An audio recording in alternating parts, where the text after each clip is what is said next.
on the floating island. Who dares to insult Kaido as a troublesome pest? Ling Feng sat at the edge of the island, parched and desperate. This marked the third day since his arrival, devoid of food and water. If he did not leap down soon, he would perish from thirst suddenly. A colossal figure resembling an ox took a seat beside him and inquired, "Youngster, are you here to end all as well?" Ling Feng glanced up and was nearly paralyzed with fear. The pair of imposing horns could belong to none other than Kaido, the beast. Yet, faced with imminent death, he felt no fear whatsoever. "What business is it of yours? Why do you care whether I choose to end my life? You're truly a nuisance." Kaido was taken aback. It had been years since anyone had dared to speak to him in such a manner. His gaze bore down on Ling Feng, as if he intended to devour him whole. "Do you have any idea who I am?" Ling Feng scoffed. "Aren't you just Kaido, the beast? You act as if you're something extraordinary. Do you think that by proclaiming your name, I will beg for mercy?" Kaido suddenly chuckled. This feeble boy resembled an ant, yet his tongue was sharper than a venomous serpent's. "Do you comprehend the consequences of insulting me?" Kaido's fists cracked ominously, the very air quaking with tension. Ling Feng felt a pang of anxiety, but maintained a ade of bravado. "Consequences? What's it to me? I'm not likely to survive the day. Anyway," he gestured towards the sea of clouds beneath them. "You jump from your ledge, and ill languish in thirst. Let us not disturb one another." Kaido raised an eyebrow. "You have no water to drink?" Ling Feng rolled his eyes. "This island is barren. Do you expect me to conjure water?" Kaido suddenly produced a gourd from his garments, gulping down a couple of swigs before offering it to Ling Feng. "Here, take this." Ling Feng was taken aback. Could it be that one of the four emperors would share his drink with a stranger? Just as he was about to accept, Kaido snatched it back. "However, if you drink my liquor, you must become my subordinate." Ling Feng retorted, "Who would want to be your subordinate? I would rather die of thirst than drink the offerings of a pirate." Kaido chuckled in amusement. "You little rascal, your spirit is rather tenacious." At that moment, Ling Feng's vision darkened, and he nearly toppled over. Dehydration had taken a severe toll on him. With lightning reflexes, Kaido grasped the nape of his neck, lifting him effortlessly as one would a chick. "Never mind. I will grant you a sip, considering your dire state." He uncorked the gourd and poured a small amount of liquor into Ling Feng's mouth. The fiery liquid coursed down his throat, reviving him almost instantly. Kaido scrutinized him. "Now, are you willing to be my subordinate?" Ling Feng wiped his mouth and suddenly declared, "I might consider being your subordinate, but only if you can provide me with food and water and teach me how to fight." Kaido was momentarily stunned. This boy dared to set conditions. As he prepared to express his wrath, Ling Feng continued, "Think about it. If I become stronger, I could accompany you in your quest for oblivion. Wouldn't that be splendid?" Kaido's eyes sparkled with intrigue. Indeed, finding a companion for such an endeavor would be rather entertaining. Yet, Ling Feng harbored ulterior motives. First, he would survive once he mastered Kaido's skills. He could make his escape at a more opportune moment. Would Kaido acquiesce to his demands? Ling Feng drank Kaido's wine. Could he truly survive? Kaido suddenly burst into laughter. "Excellent. As long as you dare to jump down with me, I shall teach you." He pointed toward the sea of clouds below the sky island. "Jump now.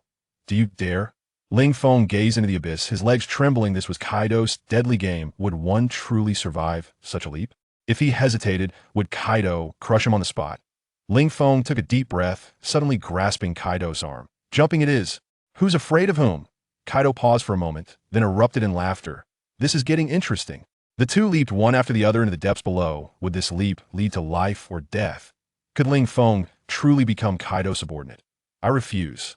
Even if I die of thirst, I shall not beg for mercy after jumping." Ling Feng shouted defiantly at Kaido, while internally calculating perhaps provoking the emperor would lead to a swifter demise. Kaido's eyes widened, more astonished than Ling Feng's head. "Do you know who I am? How dare you speak to me like that? Are you not merely the beast, Kaido?" Ling Feng retorted boldly, resigned to his fate. If he was to die, he might as well go out with a bang. Kaido suddenly chuckled. "How about we jump off the island to celebrate?" Before Ling Feng could react, a force emanating from Kaido whisked him off the sky island. "Wait, I never agreed." Ling Feng screamed as he tumbled through the air, his body splayed in a starfish position, plummeting rapidly. He heard Kaido's raucous laughter echoing. "Little brat, I'm here to keep you company." A shadow zipped past him. Kaido dove headfirst, moving at a speed more than double his own, quickly shrinking into a mirrored system. "Get out here. If you don't, it'll splatter into a mess." Ling Feng shouted frantically, yet the malfunctioning system, having merely informed him he was in the world of One Piece, had fallen silent, offering no features or explanations. Ling Feng watched the ocean draw nearer with despair, feared he might be the unluckiest of all transmigrators, starting off starving for 3 days only to meet his end beneath. The sky island Kaido was about to crash into the sea, and he was still floating in midair. The disparity in their descent was staggering. Had I known, I wouldn't have insulted Kaido. Perhaps he would have lent me a hand, Ling Feng lamented, regret gnawing at him. Suddenly, he felt warmth at his wrist. The long silent system finally stirred. Ding! Host nearing death. Activating the undying talent. Ling Feng's eyes brightened. Talent? Was he about to gain an edge? But before he could fully comprehend it, his body was already plummeting toward the ocean. Kaido made a resounding splash, creating a massive wave. In the next moment, Ling Feng was about to hit the surface. Would his undying talent activate? Would he be crushed upon hitting the sea, or would he survive? Would Kaido turn back to save him? Boom! Kaido crashed onto the small island, creating a bottomless pit, and emerged shouting, refreshing, absolutely exhilarating. Ling Feng observed from the air, his eye twitching. This fellow was indeed a lunatic, but in the next moment he thudded down beside Kaido, collapsing into a puddle of mush, blood and flesh splattering everywhere. Kaido gazed at the heap of meat and surprisingly sighed. What a shame, such a spirited little brat. He turned his attention to a nearby hill, intending to erect a gravestone for Ling Feng. Upon reaching the summit, he prepared to carve an inscription with his finger, but suddenly found himself at a loss. Damn it, I forgot to ask what this little brat's name was. Scratching his head, Kaido ultimately abandoned the idea. Forget it. Let this island accompany you in your rest. He pulled out his spiked club, enveloped in his conqueror's haki, ready to smash the island into the depths. Thanks a lot. Ling Feng seethed inwardly. Was this a burial or an obliteration of evidence? Just as the spiked club was about to descend, Kaido abruptly froze. He spotted a figure standing not far away on the island, a person, entirely naked, whose skin was slowly healing. It was none other than Ling Feng, who was supposed to have turned into mush. Kaido's eyes widened in disbelief. You're not dead. Ling Feng flexed his limbs, equally bewildered. How had he survived? Could it be that the immortal talent had activated? Looking at the spiked club in Kaido's hand, he suddenly realized something and exclaimed, "You're going to sink the island? Are you attempting murder?" The spiked club clattered to the ground. As Kaido's worldview was shaken, this little brat fell from 10,000 meters, turned to mush, and could still recover. Ling Feng glanced down at himself, then at the scattered flesh on the ground, feeling a wave of nausea, but he quickly came to a realization. Seemed to have gained extraordinary abilities. Kaido suddenly broke into a grin, a smile more grotesque than a frown. Little brat, your resilience surpasses even mine. He picked up the spike club and hurled it at Ling Feng. Come on, jump again and see what happens. Ling Feng stared at the club, taller than himself, his face turning pale. Did Kaido take a liking to him? Did he want him to jump again? Did his immortal talent have a cooldown? Could he survive another fall? If Kaido discovered his ability, would he be captured for experimentation? Kaido executed a sharp stop midair to avoid crashing into Ling Feng, spinning a full 720 degrees before landing with a crash, creating yet another pit. Emerging, he pointed at Ling Feng and shouted, "Are you human or ghost?" Ling Feng rolled his eyes. "Call me Brother Ling, or Elder Ling if you're feeling polite. You can even call me Daddy Ling." Kaido was taken aback. "Weren't you turned into meat paste? How are you alive?" Ling Feng, with a serious expression, replied nonsensically, "Who said turning into meat paste means death? Have you tried? If you haven't, don't jump to conclusions." Kaido was surprisingly swayed indeed. He had never experienced being smashed into a pulp. Why should he be so certain of death? Then you have been resurrected? Kaido, pressed Ling Feng, suddenly chuckled coldly. Is this all the power of the four emperors? I clearly died, yet you fail to perceive it? Kaido, infuriated, swung his club, unleashing the Thunder Bagua, obliterating Ling Feng into a shower of flesh and blood. However, in the next instant, those fragments of flesh began to writhe and coalesce. In the blink of an eye, Ling Feng reformed. Delightful. The Thunder Bagua is merely that impressive. Ling Feng yawned, exuding an air of arrogance. Kaido's mouth twitched. What manner of devil fruit was this? Even reduced to mush, it could reassemble? Was this not the essence of immortality? He suddenly grinned. Kid, join my beast pirates, and I guarantee you'll walk with swagger. Ling Feng raised an eyebrow. Join a pirate crew? To be a subordinate? Kaido thumped his chest. They'll give you a position of calamity, even higher than Queen and the others. Ling Feng regarded him and suddenly inquired, Can you find me something to drink? I've been thirsty for 3 days. Kaido paused, then retrieved a gourd of liquor from his cloak. This is all. Ling Feng took it and gulped down several mouthfuls, wiping his lips. All right, he'll join. Kaido was overjoyed, just about to commend his discernment when he heard Ling Feng declare, however, he'll be the captain. and you'll be my subordinate. Kaido's smile froze. His fists clenched tightly. Was this brat courting death? To suggest that a four-emperor be a subordinate. Would he swing his club at Ling Feng once more? Could Ling Feng's immortality withstand Kaido's full-force strike? I aim to transcend the celestial dragons. To become a pirate? Are you insulting me? Ling Feng spat at Kaido, internally mocking such a clitch sentiment. Kaido's eyes sparkled with intrigue. You've got guts. Join my pirate crew as the main figure, second only to me. This position commanded a bounty of 10 billion on the seas. Was he truly offering it to a weakling? Kaido must be out of his mind. Ling Feng rolled his eyes. A main figure? Is it meant to beg for alms? If I'm joining, he'll be the captain. Kaido's fists cracked ominously, but in a surprising turn, he conceded. How about first mate? I can't offer any more. Ling Feng was about to feign modesty when he saw Kaido's raised hand and quickly reversed his stance deal. In the next moment, Kaido transformed into a cerulean dragon, snatching Ling Feng and soaring into the sky. To Onigashima. Ling Feng felt the wind tousle his hair, lamenting internally. Was he being whisked away as a captive bride? A flashback to the moment he was reduced to a puddle of mush. Ling Feng closed his eyes in despair, praying to return to his original world. Yet amidst that pool of blood and flesh, the pieces began to writhe and reassemble. He had resurrected. In his mind, the once silent system finally chimed again. Ding! The undying talent fully activated. Unlocking new skills. Ling Feng was taken aback. New skills? Would they enable him to fight or to flee? Being seized by the dragon and whisked away to the land of Wano, he found his position as captain to be exceedingly stifling. Upon arriving at Onigashima, would Queen and King truly heed his command? Could the newly unlocked skills from the system enable him to solidify his standing within the Beast Pirates? What if Kaido had a change of heart and cast him down from Onigashima once more? Ding. Host deceased. System activated. Revive.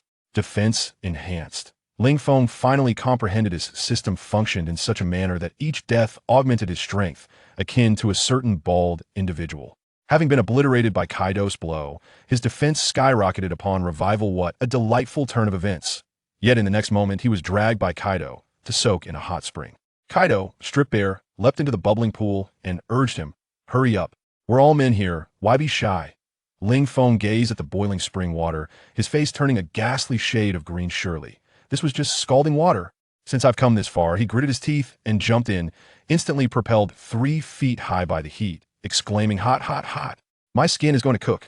Kaido rolled his eyes in the pool, muttering, useless fool. Ling Feng once again plunged back into the water, though this time it was not as painful. The system notifications flooded the screen. Severe burns from high temperature, repairing. Heat resistance 1. Heat resistance 10. Was he truly acclimatizing to the temperature of boiling water? He tentatively sat in the pool, and to his surprise, it was no longer scorching. Kaido raised an eyebrow in astonishment. Your constitution possesses some merit. Ling Feng chuckled in Wardlithus. Was splendid. Soon he could bathe in magma. Yet, an unsettling thought struck him. Onigashima also housed Queen's toxic pool and King's fiery mountain. Was the system intent on having him experience all of the Beast Pirate signature attractions?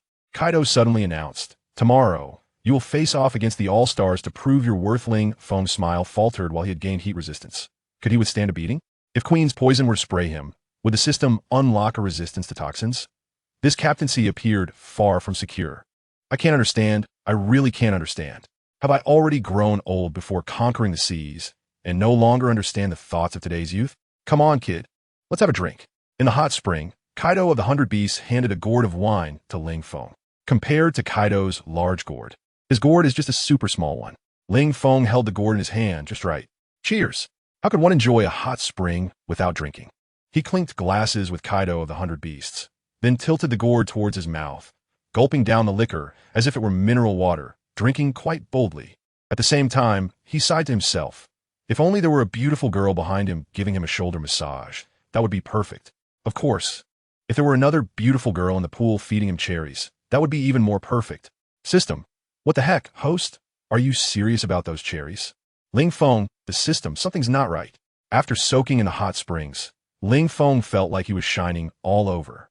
It was as if he had been coated with a layer of film. He looked cool and stunning, even making Kaido want to bend. On Onigashima, in the Beast Pirates banquet hall. At this moment, all members of the Beast Pirates on the island were summoned by Kaido. Hey, do you know what big event is happening? Why did the captain call us all together? A pirate asked his companion.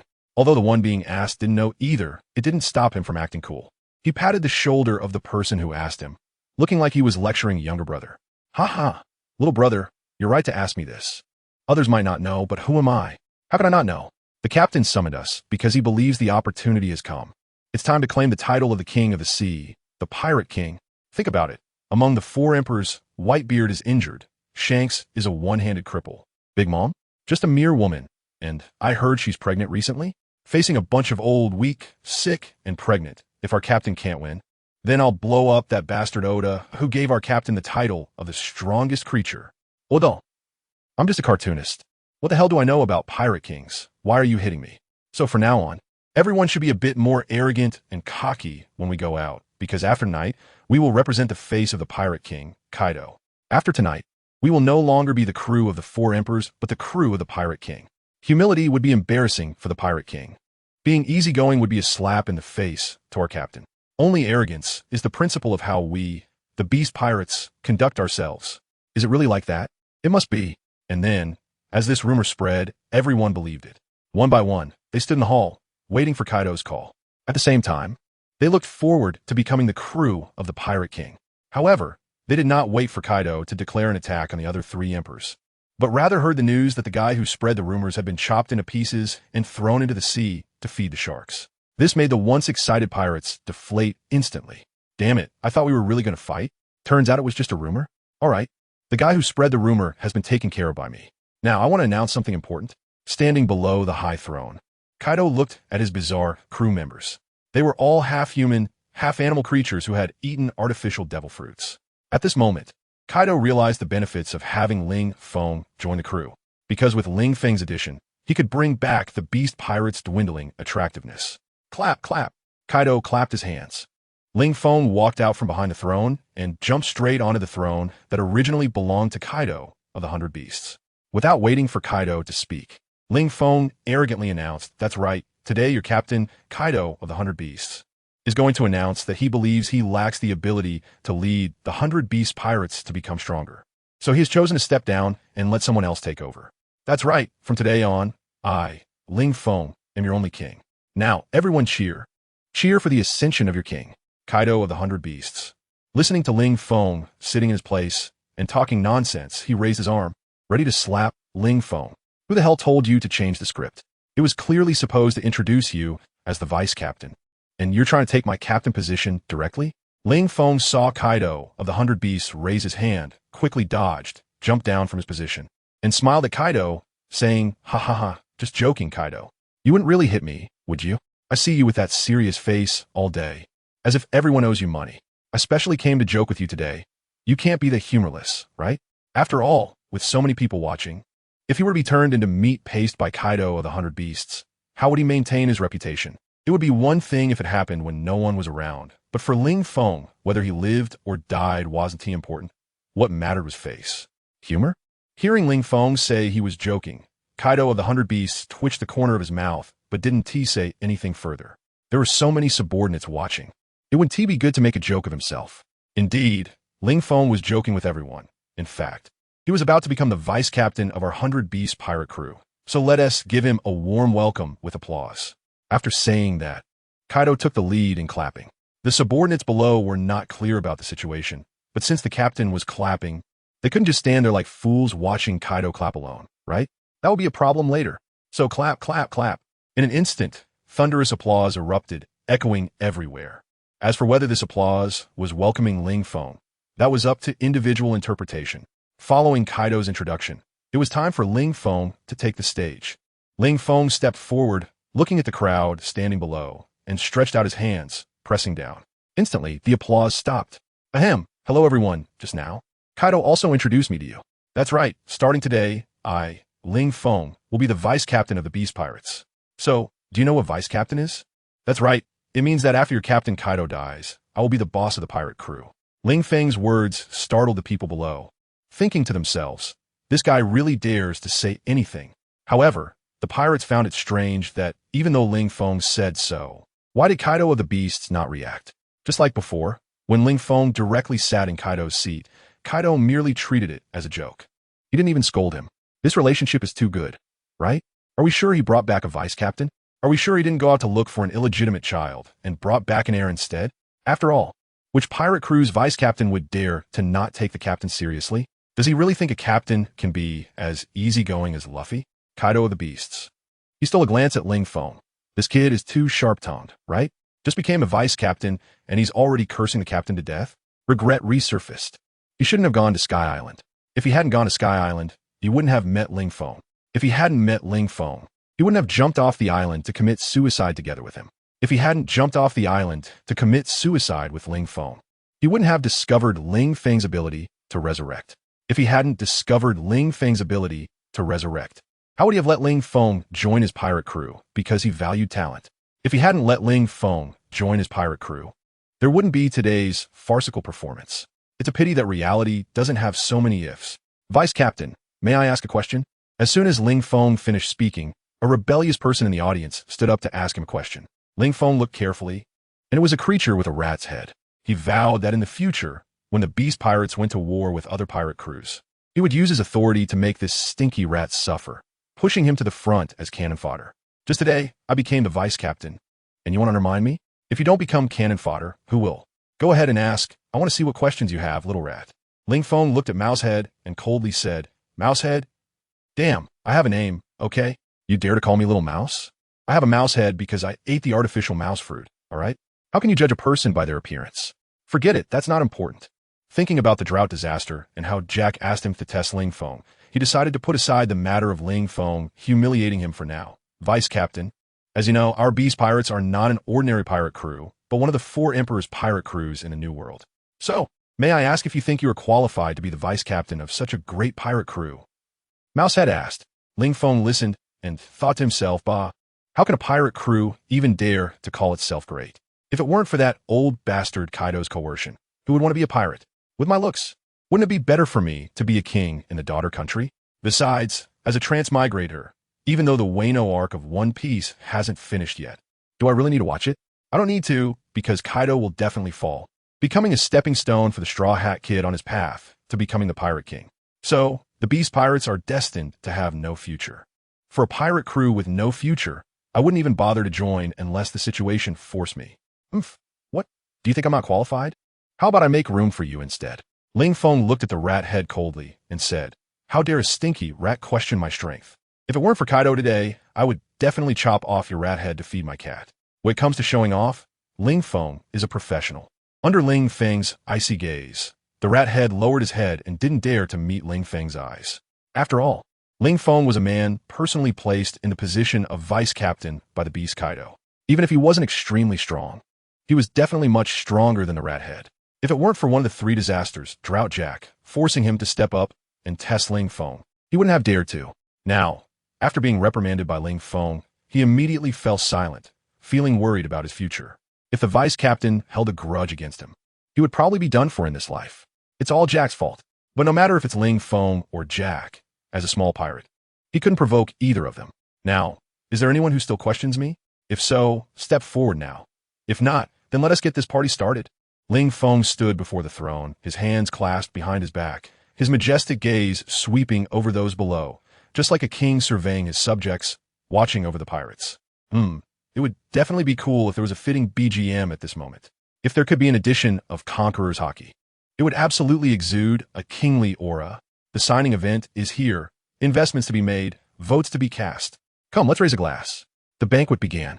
A bonfire was lit in the hall, and the pirates sang and danced. Roasting meat, drinking wine, boasting, the cheerful atmosphere filled the entire hall. And then, the banquet ended. Ling Feng dragged his exhausted body back to the small house that Kaido had prepared for him. He found the soft, large bed and directly fell face down onto it. In no time, snoring could be heard. It seemed he was drunk. Time passed by, second by second. It was unclear how long had gone by. Ling Feng's bedroom door was suddenly pushed open. A woman in a pink dress, with a veil covering her face, slowly walked in from outside the door. She gently closed the door behind her. A night raid? How thrilling! If Ling Feng were still awake, he would definitely think so. The veiled woman lifted her leg and slowly approached Ling Feng. Each step was light, as if she were afraid of waking him up. Gradually, she got closer to the bedside, climbed onto the bed, and finally straddled Ling Feng, looking at the man beneath her who was sound asleep and completely unguarded. The woman let out a cold laugh. She pulled out a dagger from behind her and stabbed it fiercely into Ling Feng's back, right where his heart was. Poochie! The sharp dagger easily pierced through Ling Feng's body like cutting tofu, making a clean stab. But just to be safe, the woman stabbed him a few more times. Only after confirming that Ling Feng had stopped moving did she cease her actions. Immediately after, the woman got off Ling Feng's back and looked at the corpse on the bed with a face full of disdain. The vice captain? Is this it? Just this? Now, the woman was starting to believe that the rumors about Ling Feng being Kaido's illegitimate son were indeed true. Otherwise, why would Kaido let such trash become vice captain?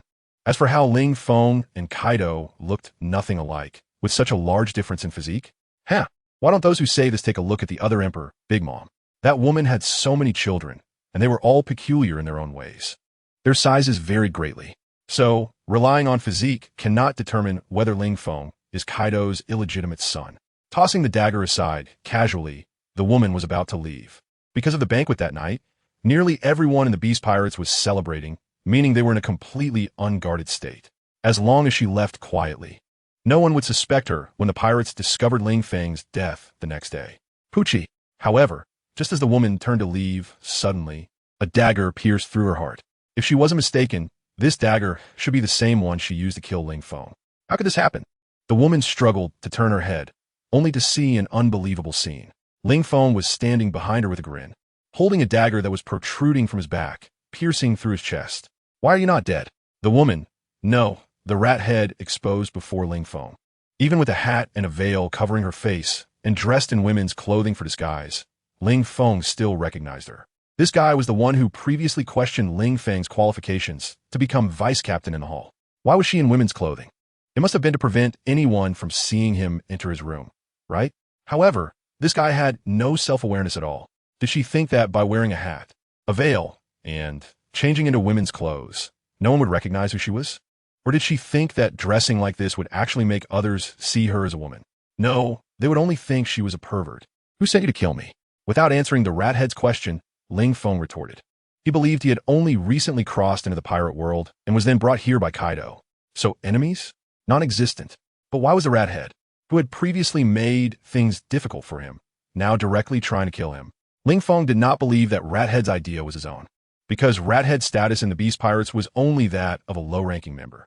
For someone at that level, even if there was a change in captain, it wouldn't make much difference, let alone just adding a vice captain. How could he possibly want to kill him? So there must be someone behind rat head, and it had to be a calamity-level figure. Only beings of that caliber would care if a new boss suddenly appeared above them. Ha ha ha, Ling Feng. Do you think I would tell you that it was Lord Drought Jack who sent me to kill you? You idiot, even if you kill me now, what of it? Lord Drought Jack will avenge me. Although I don't know why you didn't die after I stabbed you several times with your pathetic strength in front of Lord Drought Jack. You're just a bug that could be crushed underfoot. Ling Feng, I'll be waiting for you in hell. After saying all the information he needed to, Rat Head hung up. Looking at the corpse on the ground, Ling Feng was speechless. How dare you call me an idiot? And you say you won't tell me who the mastermind is? Just count for yourself how many times you mentioned Lord Drought Jack in that little speech of yours. Ling Feng felt that his intelligence was being underestimated. Was this mouse head afraid that he didn't know it was Drought Jack who ordered him to come? So what if he knew, with his current strength, could he still seek revenge on Drought Jack? Wouldn't that be seeking death? Although he wouldn't die, and dying would only make him stronger. Forget it. Now is not the time to think about these things. How should I deal with this mouse corpse? Ling Feng looked at the dead mouse on the ground, lost in confusion. Boss, I can help deal with it. Just then, the door suddenly opened, and a dog-headed man appeared in front of Ling Feng. Licking his face, he said to Ling Feng, "Boss, my name is Shagelang, and from now on, I will be your most loyal lackey. I've long had a problem with this mouse head, and now he even dares to attempt to assassinate you, boss. He truly deserves to die. In my opinion, just stabbing him to death is too lenient. So, boss, I suggest that I take action and chop this mouse head into pieces, then deep fry him and feed him to the dogs. What do you think of this handling?" Faced with the sudden appearance of the dog-headed man, who was speaking as if he was going to be his lackey, Ling Feng was stunned. What is happening in this world? Someone just tried to kill me, and now someone wants to be my lackey? However, who doesn't like a sycophant? Moreover, as the vice captain of the Beast Pirates, how could he show his face in public without a few henchmen? Although this dog-headed man seemed quite weak, it didn't seem matter. Ling Feng never cared about the strength of his subordinates, as they would definitely be stronger than him. He had that much self-awareness. So, this mouse head is in your hands. Ling Feng waved his hand, signaling Shagelong to drag the mouse head out. Free labor is enjoyable to command. All right, boss. Shagelong smiled at Ling Feng, then grabbed the mouse head's foot with one hand and was about to drag it out. Wait, you just said your name is Shabi, right? Since you're the first one under my command to come through, I think I should show you a bit of respect. And respect starts with knowing the other person's name. Boss, my name is Shagelong. Shagelong still smiled cheerfully, even though Ling Feng got his name wrong, and he didn't feel ashamed but rather proud. However, that was the name I had before I met the boss. Since the boss has now named me Shabi, I will be called Shabi from now on. Ling Feng? Does this guy really need to be this sycophantic? Even as the one being flattered, Ling Feng feels that this guy in front of him is going too far. Even though he is the vice captain of the Beast Pirates, in reality, he only holds that title. As for the members of the Beast Pirates, he can't mobilize a single one. Why is this Sabo so eager to flatter him? Did he read the script? Does he know that although Ling Feng can fight like a dog in the early stages, later on, even the four emperors can be treated like dogs? Sabo, you have a bright future ahead of you. Although I don't know why you think so highly of me, I, Ling Feng, promise you this. When I reign supreme over the world, I will allow you to have the seas as your home. Ling Feng wants people to know that being a sycophant has its prospects, especially when it comes to being Ling Feng's sycophant. One day, sycophants will have everything. Thank you, boss. Thank you, boss. I, Sabo, believe that day will come soon, and I can even see that scene in my mind. The boss sits high on the throne of the heavens, wearing a crown that symbolizes supreme power, holding the scepter that punishes the world, gazing ahead, invincible. Below the boss's throne, kings from all races kneel, including the king of the fishmen, the king of the giants, the king of the dwarves, the king of the angels, the king of the fur tribe, and so on. All the kings of the world kneel at the boss's feet, listening to his teachings. And I, Sabo, stand below the throne, pledging to the boss that the kings will present all the beauties of their tribes for the boss to enjoy. Ling Feng? Damn, can this idiot talk? Can it talk? What do you mean by asking the king of all tribes to offer up all the beauties of their tribes for him to enjoy? Is Ling Feng that kind of man? Yes. Ling Feng answered confidently. Then he glanced at Shabi. You understand me. Shabi also looked at Ling Feng, of course. Then the two smiled at each other. 100 years later, history would name this day. In the midst of laughter, the world was settled. I have to say, a sycophant and a narcissist really make a perfect match. The next day, Ling Feng woke up from bed. How should I put it? This was the most comfortable day he had slept in the past 3 days. After all, he had been sleeping on the grass in the empty island. How could it compare to sleeping in a bed? Of course, that was one reason. The most important reason was that he had a beautiful woman by his side, which was the true reason for his comfortable sleep. Sitting up in bed, Ling Feng looked beside him. Where's the beauty? Oh, it turns out it was just a dream. Then there's no problem. He patted his head, sighing that he actually mistook a dream for reality. Sigh. After just 3 days without tasting meat, had he already fallen to the point of having spring dreams? Indeed, good wine and good meat lead to indulgence. To think that when he was on the empty island, he hadn't thought about women for a minute. But now that he had arrived at the 100 Beast Pirates and eaten his fill, TSK, a full stomach leads to desire. Lu Sun was indeed not wrong. Meanwhile, at the Navy headquarters, in the Marshal's office, Akainu stood in front of Marshal Sengoku, handing over a document. What is this? Sengoku asked, looking at the document Akainu had handed over with curiosity. The latest news is that Kaido of the 100 Beasts brought a man back to Onigashima last night. And that man is now the vice captain of the 100 Beast Pirates, Akainu replied. What? Sengoku was shocked. The sudden appearance of a vice captain in the 100 Beast Pirates was a big deal.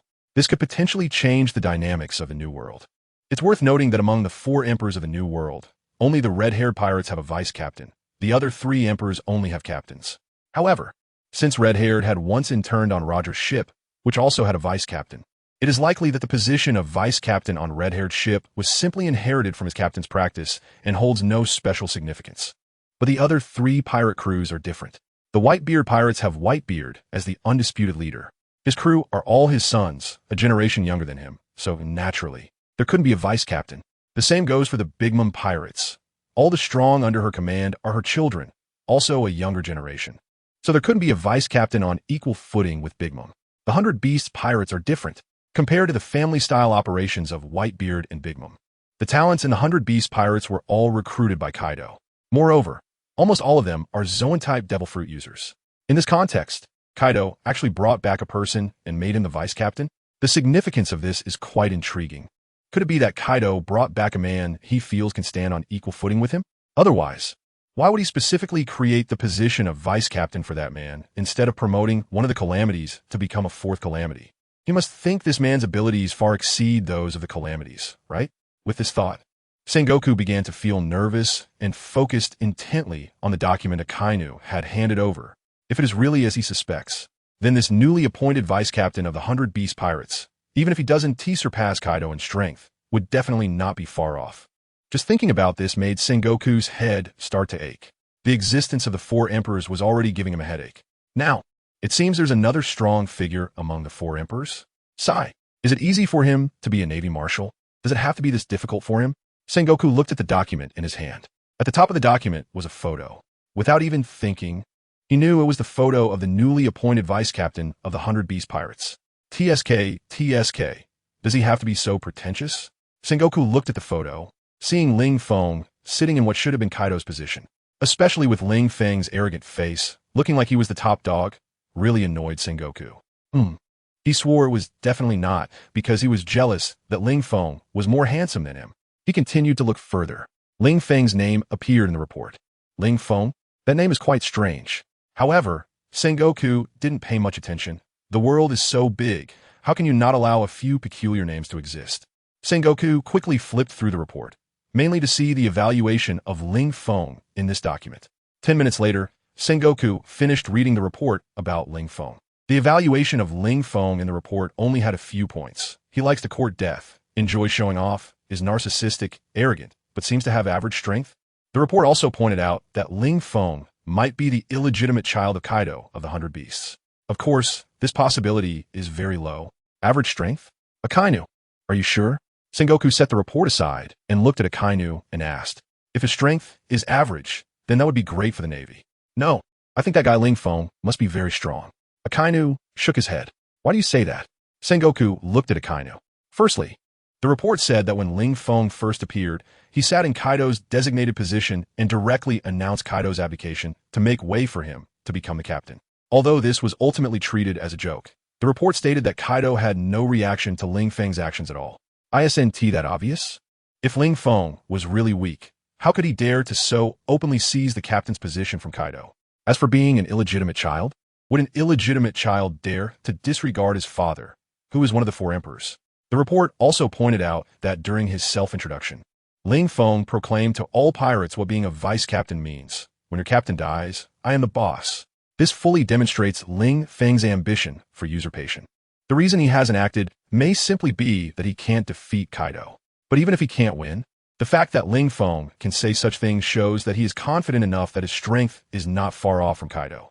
Even if they really turn against each other and fight, he believes he can still escape unscathed, regardless of the truth. Akainu stated that no one understands Ling Feng better than he does. You have a point. Sengoku tapped his fingers on the desk.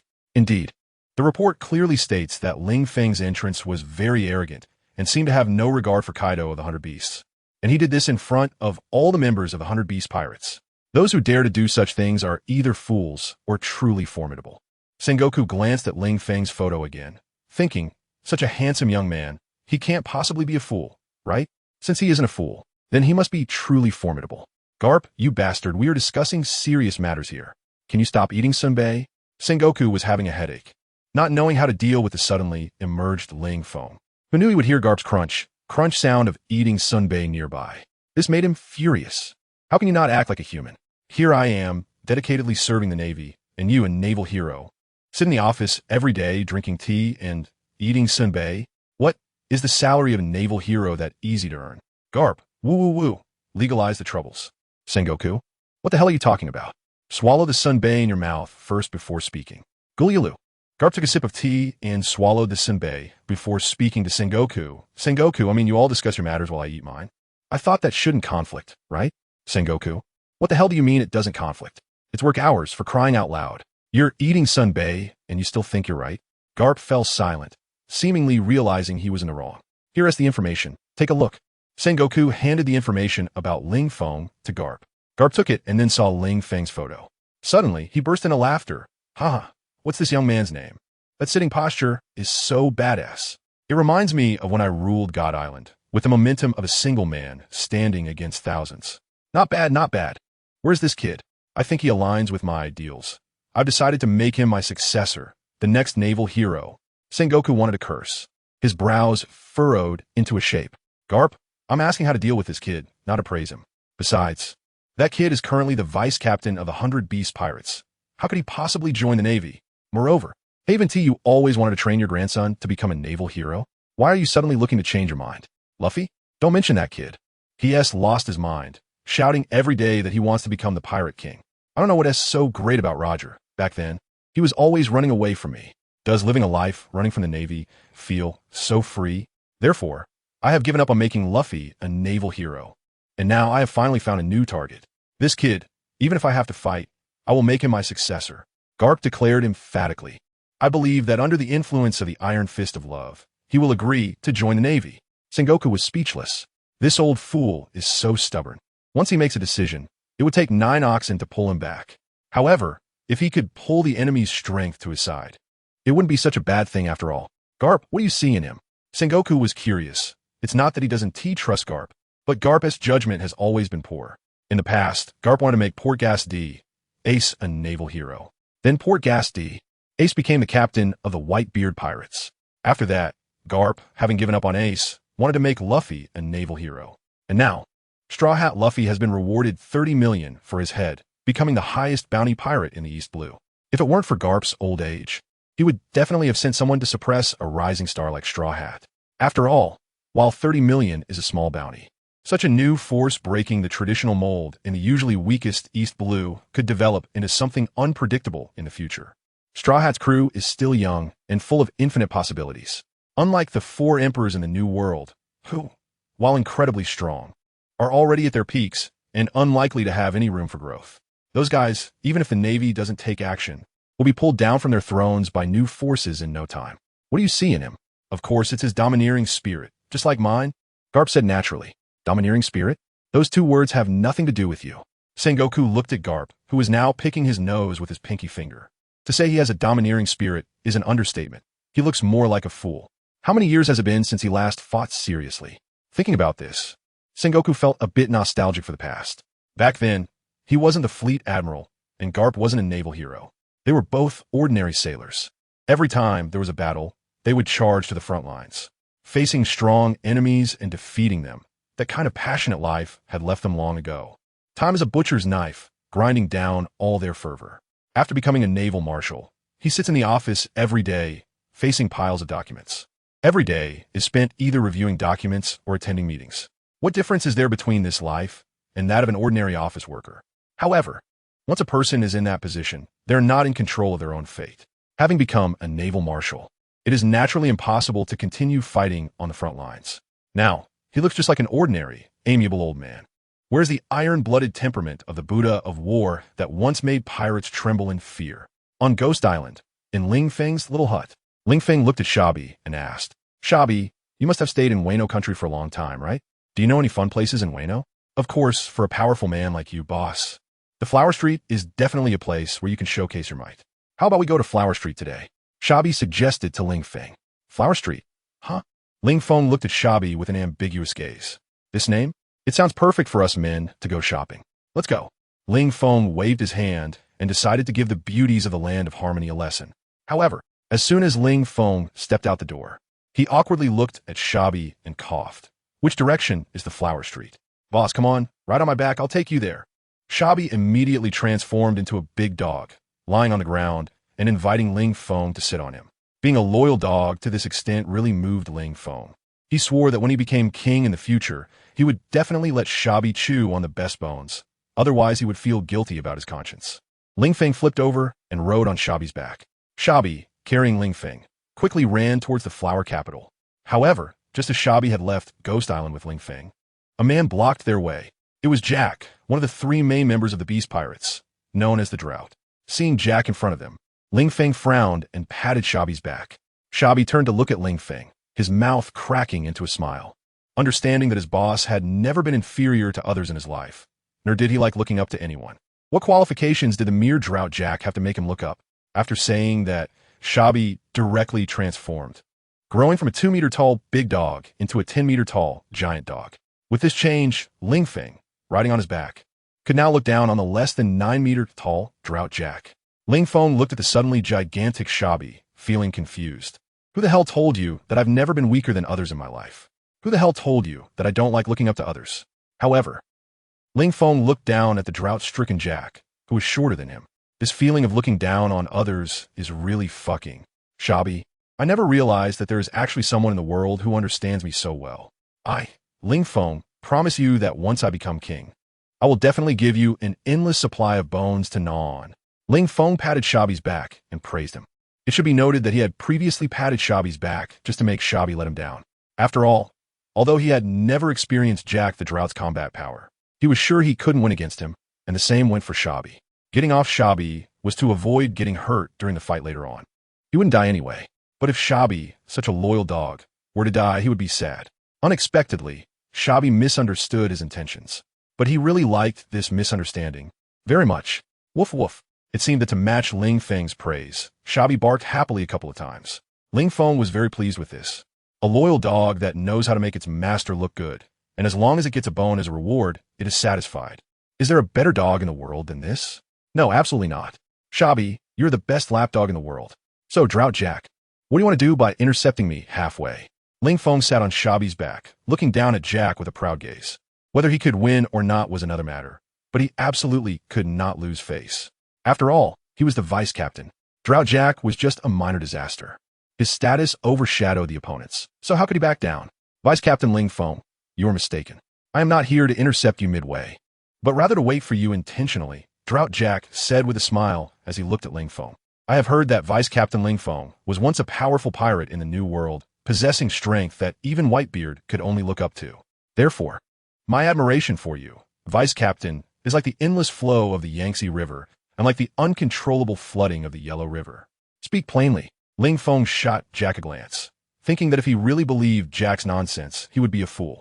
He had even heard that Jack was once a powerful pirate in the New World, and that he possessed strength that even Whitebeard couldn't match. What's going on? Are you, Drought Jack, trying to compete with Shabi for the title of my strongest sycophant?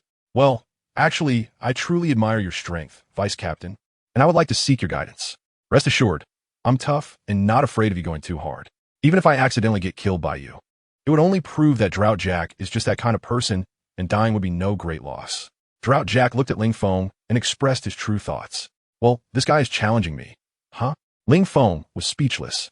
Well, this guy sent someone to kill him last night, and when that failed, he personally came to do it today. But if you want to take him down, then so be it. What else would to talk about wanting him to give some pointers? Hypocritical. It's really too hypocritical. Being a pirate. Has he also learned to follow the rules of engagement like the Navy? Although Jack wanted to kill him, the way he spoke from start to finish clearly showed his respect for him, and even used the term give pointers when wanting to compete. It was entirely elevating him and lowering his own status. In this way, even if he were to be accidentally killed by Jack in the upcoming battle, Jack could explain to Kaido that he had no idea Ling Feng was so weak. He just thought it was a casual greeting with a simple attack. Who knew the first mate couldn't take it and just drop dead? With such an explanation, Kaido probably wouldn't blame him too much, right? One has to say, Jack's considerations were really thorough. You wanted to give you pointers? Ling Feng looked at Jack with a sneer and said, do you think you're worthy? Hearing Ling Feng's sarcasm, Jack clenched his fists and a cold glint flashed in his eyes. This little brat is going too far. I was being nice to you, and that was your good fortune. You really think you can act tough in front of me? If it weren't for Captain Kaido, I would have just taken you down without a second thought. Why would I even bother to argue with you? Jack appeared very angry, but Ling Feng seemed oblivious to it. He continued, you just said that I possess a power that even Whitebeard can't match. Since Whitebeard can't compare, do you really dare to ask me for guidance? Do you think you're better than Whitebeard? If you're not even as strong as Whitebeard, then provoking me. The vice captain who surpasses Whitebeard is just looking for death. Isn't it? What is the matter? As a member of Kaido's crew, you haven't learned Kaido's defense, but have learned how to seek death instead? But when Kaido seeks death, he has the confidence that he won't die. Do you have that confidence? Of course I do. Jack shouted in his heart. If you really had the power that surpasses Whitebeard, I would be out of my mind to challenge you. I was just casually bragging, and you really believe you have such strength? You little brat. You're not even fit to carry Whitebeard's shoes. Of course, all of this was Jack's inner thoughts and couldn't be said out loud. Be careful, walls have ears. If this gets to Kaido's ears, it won't be good for him. After all, Ling Feng was personally brought back by Kaido. If he openly provokes Ling Feng, it would be slapping Kaido in the face. Although Jack is strong, he still has his wits about him and knows that disrespecting Kaido would likely lead to a bad outcome, which is why he chose this method of challenge. Moreover, he was challenging outside of Onigashima. To achieve this challenge, he even shamelessly bragged about Ling Feng's strength, hoping to make this young man cocky enough to agree to teach him. In the end, during the teaching process, he would accidentally end up killing him with a simple attack. He had stayed up all night planning this perfect script. And this is the result? Ling Feng, this bastard, actually won't fall for it? Is he so steady at such a young age? So, the first mate is not willing to give me guidance, huh? Drought Jack's gaze changed slightly, filled with a strong aura. He had just used his observation haki to scan the surroundings and found no one. So, as long as he could quickly end the fight, no one would know he was the one who did it. Damn, this guy is ready to go hard? Suddenly, Ling Feng was a bit flustered. Indeed, he wouldn't die. But what if Drought Jack realized this too, and instead of killing him, directly captured him and locked him in a small dark room, with 100 beautiful girls to drain him every day? How could he possibly endure that? If Drought Jack knew Ling Feng's thoughts, he would definitely spit out, "You little brat, your imagination is quite beautiful. If being locked in a small dark room was so enjoyable, I would have locked myself in one. Why would it be your turn?" However, even if Drought Jack had such thoughts, it would be difficult to implement. After all, his size was too large, and finding compatible women wouldn't be easy, let alone 100 beautiful girls. Don't be fooled by the fact that those powerful men in the pirate world have monstrous figures. When it comes to finding wives, they realize how painful it is to have such a large size. Whitebeard still doesn't have a wife, perhaps because he can't find someone of a matching size. If I don't want to instruct you, what can you do? Facing Drought Jack's almost threatening words, Ling Feng frowned. He just wanted to be a quiet, handsome man. But why did someone have to provoke him? Did he have a mocking face? No, he was clearly still very handsome, right? At some point, a mirror appeared in Ling Feng's hand. He looked into the mirror, gestured and ate with his right hand under his chin, and narcissistically said, "Sigh, Ling Feng, how can you be so handsome? You're making it hard for other men to live. However, if I were a woman, I think I would fall in love with you too." Damn, this little brat is so narcissistic. How disgusting. Ugh, Drought Jack felt like throwing up, but he was shot back by Ling Feng's words. "Swallow it back." Ling Feng harshly scolded Drought Jack, who pretended to be about to vomit. Gulp. Drought Jack swallowed it back. Drought Jack was dumbfounded. Why did I swallow it back? He suddenly looked up and glared coldly at Ling Feng. Boom. The next moment, pressure surged in. What are you looking at? Never seen a handsome guy before? Or haven't you seen a younger man with more power than you? Still come to provoke me? I give you face, and you are the disaster. If I don't give you face, you are even worse than a dog. Don't believe it? If you don't believe it, come and hit me. Today, I'll teach Kaido's subordinates a good lesson. Their strength is garbage, and that's just talent. A man like me, who is young, handsome, and strong, is something you can't envy. However, strength is one thing, and attitude is another. If you have the ability, why not target Whitebeard, Big Mom, or Red-Haired? The enemy is right next to you, and I haven't seen you rush in a fight, but you can't wait to attack your superior? Just a useless waste that only bullies the weak. What use are you? If I were in your position, I would have committed suicide to apologize to the world. Useless Shabby, let's go. Patting Shabby's back, Ling Feng urged him to leave. Shabby glanced at Drought Jack, who stood there seemingly humiliated by Ling Feng's words, and said nothing. He bent his body and leaped heavily, soaring over Drought Jack's head, then disappeared from his sight. On Shabby's back, Ling Feng smiled, huh? The feeling of showing off and then running away is simply too. Meanwhile, Drought Jack's fingers suddenly moved. Then, he transformed into a gigantic mammoth. Swinging its trunk towards the sky, its front hooves stomped into the air, letting out a loud roar. After venting, fear took over.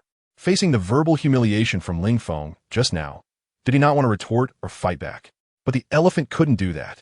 The moment he looked at Ling Feng, he suddenly felt an immense pressure descend upon him, making him unable to move, not even to open his mouth.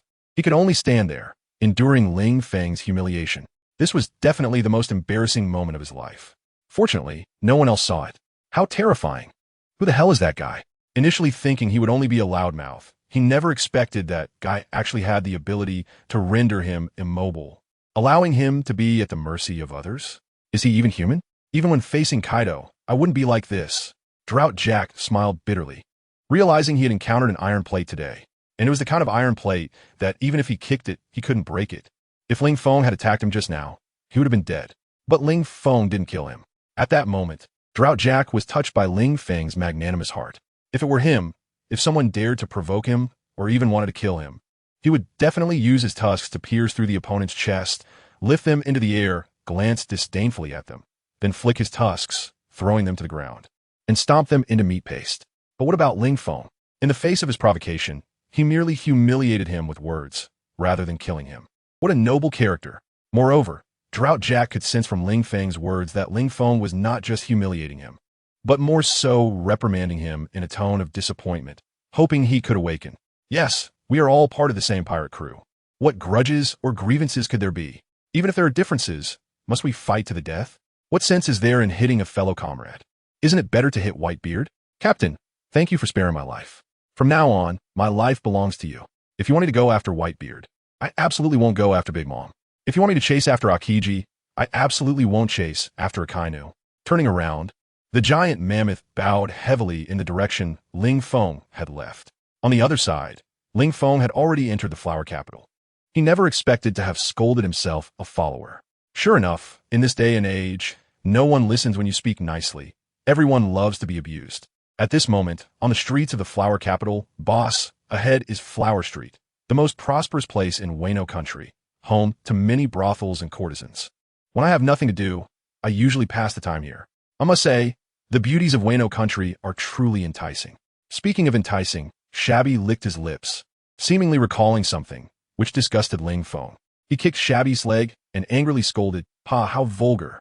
Is that how you describe women? Enticing?" Shabby, yes. The boss understands it thoroughly. In this regard, I am far from your old pervert level. Of course, to me, those courtesans are enticing enough. But to you, those courtesans are not worthy of your status. However, playing around is still acceptable. Shabai looked at Ling Feng and flattered, as the boss. You should at least have a princess by your side, right? Coincidentally, I have news about a princess here. Although she is a princess of a fallen nation, she is still a princess, isn't she? Moreover, this princess happens to be working in the Flower Street and is recognized by the people of the Land of Harmony as the most beautiful woman in the country. As for her true identity, she is Kei Gitsu Haiwa, the daughter of the former lord of the Land of Harmony, Kei Gitsu Waida. Now, she goes by the name of Koyuzuki and is hiding in the Flower Street as an Oiran. Ling Feng, wow, has this guy really read the script? He even knows that Xiao Zi is a princess? Or is it that this isn't actually a secret in the Beast Pirates? The reason they keep her is just to use her as bait to lure Momonosuke out? Well, since we mentioned Momonosuke, I have to say it. Momonosuke must die. How do you know that the courtesan is a princess? Ling Feng looked at Shabi strangely. After all, the daimyo of Wano, Kazuki Oden, was defeated by Kaido and Orochi, right? If Kaido knew that woman was a courtesan, why didn't he kill her? Maybe Kaido is also a lecher?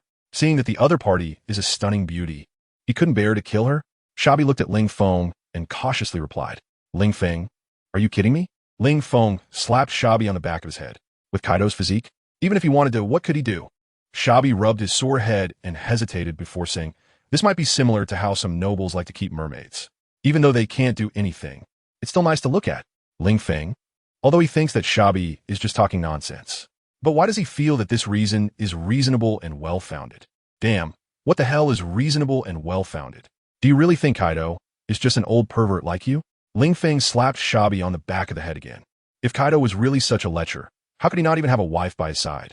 Look at Big Mom, who has changed so many husbands. Boss, can you hit me a little lighter next time? It's gonna make me stupid. Shabi rubbed his head, looking full of grievances. Who did his head offend? Even if his guess was wrong, was it really necessary to hit him so hard? Huh, do you have any ambition? Any drive? Any guts? You're only asking if I can hit you lighter. Why can't you ask if I cannot hit you at all in the future? Ling Feng looked at Shabi with a face full of disappointment. Hearing Ling Feng's words, Shabi showed a radiant smile like a blooming flower. Really? Can I ask like that? Then, boss, can you smack? Ling Feng slapped down again. Of course not. Let me tell you, did you really take that seriously? Are you sure what you ate was the hunting dog fruit and not the pig fruit? Your brain is as dumb as a pig. Shabi, why is my life so hard? As a nobody in the Beast Pirates, I was never taken seriously and often bullied. I thought that, by acknowledging a captain, I wouldn't be bullied anymore. But unexpectedly, the captain started bullying me first. But captain, according to scientific research, pigs have a higher IQ than dogs. Although saying this somewhat refutes Ling Feng and could be seen as slapping him in the face. He couldn't help but say it. He doesn't have many virtues, just honesty. Otherwise, he wouldn't be bullied often for speaking the truth. Smack! Faced with Shabi's rebuttal, Ling Feng didn't think twice and slapped him again. Shabi, are you stupid? Scientific research? Can you really trust that kind of thing? Then explain to me how devil fruits work using science. Explain to me how hockey came about. Explain to me why the Navy's 6 styles can surpass human limits. Faced with Ling Feng's barrage of questions, Shabi didn't say a word. Hee, nothing to say now, right? So, don't trust science. That's just something scientists made up to fool you pirates. As pirates, you should believe in demons. Only demons can give you power. Damn it. I've already crossed over to the world of One Piece. And you're still talking to me about science? Shabi, remember, don't believe in science in the future. Just believe in me. As your captain, would I harm you? Impossible. Ling Feng patted Shabi's shoulder, conveying the message that following him is definitely the right choice. Although he hits, scolds, and humiliates Shabi, he claims it's all for his own good. Shabi actually wanted to refute Ling Feng, arguing that things like devil fruits, hockey, and the Navy's 6 forms can all be explained scientifically. However, he knew that if he spoke up, he would inevitably face another slap. Between receiving a slap and refuting Ling Feng, Shabi chose to protect himself. This fully illustrates that truth can fall beneath the power of authority. How tragic. Yet even more tragic are those who neither understand how to organize nor possess any power. All right, don't be gloomy anymore. Boss, I'll treat you to a meal. Ling Feng rubbed his stomach. He hadn't eaten breakfast before leaving in the morning, and now he was feeling a bit hungry. Just then, he spotted a restaurant not far away. As the saying goes, when you're hungry, delicious food comes knocking at your door. He called out to Shabi, and the two of them entered the restaurant. Ling Feng directly instructed the waiter to bring all the delicacies in the restaurant to the table. As for whether he could finish them, after all, he wasn't paying, so he wouldn't feel bad if he couldn't finish. He ate for a while. Ling Feng suddenly heard the sounds of singing and dancing coming from the street. Feeling a bit curious, he stood up from his spot and walked to the window on the 2nd floor to look down. He discovered that it seemed like a parade was taking place. Boss, that's the first beauty of Wano country, said Shabi, pointing to a heavily made-up woman sitting in the center of the parade on a palanquin. Is that her? Ling Feng looked into the distance at the one known as one of the 3 great beauties of pirates, Xiaozi. However, her heavy makeup was indeed somewhat unappealing. At this moment, 2 women's voices came from beside Ling Feng. One said, "It is the fate of a small woman to be like this." The other replied, "She can be replaced." Ling Feng thought, damn, if I didn't know I had crossed over to the world of One Piece. I might have thought I had ended up in the Qin dynasty after hearing these 2 lines. This courtesan parade feels just like an emperor's procession because of those words. Come on, what are you jealous of? She's just a courtesan, right? And to say it should be like this, and to take her place? Is being a courtesan so popular in Wano country? That boss, I think what they meant was her identity as Wano's #1 beauty, not just as a brothel courtesan. Although Ling Feng didn't speak, Shabi seemed to know Ling Feng's thoughts as if they were her own, which is why she said that. Is that so? After hearing Shabi's explanation, Ling Feng nodded. He thought, that makes more sense. Being regarded as Wano's #1 beauty is indeed the ambition of every girl in Wano. Come on, follow me down. He had come to the Flower Street for fun. Since he had encountered a courtesan, why not get involved? Although the setting of Little Purple Courtesan wasn't appealing, it didn't matter. She was officially recognized as one of the 3 great beauties. And he naturally wanted to take her down. Men are that simple. When they see a beautiful woman, they want to add her to their collection. There's not much complexity to it. Yes, boss. Shabi followed Ling Feng downstairs. Wait a minute, 2 guests. You haven't settled the bill yet? As Ling Feng and Shabi were about to leave, a waiter approached them. Hearing the waiter's words, Ling Feng laughed. Ha ha, Shabi, did you hear that? He actually wants me to settle the bill. Ha, he actually wants me to pay. Shabi was conflicted, unsure of what the boss was thinking. Isn't it natural to settle the bill after dining? Boss, you didn't forget to bring money, did you? Shabi's words were quite tactful. He originally wanted to directly ask, Boss, why are you laughing? But after spending a few hours with Ling Feng, he understood that saying it that way would surely result in a slap. So he chose a more tactful way to put it. Shabi, what do you mean by that? Who am I? The vice captain of the Beast Pirates. Would I forget to bring money? Ling Feng looked at Shabi with disdain. Although he indeed didn't have money. Of course, he was a man who had crossed over. And he didn't even know what money looked like in the pirate world. So how could he possibly have any in his pocket? However, this had no logical connection to his laughter. Then, boss, Shabi looked at Ling Feng, and although he didn't finish his sentence, the meaning was clear. Since you have money, Why not pay and leave quickly? If you don't go out soon, the courtesan will leave. What do you mean by you? Aren't you just asking me why I'm eating without paying? Ling Feng gave Shabby a glance. I told you before that you're foolish, but you didn't believe me. Paying for a meal? Who does that? That's what law-abiding people do. Who am I? The vice captain of the Beast Pirates, a pirate. You want me to pay for a meal? Are you questioning my integrity as a pirate? And you were trying to ask me for money just now, right? Ling Feng looked at the waiter. However, the waiter had already collapsed on the ground, fainted. His pants were soaked. When Ling Feng mentioned he was the vice captain of the Beast Pirates, the waiter realized he had gotten himself into trouble. Where is this? Wano country. Who is the biggest in Wano? General Orochi? Nonsense. Of course, it's the Guardian King, Kaido of the Beasts. And this person in front of him is actually the vice captain of the Beast Pirates. Yet he dared to let him pay for the meal? He was in big trouble, a huge mess. After realizing his mistake, the waiter immediately chose to pretend to faint, hoping to get away with it. Looking at the fainted waiter, Ling Feng was speechless. This guy had such a small amount of courage. When I faced Kaido of the Beast back then, I was still composed. This waiter, TSK, his mindset is too narrow. My lord, I apologize. I truly apologize. This waiter is new, just a temporary worker. He didn't know you were the vice captain of the Beast Pirates. Please, my lord, don't hold it against a small person like him. Consider this small gesture as my goodwill. I beg you, for the sake of this goodwill, let him go. A man who looked like a boss hurriedly ran in front of Ling Feng with a flattering expression and even proactively offered a heavy bag of goodwill. Ling Feng accepted it. Who doesn't like free money? Slap. Ling Feng snapped his fingers, signaling Shabby to bring the money over. Then, Ling Feng walked up, patted the boss's face, and said, "Young man, you are quite understanding. Today, because you are really sensible, I will let this waiter go. However, in the future, don't just use temporary workers to shirk responsibility. Understood?" Slap. Ling Feng gently patted the boss on the face twice. Got it. The boss bent over, nodding in fear and trepidation. Owning a tavern in the Flower Street, the boss was not a nobody in Wano country. However, compared to the vice captain of the Beast Pirates, he was nothing. Well, considering your good attitude, I'll look after your tavern from now on. If anyone dares to dine and dash in your tavern, just report my name, Ling Feng, understood? Since the other party has paid, Ling Feng couldn't let them feel disheartened, right? You have to give a date jujube after hitting them with a stick, right? Understood, I understand. The boss smiled at Ling Feng with a flattering face. His wrinkled face was almost squeezed into a lump from the effort of his smile. Get lost. You fool.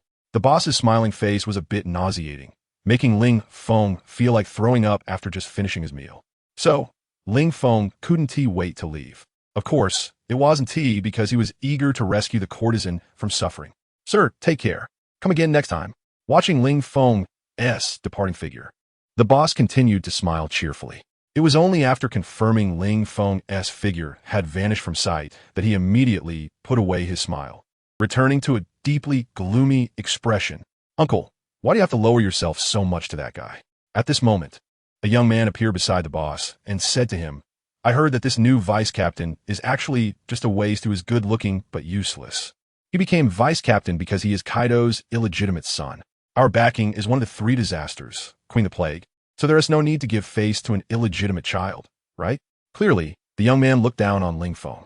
Hearing the young man's words, the boss shook his head, taking on the demeanor of someone experienced, and advised, Dongzi, don't take hearsay as truth. Even if we can't confirm that he is Kaido's illegitimate son, how can you be sure he is a waste? Even if he really is a waste, Lord Queen is not afraid. But are you sure we can provoke him? In short, Dongzi, the waters here are very deep. You can't grasp it. Listen to your uncle. If you encounter Ling Feng in the future, just avoid him. It's not worth getting upset over this little money. After saying that, the boss sighed. What illegitimate child? Ling Feng joined the Beast Pirates for less than a day, and this news spread throughout Wano country. Clearly, someone is deliberately fanning the flames. The situation is quite complicated, far beyond what these merchants can meddle in. As for whether Ling Feng is an illegitimate child or if he has any real abilities, it has nothing to do with them. Losing a meal's worth of money and paying some protection fees is nothing to him. But if he offends someone he can't afford to offend over a small amount of money, it could cost him his life. A small figure like him can't take that risk. Understood, uncle. I won't offend him, and if I encounter him in the future, I'll definitely avoid him. Facing his uncle's admonition, Cat Ty nodded. He knew his uncle wouldn't harm him. The boss is the boss. Truly impressive. Dining at the restaurant not only didn't cost him money, but he even made a profit. Shabi weighed the coin pouch in his hand, which was filled with gold coins. Altogether, it must be worth at least a few million berries. Of course, otherwise, how could I be the boss and not you? Ling Feng shot Shabi a glance. Yes, the boss is right. I can never be the boss in this lifetime. But I believe that as long as I could be a good lackey for the boss. One day, I too can pay with face. Being Ling Feng's lackey, Shabi took pride rather than shame. Of course. Do you think just anyone could be a lackey for Ling Feng? Hey, where did the flower carriage go? As Ling Feng stepped out of the restaurant, he noticed that the flower carriage had vanished. What's going on? Playing hide and seek with me? Hey, I ask you, where did the flower carriage that was just parading around go? Ling Feng reached out and pulled over a man, asking, "Kid, do you know who I am?" The response he received was a slap from Ling Feng. "I don't care who you are. Here in Wano, even if Kaido comes, I'll still do what I need to do." "What? Do you want to tell me your background is even more impressive than Kaido's?" The bystander was completely stunned by Ling Feng's slap. Initially, he had been brought over by Ling Feng and wanted to show off a bit, saying he knew a member of the Beast Pirates who was the boyfriend of his aunt's brother's daughter's husband. But he never expected that Ling Feng would actually not even regard Kaido with any respect. Is this the world of the strong? At this moment, the bystander felt like a newbie just emerging from a sewer, thinking he could connect with the calamities and be considered someone important. However, as he looked around, he realized that this was a powerful world where the four emperors walked freely and their subordinates were treated like dogs. Away is dead. The bystander tilted his head and fainted. Ling Feng, what a damn waste. Ling Feng casually threw a passerby to the ground and then looked at another passerby. Passerby B glanced at passerby A, who was lying unconscious on the ground, and tremblingly extended a finger, pointing in one direction, saying, "Today is the general's loud birthday. So, smack, you stutterer, don't say so much." Ling Feng stepped forward and knocked out the passerby with a slap. He directly said to Shabi, "Shabi, turn to a dog quickly. We are going to Roki's mansion." "Yes, boss." In the next moment, Shabi transformed into a large dog, and Ling Feng climbed on, urging him to hurry towards Oroki's mansion. He, Ling Feng, wanted to learn from Elbu, riding Shabi during the day and Xiaozi at night. From the window on the second floor, the innkeeper watched Ling Feng and Shabi in the distance and let out a sigh of relief. He then called over two subordinates to carry the unconscious waiter outside. "You two, be a bit more discreet. Dig a pit in the outskirts and bury this bastard."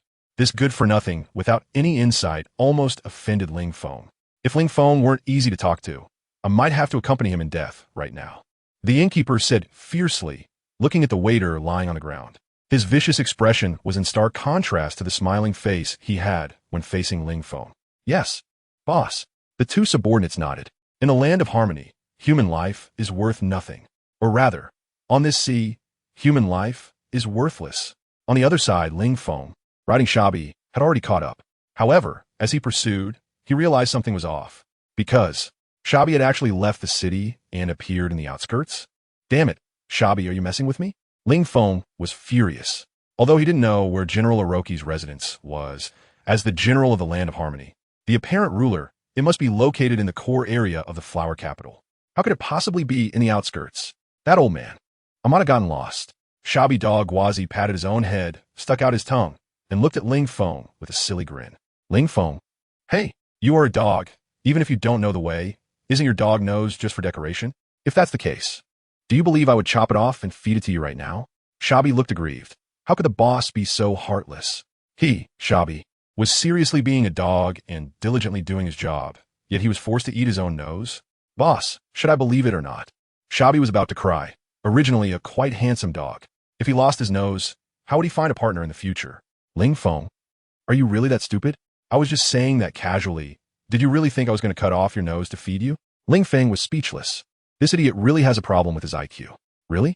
Boss, so you were just joking? I thought you were really going to cut my nose off." Upon hearing Ling Feng's words, the idiot let out a breath. His originally gloomy face instantly broke into a big laugh. "Ha ha ha. I knew the boss wasn't that cruel of a person. I've been working so hard for the boss. How could he bear to hurt me?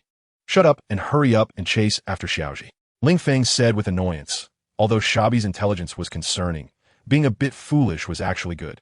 People with less brain power were generally more loyal and had fewer ambitions. Generally, big figures like to use less intelligent people as bodyguards. The more foolish Shabi was, the more it indicated that the other party was just looking for strong backing and had no other intentions. "Yes, boss." Shabi obeys. After responding to Ling Feng, Shabi immediately ran back. While running, he used his nose to sniff the scent of the flower cart. Soon, Shabi caught the smell and quickened his pace. Sitting on Shabi, Ling Feng felt the lightning-fast speed. The strong wind blew from the front, making the skin on his face feel loose. 10 minutes later, Ling Feng and Shabi appeared in front of a luxurious palace. In their view were pavilions and towers, with the sounds of birds and the fragrance of flowers. In the center stood a large crescent-shaped tree, supporting an antique palace in mid-air, looking so magnificent, with waterfalls cascading down from beneath the palace like the Milky Way falling, splashing water everywhere. Is this the palace of the Great Snake? Damn, this guy's enjoying life way too much, isn't he? Ling Feng felt jealous. He thought about the room he stayed in last night, and then looked at the palace where the big snake was living. It was unbalanced. He felt unbalanced inside. But what about the flower cart? What about the courtesan? Ling Feng looked at Shabi and asked, Shabi, this might have already entered the serpent's mansion, right? Maybe? I told you it might. Slap, slap, slap. Ling Feng punched Shabi's head in a flurry, saying yes is yes, and no is no. I don't want to hear such adjectives, understand? Bastard, who do you think you are? Do you know where this place is? Hurry up and get out of here. The appearance of Ling Feng made the guard stationed at the Orochi mansion unable to hold back. They directly came forward to drive him away. Slap. Shabi, who was submissive in front of Ling Feng, struck fiercely at the guard. With a single slap, he sent the shouting guard flying. Who are you calling a bastard? Do you trash know who the man standing in front of you is? He is the great vice captain of the beast pirates, Lord Ling Feng. His presence here is a great honor for you, and you dare to tell us to leave? Even General Orochi wouldn't dare to speak like that in front of my boss. Do you want to die? Slap. Slap. Perhaps due to being beaten by Ling Feng too many times, the anger had built up inside Shabi, making it hard to vent. Now that he finally found an opportunity, he immediately unleashed it on the guards. He pinned one guard down and struck him from both sides. In no time, the guard was knocked unconscious. However, it wasn't long before more guards surged out from the mansion, surrounding Ling Feng and the others. What are you doing? Are you trying to rebel? Looking at the guards surrounding them, Shabi shouted angrily, Kong Sira, what are you drawing your sword for? Do you intend to make a move against us? Think carefully. My boss is the vice captain of the beast pirates. What do you think the consequences will be if you strike us? Even General Orochi won't be able to protect you then. Young man, I advise you to back off. Vice captain of the beast pirates, Ling Feng. Kong Sira's gaze was fixed intently on the man in front of him, a man who looked very ordinary except for being exceptionally handsome. Yet this man had become the vice captain of the beast pirates. Even though there were many rumors, even swearing that Ling Feng was Kaido's illegitimate son, Kong Sira did not believe it. To be honest, if he could, he really wanted to test Ling Feng. But he couldn't, because if the test failed, he would die. His own death didn't matter, but, Lord Ling Feng, may I ask what brings you to General Orochi's mansion? Kong Sira looked at Ling Feng, his attitude very humble. Kong Sira? Ling Feng smiled at the other person, knowing who he was. It seemed he was a retainer of Kazuki Oden, one of the 9 red scabbards. However, he was hiding his identity and had become a guard for Kaido. It's nothing. I just heard that the most beautiful woman in Wano is coming to Kaido's banquet. Coincidentally, I'm also hosting a banquet and hope Kaido will give me some face and let Komurasaki come out with me. At the same time, I also advise him not to be ungrateful. Ling Feng calmly said, clearly recounting something extremely humiliating. However, in Ling Feng's words, it seemed like he was giving a lot of face to Kaido the Beast. Kurizumi Orochi was so infuriated by Ling Feng's arrogant remarks. Even Kaido the Beast wouldn't humiliate Kurizumi Orochi like this. However, on the surface, Kurizumi Orochi and Kaido the Beast were allies. Moreover, Kurizumi Orochi was the ruler of Wano country on the surface. But now, Ling Feng simply looked down on Kaido's subordinate, Black Charcoal Snake. Kurizumi Orochi didn't know if this was Ling Feng's own idea or if Kaido had already prepared to take action against Black Charcoal Snake, prompting Ling Feng to test the waters. Of course, for Kurizumi Orochi, who was an undercover agent of the Kazuki family, a war between the Beast Pirates and Black Charcoal Snake was a welcome dog-eat-dog situation, ideally leading to mutual destruction. However, Kurizumi Orochi also knew that this was unlikely. Compared to Kaido, Black Charcoal Snake was too weak. He was only the general of Wano when Kaido needed him. When Kaido didn't need him, he was the next Kazuki Oden. Lord Ling Feng, this is not for me to decide. Please allow me to report to General Orochi and let him make the decision. Kurizumi Orochi bowed to Ling Feng and then turned to enter the mansion. Before long, Black Charcoal Snake appeared, followed by the courtesan, Komurasaki. Ha ha, brother Ling Feng, what brings you here? You are most welcome. Although it was their first meeting, Black Charcoal Snake was quite familiar and approached Ling Feng, opening his arms to give him a hug. However, Ling Feng showed him no courtesy. Sorry, I don't have a habit of hugging men. Black Charcoal Snake was taken aback, feeling awkward. He didn't expect Ling Feng to be so disrespectful. Was this kid just a hot-headed youth, or did he have something to rely on? Haha, actually, I don't like hugging men either. To save face, Black Charcoal Snake smiled and said, since Brother Ling Feng has come, please join me. I'm just hosting a banquet, and we can all have a drink together, discussing the situation at sea. After the banquet, you could take a few courtesans back with you. Hearing Black Charcoal Snake's words, Ling Feng rolled his eyes. What the heck? Drink with me and discuss the situation at sea. Do you think your Chow Chow wanted to brew wine and discuss heroes with me? Unfortunately, Chow Chow loves his wife. If it weren't for the lack of attractive wife characters in this pirate world, I would really want to compare myself to Chow Chow. Wait, something's off. The fleeting spring night is too short, and Chow Chow turns out to be me? I have nothing to discuss with you. I'm just here to take Kamurasaki away today, nothing more. Ling Feng said lightly, little ghost. Are you not giving me any face at all?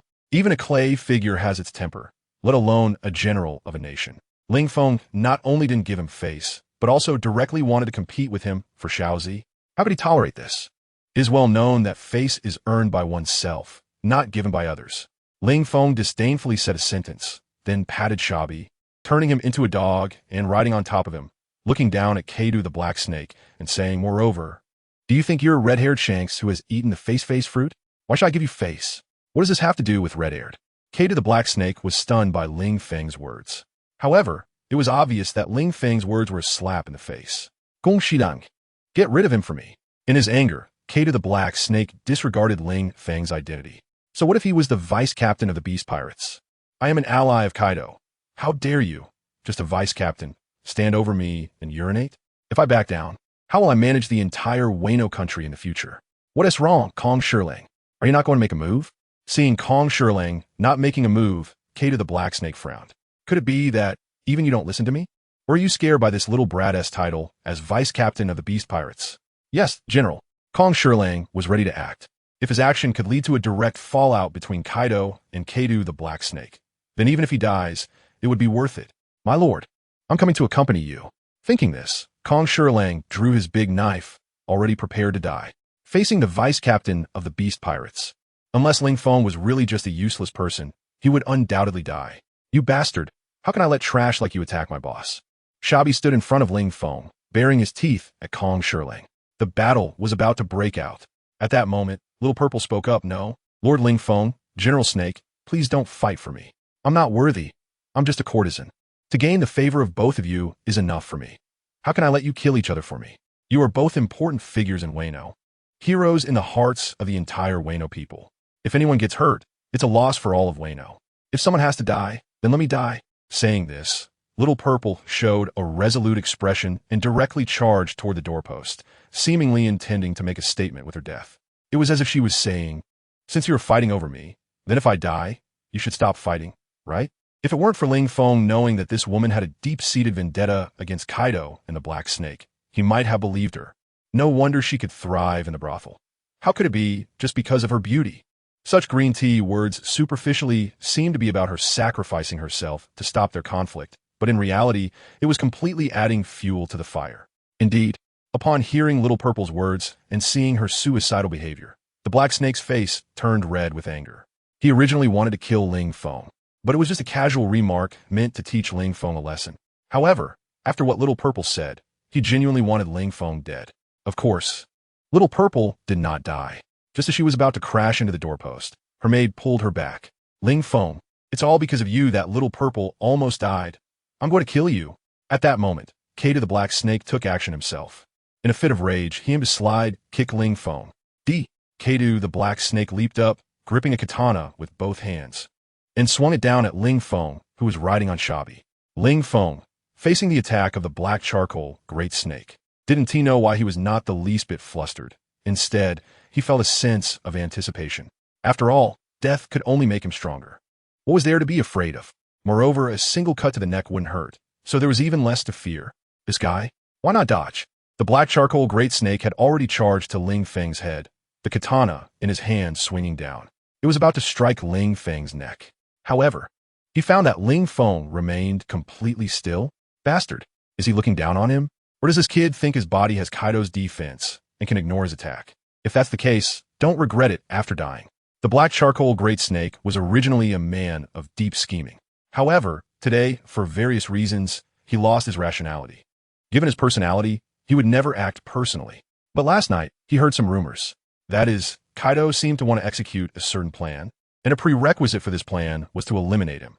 It seemed he wanted to establish a brand new Wano country and make his son the new general of Wano.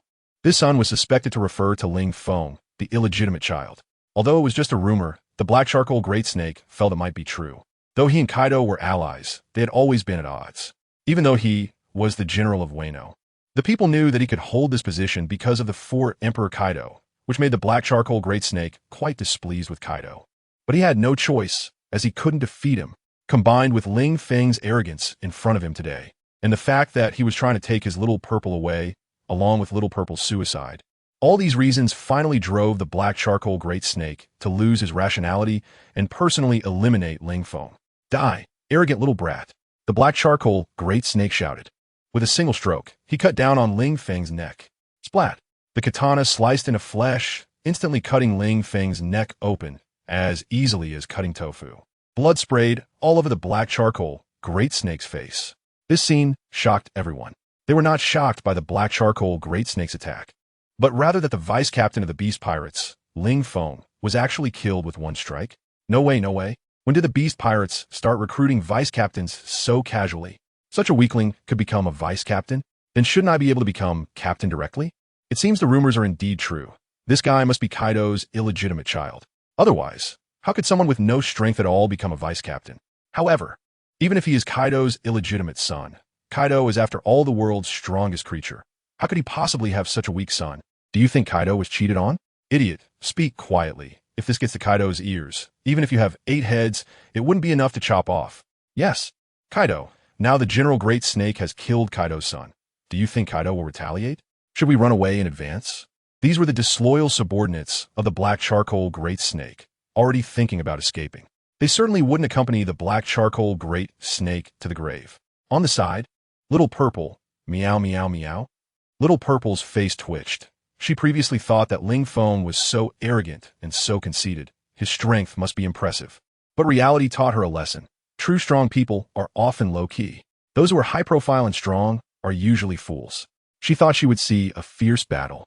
But this, Little Purple held her forehead. Ling Feng demonstrated what it meant to look good, but be useless.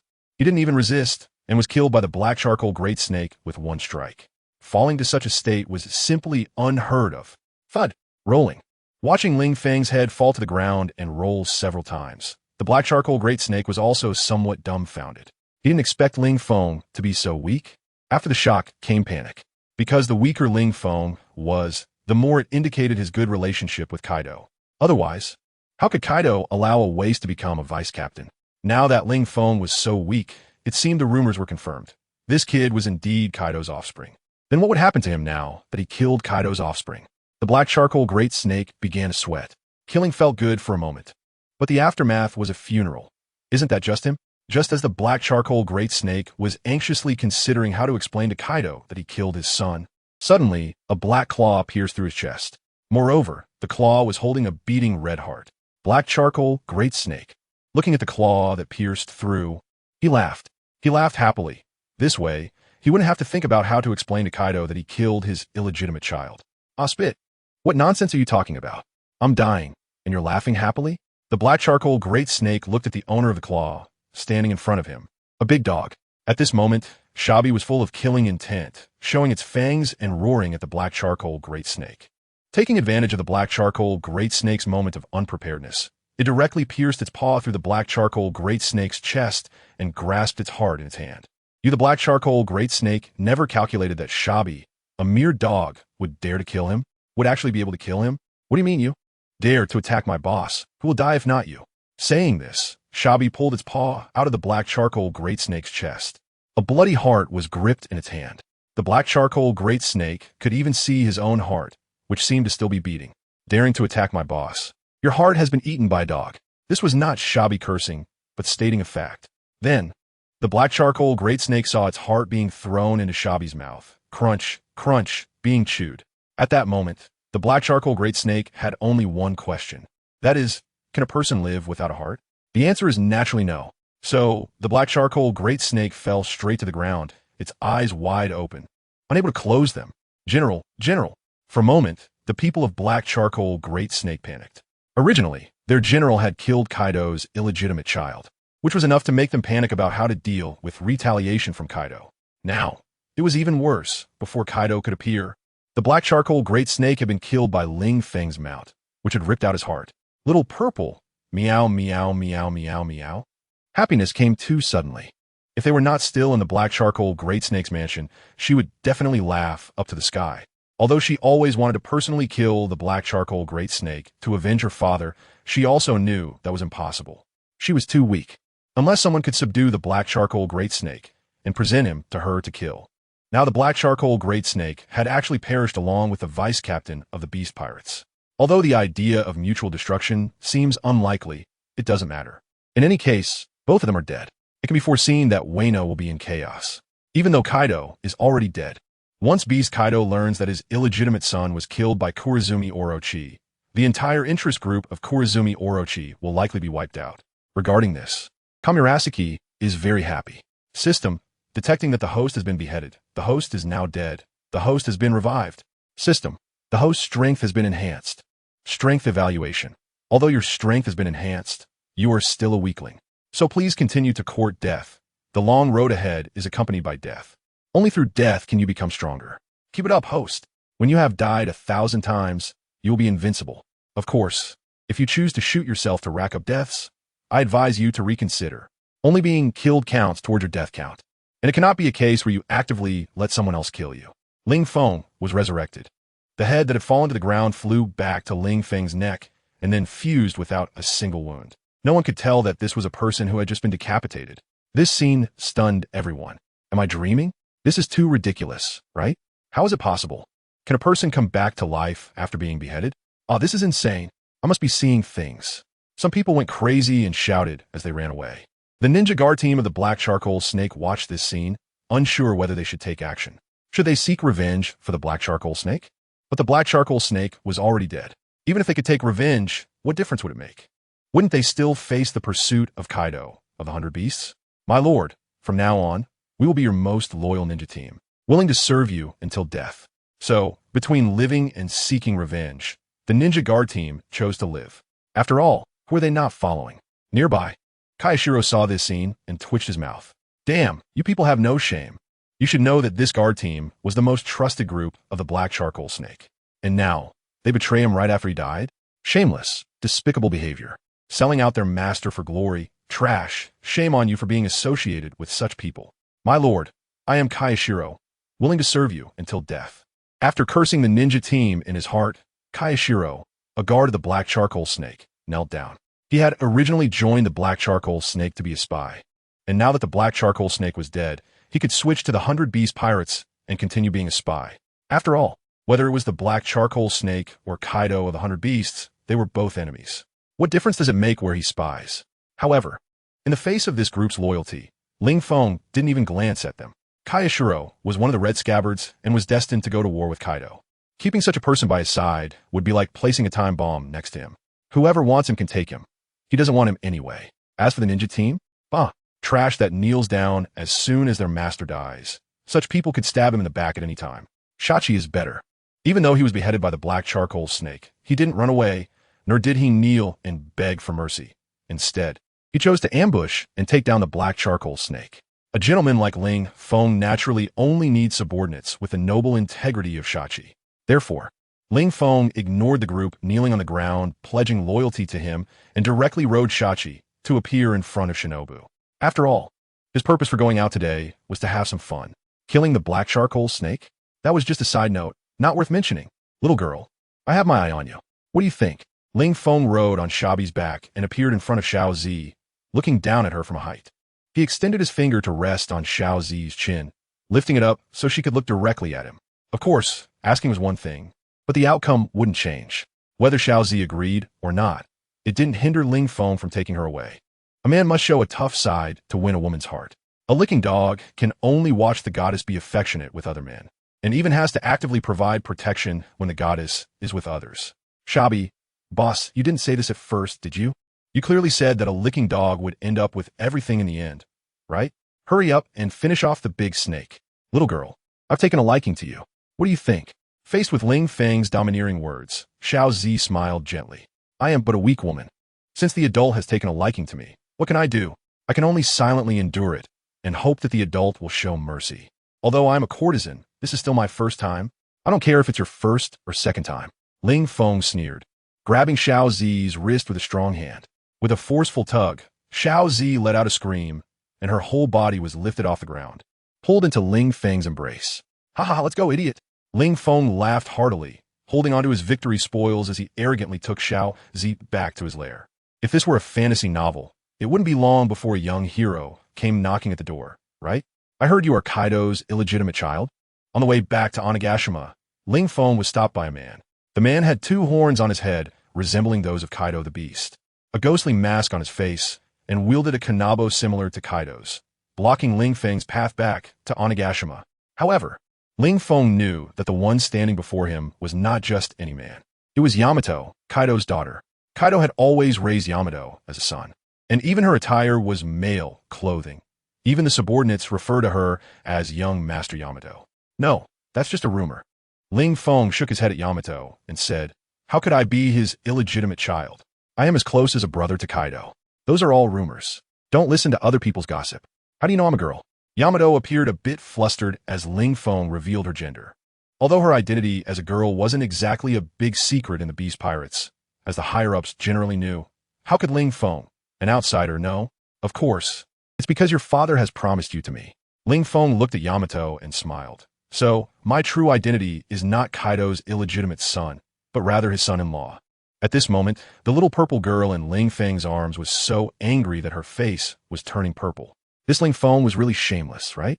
He was holding me in his arms and actually flirting with another woman right in front of me. How could he be so inconsiderate? Tonight, I will definitely drain him dry and let him know that teasing a girl has serious consequences. Son-in-law. Hearing Ling Feng's words, Yamato's mouth twitched. She couldn't believe it. Kaido would never betroth her to someone else. The relationship between Yamato and Kaido was not very harmonious, so she didn't even call him dad, just addressed him by his name. The main reason was that her dream was to become a man like Kazuki Odin and to embark on great adventures at sea since she was little. However, Kaido did not allow it. Not only did he prevent her from going out to sea, but he also put an explosive handcuff on her that would blow up if she left the borders of Wano. This led to a consistently poor relationship between her and Kaido. Although Kaido's actions were meant to protect Yamato, after all, at that time, she was just a little girl of no more than 10 years old. What could happen to a little girl going on sea adventures? She would probably come back pregnant multiple times over. Furthermore, Kaido had many enemies at sea. Those who couldn't defeat Kaido would definitely retaliate against Yamato if they found out that Kaido's daughter was drifting outside. So, as a father, Kaido couldn't be considered to have done a great job, but he couldn't be deemed incompetent either. If you don't believe it, you can ask him. Why are you stopping me? Ling Feng smiled and suddenly thought of something. He said to Yamato, by the way, I remember Kaido telling me that your dream is to go out to sea for adventures, right? You wouldn't agree at first because you are too weak. However, with me around, as long as you marry me, I will protect you, and he won't be able to keep you trapped in Wano anymore. Although Kaido never said that. It doesn't matter. As a man, you have to learn to deceive women. A house, money, looks, they can all play a significant role in dating. But eloquence is even more important. Ling Feng, was someone in my past life who could ride a little electric scooter while carrying 5 or 6 girls. The so-called textbook example of a task refers to me. Other men can at most deceive for a body. But I want it all, body, mind, and even money. What kind of man is impressive? Not those who are rich and spend money on 1, 2, 3, 4, or 5 mistresses, but a man like me, who can spend a woman's money while having her. I just need to use my eloquence, and that's enough. You protect me? Hearing Ling Feng's words, Yamato laughed. She reached out and took off her oni mask. Underneath the mask was a pure, youthful face, which was Ling Feng's type. Yamato belonged to the category of youthful beauty with a big chest. However, she was currently wearing a loose men's jacket that concealed her figure, making it difficult for Ling Feng to take advantage of the situation. But that didn't matter. In Ling Feng's eyes, Yamato couldn't escape. A simple girl who had always stayed in Wano couldn't possibly resist his advances as an experienced flirt. It was impossible. Compared to Xiao Zi, Ling Feng preferred someone like Yamato, innocent, cute, and unpretentious. Although their body types were mismatched, like a toothpick stirring a big vat, it was the world of one piece. Nothing was impossible. Moreover, he still had a system. Although that system seemed to be of little help at the moment. He believed it was because he hadn't fully developed its functions. The system, like a woman, needed to be properly developed. You can't just let the system dictate everything. That kind of system is immature. A mature system can upgrade itself and show whatever functions the host desires. What? Can't I protect you? Hearing Yamato's question, Ling Feng smiled. Do I look weak to you? Yamato, at least you have some self-awareness. Ling Feng said, Yamato, I have to educate you here. There's a saying that goes, you can't judge a person by their appearance, just like you can't measure the sea with a ladle. Do you know what it means? Yamato shook his head and replied innocently, what does it mean? Ling Feng said ahem. What I mean is that although good-looking people in this world generally don't have much strength, people like Kaido, Whitebeard, and Big Mom who aren't that good-looking are quite strong. But that doesn't apply to me. I'm the kind of rare man who's both handsome and powerful. Hearing Ling Feng's explanation, Yamato couldn't help but twitch the corner of her mouth. Although I look cute and silly, can you not treat me like a fool? Is that really what you meant? Even if you want to say you're strong, do you really need to use Kaido, Whitebeard, and Big Mom as a backdrop to support you?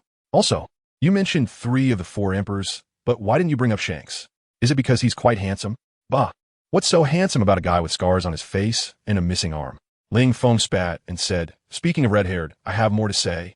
That guy didn't become one of the 4 emperors when he still had his arm, but after it was broken, he became one. What does this indicate? It further supports my previous conclusion that generally, good-looking people aren't very strong. After red-haired lost his arm, it affected his looks, and once he became less handsome, his strength immediately skyrocketed. In other words, strength and looks are linked. Just look at the 3 admirals of the Navy, and you'll understand, being good-looking equals being weak, while being unattractive equals being powerful. And I'm the only one who is both strong and handsome. Of course, you don't need to feel envy or jealousy, because a man like me, who is both good-looking and strong, will soon be your husband. Come on, let your husband give you a hug, and see if Kaido has kept you nice and plump over the years. If you've lost weight, I'll go take on his beast pirates right now.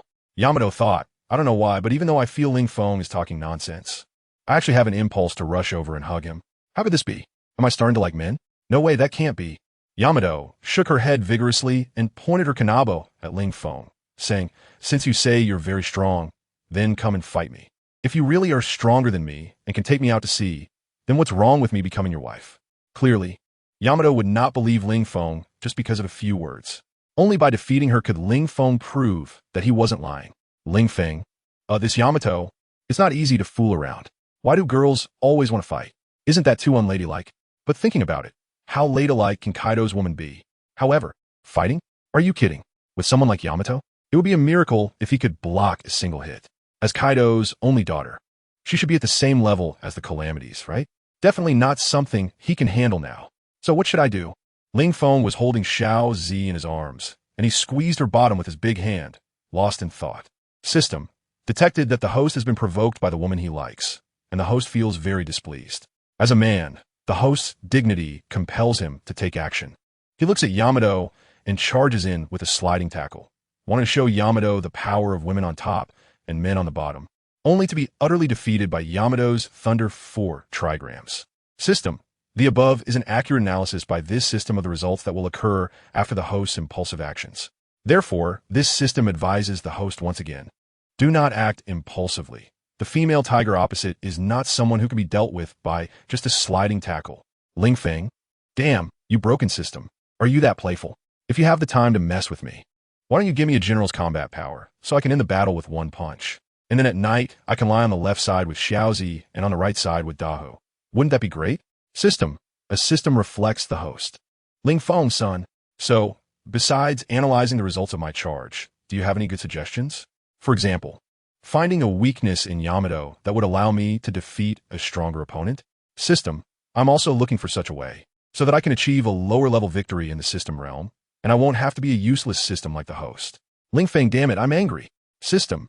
You better apologize to me and give me general level combat power, or do you believe I will report you? System. If you can find a place to report me, consider it a win for you. Trash system. You still say I'm useless. You can't even give me general-level strength. You're the useless one.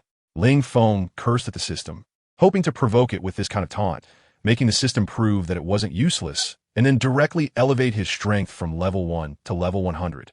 However, the system did not respond. It seemed to tacitly agree with Ling Feng's words.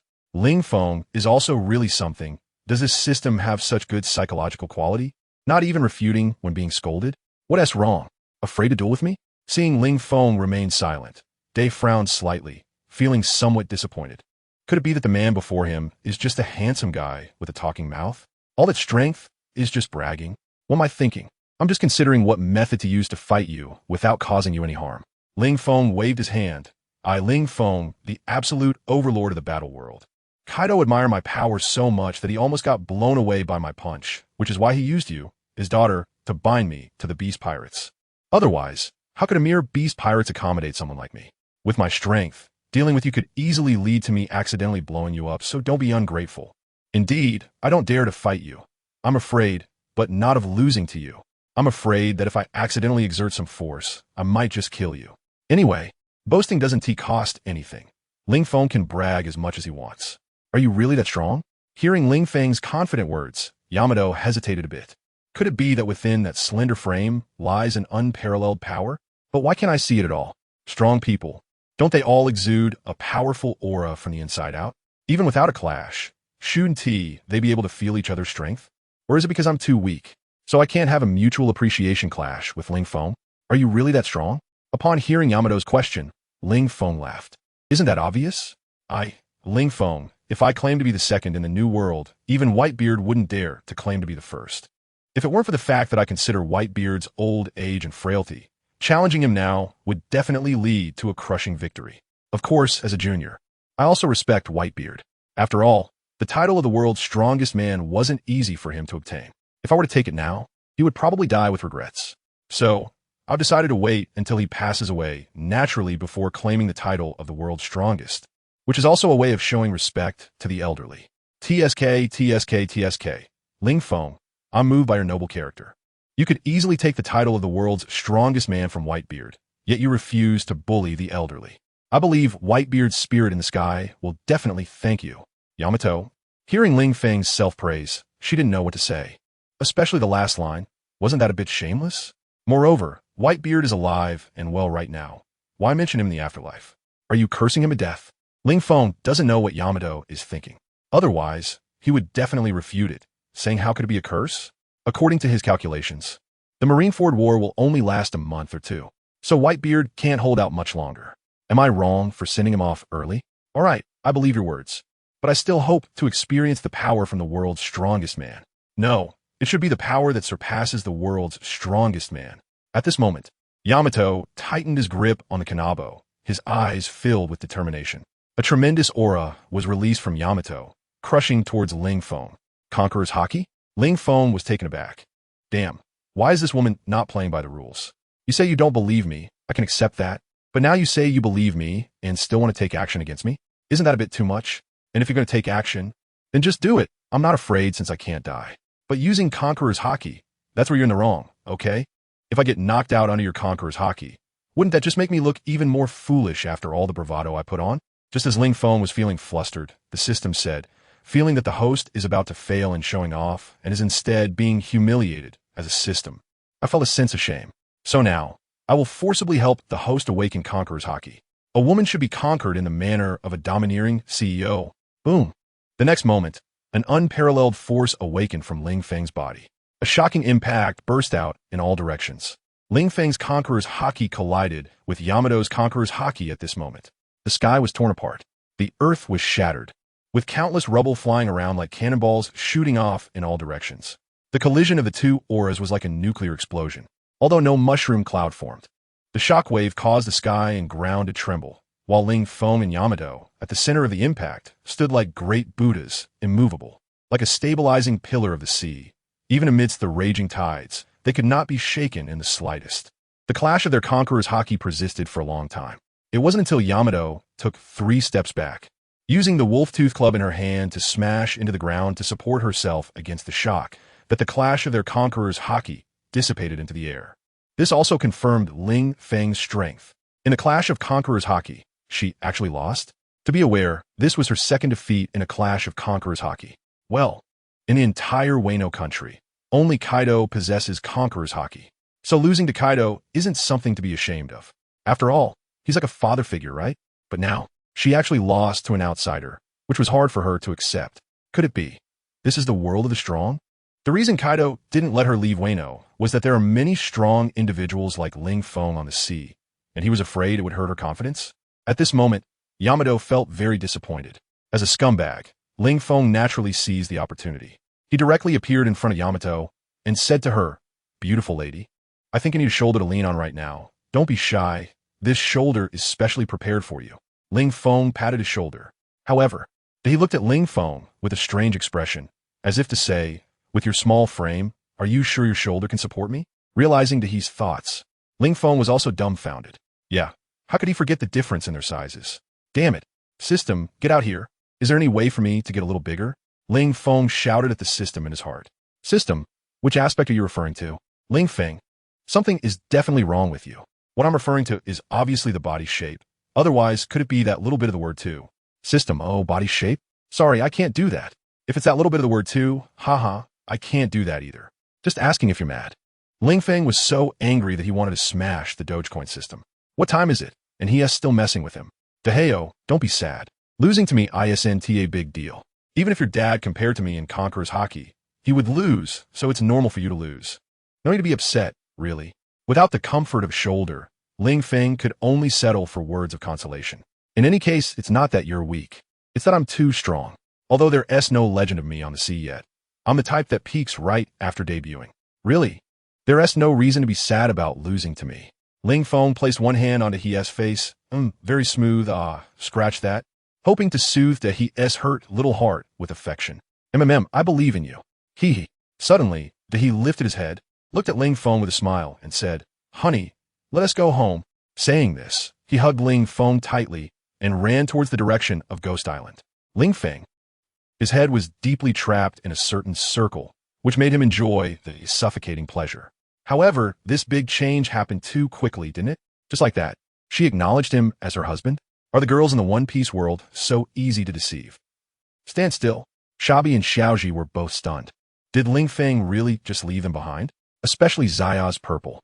She was cursing Ling Feng in her heart, scumbag, bastard, son of a bitch, forcing her to leave. And before she even got home, he found a new love on the way. Was she not seductive enough? Or was Tazizu just unable to make a move? But cursing aside, she still wanted to use Ling Feng's identity to successfully infiltrate the 100 Beast pirate crew. So, she couldn't leave in anger. "Why aren't you hurrying up to chase after your boss?" Zaya's Purple said as she patted Shabi's head irritably. "Yes, big sister."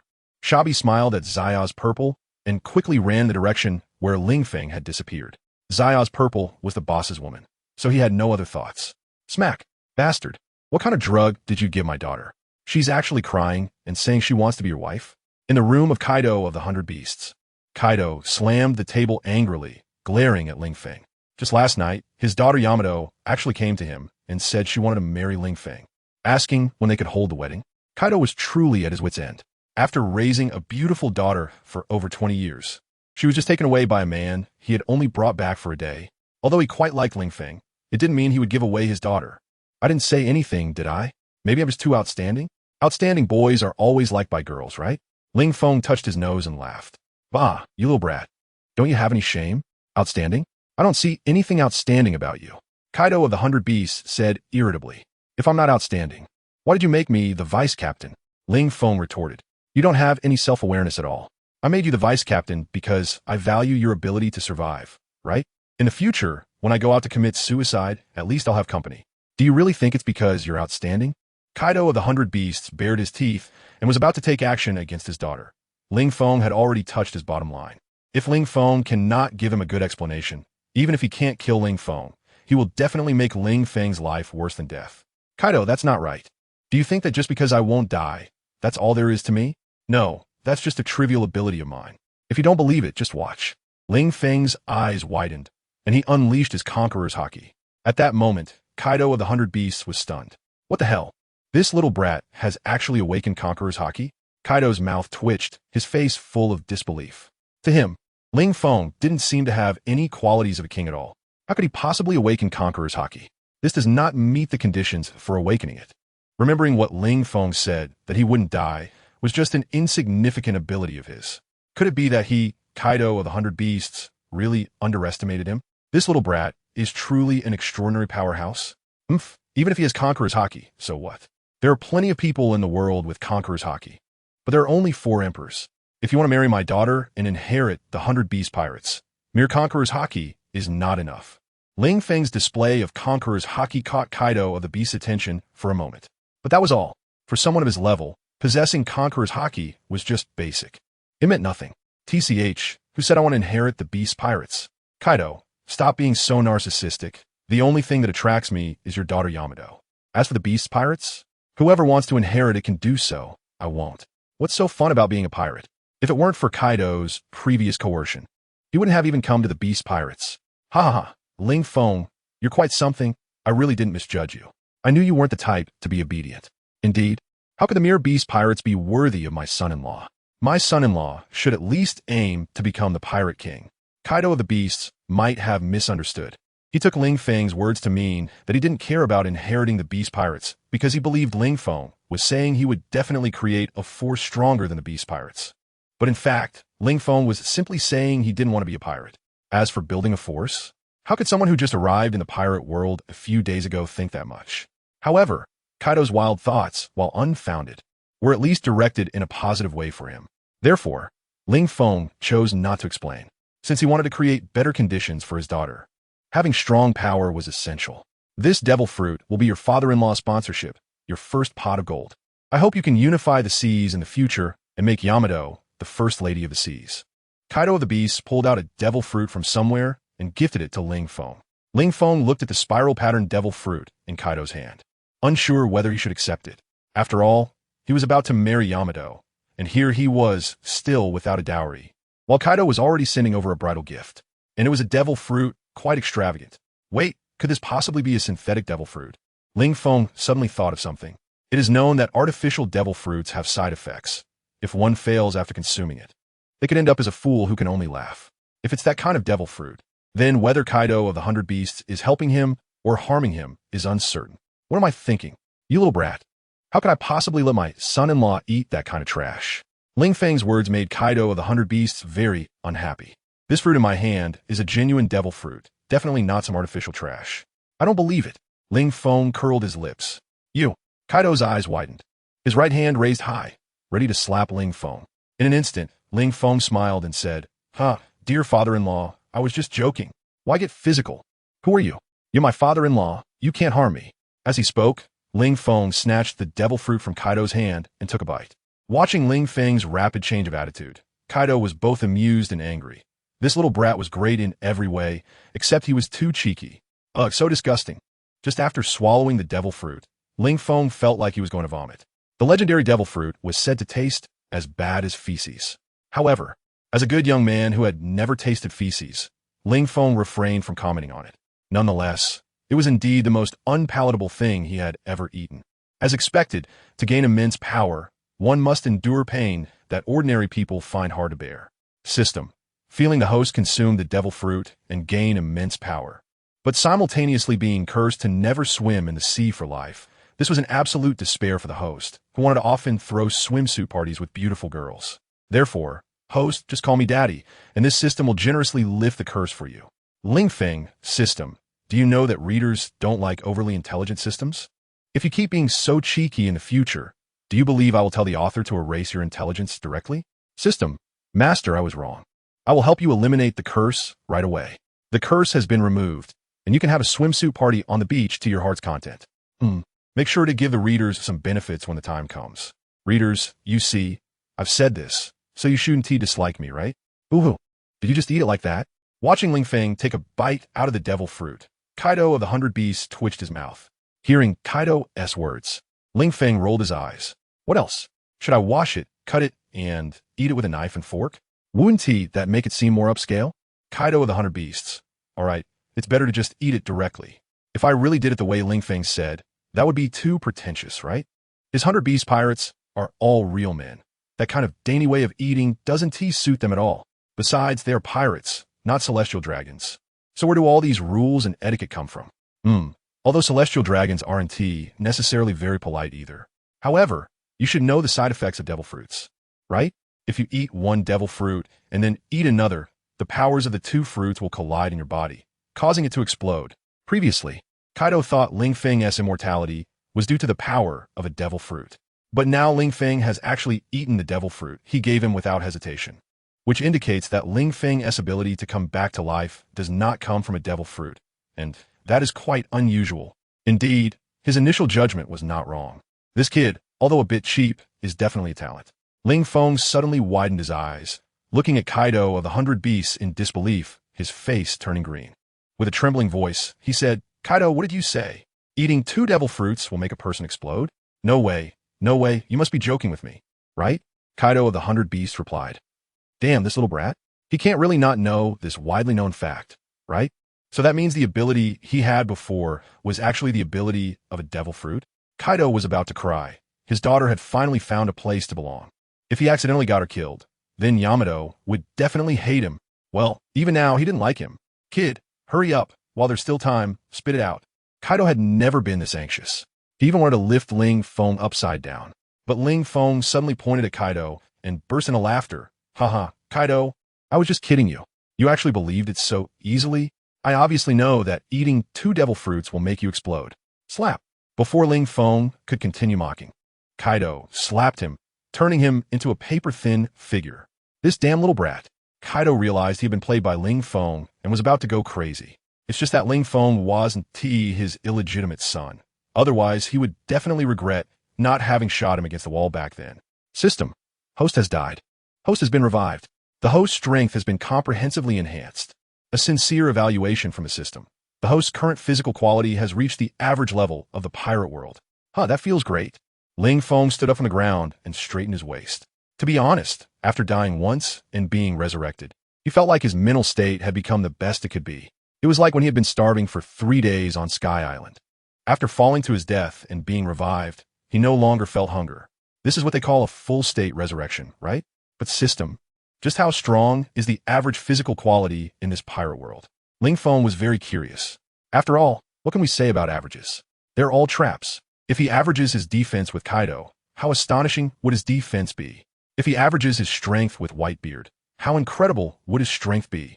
For example, if he combines with Whitebeard, Kaido, Big Mom, and Shanks, he would practically possess the power to shake the world.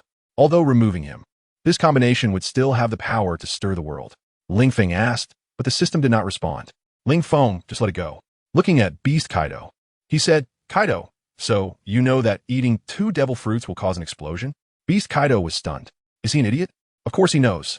Beast Kaido didn't answer, but Ling Feng noticed the look of disdain in his eyes and said irritably, "You're the idiot, aren't you? Isn't your hobby suicide? Since you know that eating 2 devil fruits will kill you, why don't you just eat this one? If you do, you'll be dead, right?" Beast Kaido, as expected, you little brat are really an idiot. You said my hobby is suicide. Since my hobby is suicide, under what circumstances can I keep this hobby going? Ling Feng thought for a moment and said, under the premise of being alive? It seems you're not that stupid after all. Yeah, if I'm dead, how can I commit suicide? I can only commit suicide while I'm alive, so I can't die, got it? Kaido looked at Ling Feng as if he were standing at the highest point of intelligence. If it weren't for the fact that he couldn't win, Ling Feng would have slapped him. He hated being outdone by someone trying to show off even more than he did. And what kind of ridiculous reason is that? You can only continue to commit suicide if you're alive? You might as well tell me that your body is structured differently from ordinary people, and that even if you eat 2 devil fruits, it wouldn't matter. Is this really it? Just this? TCH, with a disdainful expression. I can only say that this answer has no class at all. It doesn't deserve the title of the strongest creature. By the way, what ability does this devil fruit you gave me have? Ling Feng asked, can't you feel it yourself? Kaido lazily replied, I can feel it. But I want to hear you say it, can't I? Ling Feng said unhappily, damn, what do you take me for? You should be grateful for me giving you the devil fruit, yet you treat me like a commentator? Slap. Kaido slapped Ling Feng again, killing him. This time, the force was greater than before, turning him into a meat paste. For some reason, Kaido seemed to enjoy this feeling. System. The host has died. The host has been resurrected. The host's strength has been enhanced. Host, I'm not bragging, but with your current strength, You can bully the commoners in the pirate world at will. The resurrected Ling Feng saw the system's evaluation and wanted to curse. I've died so many times, and I can only bully commoners? This system is too useless. System. All right, the term commoners might make the host unhappy. So how about I change it to celestial dragons? At least for trash like Charlos. You can easily take on 2 of them. No. The host should be able to take on their whole family of 3. Ling Feng, let's not mention that trash like Charles. It simply lowers the status of the celestial dragons. All right, although most of the celestial dragons that have appeared so far are pretty subpar, but we should still believe that there are some impressive figures among them. Otherwise, they would have been completely sidelined long ago. Wait, how did we end up talking about the celestial dragons? Ling Feng shook his head and then angrily scolded Kaido. Kaido, you've gone too far. Do you think of me as a balloon? Slapping me like that? I can get angry too, you know. Don't force me to unleash my true power and knock you down with one punch. If it weren't for the fact that you're the father of my woman, even if you were a dragon, I could still turn you into a worm. Ling Feng's personality was already understood by Kaido. He wouldn't take such boastful words seriously. He picked up the wine gourd at his waist, took a sip, exhaled, and then said to Ling Feng, "Kid, it's just a slap for me, right? You'll die in one hit anyway. So what's there to be angry about? It's not about feeling pain. It's about face, okay? I'm still your son-in-law, and you slap me around like this. Those who know think we're just playing around, but those who don't might think I'm a parasite with no rights." Ling Feng rebutted. The genre of son-in-law novels is no longer popular. Nobody likes to see a submissive protagonist. Do you understand? I don't understand at all. Kaido of the 100 Beasts roared. Ling Feng smiled. In this day and age, someone who is unreasonable actually dares to shout so loudly. Do you think that just because you shout loudly, you're impressive? Smack! Kaido of the 100 Beasts slapped Ling Feng again, causing him to explode. Then, looking at the recovering Ling Feng, he said, "In this day and age, speaking loudly doesn't necessarily mean you're impressive, but having a strong fist definitely does. Come on, if you have the guts, refute me. If you refute me once today, I'll beat you to death once." Kaido of the 100 Beasts taunted Ling Feng, especially arrogantly beckoning him with his hand, just like Shun Tung. Furious, Ling Feng rushed up and punched Kaido of the 100 Beasts. Boom! Ling Feng used all his strength and delivered a powerful punch to Kaido of the 100 Beasts' face. However, that punch, which he had put all his effort into, didn't even cause a ripple on Kaido's face. Ling Feng, is this the extent of your punching power? Kaido laughed, grabbing Ling Feng, who was still in the air, and then forcefully slammed him down onto the ground. The ground was smashed into a huge crater, and Ling Feng was once again turned into mush. Damn it, this is what you forced me to do. After Ling Feng was resurrected, he roared, "Transform for me." Roar. In the next moment, Ling Feng transformed into a gigantic dinosaur, or rather, a triceratops. The 3 sharp horns on his head gleamed with light, sharp and domineering. It seemed capable of breaking through everything in front of him. Kaido, take my move. Electric lightning triceratops drill. Ling Feng, now a triceratops, roared as he moved forward on his 4 legs. His massive weight caused the ground to crater with each powerful stride. At this point, Ling Feng's size was no less than that of Kaido, the beast, and even larger. This was the power of the devil fruit Ling Feng had consumed. The Zoan-type, ancient species triceratops fruit. Ling Feng naturally knew that even if he transformed into a triceratops, he would not be able to defeat Kaido. However, he wanted to become stronger, and the only way was through death. So now he was prepared to rack up more death counts against Kaido to make himself even stronger. The running triceratops suddenly leaped into the air, its whole body. No, the entire dragon began to spin like a top in the air, transforming into a horizontal tornado, charging towards Beast Kaido. Very good, kid. In this world, there are not many who dare to lay a hand on me. Although you are weak, I acknowledge your courage. Out of respect for you, I will let you see the power of someone standing at the pinnacle of the world today. With a flash, a spike club appeared in Beast Kaido's hand. Conqueror's haki wrapped around it as Kaido gripped the club with both hands and swung it fiercely at the charging triceratops. Without a doubt, the triceratops was sent flying. It exploded into a cloud of blood in the air. Watching Ling Feng disappear into the sky, Beast Kaido put away the spiked club and said solemnly, "Kid, do you understand the gap between you and me now? Have you experienced the strength of the world's strongest? If you want to become my son-in-law, you are still far from it. So work hard. Aim for me as your target. One day, I will be waiting for you at the strongest position in the world, waiting for you to pull me down from my throne. Only then will you have the qualifications to have Yamato and be able to give her happiness and a sense of security. With your current strength, You could easily be taken out by Yamato. So how could you protect her? The next day, damn, Kaido, you've gone too far. What do you want to do? Ling Feng was directly grabbed by Kaido while still in bed. What are you doing? From today on, I'm going to train you well and make you a man worthy of my daughter. Kaido said loudly to Ling Feng. Train what? I don't want to train. Ling Feng shook his head and loudly refused. Training? That's something only the useless would do. Trying to catch up to talent through hard work. But is Ling Feng useless? Of course not. True genius relies on 1% inspiration and 99% perspiration. However, that 1% of inspiration is the most important. And for Ling Feng, he could become stronger just by dying. So, hardware training, you might as well throw me into a brutal environment. By then, I might die and become invincible. But this is his fundamental secret, and he naturally can't tell Kaido, even if the other party is his father-in-law. It's not up to you. Originally, Kaido only admired Ling Feng. But since Yamato told him yesterday that she wouldn't marry anyone but Ling Feng, Kaido has already regarded Ling Feng as one of his own. If he didn't care about Ling Feng, how could he possibly train him personally? As the captain of the Beast Pirates, he has plenty of things to do every day. Yet he woke up early to call Ling Feng and personally train him. What does that represent? It means he is nurturing Ling Feng as his successor. Although Kaido is still considered young compared to Whitebeard, the future belongs to the youth. At his age, he still hasn't been able to dominate the new world. Even if Kaido is proud, he believes he can't replicate the feats of his former captain, Rox. Since he can't achieve it himself, he should cultivate the younger generation.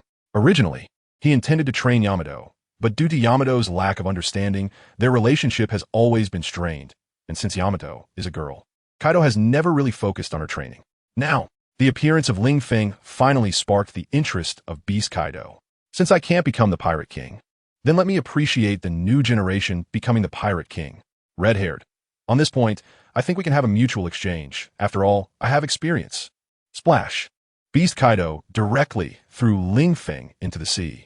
Now, you should be a bit clearer, right?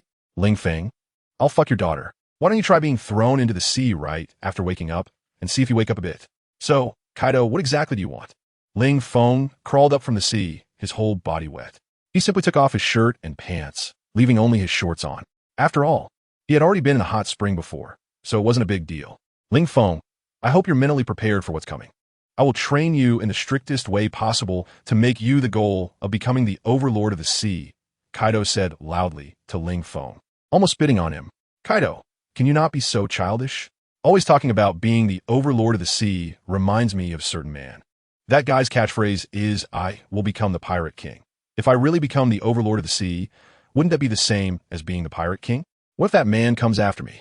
I really don't want to get involved with that. Ling Feng was very troubled. He just couldn't understand why the Beast King Kaido wanted to train him. Did he, like Shabi, see the script and know that he would definitely become a king in the future? So now he was training him, hoping that when he became king, Kaido could take the credit for it. Then when he got older, he could tell everyone, the current sea overlord Ling Feng was trained by me. If it weren't for my careful guidance back then, there would be no Ling Feng today. Thinking of this, Ling Feng cursed in his heart. Damn, that's so shameless, right? Has he spent too much time with me and learned my shameless spirit instead of my other good qualities? So, should I ask him for a patent fee? Kid, stop talking so much nonsense. Let's start training now. A real man needs to have impressive muscles, so I'm going to train your strength. At the very least, you can't look as weak and fragile as you do now, where a simple breath could blow you away. After saying that, the Beast King Kaido threw his kanabo towards Ling Feng. Ling Feng, bang. Unprepared, Ling Feng was directly hit by the Wolf Fang Club, and his whole body was slammed to the ground, sinking deep into the sand, looking quite disheveled. Damn it, Kaido, didn't you hear what I said at all? I don't want to train, Ling Feng supported himself with both hands, preparing to crawl out of the sandpit. However, it seemed he had overestimated himself, or underestimated the weight of Kaido's kanabo. He realized that even with both hands pressed against the sand, he couldn't push away the kanabo that was pressing down on his back. Damn, how heavy is this damn iron rod? Ling Feng cursed angrily. Waste, get up. Looking at Ling Feng, who was unable to stand up under the weight of the spiked club, Kaido scolded angrily. Are you treating the sand as Yamato? Lying on the sand feels good, huh? Do you believe I can break you like I did with Jill? Ling Feng thought he didn't expect that Kaido, this guy with thick eyebrows and big eyes, would actually make such a colorful joke with him, and even joke about his own daughter? Get lost. Not even the 5 Elements Mountain can suppress me, and you think you can hold me down with just a Wolf Fang Club? What a joke. Kaido, let me tell you, It's not the Wolf Fong Club that can suppress me, but justice. Ling Feng shouted, then exerted force with both hands, his veins bulging. And with his tremendous strength, he finally pushed the Wolf Fong Club behind him away. Kapu, I told you. This kid is just like me. What kind of nonsense is this? Kaido was confused by Ling Feng's words. What is the Five Elements Mountain? What the hell is justice? Kid, do you not realize your current identity? You're a pirate, and you're talking to me about justice? However, seeing Ling Feng struggle to push the Wolf Fong Club away from him, Kaido felt quite pleased. This indicates that this little brat is not hopeless yet. Good. Next is swinging practice. Kaido said to Ling Feng, do you see that small mountain on your left? Whenever you can break that mountain with the Wolf Fong Club, your strength training can come to an end. Ling Feng followed Kaido's finger and saw, indeed, there was a small hill to his left. It's about 45 meters high. Huh, are you kidding me? Kaido, have you gone mad? Are you short on workers and need me to help you dig stones for free? Ling Feng directly started cursing, saying that the small mountain was nothing he was proud of. Even if he were given a year, he absolutely couldn't destroy it, not to mention destroying it. He didn't even know when he would be able to swing Kaido's kanabo, let alone smash a mountain with it. This was simply an impossible task, right? Such a task should be given to Tom Cruise. He's more familiar with impossible missions. So, are you going to smash it or not? The beast Kaido silently raised his palm. Ling Feng, are you threatening me? Do you think I will compromise just because you raise your hand? Today, I will show you what it means to be a man of steel. What it means to have an unyielding character. What it means to be uncorrupted by wealth and unbowed by power. Smack! Kaido of the 100 Beasts slapped Ling Feng to death with one blow. You little brat. Why do you have so much nonsense? I warn you. I know you're not afraid of death because you can resurrect. But are you afraid of me throwing you into a latrine? If you don't train properly today, tomorrow I'll throw you into a latrine to keep you company with the filth. Kaido was smiling as he said this. But Ling Feng seemed to hear the whispers of a demon. He had fully understood Ling Feng's character, which was to respond to force, not kindness. The better you treat him, the less he respects you. Therefore, Kaido abandoned the idea of talking nicely to Ling Feng and chose to threaten him. Kaido, do you still have any shame? Do you have any humanity left? You can even think of throwing me into a latrine? Do you deserve your title as Pirate Emperor? Threatening me? Can't you come up with something more sophisticated? Like locking me in a small dark room and then throwing in 100 beautiful girls? And if I don't comply, you could drain me dry? Isn't that more impressive than throwing me into a latrine? Ling Feng offered suggestions to Kaido. Then, Kaido chose half of the suggestions. Little brat, you're right. Indeed, throwing you into a latrine is a bit dirty and doesn't fit my identity as Pirate Emperor. So, as you wish if you don't train well today. Tomorrow I'll lock you in a small dark room and throw in 100 rough men to have their way with you. Kaido looked at Ling Feng with an evil smile. You should know that the 100 Beast pirate crew lacks many things, but they have plenty of men, and they're all very hungry, having not seen many women for a long time. They're quite eager for a delicate little thing like you. Ling Feng, the next moment. Ling Feng dragged Kaido's kanabo and appeared at the foot of the small hill, then swung the kanabo, striking the rock wall fiercely again and again. Although he felt that Kaido was joking. After all, he was the other party's son-in-law, right? How could he be tarnished by those stinky men? But what if? Who knows if Kaido's mind would suddenly twitch? So, to avoid being violated by men, Ling Feng had no choice but to go all out. At that moment, Ling Feng regretted it. If he had known, he wouldn't have flirted with Yamato. Otherwise, Kaido wouldn't have treated him as a successor to train. The key point was that he hadn't even kissed Yamato.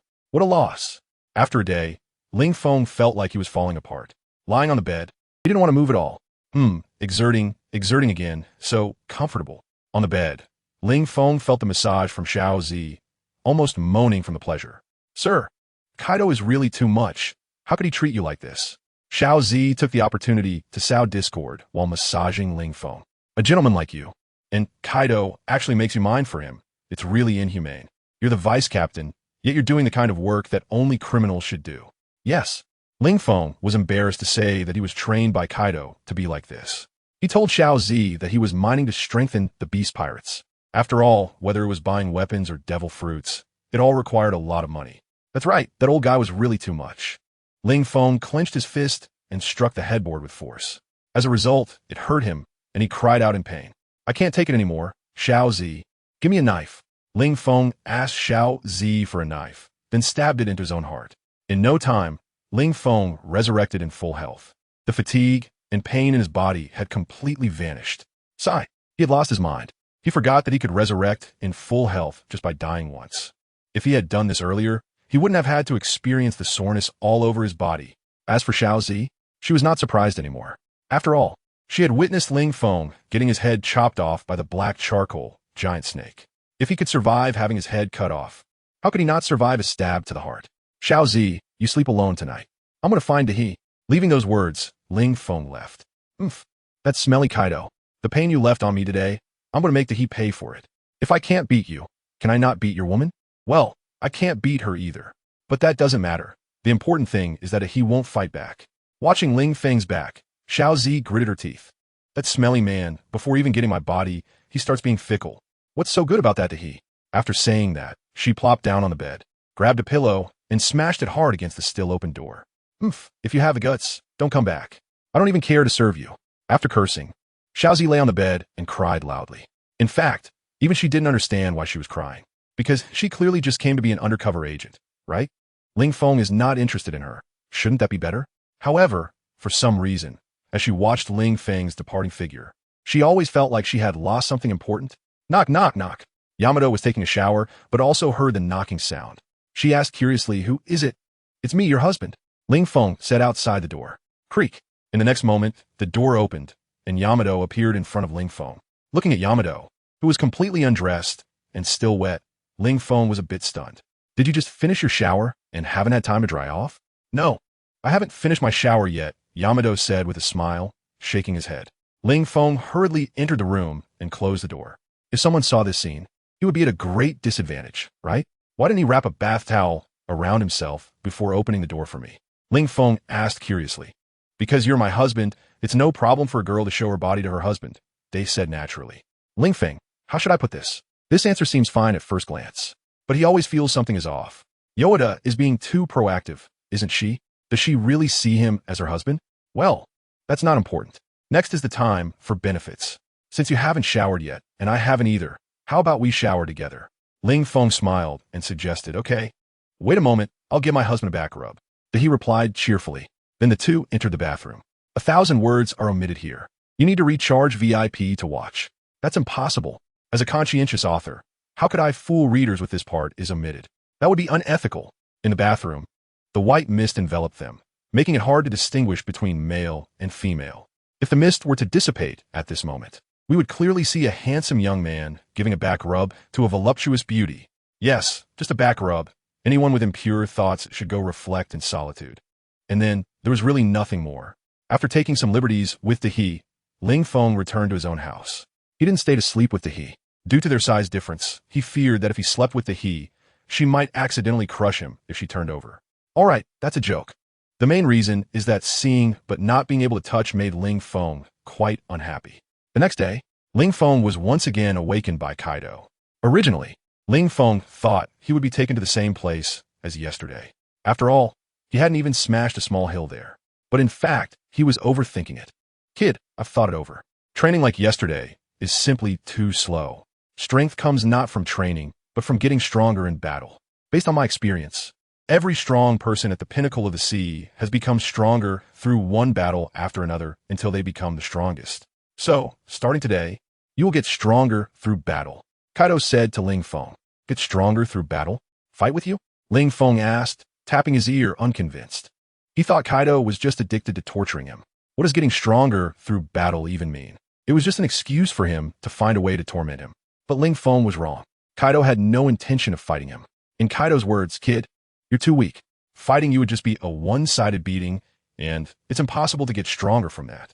So today, I'm going to take you to a place. Without revealing where that place was, Kaido transformed into a dragon and grabbed Ling Feng in his claw, tossing him towards his own head.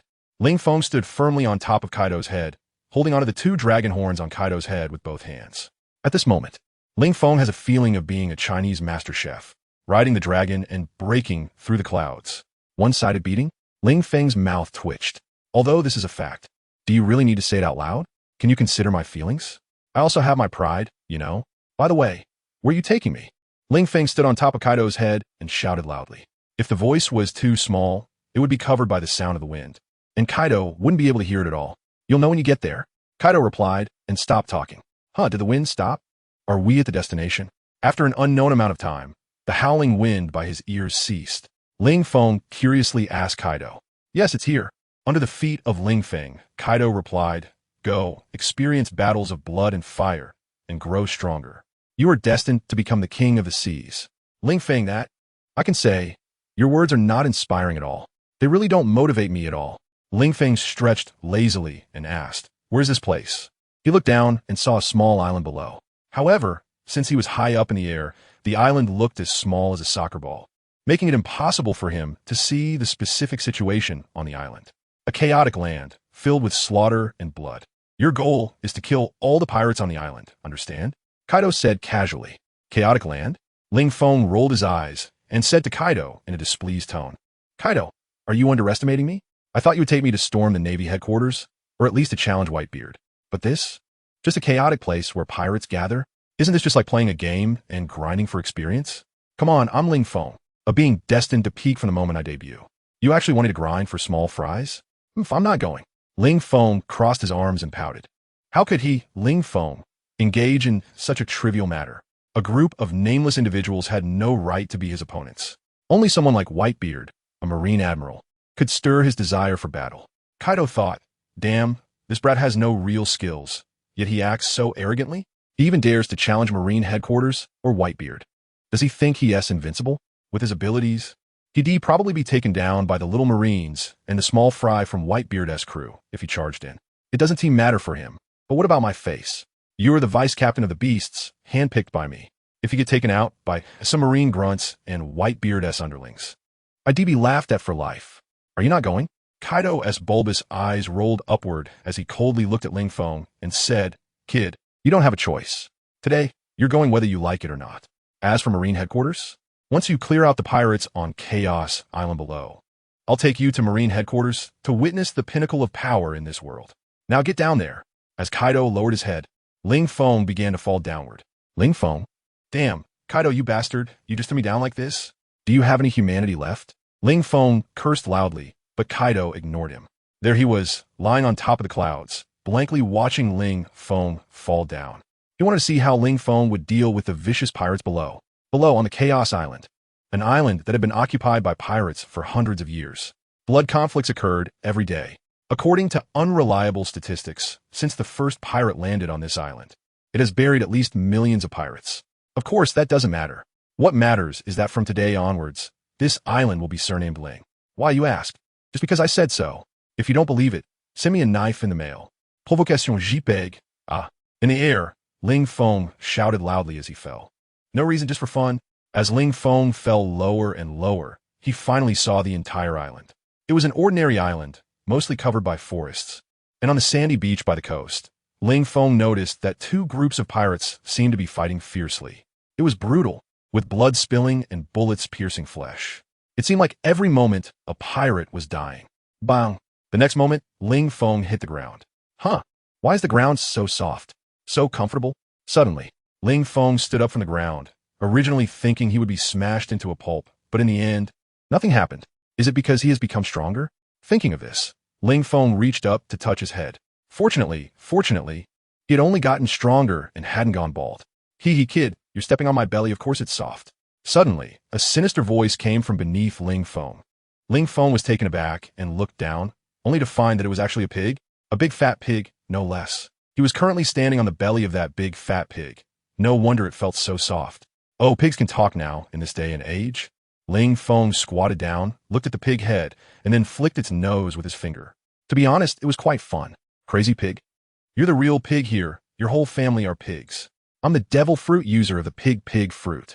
Looking at the big fat pig beneath him, Ling Feng sneered, Big fat pig. Do you dare to say that to me again? By the way, let me introduce myself. I am the vice captain of the Beast Pirates. Crazy pig, damn, who do you think I am?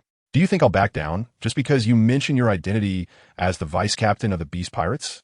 I've been a pirate for so many years, and I've never backed down to anyone. Don't think that just because you're the vice captain of the Beast Pirates. Even if Kaido of the Beast stood in front of me, would I back down? Listen carefully, what I just said was, Sir, you are so handsome. I've never seen a man as handsome as you. How could Kaido of the Beast possibly deserve to have you as his vice captain? It's simply too much of an insult to you. By the way, you said my belly is soft and comfortable, right? No problem. If you like it, I can cut it off and make a quilt to personally deliver it to you. If that is not enough, braised pork is also very delicious. As long as you spare my life, you can have braised pork every day. Isn't that a good deal? Crazy Pig flattered Ling Feng. Although he was a pirate with a bounty of 50 million, facing the vice captain of the beast pirates, even if you tied 1,000 of him together, it wouldn't be enough for Ling Feng to beat. So, licking up to a pig isn't shameful, and selling one's own meat isn't shameful either. The only shame is not getting a good price for it. Ling Feng, is the title of the beast pirate's vice captain really that useful these days? He was a bit shocked. It seems that becoming Kaido's vice captain isn't completely useless. Captain, but I heard that the beast pirates don't have a vice captain. At this moment, one of the Mad Pig's subordinates reminded him, and among the 4 emperors, only the red-haired pirates have a vice captain. So this kid must be lying to you. Mel Peak. Upon hearing his subordinate's words, he slapped him, smack. You bastard, what are you saying? Do you think I have a pig brain and believe whatever others say? You're just a sailor, acting like you're a strategist? You think you deserve to give me advice? Come on, take him away and execute him. In the next moment, someone dragged the pirate who reminded the Mad Pig away. No, Captain. I really didn't mean to insult you. I've shed blood for the crew, I've fought for the crew, and I even offered my loyalty to you. You can't just kill me like this. Puff. The knife fell, the head flew up, blood sprayed 3 feet high, and the head hit the ground. Eyes wide open in death. Serves you right. Looking at the dead sailor, Mad Pig coldly cursed, then turned to Ling Feng with a grin and said, Sir, what do you think of my handling of this? This bastard dared to insult you? If you're not the beast pirate's vice captain, then who is? Is he? Ridiculous. So what if the beast pirates didn't have a vice captain before? Has the beast pirates never had a vice captain? Rest assured, I believe in you. You are definitely the vice captain of the beast pirates. Anyone who doesn't believe it, I'll take their head. Do you all believe it? Mad Pig turned to his subordinates and asked. We believe. The death of their comrade was right in front of them. How could they not believe it? How could they dare not believe it? As for what Mad Pig really thought, Mad Pig thought, useless sailor, your death is not regrettable. If you wanted to remind me, couldn't you do it when no one was around? Reminding me in front of so many subordinates. Isn't that just slapping me in the face publicly? Saying I'm a pig? Easily deceived by others? In this situation, if you don't die, how can I establish my authority? If I admit it, wouldn't I be a clown? How can I lead the crew in the future? So, you can go peacefully and, after a few days, I will send your family down too, so you won't be lonely in hell.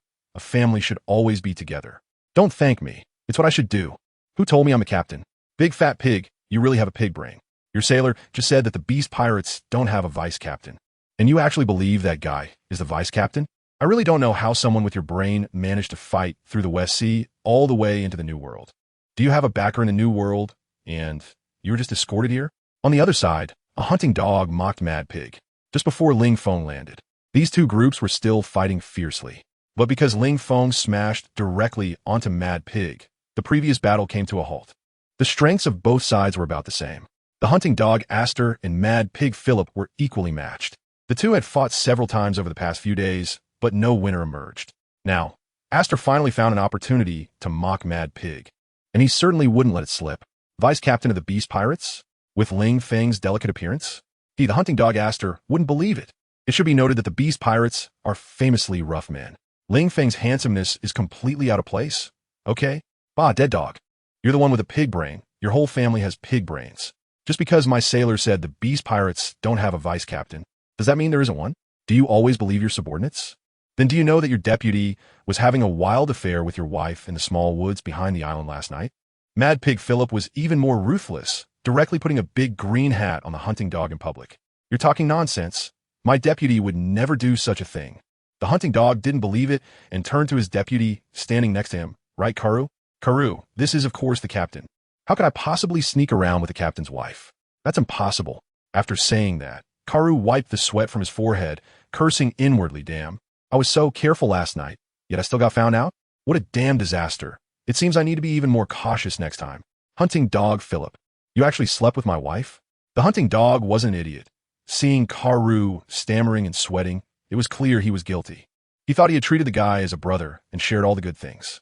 All right, so you really weren't polite, even sharing his wife? You bastard, go die. The hunting dog swiped at Karu. Karu blocked with his sword and then explained, Captain, don't believe that fat pig scheme. How could I do anything to your wife? I don't even know what color her lace panties were last night. Shut the hell up. The hunting dog's eyes turned red. It should be known that he had worked hard for many years to win back his wife, who usually acted very proud at home. Damn. Last night, she even told him she was on her period, and he made her brown sugar water. But now she was actually cheating on him behind his back. Not only cheating, but with his good brother. Even a rabbit wouldn't eat the grass near its nest. D. Hunting dog Philip was already in a state of madness, attacking Karoo fiercely. The members of the hunting dog pirates watched this scene, unsure of what to do. One was the captain, and the other was the vice captain. Who were they supposed to help? Captain, do you really want to kill each other? Karoo, who had been blocking without counterattacking, was also furious. Isn't it just stealing my brother's wife? What's the big deal? When you invited me on board, you said we would be brothers for life. Your money is my money. Your power is my power. How come now your wife is not my wife? This is really a complete lack of credibility. That's right. Today it's either you die or I survive. Hunting dog Philip bit down on Karoo's shoulder, his sharp teeth crushing the flesh. Damn, since you don't value our brotherhood, then don't blame me. Karoo gritted his teeth and suddenly withdrew his long sword, stabbing it into hunting dog Philip's stomach. Puff! The long sword pierced through, directly impaling hunting dog Philip's belly. The hunting dog, whose teeth were still biting Karoo's shoulder, widened his eyes. You dare kill me? Saying this, sharp claws shot out from his paws, fiercely stabbing toward Karoo's heart. Karoo coughed up blood, using his last strength to pull out the long sword. In the end, the two perished together. This chaotic scene left Ling Feng dumbfounded. What kind of bizarre pirates are on this island? A pig brain, a dog liquor, and a scoundrel who steals his brother's wife? I can only say that the hound is too unjustly treated. His wife was clearly stolen, and it was by his most trusted brother. In the end, although he got his revenge, he died as well. Now, his wife doesn't even know who to take advantage of. Besides, for some reason, Ling Feng suddenly felt sympathy for the hound. Maybe it's because of Sabo. After all, both of them are users of the dog fruit. The difference is that Sabo found such a good master, and he has plenty of opportunities to use his power in the future. As for the hound, he can only die sadly. Wait, something seems off. I came here not to wipe out all the pirates. This is Kaido's test for him. But what is he doing now? Watching a show? Kaido is watching from the sky. If he does nothing, he might just be exiled to this chaotic island forever, right? If he had just arrived in this world without any ties, Ling Feng wouldn't care where he stayed. But now, he has a loyal dog and 2 women in Wano country. Let us not talk about the loyal dog for now. He can't easily give up on Yamato and Hiyori. Sabo? Boss, I'm so devoted to you, so serious. And you just say let us not talk about it? Are women that important to you? Boss, women only affect how fast you draw your sword. But I can find you a better sword. Can't you put me first? Ling Feng, get lost. Women may affect my sword drawing speed, but they allow me to shoot like a dragon. Sabo, boss, if you want, I can also make you shoot like a dragon. Ling Feng, get lost. Captain, what a great opportunity. The captain and vice captain of the Hound pirate crew have perished together. This is the perfect time for us to catch them all. The vice captain of the Crazy Pig pirate crew said, they have been old enemies with the Hound pirate crew. If they don't seize this rare opportunity, it would be like pushing away a sister-in-law who has come to their door. Thunder would strike them. Do you need to talk so much? Crazy Pig glared fiercely at his vice captain. The vice captain felt wronged and said to Crazy Pig, Captain, I didn't steal your sister-in-law. Smack! Crazy Pig slapped his vice captain on the head, knocking him to the ground in a dog-eating shit position. If you dare to steal, do you believe I will skin you alive, rip your tendons, and chop you into pieces, then cook you in hot oil until the little pirates next door cry for more? Vice Captain, am I being treated like a dish? Enough of this nonsense. Ling Feng couldn't help but speak up. He looked at the mad pig and said, now, have your men gather all the pirates on the island. I have something to say. I'll give you half an hour. If you can't complete the task I assigned you in half an hour, then my dinner tonight will be a whole roasted pig. Mad Pig thought, I may look like a pig now, but I'm not a pig. I'm just a devil fruit user. And why roast a whole pig? Isn't braised pork belly delicious? Or is fried pork chop not tasty? Or is sweet and sour pork not flavorful enough? Of course, he didn't dare to say this aloud and only complained in his heart. Yes, sir, please wait a moment. I'll have my men call all the pirates on the island right away. If I miss one, I'll castrate myself and brew wine for you to boost your vitality. Mad Pig said, bowing and scraping to Ling Feng. A man should be tough on himself. Ling Feng, fuck you, he has heard of Bull Whip for enhancing potency, Tiger Whip for enhancing potency, Deer Whip for enhancing potency. When did Pig Whip also start enhancing potency? Half an hour has passed. The beach where Ling Feng is located has become overcrowded. Ling Feng didn't know how the little brothers of Crazy Pig managed to gather all those unruly pirates on the island. However, the process wasn't important. It wasn't like it was a romantic affair. As long as the pirates showed up, his goal was halfway accomplished. Next, it would depend on his silver tongue. As for Kaido, wanting him to fight to increase his strength? That's a joke. Killing is a rough job, always done by the little brothers. When has the boss ever needed to fight personally? That would be too unrefined. At this moment, Ling Feng stood on a makeshift platform. Below him were pirates, densely packed, jostling against each other, filling the beach, and some were even spilling into the water, whispering and making a racket. Most of the pirates were questioning the members of the Crazy Pig Pirates. The Crazy Pig Pirates had used all sorts of bizarre reasons to get this group of pirates to show up. Something about the Navy attacking the island, urging them to run. Something about powerful pirates treating this island as a battlefield, urging everyone to come and watch. Something about the Yonko pirates recruiting here, telling everyone to quickly recommend themselves, and so on. Now that the pirates had arrived, but found nothing, they were naturally unhappy. Crazy Pig was just a pig head worth 50 million. The highest bounty here was over 100 million. Although for top pirates like the Yonko, a bounty over 100 million might not seem like much. In the New World, those who had bounties over 100 million were not small fry. Crazy Pig, didn't your men say that the Yonko pirates were recruiting? Where are they now? If you don't give me an explanation, do you believe I will wipe out your Crazy Pig pirates today? The most formidable presence in the crowd was a pirate with a bounty of 120 million, the demon sword-faced Achilles. He had come specifically because Crazy Pig's subordinate said that the Beast Pirates were recruiting new members. But where were the Beast Pirates? What? The Yonko pirates are recruiting? Crazy Pig, your subordinates didn't say that to me. They told me the Navy was attacking the island from behind, urging us to run from the front. Are you going to give me an explanation? The leader of the Lion Pirates, Lion King Simba, roared at Crazy Pig. This guy, with a bounty of 100 million, was not someone Crazy Pig could afford to offend. Facing the questioning of the two, Crazy Pig trembled and looked at Ling Feng, seemingly saying, "My lord, I've set up the stage for you. Now it's time for your show."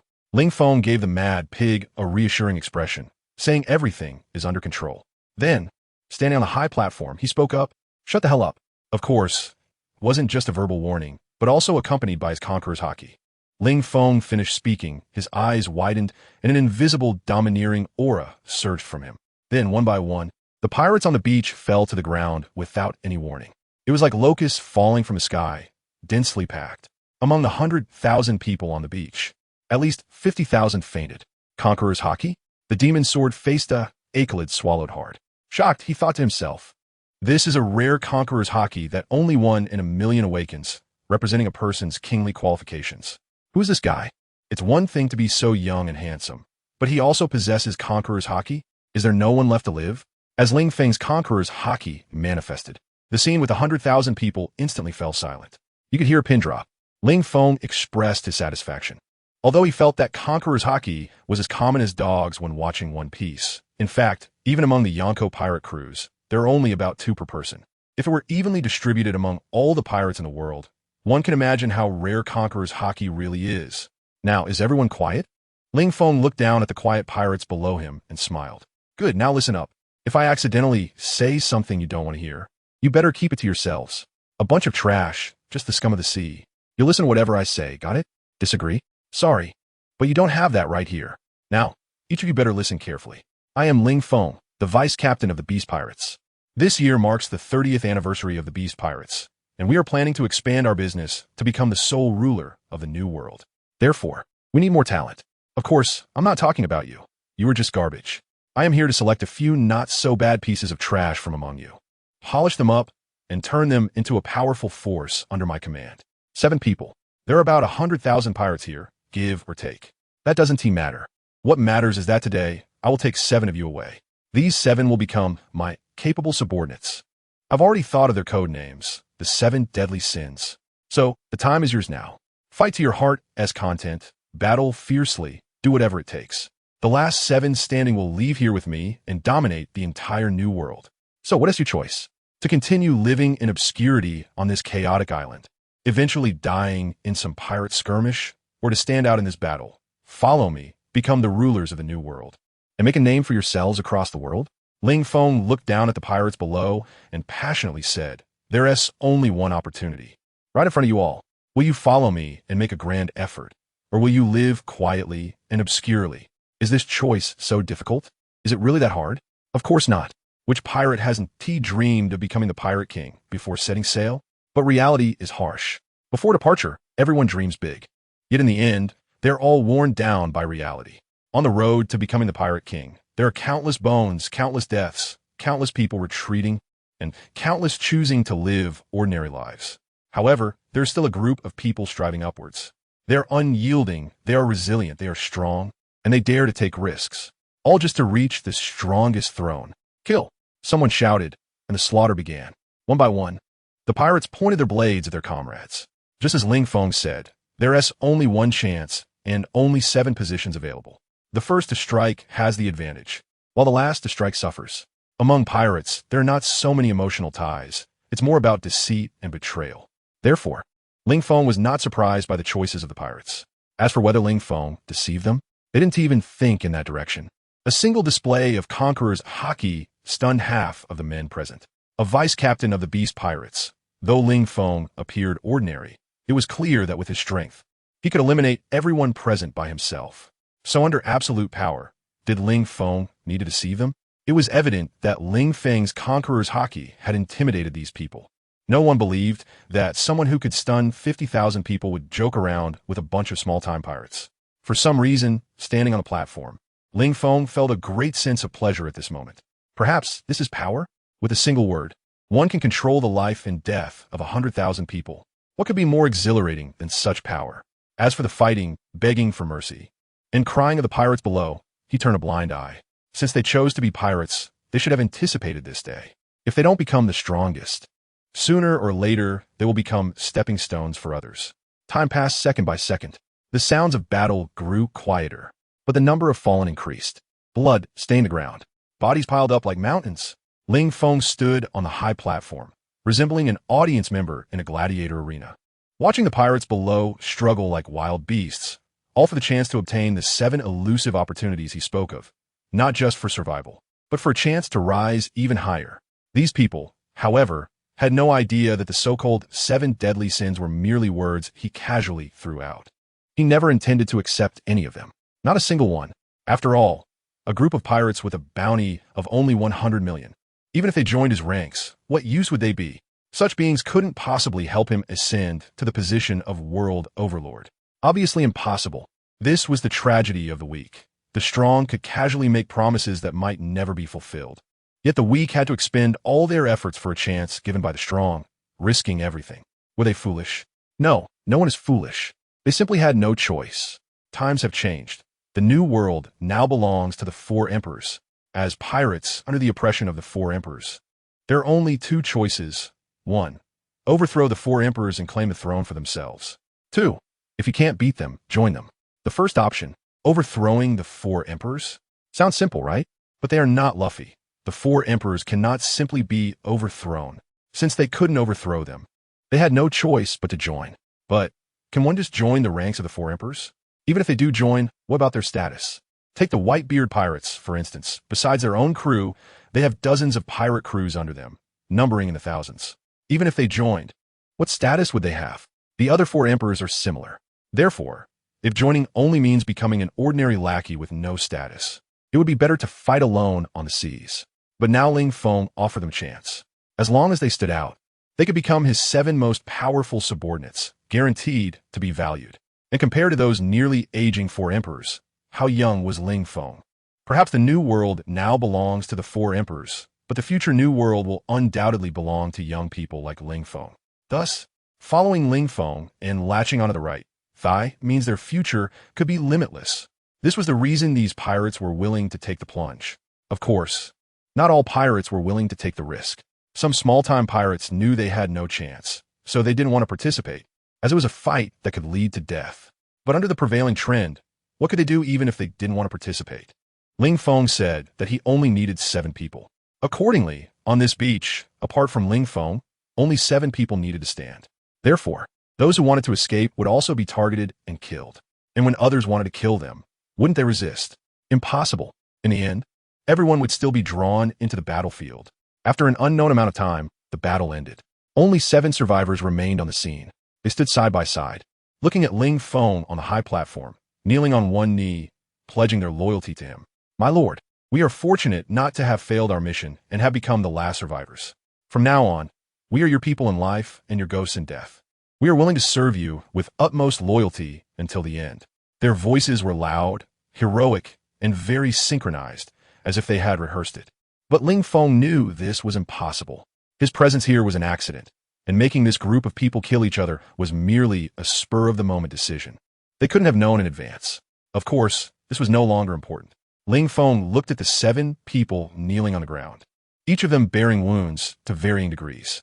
The mad pig was still alive, but had lost an arm, and the demon sword had the highest bounty. However, the long sword in his hand was already broken into 2 pieces. One can only imagine how intense the previous battle was. Among 100,000 people, he had only chosen 7. The number of deaths was even more exaggerated than in the war at the top. Clap, clap, clap. Wonderful, truly wonderful. At that moment, a voice came from afar. Ling Feng frowned and looked in the direction of the voice, only to find that it was a little lowly. She stepped on the blood-stained ground, but the blood seemed unable to stain the soles of her shoes, allowing her to walk calmly, with her soles still free of blood. The little lowly came to Ling Feng and said, "A little guy from the Beast Pirates? I really didn't expect that among a group of pirates made up of beasts, there would be such a handsome boy like you.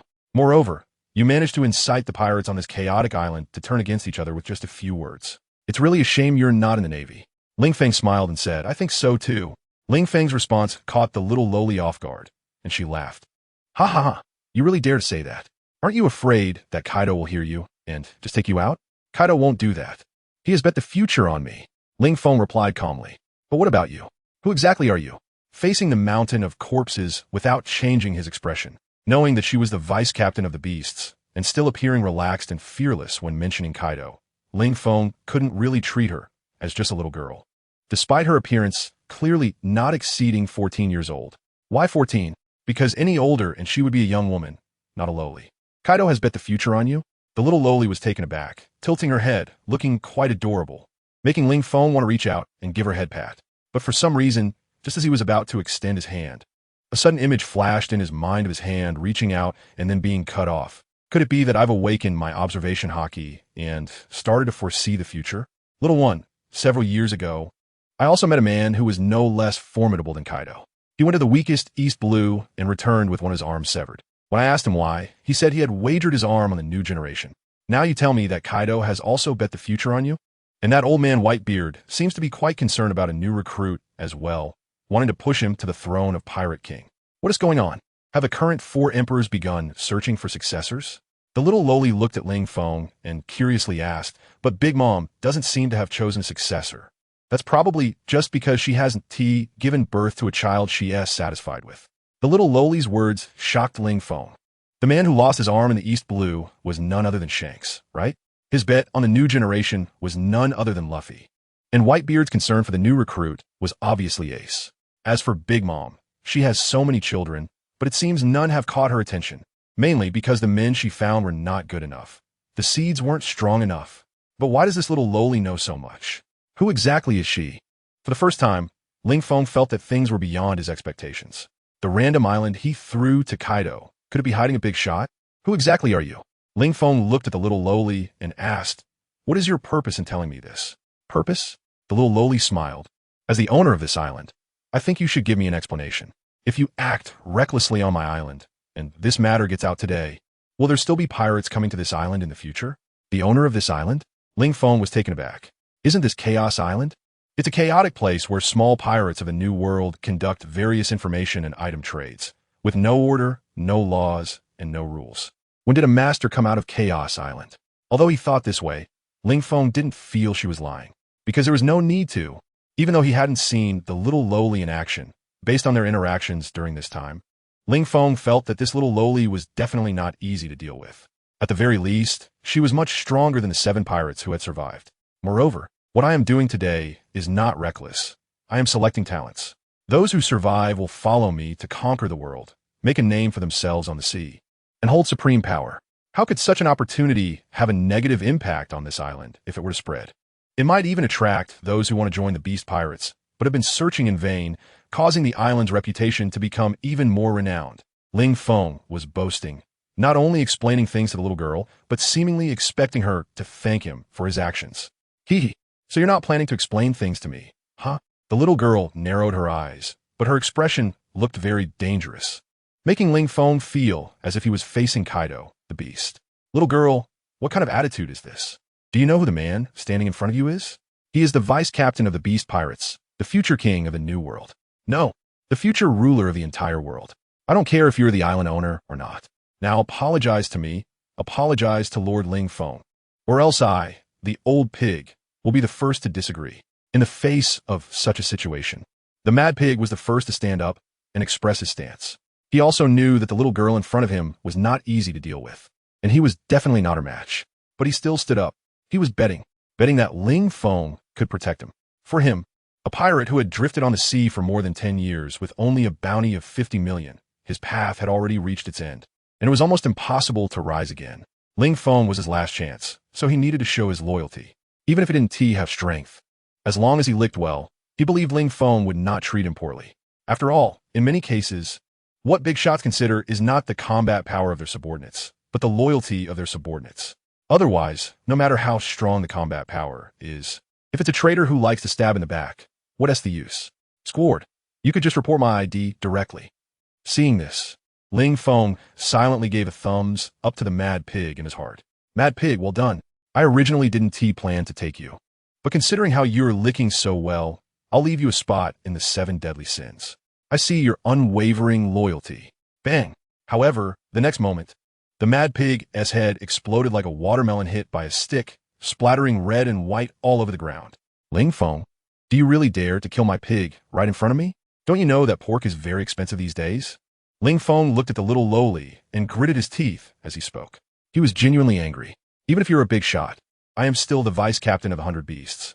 You should at least inform me before you go killing pigs. So what if you killed him? If you're not happy, you should take revenge for him. The little lowly looked at Ling Feng with a cold smile, while others couldn't see through Ling Feng's true strength. Could she not? He was just a man who was handsome, but nothing else. If he weren't one of Kaido's people, she might have considered taking him in for her own amusement. You arrogant little girl, do you think I can't kill you? Ha ha! Ling Feng laughed wildly and said, do you think you see through everything? Do you think I'm just a handsome guy who can only talk big? Do you think I'm just a man who dares to act recklessly because of Kaido's power? The little lowly blinked her big eyes and looked at Ling Feng curiously, asking, aren't you? Ling Feng, of course I am. But right now I cannot be. Damn it, of course not. That petty beast Kaido has no right to let me take advantage of him. I am Ling Feng, a man destined to become the overlord of the seas. It's because Beast Kaido saw my future that he sought me out 3 times to join his pirate crew. Take advantage of his power? That's impossible, because I'm not weaker than that guy. Ling Feng spoke very loudly, seemingly trying to boost his confidence. However, the little lowly didn't take it seriously at all. Anyone can talk big, but the dog that bites doesn't bark. Damn, this little lowly is too sharp-tongued, right? She actually compared him to a dog? This foul mouth, Ling Feng swore, would explode sooner or later. He would let her know the harshness of society and the perversion of men. Hee, not weaker than Kaido? The little lowly just looked at Ling Feng and didn't say a word. You think that's funny? Did I say something wrong? Ling Feng gritted his teeth, feeling very displeased by the little lowly's smug demeanor. He really wanted to rush over, pin her down on his thigh, lift her skirt, and spank her. He wanted her to know that a mere lowly should just stick to being cute. Mockery? Is it a skill you need as a lowly? Although, this little lowly might be much older than she appears. Master, the death of the mad pig was so tragic, there wasn't even a complete corpse left. We implore you to avenge the mad pig and kill this wicked little girl. At this moment, the remaining 6 pirates suddenly spoke up. The death of the mad pig caused them great sorrow. Although they had been enemies before, they were now part of the same crew. The 7 deadly sins under Ling Feng. As a result, they watched helplessly as the mad pig was shot in the head by a little lowly right in front of them. What's more, they hadn't even seen how the little lowly made her move. They were self-aware enough to know they were definitely not a match for her. So they needed Ling Feng to step in, even though they had never seen Ling Feng in action. The previous display of Conqueror's haki and his identity as the vice captain of the Beast Pirates led them to blindly believe that Ling Feng was among the top powers in the New World. Perhaps Ling Feng's claim that he was not weaker than Kaido was a bit exaggerated. However, as vice captain, he shouldn't be too far off from Kaido's strength, right? Yet, their blind faith left Ling Feng unsure of what to do. Fight the little lowly? Are you kidding? He couldn't even defeat the mad pig. let alone the little lowly who had just headshot him. Even with the power of the Triceratops devil fruit, his own strength was too weak. In this pirate world, the power of a mere Triceratops was insignificant. Didn't you see how the Straw Hat Kid knocked a several-ton near-sea king flying with one punch right after setting sail? If it came down to it, the Triceratops' strength might not even compare to that near-sea king. Of course, the power of a devil fruit isn't measured that way. But who could blame him for being too weak? Haha, your subordinates want you to avenge that pig. What will you do? Fight me? The little lowly provocatively looked at Ling Feng. Heh, why would I need to get my hands dirty to kill you? Besides, who do you think I am? To personally deal with a little girl like you? If this gets out, it wouldn't be glorious even if I won. And I'd just be labeled as someone who bullies the weak. That's not good at all. Then, why don't you all come at me together? Ling Feng said to the 6 pirates kneeling on the ground. Consider this little lowly as your final test. If you kill her, you will be the 6 deadly sins under my command. Can't kill her? That just means you're not qualified to join me. Of course, don't worry too much. I already know your strength, and you are not a match for that little girl. But it doesn't matter. Everything will be fine as long as I'm here. I'll be right here to support you, ensuring you all come back safe and sound. So go ahead. I'll be watching you achieve victory. Ling Feng looked at the 6 pirates and encouraged them with words. No matter what, he couldn't go up. Since he couldn't go up, he could only let these 6 pirates go. The 6 pirates exchanged glances at Ling Feng's words, thinking, what the hell, this is not how the script goes. The corpse of the mad pig was lying right beside them. Ling Feng's words made them feel very insecure. What do you mean by standing guard on the sidelines? When a crazy pig got headshot, you were also standing on the sidelines, right? But what was the result? The crazy pig still got headshot, didn't it? Of course. It's better to keep such thoughts to oneself. Saying them out loud would just make one look foolish. How about we all go together? The strongest magic sword spoke to the other 5. The remaining 5 glanced at each other, gritted their teeth, and said, we've already risked everything. If we give up now, then all the people we've killed would have died for nothing, right? We have companions among them who fought alongside us. If we give up now, wouldn't they have died in vain? So we must go. The 6 pirates stood up from the ground and walked towards the little girl. Each of them wore a serious expression, seemingly holding the mindset of either succeeding or facing death. They had already paid a heavy price before. And if they couldn't become Ling Feng's subordinates because of the little girl's appearance, it was something they couldn't bear. Therefore, even if taking a step forward meant stepping into the abyss, they had no other choice. No way, no way. You can't really think you're going to deal with me using these 6 useless fools, right? Watching the 6 pirates approach her, forming a circular encirclement, trapping her in the middle, the little girl remained unconcerned.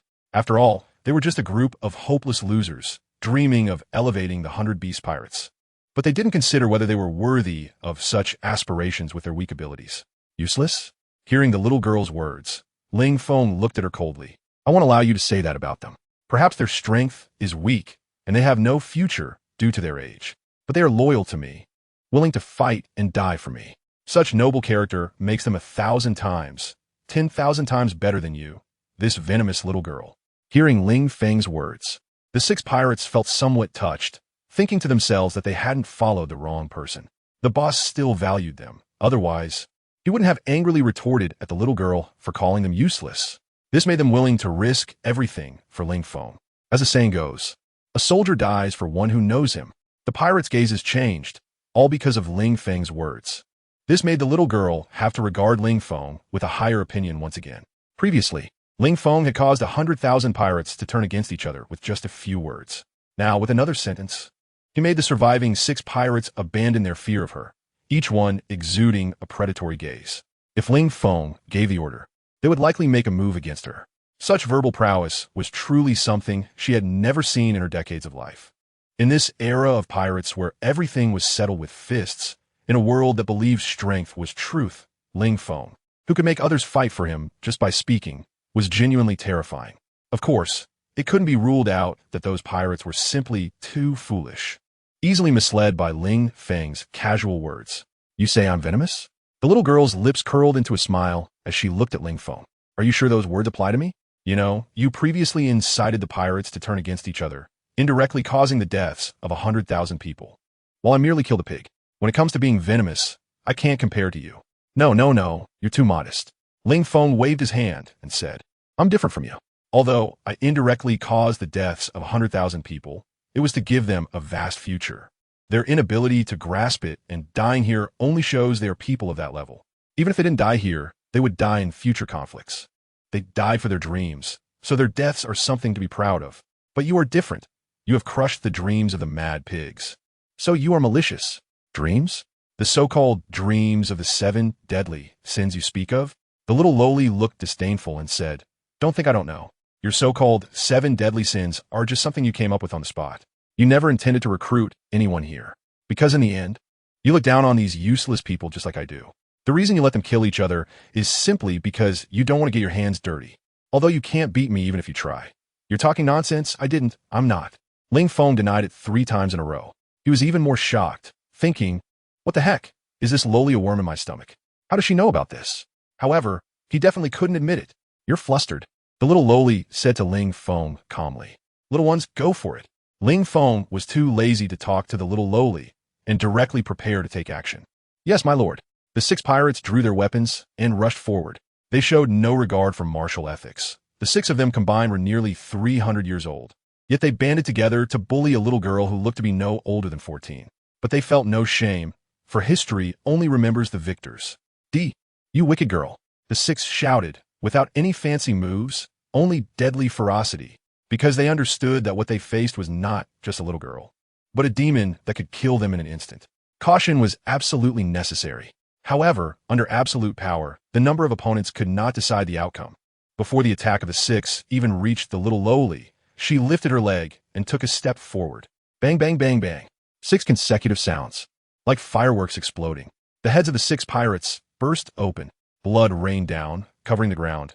Yet not a single drop touched the little lowly's clothes. The blood that should have sprayed towards her, just like a fierce beast encountering a stronger beast, retreated directly, passing by the little lowly.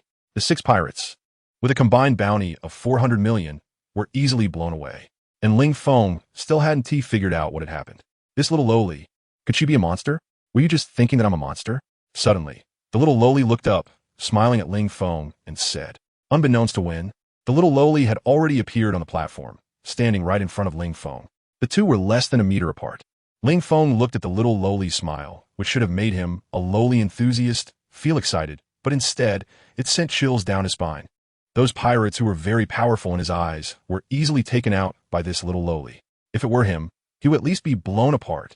How is that possible? Ling Feng shook his head and said, "You're so cute. How could you possibly be a monster? Come on, tell Big Brother your name." Ling Feng shook his hair, feeling that it was the perfect time to showcase his masculine charm. Smack, what do you want to do? Looking at Ling Feng's outstretched hand, the little lowly slapped it away and glared at him.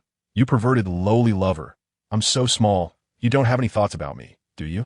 After being slapped by the little lowly, Ling Feng silently retracted his hand and placed it behind his back. Then, in a place where the little lowly couldn't see, he rubbed his hand hard, thinking, damn, that hurts. She's clearly just a little lowly, but her strength is more exaggerated than a beast. Little girl, what are you talking about? Is there really a pervert as handsome as me in this world? In response to the little lowly's malicious suspicion, Ling Feng pretended to be angry and said, I just like you, that's love. Even though you're only 14, I'm just 20, that's only a 6-year difference, right? So, isn't it normal for me to like you? What's so perverted about that? Little lowly, you really dare to say that? But who told you I'm only 14? Age is not a problem. Even if you're 40, I would still love you. Ling Feng said it very sincerely. If you don't believe it, I can swear. Ling Feng thought, according to the routine he had seen in many TV dramas over the years, that at this point, the little girl should have stopped him. However, after waiting for a minute, he was still met with silence from the little girl. Didn't you say you were going to make an oath? Why don't you go ahead and do it? The little girl said to Ling Feng, who was still hesitating to make the oath. Ling Feng said, damn, this girl doesn't play by the rules, but it's just a vow. Who's afraid of whom? All right, then I vow that I like you very, very much.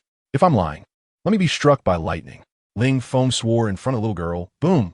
Suddenly, a thunderclap echoed in the sky, and then a bolt of lightning struck down, hitting Ling Feng directly. Ling Feng. System. The host was struck by lightning. The host died from the lightning. The host has been resurrected. System. The host's strength has doubled. The system states, the host, this scumbag, deserves to be struck by lightning. Just the day before yesterday. On May 20th, I confessed to the chef system girl and was just rejected. This bastard actually dares to flirt with girls in front of me, and it's a legal lowly at that. How can I tolerate this? Ling Feng's body was struck by lightning and turned to charcoal. Upon seeing this, the little girl looked up at a cloud in the sky and said nothing. After a while, Ling Feng stood up again. His previously charred body was now glowing with a reddish sheen. The little girl was somewhat curious about this, but didn't pay much attention. Instead, she blinked her big eyes and smiled at Ling Feng, saying, "TSK, TSK, TSK, you just made your vow and got struck by lightning. So, how are you going to trick me now?" "Trick you?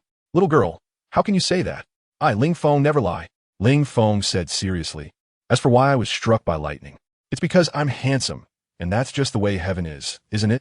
Being struck by lightning doesn't prove that I don't like you." "Really? Then how much do you like me? Would you be willing to die for me?" The little lowly placed her hands behind her back, leaned forward, squinted her eyes, and asked innocently. Ling Feng said without thinking, "Life is precious. Love is priceless. For the one I love, I have no reluctance to die. Is that so?" The little lowly thought for a moment, and then said, "Then go ahead and die." "Ling Feng, what's wrong? Are you unwilling?" Seeing that Ling Feng didn't take action, the little lowly puffed up her cheeks, looking unhappy. "No, of course I am willing, but I can't just die because I like you if you tell me to die, right? When I say I'm willing to die for you, I mean if only one of us can live, I would be willing to give my life for you, not to die for your words, which are worthless."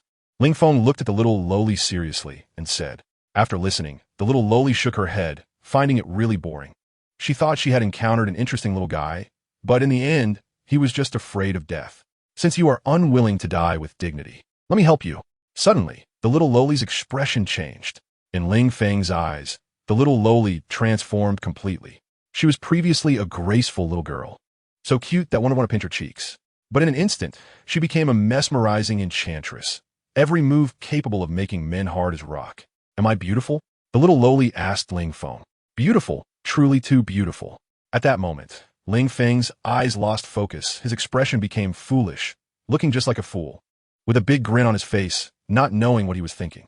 He was like a puppet, easily manipulated and played with by the little lowly. "So, do you like me?" The little lowly's finger lifted Ling Feng's chin. I like you the most." Ling Feng's head nodded as quickly as a tambourine. "So, do you want to see what's inside this outfit of mine?" The little lowly twirled around in front of Ling Feng. In Ling Feng's eyes, the little lowly at this moment was an absolutely stunning enchantress, draped only in a silk onesie. And what was inside the onesie? It was almost self-evident. So, would there be any man who would refuse the little lowly suggestion? Of course not. I want to see very much." Ling Feng not only talked about it, but also lunged towards the little lowly. However, the little lowly easily dodged. Ling Feng, who failed to catch the little lowly, fell to the ground. The little lowly then said, "If you want to see it, I can show you, but the system, let her take it off." "Let her take it off." "But what?" Ling Feng's eyes widened, and he was about to drool. No matter what the request was, he would agree, as long as he showed it to him. "It's simple." The little girl pointed to a spot on the ground not far from Ling Feng and said, "Do you see that? There's a sword there. As long as you stab it into your heart, then I'll show it to you." As soon as the little girl finished speaking, Ling Feng immediately ran out. His speed was astonishing, enough to make even a sober Ling Feng feel it was incredible. But in his current state, he didn't notice anything strange. Soon, Ling Feng was holding a long sword in his hand. The sword from the demon, with a bounty of 12 million, was now grasped by Ling Feng. Ling Feng stood in front of the little lowly again, grinning as he said, "Are you serious? As long as I stab it into my heart, you'll show me?" "Of course, I never lie." The little lowly echoed Ling Feng's words, adding in her heart, "Provided you can survive." "All right, I'm going to stab it into my heart now." With the little lowly's assurance, Ling Feng wasted no time. He held the sword with both hands, pointing the tip at his own heart, then pushed hard. Poochie! The long sword pierced through his entire chest and heart. Only at this moment did the intense pain bring Ling Feng back to reality. He lowered his head to look at his chest, then glanced at his hands behind his back, coldly staring at the little lowly, and said with difficulty, What have you done to me?" Thud! As soon as he finished speaking, Ling Feng lost all signs of life and collapsed to the ground. Blood flowed out from his back, gradually staining his entire upper body red. This was definitely the most humiliating death for Ling Feng. No matter how far apart, feelings still remain. Can we vote after watching? Looking at Ling Feng's corpse, the little lowly mockingly taunted, the inheritor of Kaido of the 100 Beasts. Is this it? I thought I had met an interesting man, but it turns out he's just all talk." Suddenly, the little lowly looked up at the sky, where only a white cloud floated. It seemed to be talking to itself or perhaps to someone else. She gazed at the cloud and said softly, "Is this the man you chose? Arrogant, narcissistic, ignorant, weak, hypocritical, lecherous. This is the kind of man you can appreciate? Or has your taste changed over the years? Indeed, if it were about having a boyfriend, this little guy was quite good." The little lowly looked at Ling Feng's handsome face. "But I'm sorry, in this world, being handsome is not enough. You also need to be rich and powerful." Shaking her head, the little lowly turned to leave. However, just as she turned around, something was pressed against the back of her head. Immediately after came Ling Feng's voice. "Hey, little girl, where are you going? You haven't shown me yet." The little lowly fell into silence for a moment. Then she was shocked. How is this possible? This guy was clearly dead. A sharp blade pierced through his heart. Such a wound is impossible to survive from. At least, this guy behind her shouldn't be alive. But the facts were right in front of her, making it impossible for her to deny. "Interesting, little brother. You have successfully caught my attention," the little lowly said to Ling Feng without turning around. "Also, don't you think it's very ungentlemanly to hold a gun to a girl's head? Sorry, I never claimed to be a gentleman, nor have I ever denied being a pervert. I am honest and proud." Even with the gun pressed against the little lowly's head, Ling Feng still felt no assurance. After all, the lowly in front of him was capable of taking down billion-level pirates. She was also the reason he had willingly committed suicide without knowing how. No matter which ability it was terrifying. Most importantly, this girl seemed to have some connection with Kaido. When the little lowly had looked up and talked to the sky, he had revived. And the seemingly self-talking words of the little lowly, only Ling Feng knew she was actually speaking to Kaido, because Kaido should be hiding above that cloud. "Huh," the little lowly exclaimed. "When did I say you were a pervert? And you've never denied it, and you're honest and proud? What is there to be proud of being a pervert?" She didn't even know how to retort anymore. "All right, stop changing the subject. We had an agreement. As long as I stabbed my heart with the sword, you would show me. You can't go back on your word, can you?" Ling Feng didn't necessarily want to see the little lowly's body. He just wanted to humiliate her. After all, this woman had caused him to die so humiliatingly. As the pretentious little prince, if he didn't regain this face, how could he continue to act cool in front of the readers? "Little brother, haven't you heard a saying?" The little lowly smiled mischievously. "That is, the prettier the woman, the more likely she is to lie on a date. I believe you should understand that the handsomer the man, the bigger the scumbag. If you don't show me, I can do anything." The gun pressed against the little lowly's head clicked off safety. "I don't believe you would kill me. No man in this world would dare to lay a hand on me," the little lowly said dismissively. "Truly arrogant. Your words remind me of another woman. The world's #1 beauty, Boa Hancock. That woman is just as arrogant, believing that because she looks good, she can do any bad deed and still be forgiven." "How ridiculous!" Ling Feng scoffed, then continued to look at the little lowly and said, "And the reason she can say such things is that she is the world's #1 beauty. What about you? Indeed, you are very cute, the best among Lolas. But sorry, cuteness is nothing compared to sexiness. World's #1 beauty? Boa Hancock. Ha ha ha." The little lowly suddenly burst into laughter. This puzzled Ling Feng. "What are you laughing at?" "Oh, nothing, just reminiscing about the past." The little lowly sighed. "Why bother talking about those old stories with a little guy like you? If you want to kill me, just do it." The little lowly had a look of indifference towards death. "Aren't you afraid of dying?" Ling Feng did not pull the trigger because he knew that even if he did, he could never kill the opponent. The two were simply not on the same level. But he also wouldn't fear the little lowly. Not to mention that he wouldn't die, Kaido was still watching him from the sky. If the little lowly really wanted to do something cruel to him, he didn't believe Kaido would just watch. "Kaido, don't worry. I'll close my eyes at that time. If you're not afraid, what do you think I would be?" The little lowly retorted. "So between showing me and death, you chose death?" At that moment, Ling Feng couldn't help but doubt his own charm. Clearly, he was so effective in Wano, whether it was Kaido'saudacity or Yamato. They were both conquered by his handsomeness, right? Why was this little lowly different? Could it be that she really was Big Mom, so she wasn't as easy to deceive as Kaido'saudacity in Yamato? "You can understand it that way," the little lowly said. "In that case, then you can die." Ling Feng pulled the trigger. Bang! The muzzle flashed, and the bullet shot out. "You missed." After a while, the little lowly spoke up. The bullet grazed past her face without causing her any harm. She naturally wouldn't think it was Ling Feng's mistake. Since it wasn't a mistake, it must have been intentional. "I know I missed." Ling Feng casually threw away the pistol and sat down on the ground. "Who made my heart feel good?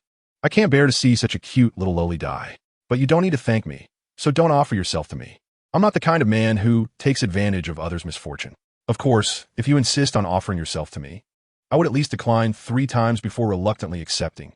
After all, a lowly's offer, I can't refuse. Liu Bei declined 3 times? That sounds familiar. Hearing Ling Feng's words, the little lowly laughed. Ha, you can't bear to see me die? What a cunning man. You shot off intentionally knowing you couldn't kill me, right? Indeed, if it were a naive girl like Kaido's silly daughter, she might have fallen for your trick, but unfortunately, you met me. Offer yourself? Do you know what kind of men have pursued me before? You think you can make me offer myself to you? I don't need to know, because their status definitely isn't higher than mine. I am destined to be the only king of this world. Ling Feng declared loudly. As for whether I slip or not, you can have a feel. Saying this, Ling Feng took off his shoes and showed his feet to the little lowly. Little lowly, do you think you're funny? Isn't it? Ling Feng retorted. Little lowly, do you really like me? Suddenly, the little lowly turned around, walked up to Ling Feng, pushed him down by his shoulder, and then straddled him with her legs. Ling Feng, what the heck is going on all of a sudden? What? Didn't you say you liked me? Was that just talk? The little lowly tilted her head, looking adorable, and asked again, incredibly cute. This left Ling Feng feeling a bit dazed, and he directly reached out to pinch the little lowly's face, pulling it to the sides. Speaking of which, as expected of a lowly's little face, it was smooth and bouncy, able to stretch quite far. Slap! As Ling Feng retracted his hand, the tender flesh that had been pulled to the sides instantly bounced back, creating ripples on the little lowly's face. The little lowly was completely stunned. She never expected someone would dare to do such an outrageous thing to her. So when Ling Feng pinched her face, she didn't even react, and thus Ling Feng got away with it. You bastard! Even though the little lowly bit her lip, pointing at Ling Feng, wanting to say something, but she couldn't bring herself to say it. In the end, she could only think, what's the point of saying those things to you? I'll ask you one last time, do you like me? The little lowly looked at Ling Feng, her eyes fixed intently on his, asking very seriously. Ling Feng was very confused. Why ask this question when everything was fine? As a scumbag, did he even need to answer? Of course he liked her, he swore. Acting as if, Ling Feng raised his hand, ready to swear again. But he was slapped back by the little girl, still swearing. Do you want to be struck by lightning again? He had already said that the last time he was struck by lightning was because heaven was jealous of his handsomeness. Definitely not because he was talking nonsense. Ling Feng was very dissatisfied. I swear by Kaido's character, if I am talking nonsense, I won't have a good death. In the sky, Kaido? Ling Feng. Damn you. Little brother, are you really not afraid of Kaido killing you? Ling Feng's words made the little girl laugh. Since you say you like me, then sister will give you a chance. Next time we meet, if you can rule the whole new world, how about I become your woman? Didn't you say you wanted to form the 7 deadly sins? At that time, you can save a spot for sister. Also, the promise I made to you naturally won't be void. Don't you want to see it? Then sister will show you now. The little girl stood up from Ling Feng. A pink mist suddenly spread, enveloping both her and Ling Feng. Next, Ling Feng saw a scene that made him reluctant to even blink. Suddenly, the little lowly slowly grew taller, transforming from a petite girl of less than 4 meters into a stunning beauty of 7 meters. Unexpectedly, the pink silk nightgown was slowly removed by the little lowly and casually thrown towards Ling Feng. The nightgown covered his face, and as Ling Feng raised his hand to catch it, it felt soft and smooth, just like touching a girl's skin. However, a nightgown was still a nightgown, and it couldn't compare to real skin. Therefore, with a rigorously scientific attitude, Ling Feng lunged towards the little lowly. He wanted to see whether the silk nightgown was smoother or the little lowly's skin was smoother. However, his lunge missed, and he fell directly to the ground, nearly landing in a position reminiscent of a dog eating feces. You little rascal. Ling Feng stood up from the ground, pouting and pointing at the little lowly, saying mischievously, but I like it. The more you resist, the more excited I become. Really?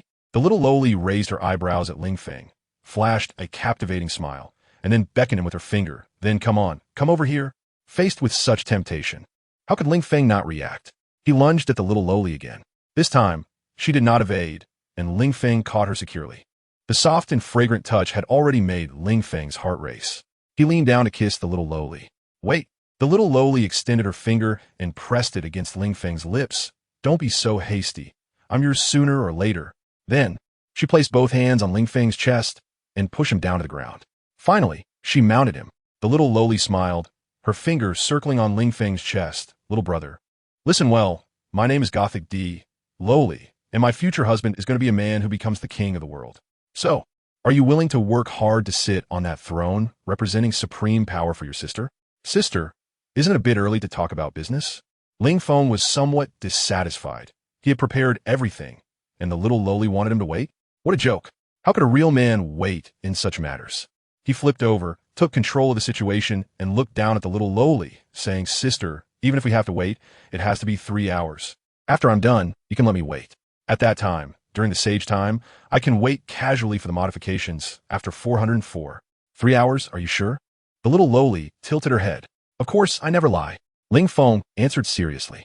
"Well, whether you are exaggerating or not, it's still not possible now."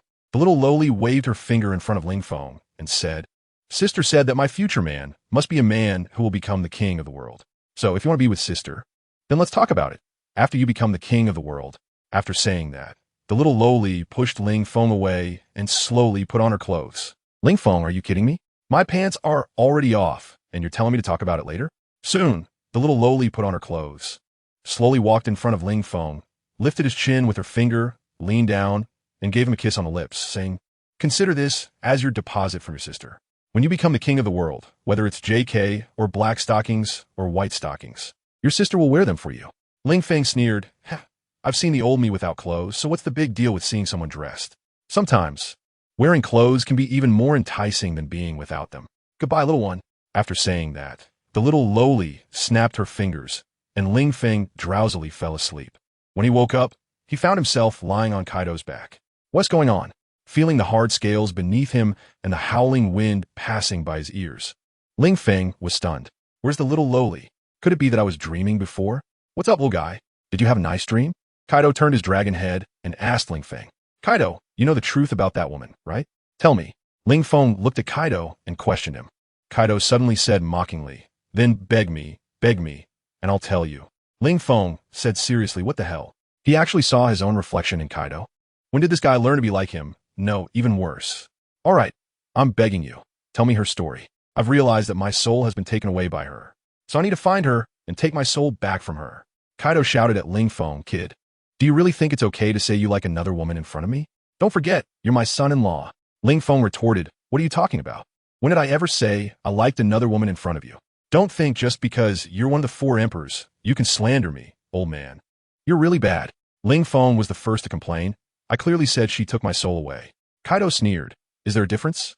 As for that woman's background, I don't mind telling you, over 30 years ago when I was still young and handsome, much more so than I am now, even you couldn't compare." Ling Feng, "Damn it, I'm asking you about that woman's identity. Who told you to reminisce about the past with me here? And comparing looks with me? What's the difference between that and a woman comparing standing to pee with a man? It's all nonsense, okay? You talk so much. Do you even want to hear what I have to say?" Kaido glared at Ling Feng. Ling Feng decisively admitted his mistake. All right. You say what you want to say. I won't refute you anymore, okay? That's more like it." With a cold snort, Kaido continued. "Do you know what the name of the island I took you to before was? Duh. Isn't it called the Island of Chaos? You told me that." Ling Feng looked at Kaido with curiosity, wondering if this old guy was suffering from dementia and had poor memory. No, at least over 30 years ago, that island was not called the Island of Chaos, but was called the Island of Gods.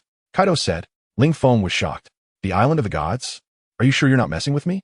Isn't that the island where the celestial dragons used to live? Huh, you actually know about it too?" Ling Feng's words puzzled Kaido. "In that era, you weren't even born, right? At that time, the New World was not the era divided by the 4 emperors as it is today. There was only one maritime overlord, and that was my former captain, Rox. Among the current 4 emperors, apart from Shanks, Whitebeard, Big Mom, and I, all were once crew members of Rox. And just when the Rox pirates were at their peak, a woman appeared and sought out Rox. I don't know what the two of them discussed, but shortly after that woman left, Rox made a significant decision to attack God Valley, which still housed some celestial dragons at the time. The result was naturally a disastrous defeat.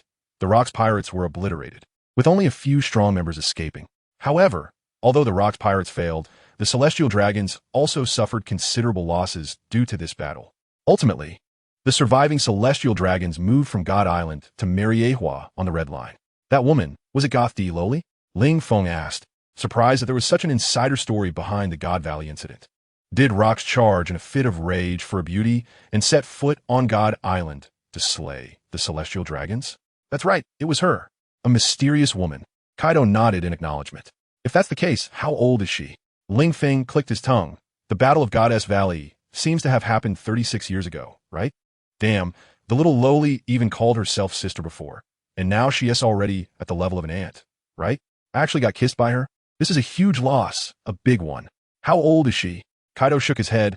Not sure, but she shouldn't be younger than me, right? After all, back then, her reputation was no less than that of the sea overlord Rocks, the world's #1 beauty, Goth D. Lowly. In that era, she was the object of desire for countless big shots, and there were even 2 kings who went to war over her affections, resulting in the destruction of 1 kingdom and the deaths of millions. The celestial dragons once offered a bounty of hundreds of billions just to have her, even promising that anyone who brought her to Mariewa would receive a noble status second only to the celestial dragons. The current world's #1 beauty, Boa Hancock, is like a little sister in front of her. Hundreds of billions, what does that even mean? I only have a bounty of over 40 billion. Damn it. The combined bounties of the current 4 emperors don't even match that woman's. Damn it. The celestial dragons are just inflating the prices just because they have money, right? Kaido was filled with resentment. Ling Feng, hundreds of billions? Truly extravagant with money. This is not just a bounty surpassing the 4 emperors. It's practically more than the combined bounties of all the 4 emperors. However, it doesn't seem impossible. After all, when they were at Sabati Archipelago, Charlos wanted to spend 500 million to buy a mermaid, right? The world's #1 beauty must be worth more than an ordinary mermaid, right? Mermaids are indeed rare, but not that rare. The population of Fishman Island is 500,000. Even if fishmen make up the majority and we exclude male mermaids, there should still be at least a few 100,000 female mermaids, right? Moreover, in ancient times, there were many who spent lavishly on courtesans. Not to mention the world nobles, the celestial dragons. 500 billion? Is that a lot? It's just a drop in the bucket. By the way, it seems that the king of the celestial dragons, might possibly be a woman. Suddenly, an immature thought popped into Ling Feng's mind. Annie, I don't want to work hard anymore. Besides that, do you know? After Rock's era, it was the age of Roger, Whitebeard, and Shiki. Nowadays, they are regarded as legendary pirates by the new generation of pirates, especially after Roger's death and Shiki's hiding. Only Whitebeard continues to fight on despite his numerous injuries because he knows that if he retreats, his sons will be taken down by the swarming pirates. Although the 4 emperors stand at the pinnacle of the new world, they face countless challenges. After all, what pirate doesn't want to reach the top? Everyone wants to climb high and see far, but they often forget that it's cold at the top.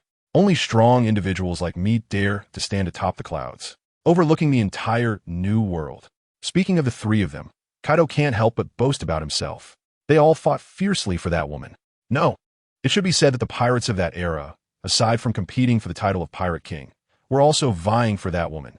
Goth D. Lowly, possessing a beauty that no man could forget after just one glance. Countless people were willing to die for her, willing to give everything for her. Even my former captain, just because of a few words from her, led the entire pirate crew to attack God Island, ultimately leading to their downfall. A beautiful disaster. That woman's life is a true reflection. That woman said, "Do you want to have me? If you want me, then go become the Pirate King. I'm going to be the Pirate King's woman." Just this one sentence turned the originally calm seas into chaos, as countless people set sail just to have that woman, rather than the position of Pirate King. Perhaps for them, a beautiful woman is more important than a kingdom.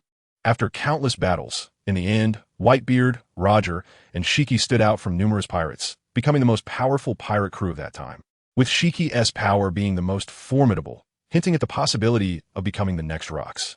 One day, Shiki invited Roger to collaborate, wanting Roger to assist him in ruling the world and to recreate the glory of Rocks, even surpassing it. However, Roger did not agree, and a great war began. In fact, Shiki also knew that Roger would not agree. After all, they were old rivals. He knew what kind of person Roger was. Their essay saying, "The one who knows you best is often your enemy." Since Shiki knew there would be no result, why did he still invite Roger? His intentions were not purely about ruling, but rather about that woman. Because that woman said she wanted to be the Pirate King's woman, Shiki wanted to become the Pirate King, and Roger was one of the only 2 opponents on Shiki's path to becoming the Pirate King.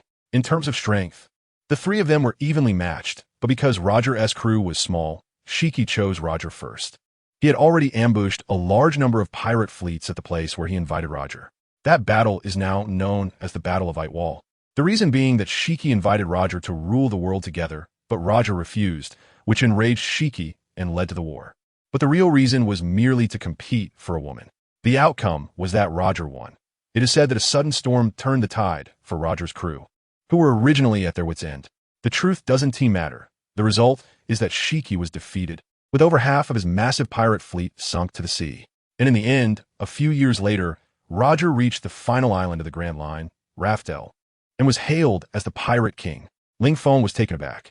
Damn it, there was such an insider story about the battle between the Golden Lion and Roger. So, the little lowly became Roger's woman? Ling Feng looked at Kaido and frowned. Little lowly? Hearing Ling Feng refer to that woman in this way, Kaido's mouth twitched. But he said nothing. He just shook his head and said, no, that woman disappeared without a trace before Roger became the Pirate King. In the end, as Roger's life was nearing its end, and he could not wait any longer, he had to choose a woman named Lu Jiu to leave behind his bloodline. Ling Feng, you know this too? Did Roger tell you himself? Why do you care where I heard it? If you don't believe it, just think of it as me telling a story. Kaido snorted coldly and stopped talking to Ling Feng. This tsundere little act left Ling Feng stunned. What's up? Are you not going to be the mighty Kaido of the beasts anymore, but preparing to be a cute tsundere? Something's off. Kaido, aren't we heading to Wano? In the air, Ling Feng noticed that Kaido was flying the wrong direction and raised a question. Isn't that direction, not towards Wano? How do you know it's not? Kaido retorted. In the air, can you even tell the direction? TCH, even though I can't tell the direction, I have a red thread connecting me to Yamato, so I can naturally sense where Yamato is. Clearly, you're not flying towards Onigashima, where Yamato is, Ling Feng replied. Kaido, although I didn't study much when I was young, can't you find a better excuse to deceive me? A damn red thread connecting us? Are you kidding me? Ling Feng, in this day and age, there are actually people who claim to be ghosts. Kaido, damn little ghost. I've noticed you've been getting more and more arrogant lately. Do you want to experience a taste of society's harshness? Don't change the subject. I'm asking you now. Where exactly are you planning to take me? Ling Feng changed the topic. Kaido rolled his eyes and said, who's trying to change the topic here? Where are you going? Did you forget? I brought you out today for a reason. Kaido questioned Ling Feng while looking at him. Ling Feng was taken aback. Weren't you supposed to take me out for a trip? Damn trip. I brought you out here to experience battle, to become stronger, to become a man who can protect Yamato. And what about you? Kaido gritted his teeth. You damn brat with just your mouth without lifting a finger. You killed all the pirates on Chaos Island. What the hell is this? What the hell is this? It fully shows that I'm awesome. Ling Feng feels very good about himself. Does he really have to personally engage in fighting and killing? How silly is that? When have you ever seen the world's noble celestial dragons personally getting into battles? Isn't it just a command that sends countless people charging into the fray for them? That's what we should aspire to, right? Do you expect me to be like you, a pirate who can only hide in Wano? Huh. Kaido spat out a mouthful of salt soda, killing Ling Feng. You're the one who's hiding in Wano. What I'm doing is called biding my time and being stable, you understand? Forget it. I can only say that those who understand will understand, and those who don't want to get it no matter what I say. It's a deep matter with huge stakes, not something a young person like you can grasp. I appreciate your daughter, all right? Ling Feng was too lazy to argue with Kaido. All right, since it's too complicated, I won't ask. Let me ask you something you can answer. Where are we going now? Your persuasive skills are too strong, so this time I've decided not to take you to a populated place. Otherwise, those people would be fooled by your words again, and that would make it impossible to complete your training. There's no doubt that Kaido has already learned about water. After saying this, he didn't even tell him where the destination was. Ling Feng is also confused. Half an hour later, Ling Feng felt a suffocating atmosphere as the sky darkened. Ahead was a mass of black clouds, rumbling with thunder. That was our destination. Kaido spoke, a dark island inhabited by countless man-eating beasts. I want to see how you, facing a group of mindless beasts that can't understand human speech, will show off your verbal skills. You look down on people, don't you? Hearing Kaido's words, Ling Feng pointed at him and smiled. If I can fool a human, can't I tame a group of beasts? So let's go. After Kaido finished speaking, the entire dragon dove down. The wind howled and lightning flashed. A massive blue dragon weaved through the thunder and storm, diving straight down. Its powerful momentum making it impossible for Ling Feng to stand on its head, directly blowing him into the air. Boom! Kaido transformed back into human form in midair and crashed down hard onto the ground, creating a large pit and sending rocks flying in all directions. Ling Feng landed on the ground closely behind. For a moment, the beasts on the island stopped fighting, their purple lightning-filled eyes all focused on the two of them. Roar. It was unclear which beast let out a mighty roar. Immediately after, The ground shook, and countless beasts rushed towards the two from all directions, as if in migration. Boom! At the same time, the thunder in the sky grew louder, with columns of lightning falling like rain. Crackle, crackle. Strikes of lightning hit the charging beasts, and surprisingly, the lightning did not kill them. Instead, it formed a web of electricity on the surface of the beasts' bodies, with purple currents crackling and bursting on their fur, making the already terrifying beasts even more fearsome. What the heck is going on? Ling Feng looked at Kaido and said, "This island is covered in thunderclouds all year round, with lightning striking almost every moment. All the beasts that could not adapt to the environment have been killed by the lightning, and those that survived have mutated, able to withstand the power of thunder. These beasts are also referred to as thunder behemoths by the outside world. Go, kid. I've placed all the powerful secrets on those thunder behemoths. Defeat them, conquer them, kill them all, and you will gain the immense power to roam across the seas." At this moment, Kaido Roger was embodied. "Ling Feng, I can't believe you. But what can he do?" Looking at those roaring beasts charging from afar, what can he do? Of course, he chose to lie flat and let himself be trampled. Then, Ling Feng made a move that drove Kaido to despair. He spread his arms, closed his eyes, and fell straight back. With a thud, Ling Feng is lying on the ground in a wooden shape. System. Host, something is wrong with you. In the first chapter, when jumping islands, weren't you in the shape of a character? How did it change to it now? Ling Feng snorted coldly. Didn't I eat a triceratops devil fruit? Am I not allowed to grow a little longer? You little brat, what the hell are you doing? Seeing Ling Feng actually lying flat in front of him, it was fortunate that there was no one else around. Otherwise, if outsiders saw this, they would think he was going to do something to Ling Feng. Lying flat. Can't you see?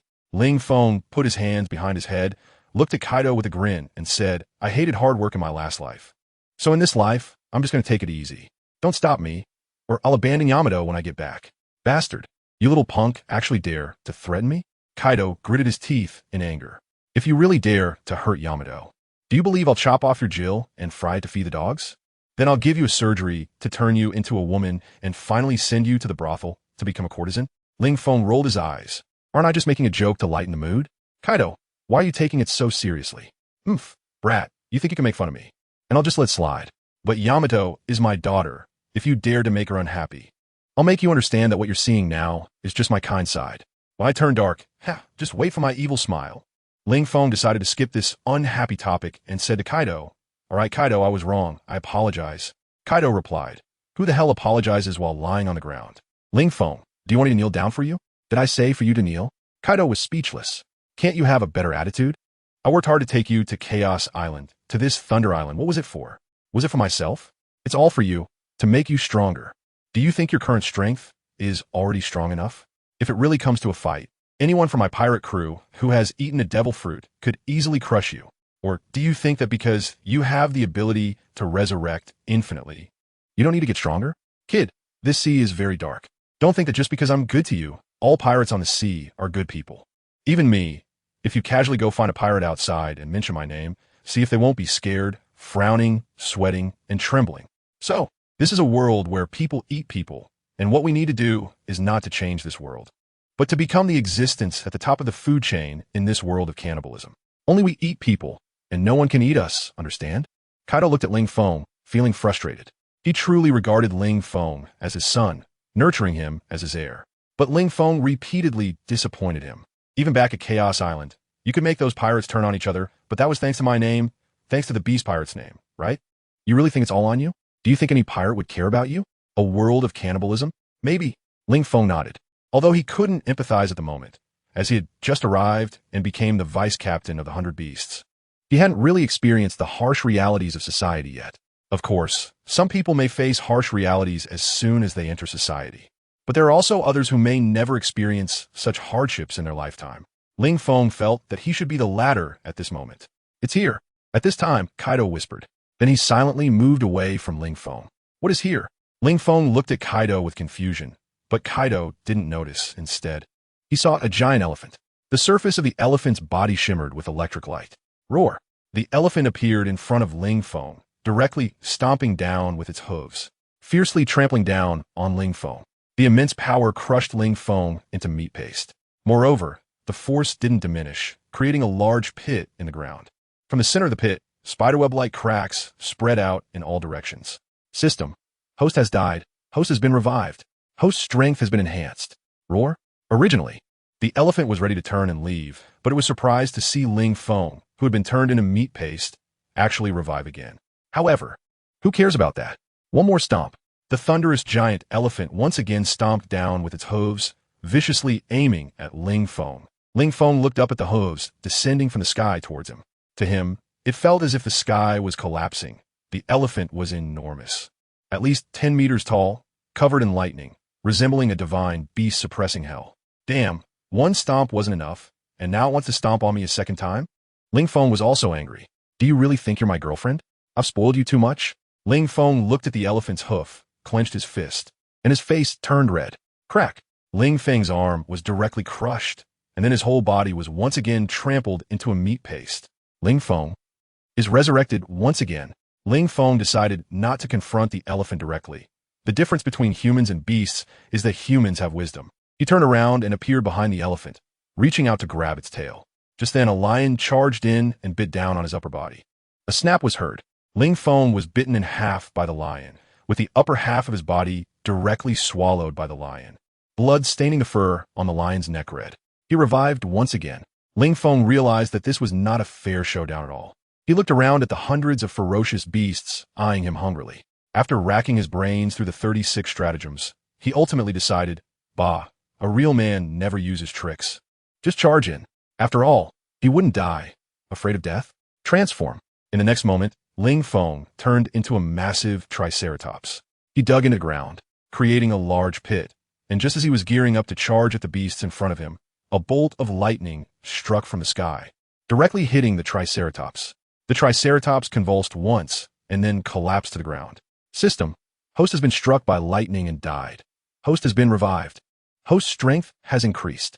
Host resistance to lightning has increased. The triceratops got up from the ground again and shook its body. Ling Feng was furious and shouted at the sky. Then, another bolt of lightning struck. System: Host has been struck by lightning and died. Host has been resurrected. Host strength has increased. Host's lightning resistance has increased. Ling Feng, can we still have fun or not? I just shouted a bit. Is that not allowed? Boom. This thunder might be sound sensitive. Right after Ling Feng finished cursing, another one struck. Ling Feng was struck by lightning again. System: Host has been killed by lightning. Host has been resurrected. Host's strength has increased. Host's lightning resistance has increased. This is already the umpteenth time Ling Feng has been struck dead by lightning. With the increase in his lightning resistance, a single bolt of lightning can no longer kill him. At least he needs to be struck several times. Damn it, heaven. I will never forgive you. While other protagonists usually curse heaven for no reason, Ling Feng believes he is absolutely justified in his curses. He hasn't provoked heaven at all, yet the other party has struck him with lightning over a dozen times. Who else should be cursed, if not heaven? By the way, Kaido, I seem to have discovered a problem. Why don't those beasts attack you?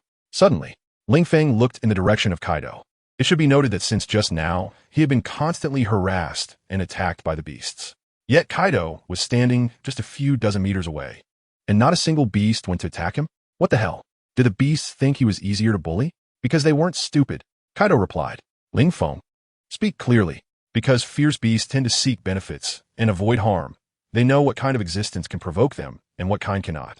I am the existence that they cannot provoke. Kaido explained once again. Ling Feng realized, well, how the hell did I forget? Kaido is the strongest creature. Although those fierce beasts see him as a fierce beast, isn't Kaido an even more terrifying beast in the eyes of those fierce beasts? Gray Wolf eats Pleasant Goat. Tom eats Jerry. Su Xian eats by She. When have we ever heard of little monsters eating Ultraman? For Kaido, it's just a matter of level suppression against those fierce beasts. A bunch of spineless cowards. Ling Feng gritted his teeth and charged at a lion with a fierce collision. He held a grudge, and the bloodstains on the lion's mane were a reminder of the time it had bitten off half of his body. The largest, thickest, and hardest horn on the Triceratops's head was thrust directly into the lion's belly with tremendous force. In an instant, blood gushed out, staining the Triceratops's head red. Furthermore, the lion was also covered in lightning, and at the moment of contact, Ling Feng was shocked to the core. However, Ling Feng did not give up. He transformed into a Triceratops and moved his four legs, madly charging forward against the Thunderstorm Lion. The Thunderstorm Lion let out a roar as it was pushed back by Ling Feng. Roar! The disemboweled Thunderstorm Lion unwilling to accept its fate, kept slashing at the Triceratops's back with its claws, seemingly hoping Ling Feng would release its head. But Ling Feng was determined to take revenge. Even though he was in great pain from the thunderstorm lion's attacks, he steadfastly continued to charge forward. "Ah, it hurts." Suddenly, Ling Feng felt a sharp pain in his left hind leg, as if something fierce had bitten him. Sure enough, when he turned around, he discovered that it was actually a crocodile. The crocodile was only as tall as the calf of the Triceratops he had transformed into, yet it dared to bite him. Ling Feng had to admit that this crocodile was very brave. "So, take your courage and go to hell." Ling Feng lifted his left hind leg and then stomped down hard on the crocodile's back, with Ling Feng's foot pressing down on its back. The crocodile's two big eyes nearly popped out, and its mouth opened wide, releasing Ling Feng's bloodied left hind leg. Just as Ling Feng was preparing to deliver another kick to finish off the crocodile, a large elephant charged in from a distance and collided directly with his waist. Bang! Ling Feng flew out like a cannonball. The dozens of tons heavy body of the Triceratops directly launched into the air. It then smashed into the ground and, due to inertia, slid several dozen meters before coming to a stop. This collision directly displaced Ling Feng's internal organs, and he opened his mouth to spit out a mouthful of blood onto the ground. Then a swarm of ferocious beasts rushed in, each one biting into Ling Feng's body, killing him instantly. The scene was so brutal that Kaido couldn't help but cover his eyes. It was just too tragic. System: the host has died. The host has been resurrected. The host experienced an inhumane death, being eaten by beasts, and under immense pain. The devil fruit automatically awakened, significantly increasing power and defense. New skill: beast human form. System analysis: in the host's beast human form, a punch can strike down the Near Sea King. Defense can shatter the teeth of the Near Sea King. Near Sea King, what did you say? I've bitten off the arms of the 4 emperors. Can you really break my teeth? Is this the beast human form? After being resurrected, Ling Feng immediately transformed into his beast human form. After transforming, he found that he looked almost identical to an ordinary person. Standing on 2 legs, his hands and feet looked just like in human form, but compared to his previous fair skin, he now appeared a bit darker. Moreover, his size had increased. If compared to those ferocious beasts, he should now be about 5 to 6 meters tall, right? With this, he and Yamato wouldn't be like toothpicks stirring a vat. However, when Ling Feng reached up to touch his head, he discovered that he actually had 3 horns. How could this be? What if one day, while sleeping next to Yamato, he accidentally rolled over and hurt her with these horns? Roar! The beasts looked at the suddenly transformed Ling Feng, all of them in a daze. It seemed they were wondering who this guy was. How did the delicious Triceratops just now turn into a 2-legged monster? Forget it. Why think so much? Let's just take down this group of wild beasts first. Ling Feng cracked his neck, making a popping sound. Then he shouted at Kaido, "Kaido, let me borrow your spike club." Kaido was sitting on the ground, leaning against a large rock and drinking from a gourd. Upon hearing Ling Feng's words, he threw his spike club to Ling Feng and said, "Catch it, kid. Don't worry. I guarantee you'll catch it well." Bang! The next moment, the spike club hit Ling Feng's head, smashing it to pieces and leaving a pool of red and white on the ground. Ling Feng shouted, "What the hell? Are you doing this on purpose?" The resurrected Ling Feng cursed at Kaido. However, Kaido did not respond, only tilting his head back to pour alcohol into his mouth. Faced with the ferocious beasts that had already charged forward, Ling Feng had no time to argue with Kaido. He picked up the Wolf Fang club that had fallen to the ground and swung it at a charging wolf. Bang! The powerful blow struck the wolf's head, causing it to bleed profusely. The wolf's several-ton body flew through the air like a meteor, ultimately crashing down onto a small mountain, creating a large pit in the mountain. In the pit, the wolf lay with its head tilted and tongue hanging out, completely incapacitated. Seeing this scene, the other beasts were not frightened at all. Instead, they bared their teeth and became even more ferocious.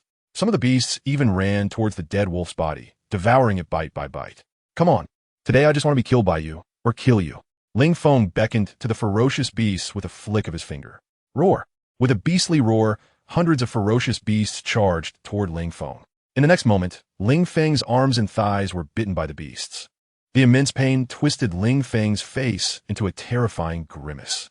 Facing the beast bites, Ling Feng crouched down, then leaped up and crashed down heavily, directly crushing a lion that was biting his shoulder into the ground. The tremendous impact shattered the lion's teeth. The lion roared, and Ling Feng punched the lion on the head, distorting its face. Ling Feng swung his bat and smashed it into the lion's face. turning it into a pile of mush.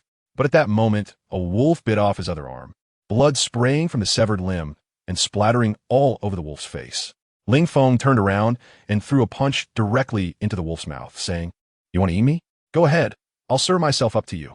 Ling Feng's hand plunged directly into the one-eyed wolf's throat, grabbing its heart and pulling it out. A person dies without a heart, and a wolf naturally dies without one as well.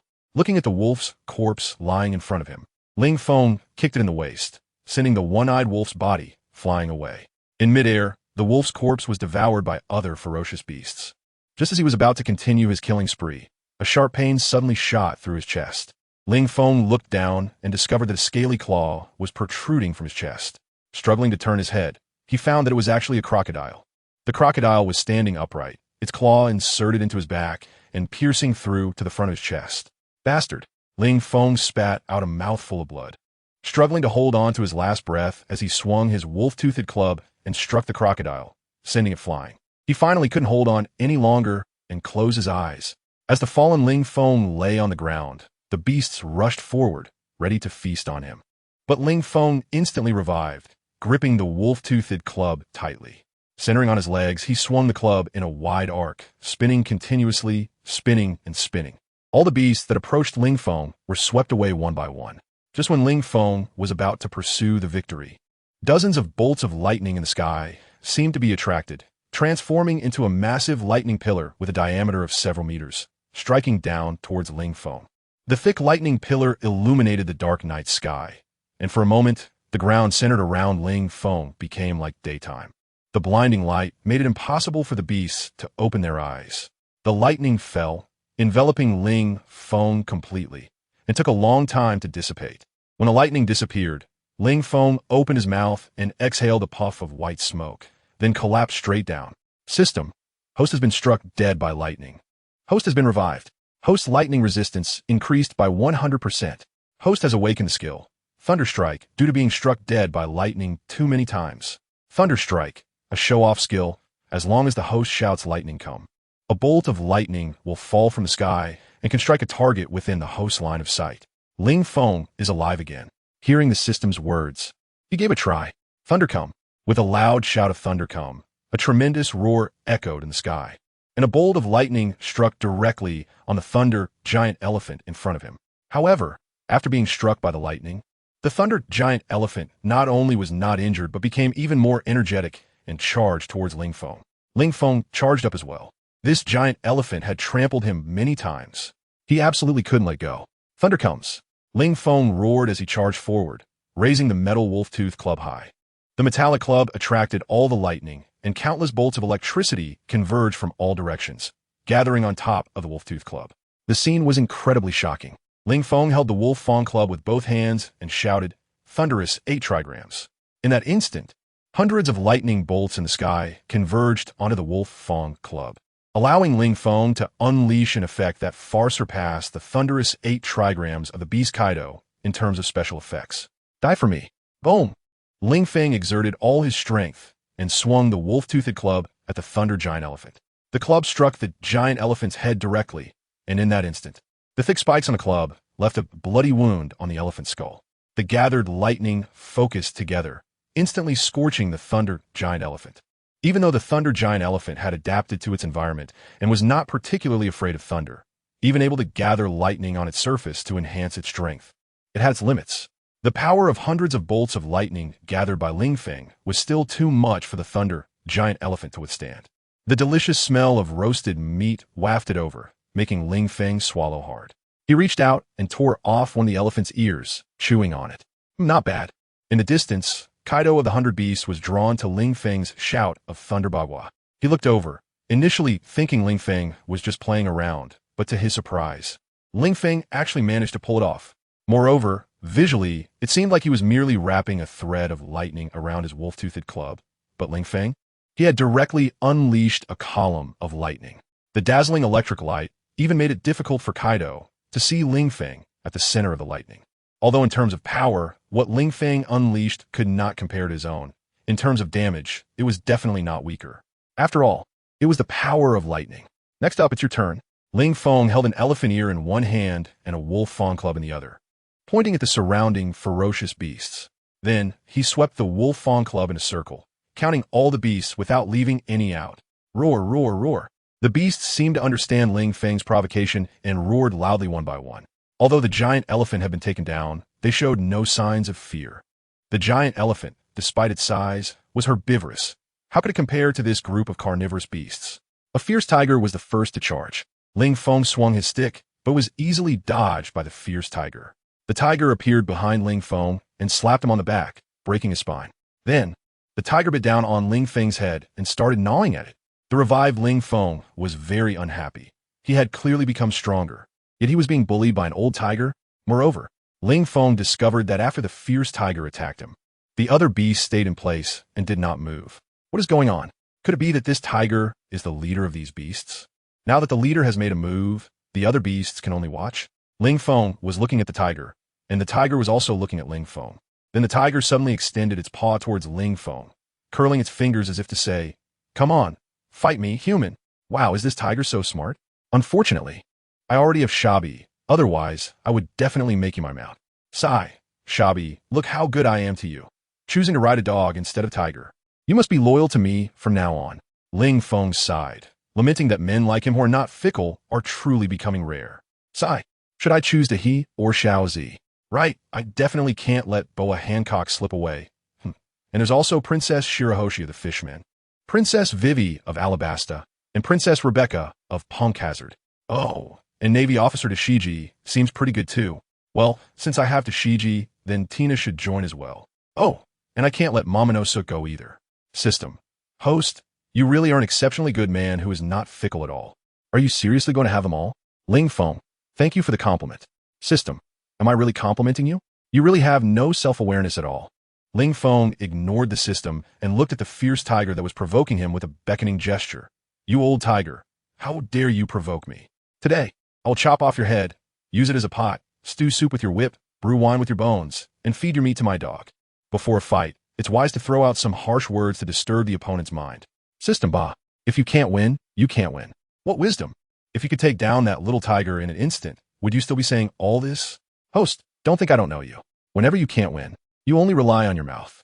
When you see someone easy to bully, you would have rolled up your sleeves and jumped in already. Ling Feng, damn. How come you understand me so well? Ugh, forget what I just said. You just know how to sabotage, right? How is this not wisdom? When I can fight, I use my fists to convince people. When I can't, I use reason. No matter if I can win or not, I'm always in an undefeated position. Isn't that wisdom? You emotionless system wouldn't understand. System, host, have some shame, will you? Because of your shameless personality, every time I go on a blind date, other system girls look down on me. They ask me, what does your host do? I answer, a pirate. They look at me with disdain and say, did you not know that the system host I dated yesterday is the richest man in the urban world? Did you not know that the system host I dated the day before yesterday is an emperor in the historical world? Did you not know that the system host I dated 3 days ago is the mastermind in the world of spiritual recovery? Did you not know that the system host I dated 4 days ago is the great emperor of the fantasy world? Your host is a pirate. Who gave you the nerve to go on a date with me? If other systems find out that I went on a date with a trash system like you, do you think my value won't drop? Get lost, hurry up and get out. You say how wronged I am. Their hosts are so impressive. Yet I ended up with you, a piece of trash, and you still have the nerve to call me a broken system? Do you even deserve to say that? You deserve nothing. Ling Feng, all right, I didn't know you had to endure so much, but it's okay. As men, we ultimately have to bear all. Moreover, we are still in the early stages of starting a business. Pirates are just a phase. Those systems that look down on you, that's their loss. Don't be sad. Once I become the king of the world, I promise you'll have a chef system beauty in your left hand and an emotional system beauty in your right hand, enjoying food in your arms, sleeping in your bed, and still able to flirt with others. The system replied with a lewd expression. Really? Ling Feng, really? System, what if you were lying to me? Ling Feng, I won't lie to you. System, then promise me, if you lie to me, you'll be a lifelong single dog. Ling Feng, I'm sorry. The signal is bad now. I'll hang up first. Talk next time. System, are you kidding me? Who called you? And you still have a bad signal?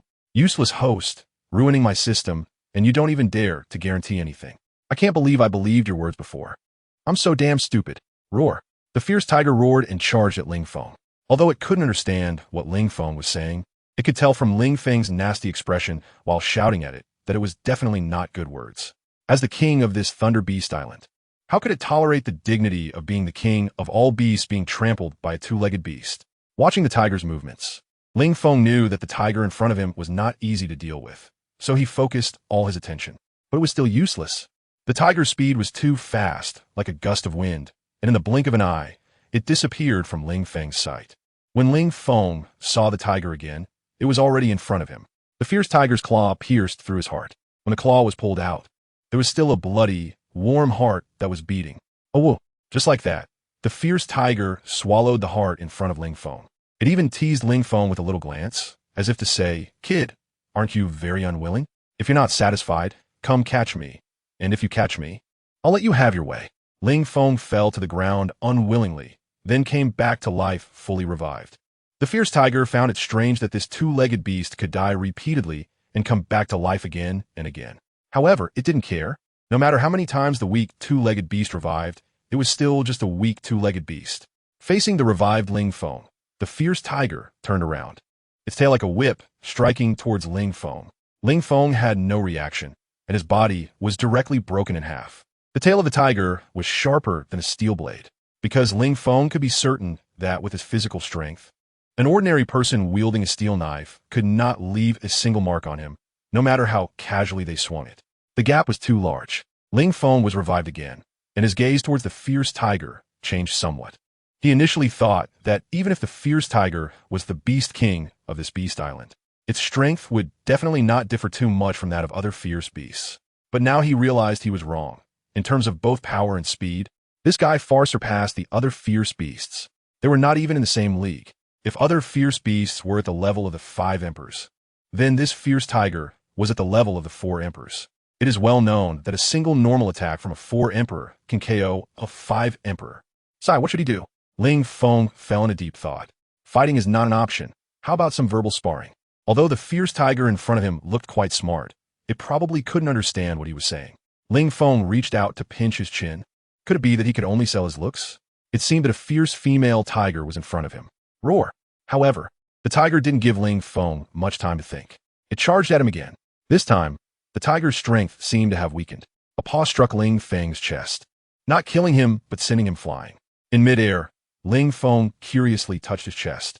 Although several ribs were broken, at least he wasn't dead. What was going on? Has my defense become stronger? Ling Feng found it strange because, based on the strength displayed by the tiger before, he should have been smashed into meat paste by now. However, when Ling Feng's gaze accidentally swept over the tiger, he found it looking at him with an incredibly human-like mocking expression. At that moment, Ling Feng understood. Indeed, his strength would increase after resurrection, but it wouldn't be so immediate. The reason that Slap didn't take his life was because the tiger had held back. That bastard wanted to play with him? Well, to be precise, it wanted to toy with him. Simply killing him no longer satisfied that perverted tigress. Damn it. This really was like looking at someone through a crack in the door, completely belittling him. Just a beast, and it actually treated him like a toy. He was destined to be the ruler of this world. Beast die. Ling Feng landed and charged towards the tiger with his wolf fawn club in hand. The ground beneath him was trampled into pits by his furious footsteps. He ran quickly, then leaped 3 feet into the air, gripping the wolf fawn club tightly, ready to smash the tiger's head from above. However, just as he appeared above the tiger, about to bring down the club, suddenly a whip-like appendage, no, a tail shot out from behind the tiger, wrapping around Ling Feng and immobilizing him in midair. The tiger's tail then tightened, and Ling Feng felt a sharp pain in his waist, his strength fading from his hands as the wolf fawn club fell to the ground with a loud thud. Afterwards, the tiger retracted its tail, pulling Ling Feng closer to itself. It then raised its paw. Ling Feng originally thought the tiger would swipe at him with a paw. However, the reality was different from what he expected. The tiger raised its paw, then simply extended a single finger and slowly poked it into Ling Feng's chest. Ling Feng's chest was as soft as tofu, and in front of the tiger's claw, his steel-like defense was as fragile as paper, easily pierced. With a sound of poochie, Ling Feng felt as if his chest was about to be stabbed through. The tiger seemed to find this game quite entertaining. It pulled out its claw, then stabbed in, pulled out its claw, and stabbed in again, pulling out its claw once more. One of the tiger's fingers was going in and out of Ling Feng's body. The sounds of poochie were incessant. Ling Feng was on the verge of collapse. Damn it, this stinking tiger actually knows how to play human torture. Looking down, he could see that his body was already covered in wounds.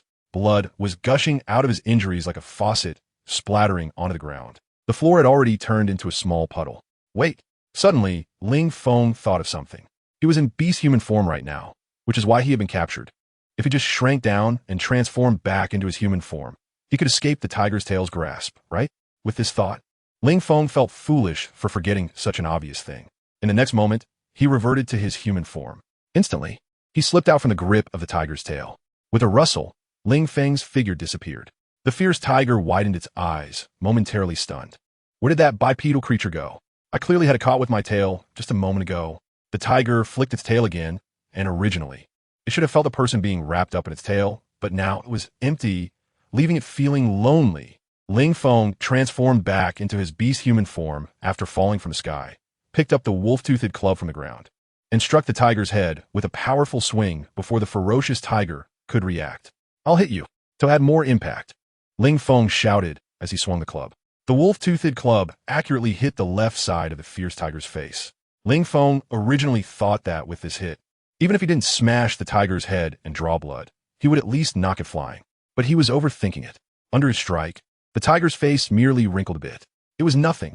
Damn, it didn't even break its defenses? Ling Feng widened his eyes in disbelief. That was almost his full force strike. The tiger slowly turned its head, looking at Ling Feng, and then revealed its sharp fangs to him. Although it didn't understand how Ling Feng escaped the control of its tail, that didn't matter. What mattered was that the bipedal creature in front of it was still pitifully weak. The tiger raised its paw and swiped at Ling Feng. Ling Feng was directly torn apart by the tiger. 1 hour later, system. Host has died. Host has been resurrected. Host has died 100 times. Strength has greatly increased. System evaluation. At this moment, the host can be called the Overlord of the East Sea. Overlord of the East Sea. As long as the host can return to the East Sea now, with the host's strength, he can easily show off. Taking the East Sea's highest bounty evil dragon as an example, you can now hold the evil dragon's shark head like a basketball and with a strong grip. You can crush its shark head. Ling Feng has resurrected once again. Hearing the voice of the system, he couldn't believe it. Have I really died 100 times? Why does it feel so unreal? However, being able to crush the head of an evil dragon. I wonder if I can crush the head of this tigress in front of me. Stinky tiger, keep going. Today, only one of us can survive. Either you die or I live. Ling Feng roared and charged towards the fierce tiger. He also abandoned the wolf fawn club in his hand. A real man. What does he need weapons for? Punching with bare fists. That's the romance of a man. Go to hell. Ling Feng leaped high and punched the tiger in the face, sending it flying. In the air, the tiger spat out blood, somewhat in disbelief. Starting today, the update time is confirmed to be every day. One chapter around 11:30 in the morning and one chapter around 11:30 at night. How is this possible? How could this bipedal beast become so strong? The tiger landed from the air, roared at Ling Feng, then got on all fours and charged forward at high speed. It wanted the bipedal beast in front of it to understand that its earlier failure was just a momentary mistake. Ling Feng advanced forward. A punch collided with a claw. Boom! The ground collapsed under the power of the man and beast, sending debris flying as a whirlwind swept through the surroundings. After the collision, both the man and the beast took a step back. Roar! The ferocious tiger roared wildly. It seemed unable to accept that the two-legged beast, which it had previously bullied at will, was now able to fight it to a standstill. What a joke! The tiger bit down on Ling Feng's shoulder. Its sharp teeth sank deep into Ling Feng's flesh, as if it wanted to bite off half of his shoulder in one go. But Ling Feng would not let a beast have its way. Ignoring the pain in his bitten shoulder, he placed one hand on the tiger's head and forcefully pressed it down towards the ground. The immense strength caused the tiger's front legs to buckle, and its head slammed into the ground with a thud. The immense pain forced the tiger to release its grip. Ling Feng flipped over and directly grabbed the tiger's tail. Then he started spinning in place. The magic of love spins around. Ling Feng spun around like a top, rapidly rotating. He held the tail of the tiger in his hand, using the powerful centrifugal force to spin faster and faster, feeling as if he was about to fly away. Just at the critical point of speed, Ling Feng let go. Without Ling Feng's grip, the tiger shot out like an arrow, crashing violently against the wall of a distant hill. It created a large hole with a diameter of several meters and a depth of several meters in the hill. Clap, clap, clap. At that moment, Ling Feng heard applause coming from afar. Turning around, he found Kaido applauding him.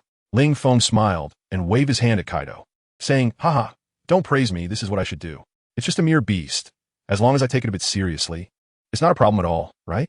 Don't look at how badly I was beaten before. I was just playing. Look at me now, taking it seriously. And it's easily resolved, isn't it? Kaido replied with a frown. People say you're fat, and you start panting. I haven't even called you fat yet, and you're already gasping? Kaido looked at Ling Feng with irritation and added, and you think my applause is to praise you? Do you really think your current strength is worthy of it? You think the beasts on this island are that powerful? You should know that initially, the beasts on this island were just a bunch of ordinary animals, easily taken down by an average person with a gun. But one day, the skies suddenly turned dark, and from then on, thunder fell every day. Under the baptism of thunder, these beasts slowly evolved and became stronger, but their strength is still limited. So, taking down a fierce tiger is nothing to be proud of. Such beings, in the Beast Pirates, are just low-level minions or mounts. That said, Ling Feng's performance had already surprised Kaido. After all, when he brought Ling Feng here, his combat power was almost negligible, comparable to that of a civilian. But now, just one night later, he was able to take down a beast with a bounty of tens of millions. Such a rapid increase in strength was something Kaido had never seen before. The reason he belittled Ling Feng was that he didn't want him to become too proud or complacent due to his increased strength. Pride leads to downfall. TCH, I'm here fighting for my life, and you're just sitting there drinking and eating meat, and you still have the nerve to criticize me? Ling Feng was incredibly angry.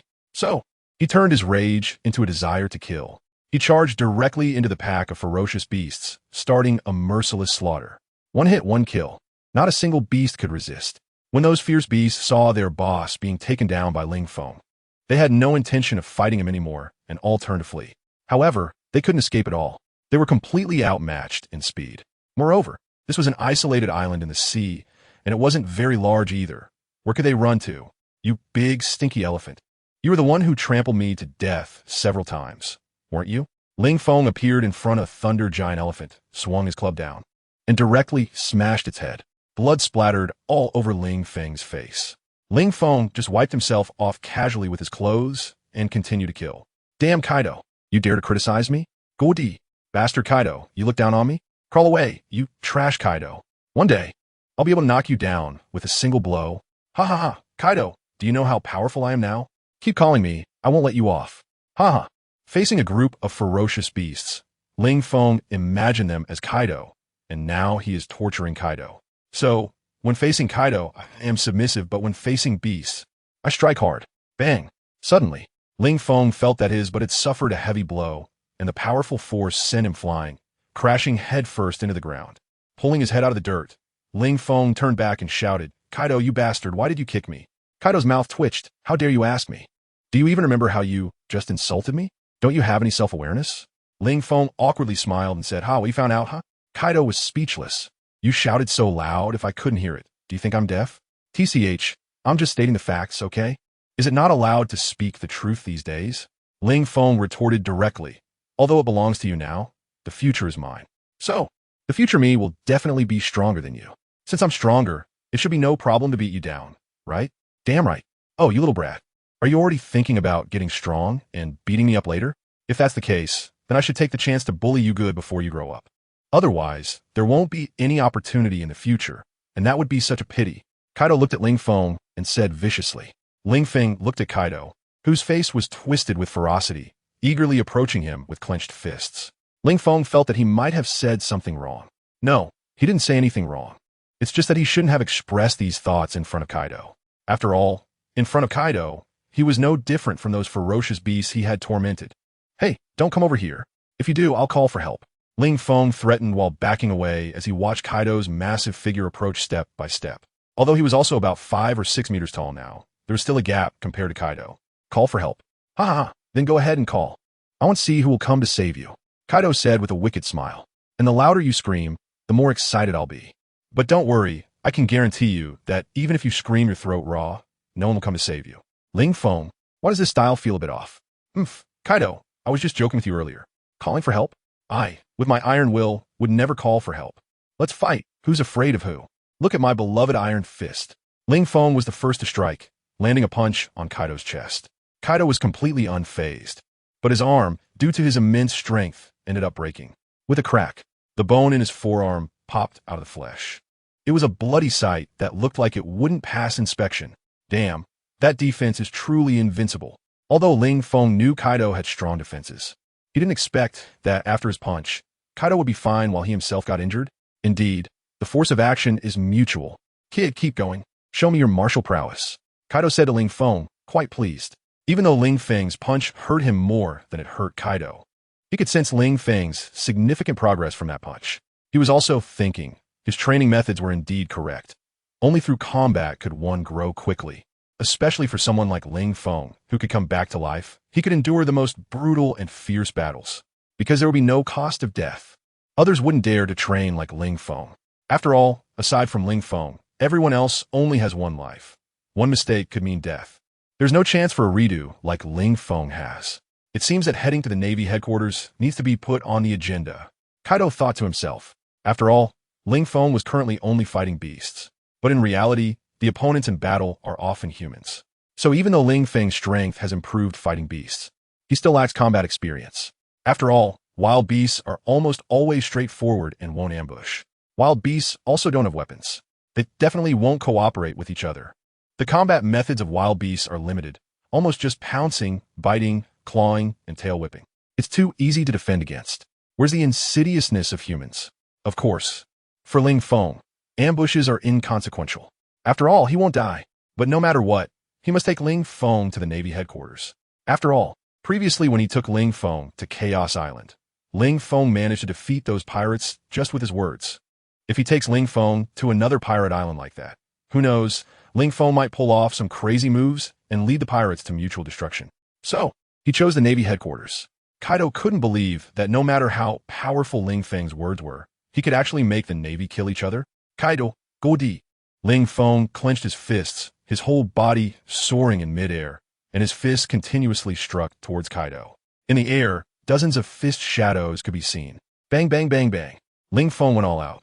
Kaido's chest was filled with red blood. But this wasn't Kaido's blood. It was from Ling Feng's fist. Clearly, Ling Feng was beating Kaido, but it looked as if Ling Feng was self-harming. Ling Feng was infuriated. People fight for their pride. Watching Ling Feng desperately throw punches, Kaido wanted to provoke him further. Is this your punching power, brat? Are you just scratching my back? No, scratching would still have some sensation. But I feel nothing right now. Did you really exert any strength? With this kind of power, do you think you deserve Yamato? Your strength isn't even 1% of Yamato's. When you're in bed, is it you taking the initiative or Yamato? As a grown man, do you really want a woman to dominate in bed? Aren't you ashamed? With such weak power when you go out. Don't dare to say you're my first mate. I find it embarrassing. To make Ling Feng stronger, Kaido even joked about his own daughter. This shows his sincere intentions. However, the method must be right to make someone stronger. It's like trying to sail a ship to the Grand Line, which is to the south, but you're heading west. The harder you try, the further you get from your destination. For Ling Feng, only death is the shortcut to becoming stronger. As for training, it might be useful, but the effort needed will definitely not be proportional to the results obtained. So death is better. However, he cannot actively seek death, as that 1T enhances strength. Nor can he intentionally let someone kill him. Therefore, Ling Feng is ready to return the favor in kind. Isn't Kaido using provocation against him? Well, he will do the same.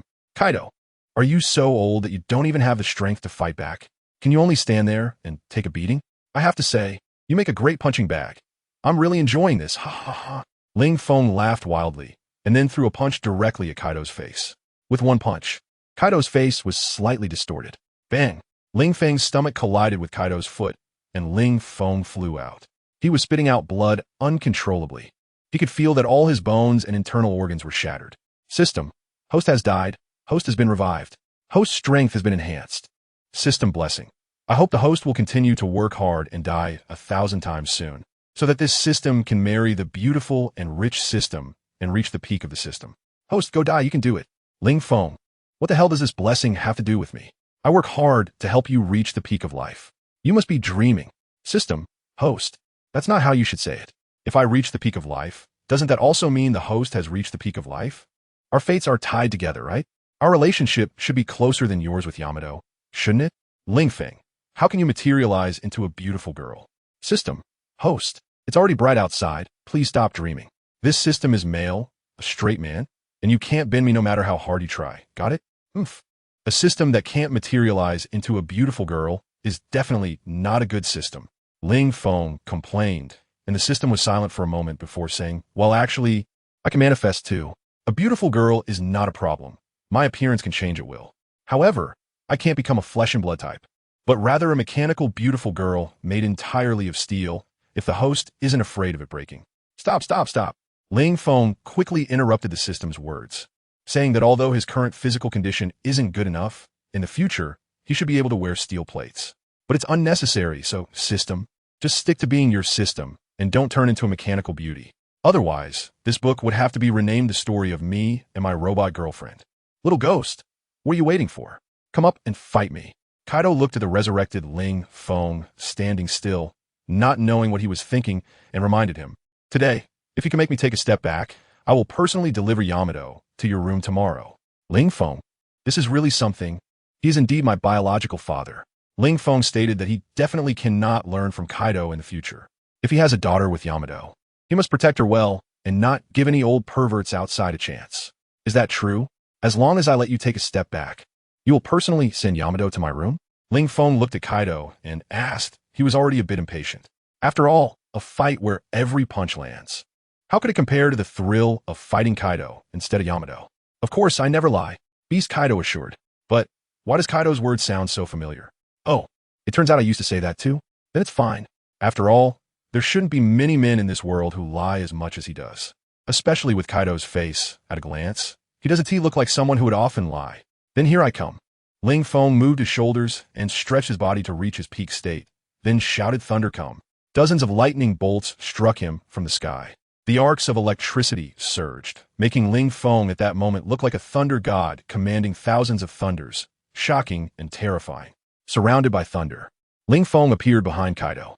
He leaped up and kicked towards Kaido's back of the head. Kaido didn't even turn around. He just reached out his hand and, with lightning speed, directly grabbed Ling Feng's ankle and slammed him down to the ground with great force. Bang, bang, bang. Kaido held onto Ling Feng, slamming him down onto the ground again and again. In just a few hits, Ling Feng's entire body disappeared, leaving only one leg still held in Kaido's hand. Too weak, really too weak. Kaido discarded Ling Feng's thigh and sighed, kid, whether it's strength or body, you're just too weak.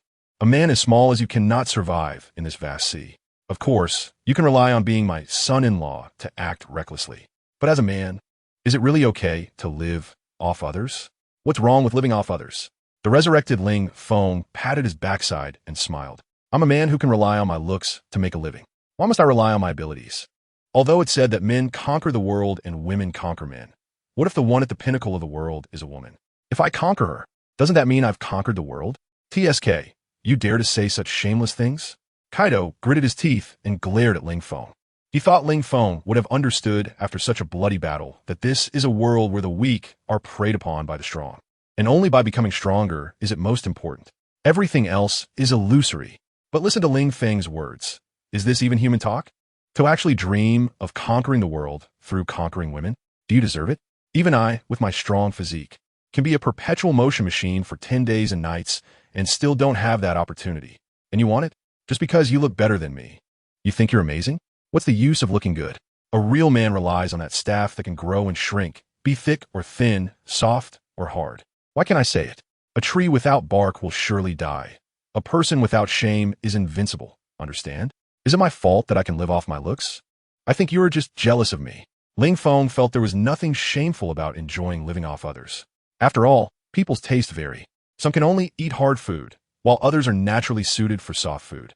Like him, he was meant to eat soft food. It's just a pity that heaven didn't give him such an opportunity. If he hadn't appeared on Sky Island, but instead among flowers, he might have already married him and reached the pinnacle of piracy. Kaido growled, damn little brat, if I don't kill you 100 times today, I won't be called Kaido of the 100 Beasts. Kaido charged at Ling Feng with a fierce expression, pressing Ling Feng's head down hard against the ground. Ling Feng's head exploded like a watermelon. Isn't 100 Beasts your title? When did it become your surname? The resurrected Ling Feng looked at Kaido in confusion and asked, could it be that red-haired Shank's surname is red-haired? Do you live by the sea? Why are you asking so much? Kaido pressed down on Ling Feng's head again and slammed it hard into the ground. Bang, his head exploded once more. Damn your daughter. The resurrected Ling Feng cursed. Is it that satisfying to press my head? Haven't you heard that a woman's but shouldn't be touched, and a man's back of the head shouldn't be touched either? Who said that? I don't know about such a saying, Kaido asked curiously. I said it, what's wrong with that? Ling Feng puffed out his chest and raised his head, saying it as if it were natural. Bang! Kaido punched Ling Feng squarely in the face, distorting his handsome face, blood streaming from his nose. What's wrong? Do you really have the face to say that? Today I'll specifically hit your face, take a picture, and if you ever say you're handsome in front of me again, I'll show you the pitiful face I beat up, so you can see what the danger of being a pirate looks like. G.I.J. Ling Feng covered his face, having lost several teeth, and when he spoke, Kaido couldn't understand him at all.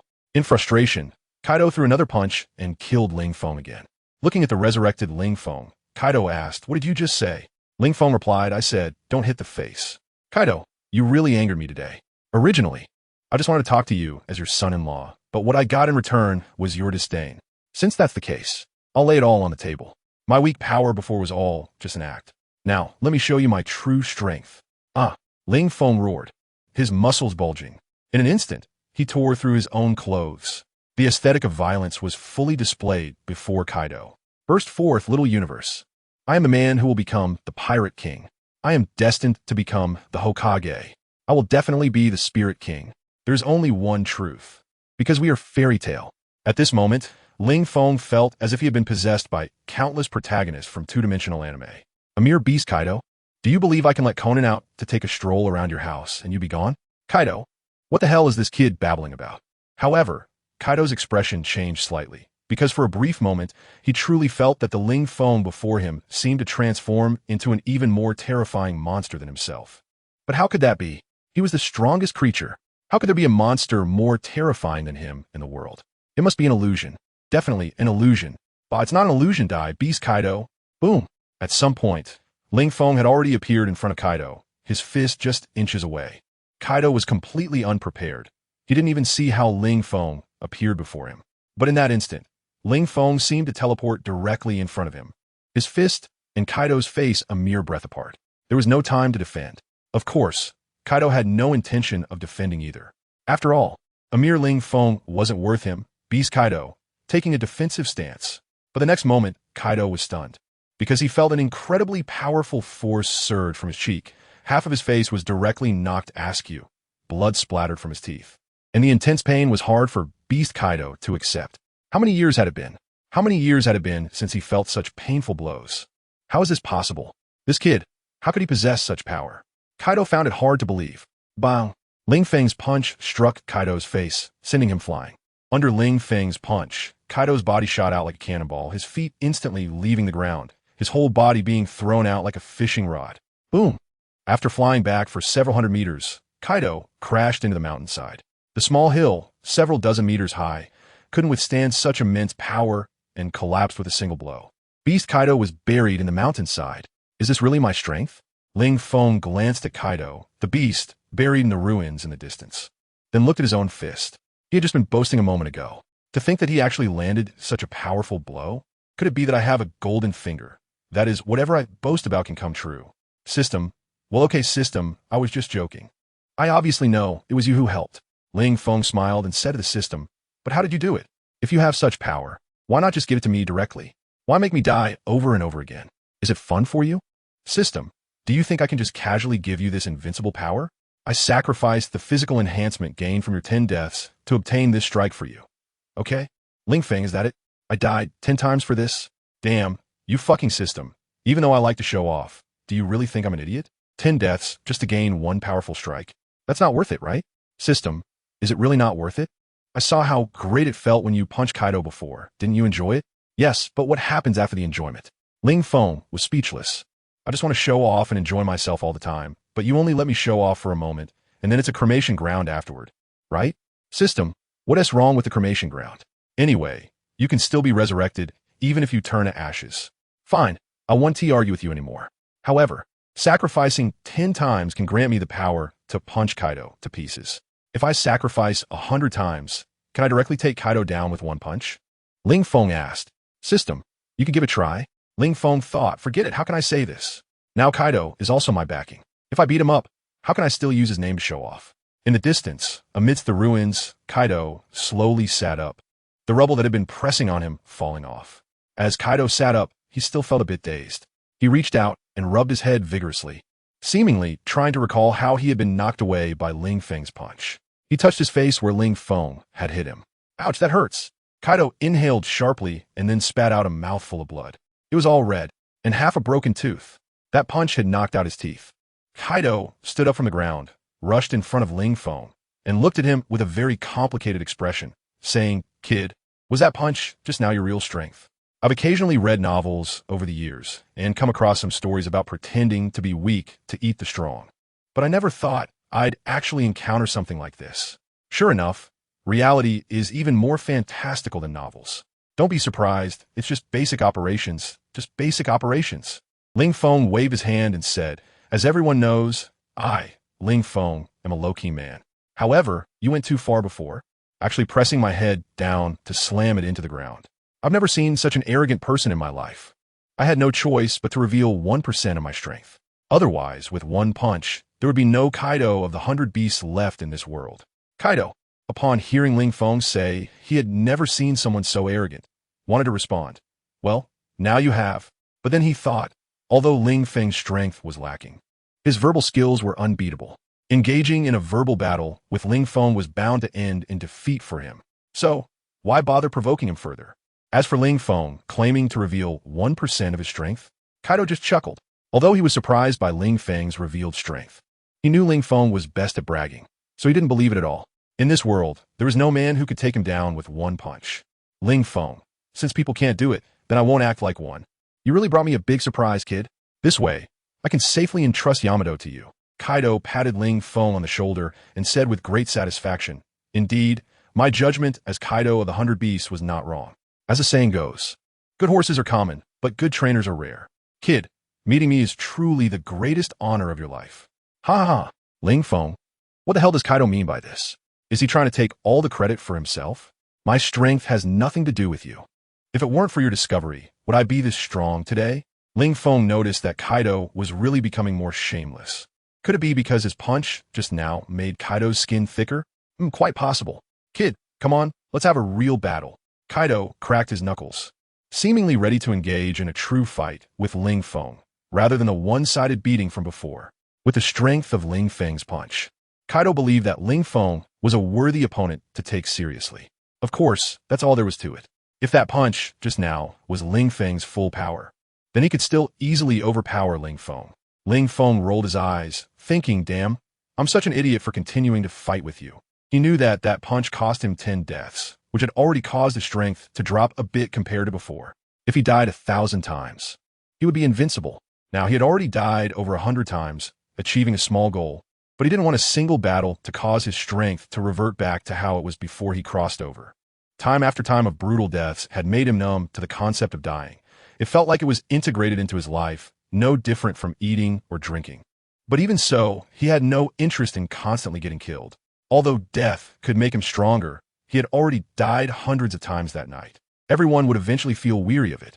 Even if he made the effort to die another 100 times, would life really be twice as good as it is now? Impossible.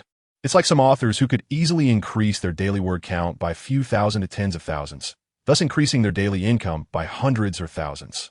Why don't they just write more? Because that extra income is indeed significant for struggling authors. But for authors at a certain level, it's not worth much. Since the extra income can't change anything, why should they tire themselves out by spending more hours in front of the computer? That's the mindset of those types of authors. Ling Feng thinks the same way. With the strength of a commoner and the power of a calamity-level fighter, how much change can it bring to his life? Not much. He is already the vice captain of the Beast Pirates, living in Wano country. With his status, who would dare to take action against him? If no one is going to act, does having strength even matter? Just like some celestial dragons, their status is there, even if they are weak. Apart from those who don't know their status or are out of their minds, how many people would really dare to attack a celestial dragon? Can they bear the consequences? Attacking a celestial dragon is a provocation to the world government. Attacking Ling Feng is a provocation to the Beast Pirates. Therefore, since the strength or weakness cannot significantly change Ling Feng's situation, he chooses to live a laid-back life. While hard work yields results, isn't it more comfortable not to exert oneself? To put it simply, it's because of a higher starting point. If you go to work and the company pays you 10,000 yuan, but your family gives you 100,000 yuan as pocket money. Would you work hard for that 10,000 yuan and give up your comfort zone? These may represent a lack of ambition, but ultimately, it is determined by the high starting point. With too much pocket money, there is no desire to work. Earning too much leads to no desire to put in extra effort. Ling Feng also finds that, since he started as the vice captain of the Beast Pirates, even if he improves his strength, he cannot change his status. Only by reaching or surpassing Kaido can he move up a level, and to reach that level, he would have to die too many times, so he is not proactive and chooses to go with the flow. Of course, if Ling Feng were a pirate from an ordinary crew, it would be different. Ordinary pirate crews constantly face invasions from other pirates, hunts by bounty hunters, pursuits by the navy, and disdain and hatred from ordinary people. In such circumstances, his life would definitely be miserable, always facing life-threatening dangers.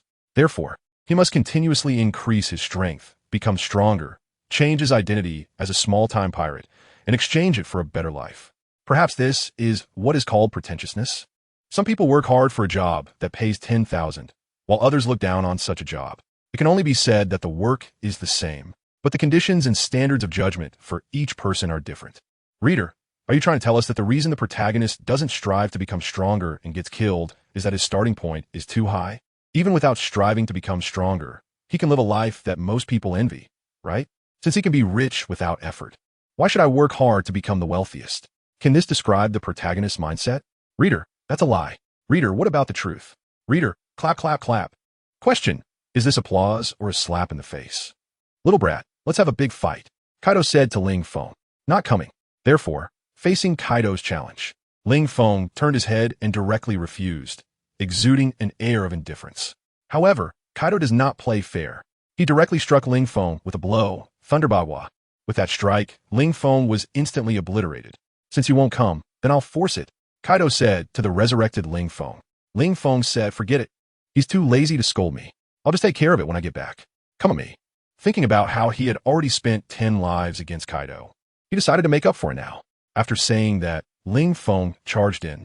As he watched Ling Feng throw a punch at him, Kaido also swung his fist back.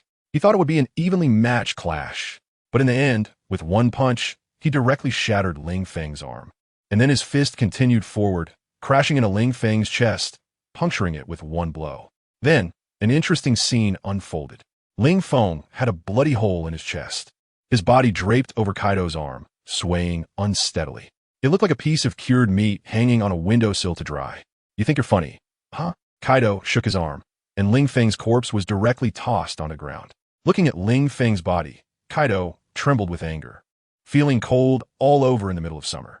Can we still have a proper fight? Is it fun to mess with me like this? Pretending to be weak is only effective when you haven't revealed you're a tiger yet. You previously knocked me away with a single punch, and now you're pretending to be weak? Is that amusing to you? Or do you have some special kink for being abused? Kaido shook his head, not understanding what Ling Feng was thinking. Clearly strong enough to show off his power, why did he have to act weak and rely on trash talk? Is it more satisfying this way? Thinking about it, it does seem that way. If you were a small marine reprimanding Whitebeard, versus if you were a celestial dragon doing the same, the sense of achievement would be worlds apart, due to their status. A small marine scolding Whitebeard would be the pinnacle moment of their life, while for a celestial dragon, they consider themselves gods, descendants of creators. What is Whitebeard? Not even worthy of breathing the same air as them. Of course, oxygen masks are not for the weak. Who is messing with you? Ling Feng got up from the ground, patted his butt, and said unhappily, that last hit was just me going all out, temporarily activating my potential, okay? You think I was hiding my strength? What a joke. I, Ling Feng, am not bragging. Among the entire Beast Pirates, which one of them, who can be named, wouldn't crush me? Kaido, damn kid, are you actually being proud right now? The entire crew can crush you. And you say that with such confidence? What's up? Are you proud of being weak? Can I be proud? Ling Feng straightened his chest and raised his head. Why can't I be proud just because I'm weak? Who set the rules? Aren't the celestial dragons weak too? No, they're even weaker than me. But they're prouder than I am. So what is wrong with me being a little proud? Can you compare yourself to the celestial dragons? They're a bunch of trash, Kaido said through clenched teeth. TCH with such trash. I dare to guarantee you that there are hardly a few people in the entire sea who wouldn't want to be one. Ling Feng pointed at Kaido and said, everyone hates the celestial dragons, yet everyone loves them too, because the celestial dragons are the pinnacle of power in the world. Anyone with a bit of ambition wants to replace them. So do you want to? Kaido looked at Ling Feng with an expectant gaze waiting. In his lifetime, being one of the four emperors was the peak. But if his son could rule the world, even if he died right now, he would be very comforted. What? You say Ling Feng, ISNT my son? Don't joke around. How can a son-in-law not be a son? At least he has half a son, right? What is the use of thinking about it? I still want Sengoku to kneel down and beg me to be the leader of the Navy. Is that useful? Ling Feng rolled his eyes and educated Kaido. Kaido, young man, you need to be down to earth, you know? Don't assume things. Do you think you can just do whatever you want? Hard work doesn't guarantee success, but not working hard will definitely be comfortable. In life, you should go with the flow. What's meant for me will come, and what's not meant for me can't be forced. So, damn it, just answer my question. Kaido kicked Ling Feng, saying, this little brat just knows how to change the subject. Just honestly answer me. Don't you want to be the world as overlord? And you're lecturing me? I've killed more pirates than you've ever seen. And you want to reason with me? If I were the type to reason, I should have gone to the Navy to surrender by now. Instead of talking nonsense with you here. Kaido grew angrier as he spoke. And then he charged at Ling Feng and beat him up. He worked out his frustration by killing Ling Feng 10 times. It was bad enough that his daughter wasn't a caring little cotton-padded jacket. Now his son-in-law was giving him trouble too. If he had known, he should have learned from Big Mom and had a few more kids. But alas, there was nothing to regret. It wasn't too late now. With his strong body, having a few children would be a piece of cake, right? At that moment, Kaido thought about whether he should raise a few little subordinates. But then he reconsidered. Even though he could still have kids, he was already this old. How much time did he really have to raise them? Right now, while he was still powerful, he could maintain his position as one of the four emperors. But in another 10 or 20 years, when his physical condition started to decline, wouldn't he, the new generation of pirates, tear him apart? Where would he find the time to train little subordinates? So apart from training Ling Feng, he had no other choice. Damn it, Kaido, you bastard, don't you know to hit where it hurts? Ling Feng covered his handsome face, which he didn't know how many times it had been beaten by Yin, and pointed at Kaido while cursing. I'm not happy. Why don't you come and hit me? Kaido made a face at Ling Feng. Ling Feng was somewhat speechless. After spending so much time with Kaido, he was really becoming less imposing and more childish. Making faces? How ridiculous. Ling Feng glanced disdainfully at Kaido and then made a funny face at him. One can only say that a man's happiness is just this childish. Even the beast Kaido is no exception.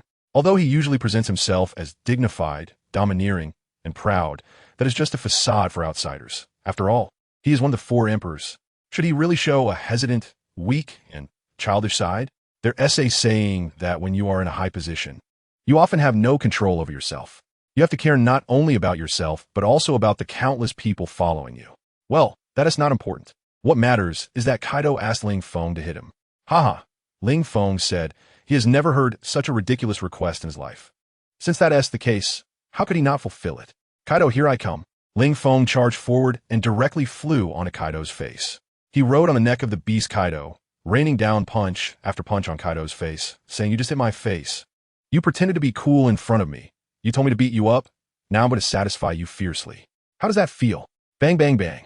Ling Feng threw a left hook, a right hook, an uppercut, and a downward punch, hitting Kaido's face from all angles to take revenge for Kaido smashing his face earlier. This was the price Kaido had to pay for turning his face into a mess. Although Kaido knew he could resurrect without harm, and even if his face was broken, it wouldn't leave a scar. Even if Kaido killed him, it would actually increase his strength. But Ling Feng was just not satisfied, so he had to hit back. Ling Feng, haven't you eaten? Hit me harder. Kaido roared at Ling Feng with a fierce look, saliva almost spitting onto Ling Feng's face. The situation seemed to be that Kaido was using his face to hit Ling Feng's fists rather than Ling Feng hitting his face with his fists. Damn it. You want me to hit harder? I've never heard such a thing in my life, so I'll fulfill your request. Turn around and get down. Ling Feng increased his strength. However, Kaido merely took a step back on one foot. Ling Feng, you're disappointing me. Kaido looked at Ling Feng with disappointment. The strength he displayed was completely different from the power Ling Feng had used to knock him away earlier. Was that previous strength really just a product of this kid's maximum potential being unleashed? Was there no replicability to it? Or was this guy, despite being exposed, still trying to disguise himself? By the way, he remembered reading a novel before. The protagonist was a crafty character who was clearly powerful but acted weak, only using 1% of his strength against enemies. He saved his trump card for the potential revenge from the enemy's brothers, fathers, grandfathers, and ancestors. Only by hiding his strength could he deal with those coming for revenge. as long as the enemies didn't know his true strength and trump card. They wouldn't send anyone much stronger than what he had revealed. In that case, no matter how many came, they would all be crushed by the protagonist's strength. Could it be that this kid was thinking along those lines? On the surface, he looked weak. He couldn't even defeat a Marine soldier. In this situation, if the Navy sent someone to capture him, a mere officer would suffice. But once the officer was sent, Ling Feng revealed his strength and took him down. Seeing this, the Navy sent a lieutenant, only to have him defeated as well. Then they sent a captain. This wave after wave of sending officers only provided Ling Feng with experience, elevating his strength from that of a Navy brigadier to that of an admiral. By the time the Navy realized and sent an admiral, it would be too late. After imagining all this, Kaido cursed Ling Feng for being a shameless little brat. How could he have not thought of this before? Silently accumulating strength, and then astonishing everyone. Sigh. He was so young and arrogant back then. Kid, you're really something, Kaido said, looking at Ling Feng, who was riding on him. Ling Feng, what the hell is? I'm here, a dignified dragon rider, ready to take you down. How was that sneaky? Kid, keep increasing your strength. I can handle it. Kaido continued. There's no need to hide. I know you're strong, just a bit more stable. But it's just the two of us here. I see you as my son. Do you think I would betray you? Ling Feng, do you see me as your son? This sounds so unpleasant, doesn't it? Who the hell is hiding something? This is truly my all-out effort. Ling Feng gritted his teeth and threw a punch at Kaido's face, using all his strength. But what could he do if he couldn't break through Kaido's defense? He felt desperate too. Kid, stop acting. I don't believe that someone can suddenly transform from a weak chicken into a fierce tiger. So even if that previous punch was truly powered by your burst of strength, it definitely shows that your ability is not just this. Otherwise, even with a burst, you wouldn't be able to send me flying with one punch. It seemed that Kaido was convinced that Ling Feng was just putting on show. If that punch that sent him flying was worth 2 billion berries, then Ling Feng's current punch was only worth a few million berries. The gap between them was like heaven and earth. Sigh. It's really hard to explain anything to someone who is so set in their beliefs. Ling Feng felt helpless. What benefits did hiding his strength bring him?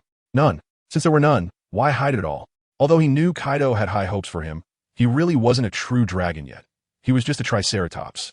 What does thinking too highly of oneself mean? Kaido asked curiously. It means that I know I'm weak, but you imagine that I'm strong. Ling Feng replied, then got off Kaido and mounted another man. If it weren't for Kaido insisting on having a match with him, he would have to be crazy to ride Kaido instead of Yamato. Thinking of Yamato, his golden hoop staff was already eager to go. Previously, due to the size difference, he couldn't do anything. But now, in his beast form, he could definitely take a step directly to the stomach. Kid, tell me the truth. Is this really your full strength? Kaido frowned, feeling somewhat disappointed. It was like seeing your son score 700 on his final exam, thinking that's his true ability, only for him to say, no, I scored 700 because I had to cheat. My real strength has always been stable, hovering around 100. This felt like thinking you were marrying Shi Sure, only to lift the veil and find it was Dong Sure. Who could bear that? It would be better to have a Jean Lien. At least if you got sick, you could still be fed medicine, right? That's right, this is my true strength. Ling Feng puffed out his chest and said proudly. Hearing Ling Feng's words, Kaido covered his face. In the future, could you at least show a bit of shame in situations like this? What is there to be ashamed of? Em honest, em proud. Ling Feng continued to hold his head high. Kaido didn't want to talk anymore, transformed into a blue dragon, then grabbed Ling Feng and tossed him on his back, flying back to Wano country. An hour later, the two returned to Wano country. Then they each went home. When Ling Feng arrived at his doorstep, he noticed Shabi sitting at the entrance. Just as he was about to praise Shabi for his loyalty, he saw Shabi's bruised and battered face, as if he had been severely beaten. Instantly, Ling Feng was furious. What a big audacity to even bully my dog. Shabi, tell me who bullied you while I was away. Today, I'll make them understand that only I can bully my dog. No one else can. Shabi.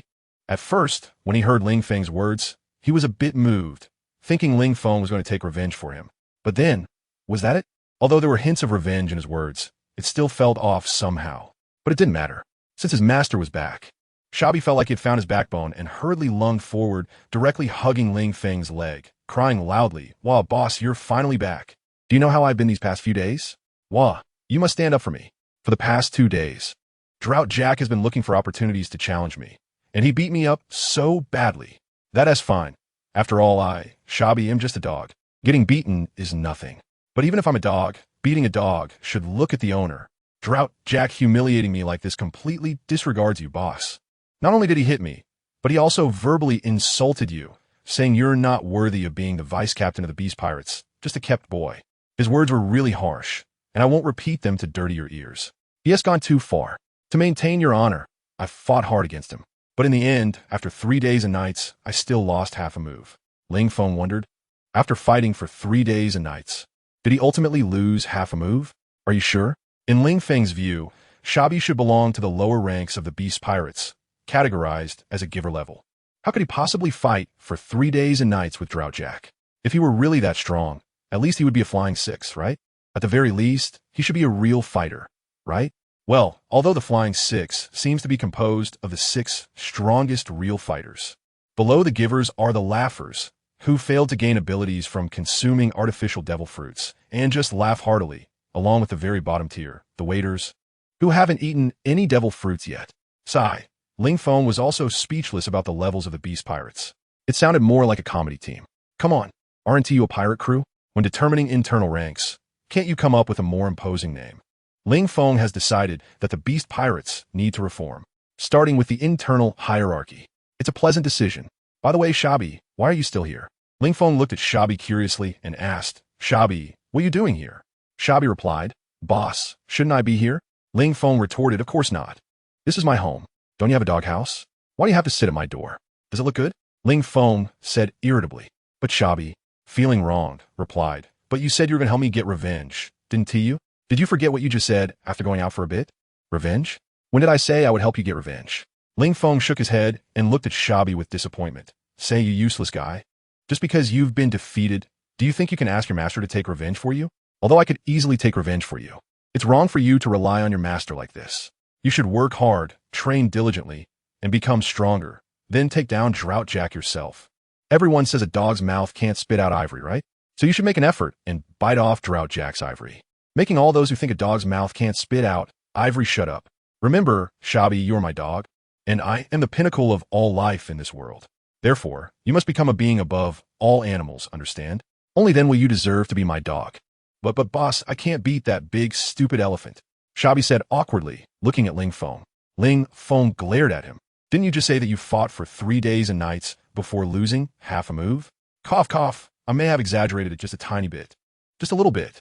Shabi stretched out his hand towards Ling Feng, putting his thumb and index finger together, then revealing a tiny gap. Get the hell out of here.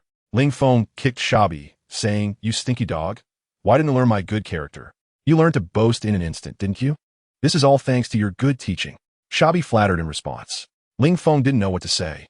He directly took a book from himself and threw it to Shabi, saying, forget it, I knew you wouldn't make it.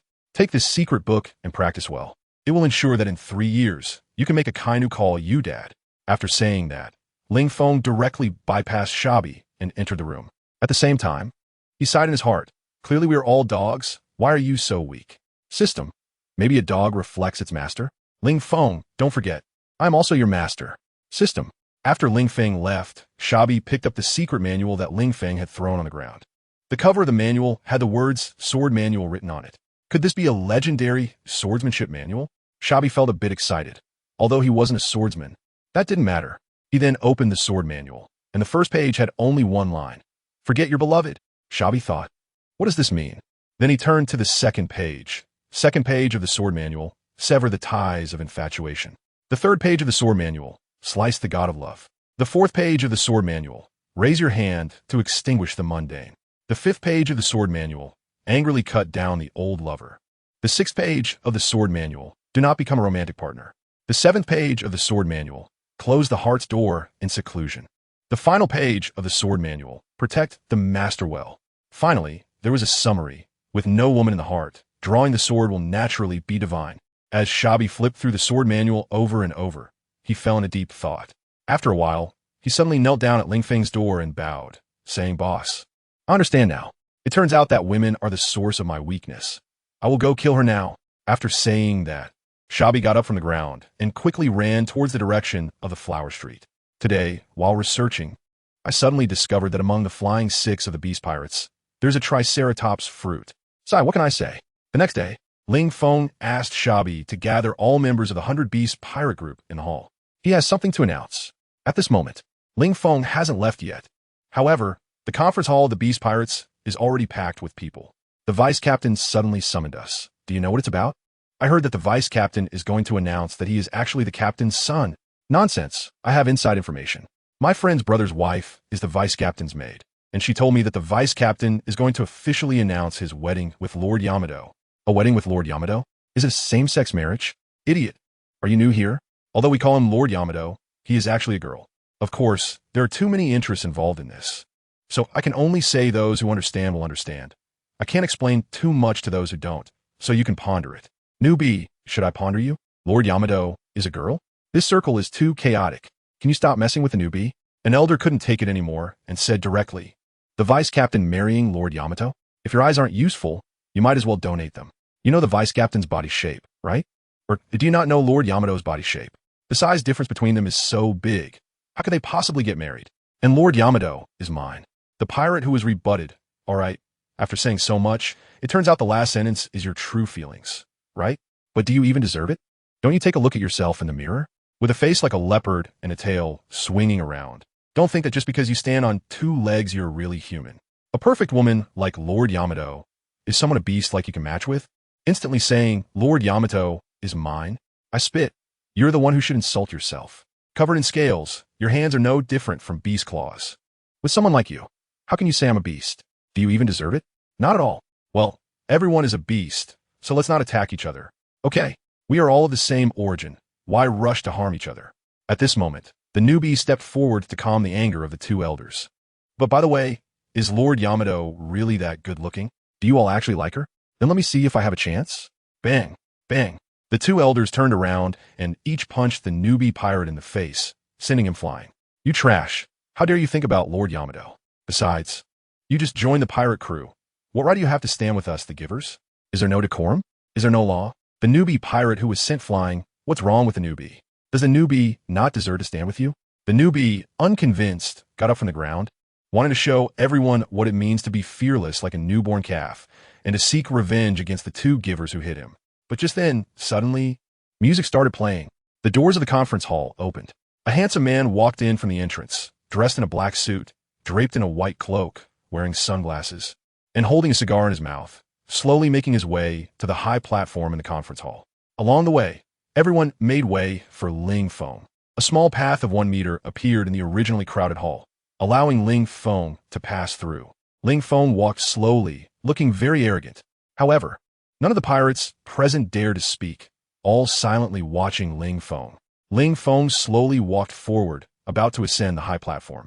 He reached out, took off his sunglasses, and casually tossed them to Shabi, who was following behind. Without the sunglasses to block his face, Ling Feng's handsomeness became even more striking. Arriving at the high platform, in front of Kaido's designated position, Ling Feng turned around, shook his shoulders, and flicked his cape. Xiaozi stepped forward to help Ling Feng tidy up his cape. Once the sunglasses were off, no one loved him. With a flick of the cape, he became the most dazzling one. Finally, Ling Feng simply sat down in the throne that originally belonged to Kaido. His sharp gaze fixed on the thousands of pirates below, and he pretentiously said, everyone has worked hard. The pirates? In an instant, they didn't know how to respond. In the end, it was unclear who led the way, but everyone shouted in unison, serving the vice captain is what we should do. Very good, you all are excellent.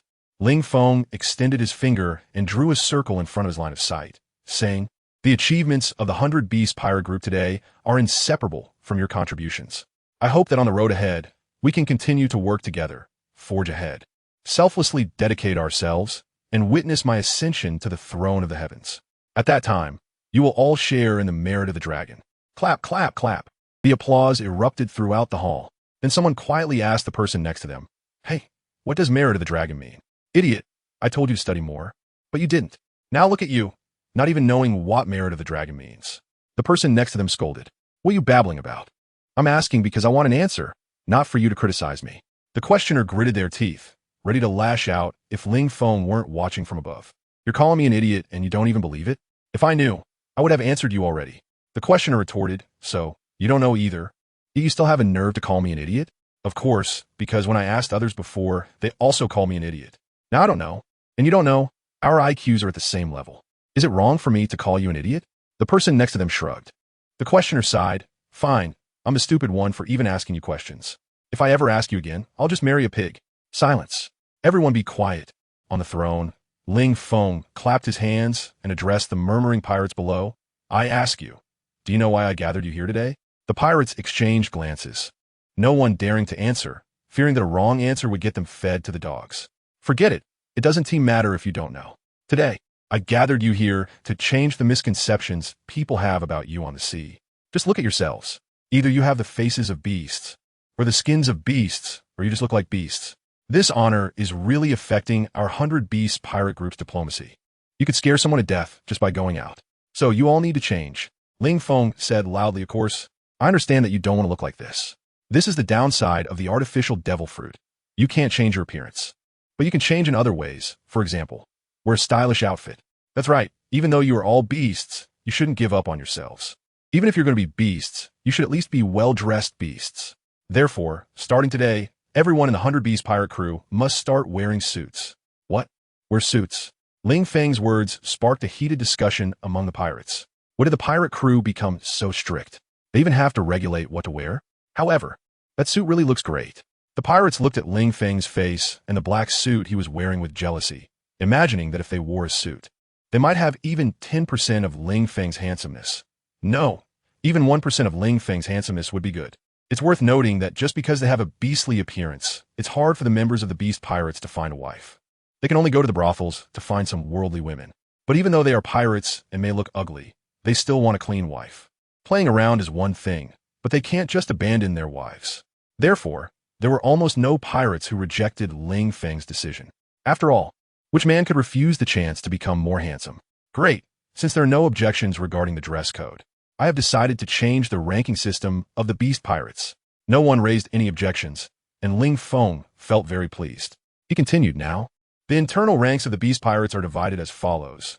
Waiter, Jester, Giver, True Fighter, Flying Six, Big Signboard, Governor.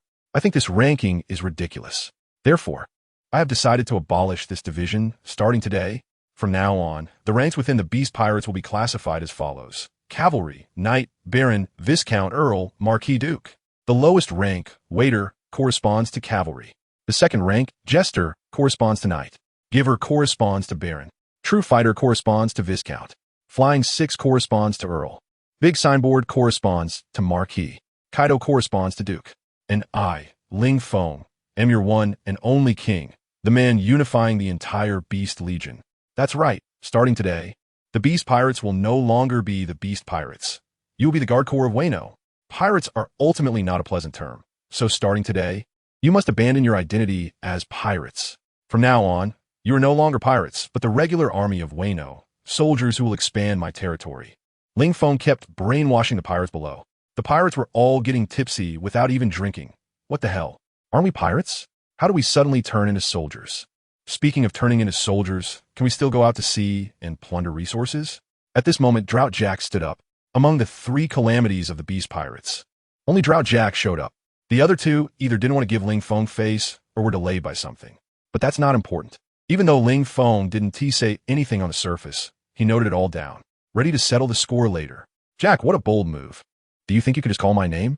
Ling Feng glared at Drought Jack, his powerful conqueror's haki manifesting and putting immense pressure on Drought Jack. The crimson aura enveloped him, making Drought Jack envision a scene of mountains of corpses and seas of blood. Then what should I call you?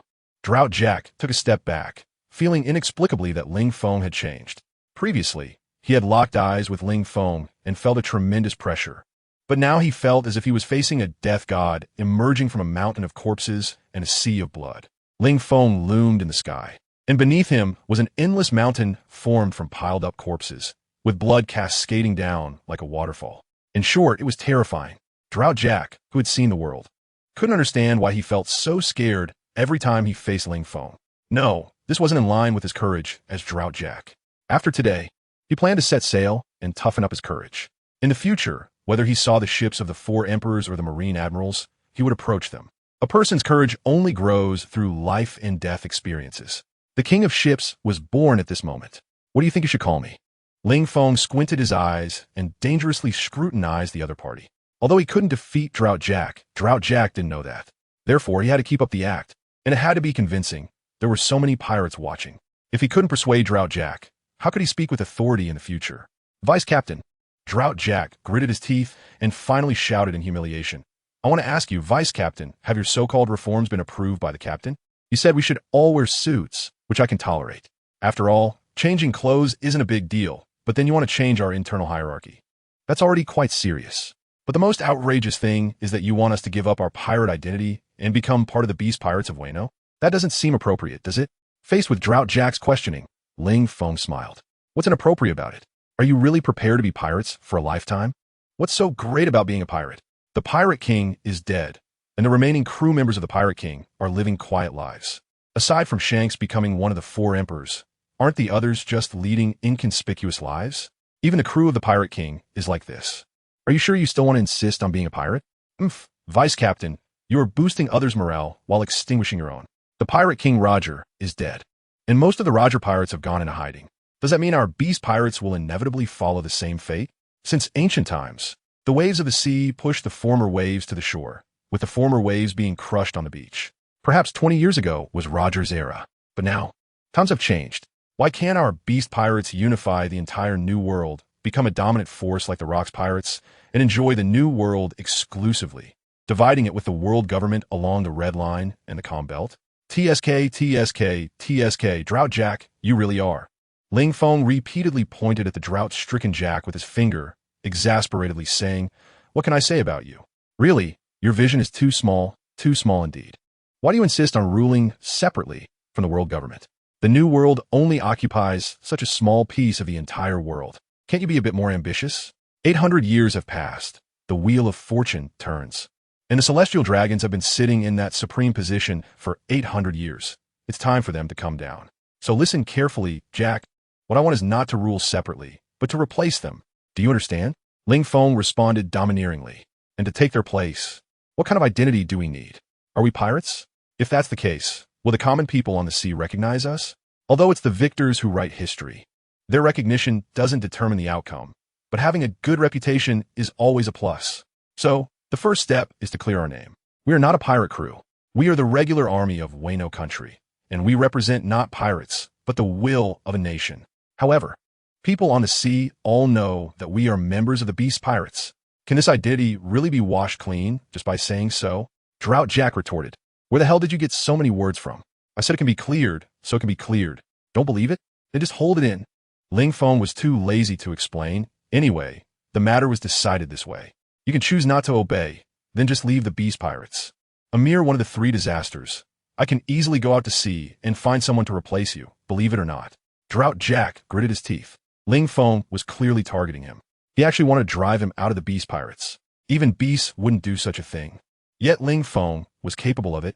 He could just go out to sea and find someone to replace me. I'm still a big pirate with a bounty of 1 billion. Is it that easy to replace me? First mate, let me ask one last question. Drought Jack asked. If we become part of the Beast Pirates, then who will be the general of Wano country? Is it the captain or you? The news about Ling Feng taking down Orochi has spread in the past couple of days. Currently, Wano country is in a state of no governance, quite chaotic. Although it was unstable during Orochi's rule, it's even more unstable now. This is because no one has stepped up to take over Orochi's power. Ling Feng was the one who killed him, but after that, he just left, and then he was taken away by Kaido for training, without leaving any instructions.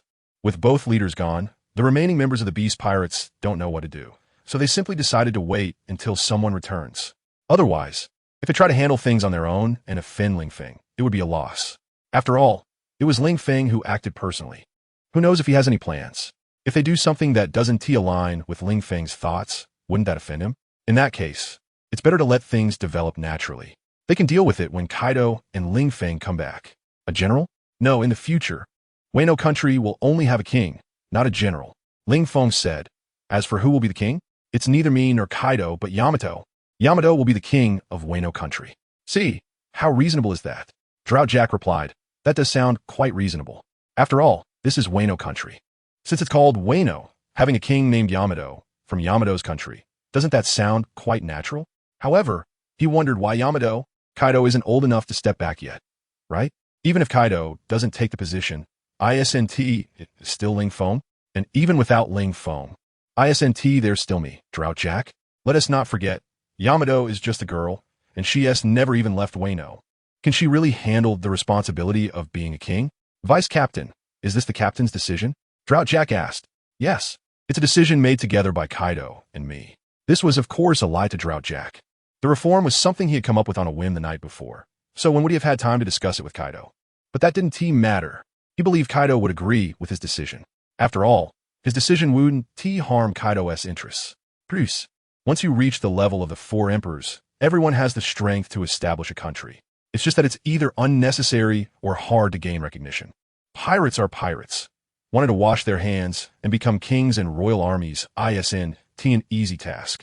Although when he watched One Piece, he felt that pirates might not be that terrible. After all, it revolves around the protagonist leveling up and saving the princess, mainly focusing on the main character group, and rarely depicting other pirates committing murder and arson. This has already involved 4 princesses. If you count Sanji's sister, that makes 5. But now that he was here, the common people's attitude toward pirates was definitely one of great disdain. Most people wish that all pirates would die early and be reborn. Well, that is not important. Since it's your and the captain's decision, why doesn't the captain come out to announce it, but lets you do it instead? Drought Jack was a bit angry. Was the captain already preparing to transfer power? Was he ready to hand over the entire Beast Pirates to Ling Fong? Otherwise, why would he personally announce such an important matter? Transitioning from pirates to a regular army is definitely a huge deal. Are you questioning my words? Or do you think I'm deceiving you? Deceiving everyone? Is this just my decision, without discussing it with Kaido? Jack, are you preparing to rebel? You dare question my and Kaido's decision? Ling Fong widened his eyes, staring fiercely at Drought Jack. Did you forget the ancestral teachings of the Beast Pirates? That is loyalty. Loyalty and loyalty. You must unconditionally obey the orders of your superiors. Drought Jack, when did the Beast Pirates have such teachings? As the top executive, why don't you know this? Seeing your confused expression, it's clear you don't usually pay attention to the rules of the pirate crew. You even forgot the foundation of the Beast Pirates. You're really something. You're still young, and you disregard the rules of the Beast Pirates like this. In 10 years, are you going to rebel outright? Ling Fong said, striking his heart. Sure enough, as soon as Ling Fong said this, all the pirates present focused their attention on Drought Jack. It seemed they really thought Drought Jack might rebel. Drought Jack didn't even know what to say. Damn, this was too unfair. He was loyal to the Beast Pirates and Kaido. How could it be twisted in Ling Feng's mouth to make him seem like he had ulterior motives and was ready to rebel? Sometimes, a person's words are indeed the sharpest knives. Drought Jack knew he couldn't take it anymore. He lowered his head. Vice Captain, I was wrong. I shouldn't have questioned your words. I deserve to be punished. Slap, slap, slap. Drought Jack fiercely slapped himself a few times, leaving red handprints on his face, as if he wanted to show that he truly recognized his mistake. He shouldn't have stood up to argue with Ling Fong. He couldn't win. Since you know you're wrong, then I forgive you. Ling Fong demonstrated his magnanimity and then continued. What I want to announce is just this. Does anyone have any questions? If you have doubts, now is your chance to speak up. But if you don't raise your concerns now and later gossip behind my back once I leave, don't blame me. Ling Fong, for being ruthless. Deputy Captain, I have a question. A pirate raised his hand and asked. You can speak. Ling Fong encouraged him to go ahead. You said you want us to transform into the regular army of Wano country, but we are all pirates, engaging in acts of murder, arson, and robbery. How can we become a regular army? We really don't know. The questioning pirate asked timidly. Ling Fong said, Isn't this easier than being a pirate? You go out to sea to plunder resources and face the danger of life and death battles. But being a king's army in Wano country, all you have to do on a daily basis is train and patrol. How simple is that? Even a child can do it, and you can't? Facing Ling Feng's words, the pirates felt a bit ashamed. If it's just training and patrolling, it does seem like a better life than what they have now. But Captain, if we don't go out to plunder resources, where would the money come from? Another pirate asked. Out in the world, they can eat for free and steal weapons, doing whatever they want. However, in Wano country, they still have to follow some rules. At the very least, they have to pay for things. Otherwise, if they all ate for free, they would have bankrupted all the restaurants in Wano country long ago. Since you are the king's army, the military expenses will naturally be allocated to you by the king. You don't need to worry about such things. Just follow me and work hard, and there will be plenty of money and opportunities. All right, that's all for today. Ling Fong stood up from his seat, unwilling to answer any more questions. If it weren't for his feelings for Yamato, he wouldn't care about the pirate crew's matters at all. After all, he was living well, eating, drinking, and having fun. What did it matter to him if the pirate crew got into trouble? However, he also thought about the future. When he was alone, it didn't matter. But what about later? What if he and Yamato had children? Surely he wouldn't want to raise his kids to be pirates from a young age, right? He even thought of names for his future children. If it was a boy, he would name him Ling Yu. If it was a girl, she would be called Ling Shui. So, cleaning up his act was also for the future. Engaging in piracy could be a way to accumulate initial capital. After all, there's a saying that almost every accumulation of initial capital is bloody. But clearly, the Beast Pirates had long passed the stage of accumulating initial capital. Since that's the case, it was time to use the accumulated capital to clean up his image. Of course, this process wouldn't be easy, but man proposes, and heaven disposes. He had done what he needed to do, and as for how far he could go, he would leave it to fate. System, host at this moment. I think you should shout, "My fate is determined by me, not by heaven." That would be more impressive. I might as well say, if heaven blocks me, I will tear apart the sky. If the earth obstructs me, I will shatter the ground. If the sea rises against me, I will split the sea. Isn't that even more impressive? Shaking his head, Ling Feng left the conference hall. As soon as Ling Feng left, the conference hall erupted into chaos. After all, what Ling Feng announced is definitely something that can turn the Beast Pirates upside down. After being established for 2 or 3 decades, the Beast Pirates are actually going to give up their pirate identity today and become the King's Army? How should I put it? There are pros and cons, right? After all, when they were pirates, they only stayed on Onigashima. But after becoming the King's Army, their power will cover the entire Wano country, right? Of course, power has nothing to do with the lower-tier cavalry. At the very least, one has to become a baron to step into the power hierarchy. And the 3 disasters should correspond to the status of a daimyo. As for Kaido, there might not be much change. When Orochi was around, he was the guardian king. Orochi is dead, but with Yamato ascending the throne, he might still be the guardian king. Outside the hall, Xiaozi followed Ling Feng, and her heart was in a state of chaos. As the former princess of Wano, her dream, or rather, she had fantasized as a child about becoming a general of Wano. After all, she was quite mischievous in her youth. Kicking Momonosuke was just basic operation. But because of Kaido and Orochi's relationship, she couldn't even become a general. She couldn't even be a princess. She even had to hide her identity and live as a courtesan in the Flower District. And then look at Yamato, with a good father and a good man. She doesn't have to do anything and directly becomes the queen. This world is really unfair. I was the one who came first. I am also his woman. Why does he think of Yamato and everything? What's so good about that woman? She is so tall that she can't even reach the stool when kissing. Seriously, she probably doesn't even have feelings for him? How could I not feel fulfilled like this? Or is it because she's a courtesan that Ling Feng thinks she is unclean? Indeed, until now, Ling Feng has not touched her. Basically, he treated her as a maid. She originally planned to seduce Ling Feng, but Ling Feng didn't comply, and she didn't even have the chance to whisper sweet nothings. Am I really that unattractive? Xiaozi held her face and began to lose confidence. Their essay saying that if you say you can, even if you can't. If you say you can't, then you can't, even if you can. Humans are social creatures and are easily influenced by their surroundings. But I am clearly a courtesan, the most beautiful woman in Wano. Why? Why doesn't Ling Feng have feelings for her? Moreover, if he truly didn't have feelings, why did he bring her home in the first place? And even cause a conflict with Orochi, ultimately taking Orochi down. Was it just for fun? No matter what. At this moment, Xiaozi made up her mind. Since Ling Feng is not proactive, then she will be proactive. Isn't it said that a woman chasing a man is like a veil? She doesn't believe that if she actively seduces him, Ling Feng wouldn't take the bait.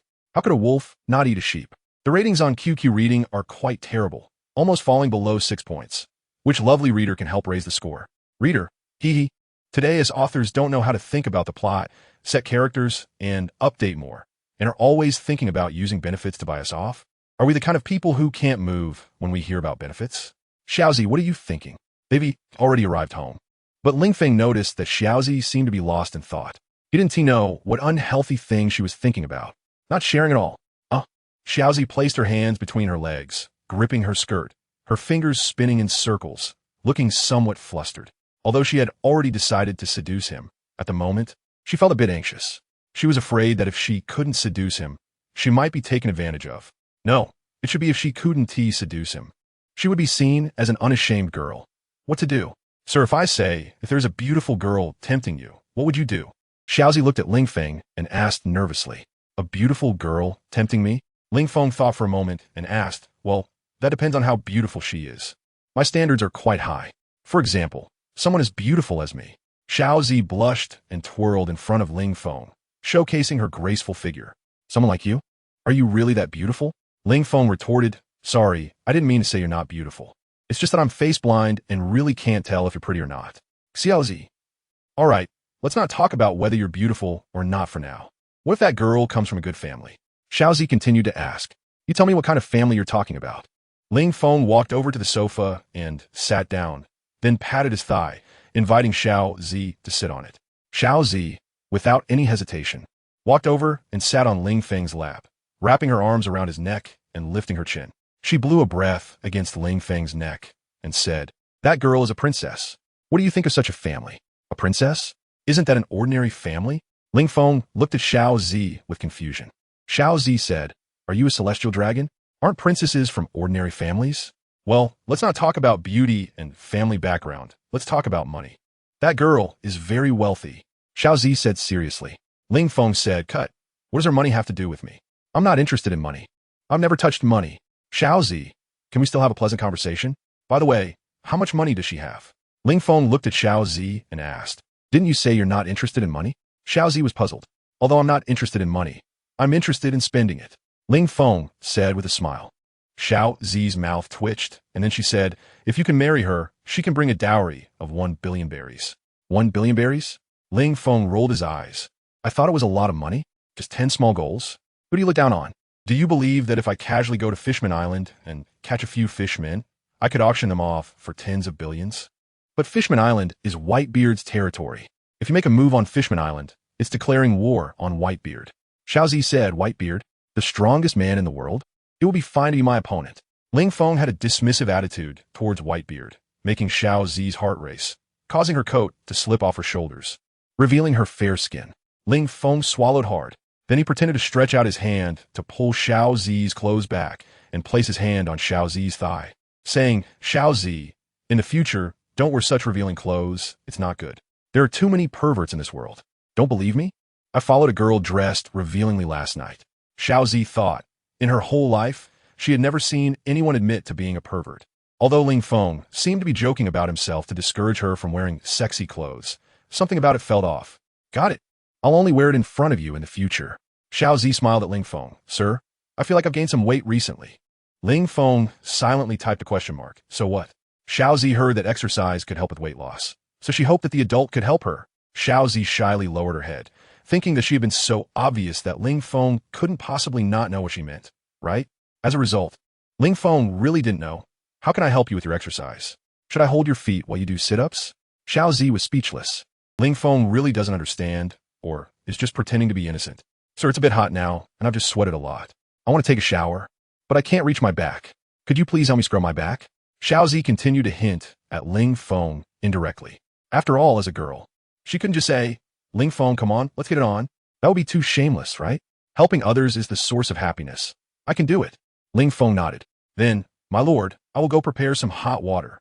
Xiao Zi got up from Ling Feng's lap, and then, whether intentional or not, suddenly twisted her ankle and fell towards Ling Feng. In a moment of panic, Xiao Zi grabbed Ling Feng's head and pressed it firmly against her chest to steady herself. After that, Xiao Zi quickly released the back of Ling Feng's head and apologized. I'm sorry, my lord, it wasn't intentional. I lost my balance just now, and accidentally. It's fine. My lord won't hold it against a little person. Ling Feng stretched out his hand and rubbed his face from top to bottom, thinking, the smell of this facial cleanser is different from the one he usually uses. It actually has a milky scent. Looks like I need to switch cleansers from now on. A man shouldn't treat himself poorly. Ling Feng, when I become the king of the world in the future, I will definitely boast to the reporters that the biggest mistake of my life was joining the Beast Pirates. The happiest moments of my life were when I was drinking the northwest wind on Sky Island. Sir, I have prepared the bathwater.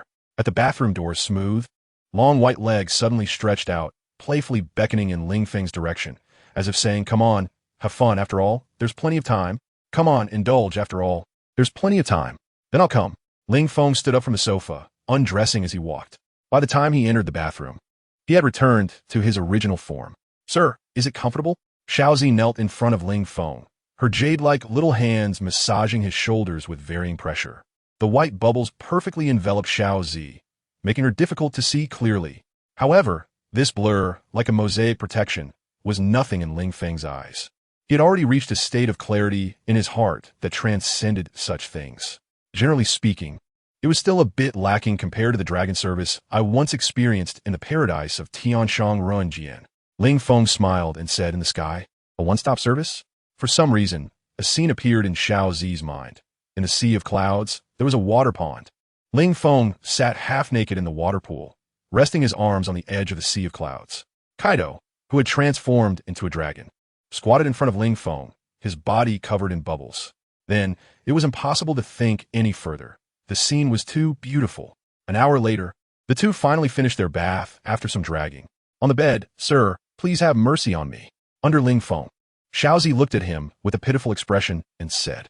Ling Feng nodded, "I understand." A great battle began. The next day, Ling Feng's legs were still a bit weak when he was called over by Kaido. "You coward! What the hell did you say yesterday?" Kaido said to Ling Feng, who was lying on the sofa with annoyance. "You want to reform the pirate crew and didn't even discuss it with me? And letting Yamato become the king? Did I agree to that? Why do you need to agree?" Ling Feng lay on the sofa in a relaxed manner, facing Kaido's questioning with remarkable calmness. "Everything I do is for the good of everyone. If you don't praise me, that's fine, but why pull me over early in the morning just to criticize me? This will really hurt my feelings, you know? If your criticism makes me feel too proud to handle it, I might just switch sides and join the Navy. Then you'll regret it. Once a pirate, always a pirate. You think I would switch to the Navy? If the Navy could take you in, I'd de-chop my head off and give it to you to use as a pot for cooking." Kaido said irritably, "And I'm not criticizing you. I just want to tell you that in the future, when you're making these big decisions, can you at least give me a heads up? I'm still the captain of the Beast Pirates, you know? You just bypass me and give orders like it doesn't matter to me? So what now?" Ling Feng rolled his eyes. "Are you really pulling me here early in the morning just to criticize me for a little bit of face? Do you know what kind of intense battle I went through last night? My body is still weak. As the captain, you don't even care for your vice captain and still criticize me? If it weren't for Yamato's sake, I would have rebelled long ago. Rebel? You brat." Kaido slapped him, sending Ling Feng directly into the ground, leaving a huge handprint on the surface. "You went through a fierce battle? You're out playing with other women behind my daughter's back, and I haven't even held you accountable for that. And you still have the nerve to bring it up? Kid, are you getting cocky, or is it that I can't swing my kanabo anymore?" Kaido gritted his teeth in frustration. "How pure am I? After marrying Yamato's mother, I've never remarried. And yet this brat dares to flirt with Yamato and even go after other women? Have some shame. How do you know?" Ling Feng revived, scratched his head, and awkwardly looked at Kaido. Suddenly, as if he thought of something, he pointed at Kaido and cursed, "Damn, you old geezer. Were you watching it live? Watch your mouth." Kaido slapped him again. "With the way you look pale, trembling legs, and your weak body, I'm a man. And I can't guess that this is the result of excessive indulgence? So what? Even if I play with other women, what is the big deal? A real man stands tall. Having multiple wives is quite normal. Isn't it?" Ling Feng stood firm, unyielding, and besides, this world doesn't have a rule about monogamy. Just for that remark, if it weren't for Yamato liking you, I would have killed you long ago," Kaido said irritably. Ling Feng was speechless. "As if you had never killed me before? According to my incomplete statistics, you've at least killed me 7 or 8 times. Just wait. One day I will make you pay back. And do you know who that woman you brought back is?" Kaido questioned Ling Feng. "Of course. How can I not know who the woman I brought back is?" Ling Feng shook his head, glanced at Kaido, and felt a bit speechless. Hee. Then why don't you tell me, who is she?" Kaido sneered. "Xiao Zi, the courtesan of Wano country. Also the first beauty of Wano country. Any problem?" Ling Feng retorted. "Who asked you to say such well-known things?" Kaido glared at Ling Feng and said, "Besides these identities that everyone in Wano country knows, what else do you know?" Ling Feng fell silent. Damn, could Kaido know Xiaoji's true identity? So what if he knows? So what do you want to say? Ling Feng looked at Kaido and said, "That woman is called Xiao Zi, but that's just her stage name. Her real name is Kazuki Hayori, and the previous general of Wano country also had the surname Kazuki. So, you understand what I mean, right?" Kaido replied indifferently, "Oh, I get it. You and Orochi teamed up to steal each other's countries, so now you're afraid of retaliation, right?" Ling Feng deliberately said, "Kaido, come on, you're already in your 50s, and you have this kind of courage? Don't say she's just a deposed princess, even if she were a Navy undercover agent. So what? Do you not trust my strength?" Kaido sneered, "I'm just afraid you'll be fooled by her. Don't you know? Beauty is a disaster. Women will only hinder your progress. Kid, if you want to become the master of this world, you must first learn to control your desires. Once you become the king of the world, what kind of woman can't you have? Just a mere courtesan. Does she deserve you? With such a background, would you even have the face to take her out to parties? You're meddling too much, aren't you? Ling Feng was somewhat impatient. This is my own business, and I can handle it myself without your reminders. If one day I really lose the chance to become the king of the world because of Xiao Zi, then it can only prove that I, Ling Feng, am a waste. It has nothing to do with Xiao Zi. The thing I hate the most is men who blame their mistakes on women. When they're enjoying themselves with a woman, why don't they say that beauty brings disaster? Huh? Aren't you afraid that while you're enjoying yourself, that woman will stab a knife into your heart from behind? Kaido sneered. I have a blood feud with that woman. Do you think she follows you because she likes you? She just wants to incite you, using you as a sharp dagger aimed at me. What does a courtesan know about love? Haha, as if I understand love. Ling Feng scoffed. I just find her body tempting, okay? Even if Xiao Zi stabs me in the back later when I'm feeling good, I'd still be willing. After all, before this, I don't even know how many times I've stabbed her. If she stabs me once, I'm not at a loss. Kaido, is this what they call a devoted admirer? Still willing after being stabbed? Really? There's no saving him. Kid, what will it take for you to give up on that woman? Kaido kept Xiao Zi around just to wait until Momonosuke and the others gathered with her, planning to take them all at once. Now, however, he didn't expect that woman would actually seduce her son-in-law. Regret not dealing with this earlier. If I had known, I should have taken care of it right after discovering it. Now that she's here, he can't act, nor can he not act. If he acts, it might lead to a break with Ling Feng. If he doesn't act, after all, she's Kazuki Oden's daughter. Even if he no longer cares about the past, would she be willing to give up on revenge? Impossible. Ling Feng decisively refused. Kaido, we are all men. Should we be afraid of a girl who can't even harm a chicken? Even if Kaido'saudacity wanted to kill you, standing in front of her, could she actually harm you? It's impossible, right? Since we are facing a woman who can't hurt you, why must we eliminate her? Besides, she is the daughter of Kazuki Oden, which could be useful for our future rule over Wano, right? Kaido was silent for a moment before saying, all right, if you've thought it through, then I won't interfere. He just didn't want Ling Feng to be obsessed with beauty. Indeed, Amir Kamurasaki was not something he took seriously, even if she wanted to kill him at all times. Without the power to do so, what was the point of just thinking about it?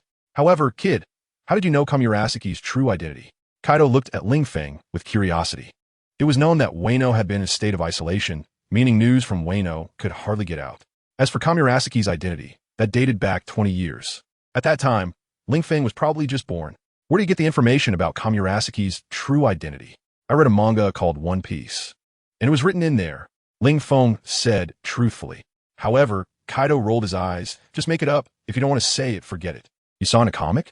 Kid, let me ask you seriously. How do you plan to rightfully push Yamato onto the throne of Wano? Kaido looked at Ling Feng and asked. It's not that simple. First, we need to create momentum. We need to build up Yamato's reputation, so the common people of Wano know what a perfect person Yamato is. If Yamato becomes the king of Wano, it will be beneficial to Wano and to the common people, with no harm at all. Ling Feng said seriously. Previously, under Orochi's rule, the situation for the people of Wano was very bad. I believe that as long as we treat them better than Orochi did, they will be grateful to us. There's a saying that goes, it doesn't matter if I'm bad. As long as someone is worse than me, people will see me as a good person in comparison. The first point is that we need to completely differentiate the beast pirates from Orochi's regime, placing all the blame on Orochi. We need to show that Orochi's brutal rule over Wano for the past 20 years has nothing to do with us, the beast pirates. So any persecution of the citizens is something Orochi did, and we were unaware of it. The second point is to declare the good deeds the beast pirates have done for Wano, for example. In this new world where pirates are as numerous as stars, the beast pirates have guarded Wano's borders and prevented any pirates from landing in Wano to harm its people. We have also dealt with the mountain bandit forces within Wano. The third point is to significantly reduce taxes for the citizens and open up the entire country. In short, we need to shift all the negative points about us onto Orochi. Then, we mainly highlight the good contributions we have made, and secondly, ensure that the citizens receive tangible benefits. I believe that with a three-pronged approach, the reputation of the beast pirates can be easily reversed. Ling Feng said confidently. However, Kaido was very skeptical. Could things really go as smoothly as Ling Feng claimed? Moreover, you actually plan to open the country? This is quite different from Kaido's strategy. Not only during the reign of the Kazuki family, but even during his rule with Orochi, Wano remained closed off, gradually developing its own strength. Kaido knows that with the current strength of the Beast Pirates, they're still not strong enough to directly overpower any of the four emperors. Therefore, he has always chosen to quietly develop his power, intending to secretly amaze the entire New World. Unfortunately, even after silently developing for 20 years in Wano, compared to the era of the three legendary pirates 20 years ago, he has only become one of the four sea emperors ruling the New World, but still just one of the four emperors. If he could hold on, perhaps he could outlast Whitebeard. But then what? It's worth noting that red-haired Shanks is only in his 30s. In terms of age, while he could outlast Whitebeard, Shanks could outlast him too. Not to mention, the sea always has new stars rising, each dominating for decades. Who knows if a few prodigies will appear in the future and kick these four emperors off their thrones. What? Can I open the country? Ling Feng retorted. For a country to become strong, it must first open its doors. This not only attracts talent, but also develops the economy. I've already said that the Beast Pirates will become the Beast Legion of Wano in the future. Since we have become the King's Army, we can no longer engage in looting like before. Since we can't rob anymore, we naturally need to find other ways to make money. Developing the economy is essential. I'm a pirate, and if you ask me to rob, I'm good at that. But if you ask me to develop the economy, I haven't even read any books. What do I know about economics? Moreover, the entire Beast Pirates crew consists of rough men. They excel in combat, but if you ask them to do business, not only do they probably not know how, but even if they did, just look at how beastly they look. Customers would be scared away just seeing them. How could anyone possibly come to buy something? In short, Kaido thinks Ling Feng's decision is very unreliable. In his view, strength is everything. As long as you have absolute power, what can't be yours? Who said they had to do business? Ling Feng rolled his eyes. What we need to do is just make money. For example, there are countless pirates in the New World. We can form a guard army to protect those merchant fleets. Then, those merchant fleets will pay us. And when those merchants do business in Wano country and make money, they will need to pay us taxes. In the future, we can even just sell our national flags. Any ship flying our flag on the sea will be under the protection of us in Wano country. If anyone dares to attack those ships, it will be declaring war on us in Wano country. This way, even if we lie down, we can still make money. After all, I believe some small pirates wouldn't dare to offend us by attacking ships flying our flag. Kaido, times have changed. There are many businesses in this world that make money faster than robbery, so why should we still rob? To prove we are bad people? In fact, we could directly occupy Fishman Island in the future and charge all ships passing from the first half of the Grand Line to the New World, or from the New World to the first half of the Grand Line, an island fee. Fishman Island is too weak. They can't collect it, but we can. When the time comes, charging a ship a few million is nothing, right? If they dare not pay, just seize the ship. A ship can easily sell for a few million, right? Anyway, whether it's collecting taxes, collecting island fees, or selling flags, it's all huge profits. Much more than our current business. Kaido found himself speechless. This kid is truly ruthless. Charging a few million just to pass an island? How much does a big knife cost these days? How much does a devil fruit cost? Wouldn't it just take collecting fees from a few ships to make it? Indeed, the speed of making money is faster than robbing. But now Fishman Island is flying Whitebeard's flag. How can you charge island fees? Kaido looked at Ling Feng and asked, Whitebeard, just a skeleton in the grave. If you don't believe me, I'll bet you that Whitebeard won't live past this year. Ling Feng said emphatically. The Straw Hat Kid has already set sail, and the war at the top will happen in just a few months. By then, not only Whitebeard, but the entire Whitebeard pirates can be wiped out. What makes you so sure? Kaido frowned. Although that old guy seems to be getting weaker every year, hanging on in 4 drip every day, he shouldn't die this year, right? Could it be that this kid has some secret channel he doesn't know about? But there are his men in the Whitebeard pirates, and no news has been sent recently. You don't need to worry about that. Anyway, Whitebeard will definitely die this year. By then, we can directly take over Fishman Island. No one cares whether the merfolk of Fishman Island agree or not, because the weak have no right to refuse. Ling Feng said impatiently, That's it. If there's nothing else, I'm going back to sleep. I only got a rest at 4 in the morning last night, and you dragged me here early in the morning to ask this and that. It's really ridiculous. After saying that, Ling Feng stood up and headed home. Kid, just as Ling Feng was about to leave, Kaido spoke again. No matter if what you said is true or not, whether Whitebeard will die this year or not, I will take over Fishman Island this year. I'm the strongest creature in the world. What about Whitebeard? His era is long over. And one more thing, prepare yourself in the next couple of days. We're going to make a scene at the Navy headquarters. After saying that, Kaido waved his hand at Ling Feng, telling him to get lost quickly. Upon hearing that Kaido wanted to go to the Navy headquarters, Ling Feng didn't say anything, because this had already been agreed upon. Kaido wanted him to become stronger through battle, and the Navy headquarters was a testing ground. Ling Feng has no objections either. Going to the naval headquarters to increase his death count is also acceptable. Although he is quite satisfied with his own strength, the readers are not. So what can he do? He can only go with the flow. My lord, you're back. At Ling Feng's home, Xiao's Purple has already prepared breakfast and is waiting for Ling Feng to come back to eat. Aren't you tired? Ling Feng looked at Xiao Zi curiously and asked clearly, we had a fierce battle last night, yet you got up early to cook. Even though he was the one who did all the exercising last night, and Xiao Zi just lay in bed enjoying it. I'm quite tired. Xiao Zi replied with a smile, you were really strong last night. I was begging you to stop, but you would listen. I almost passed out. Was a happy way to pass out? Ling Feng waved to Xiao Zi, who walked over, turned around, and sat on Ling Feng's lap. She playfully punched Ling Feng's chest with her little fists and said, adult, you're bad. You're bad. You're a big bad guy? Ha ha. So, do you like my badness? Ling Feng tightly embraced Xiaoji, pressing his lips against her cheek and giving her a hard kiss, leaving a strawberry mark. Bad guy. I'm not going to talk to you anymore. Xiaoji pouted and acted spoiled. She stretched her body, trying to break free from Ling Feng's embrace, but found she couldn't escape at all. Suddenly, her tone became a bit serious, as if she wanted to confess something to Ling Feng. What's wrong? He turned Xiaoji around to face him directly. Ling Feng asked, if I were a bad woman, would you still like me, sir? Xiaozi looked at Ling Feng and asked nervously, what kind of question is that? Ling Feng found it amusing. I like women and never care whether they're good or bad, because they are definitely not worse than me. Xiaozi, that's annoying. Adult, I'm being serious with you. And you just joking around? Xiaozi pouted, expressing her dissatisfaction. I'm being serious too. Ling Feng's playful expression disappeared, returning to calmness. He looked up at the ceiling at a 45-degree angle and said in a sorrowful tone, at the very least, I am sure I am more pregnant with the future than you. Who knows how many people will die at my hands in the days to come. He wanted to live a simple life, but the position of deputy commander of the Beast Pirates did not allow for simplicity. Being in a high position does not mean one is free from worries. Everyone wants to stand at a high place, and if you relax even a little, you might be pulled down. He was already on Kaido's pirate ship, tied together with Kaido. If he did nothing, in 2 years when the Straw Hat Kid came knocking, he might really find himself in a situation where he calls out to the heavens and the earth for help, and neither responds. Although the Straw Hat Kid never kills bosses, it might be that the Navy is his family business.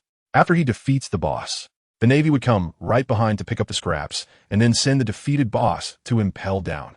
He did not want to spend his entire life in Impel Down.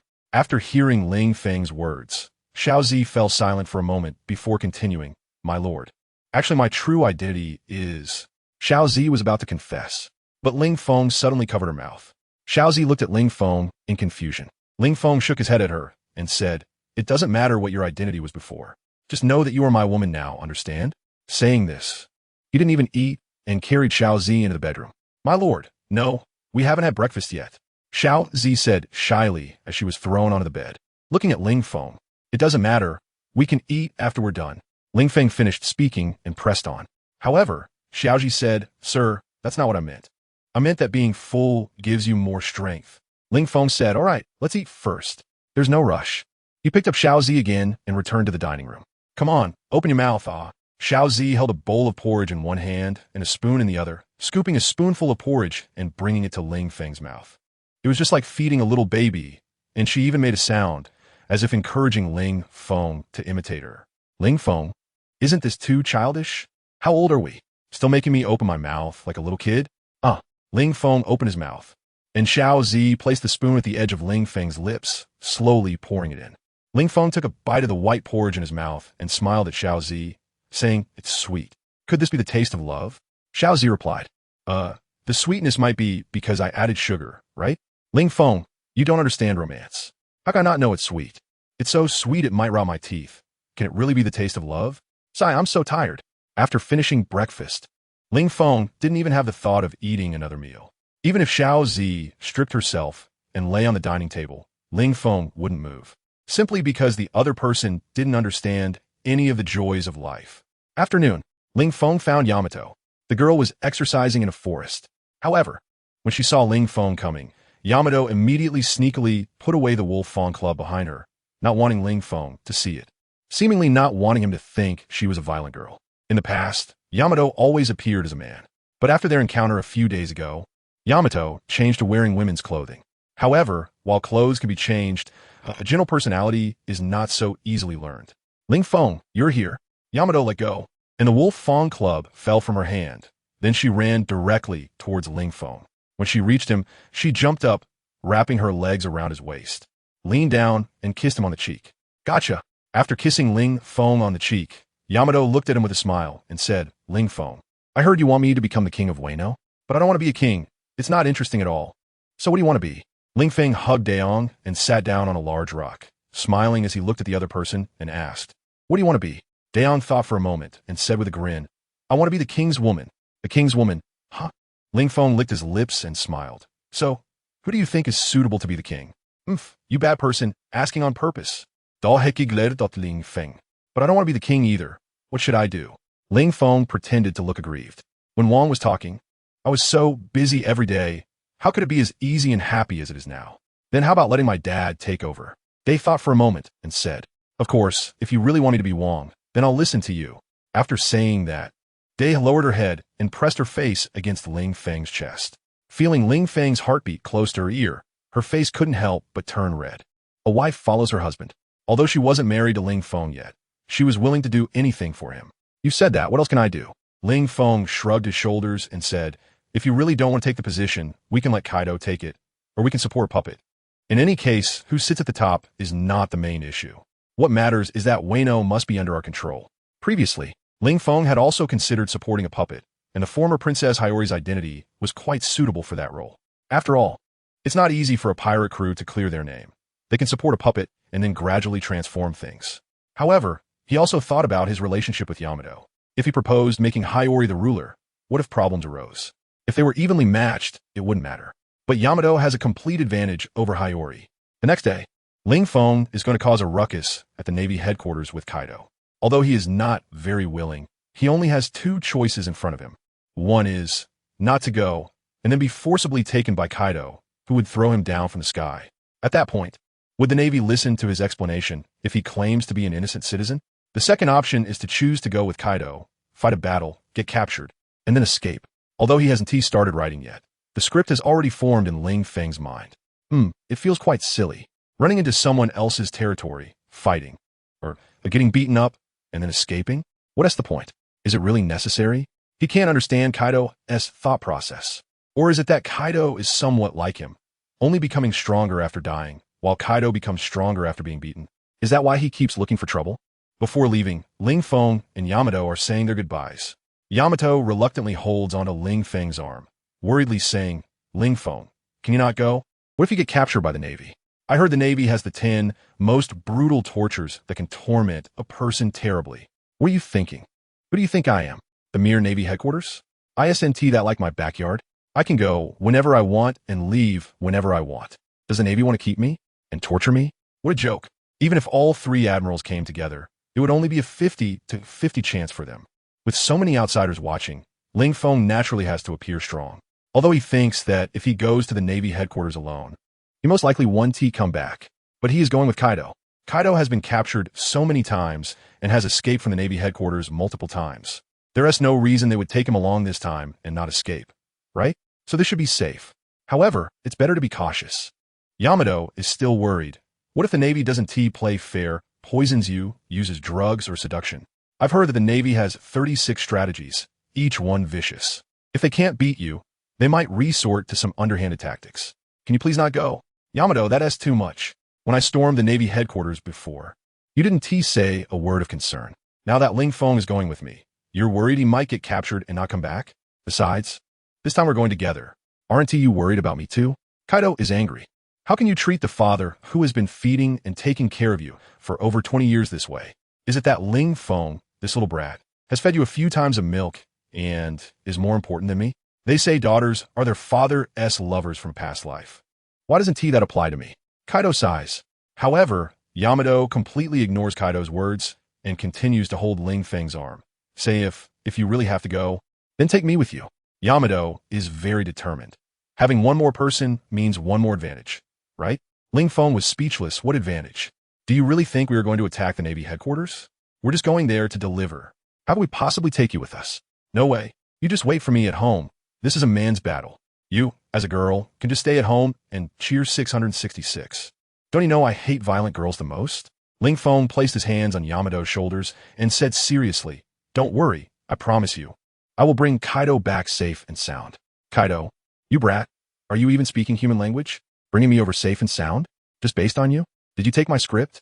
It should be me bringing you back safe and sound, right? Dad has tough skin, so it's fine as long as you can come back safely.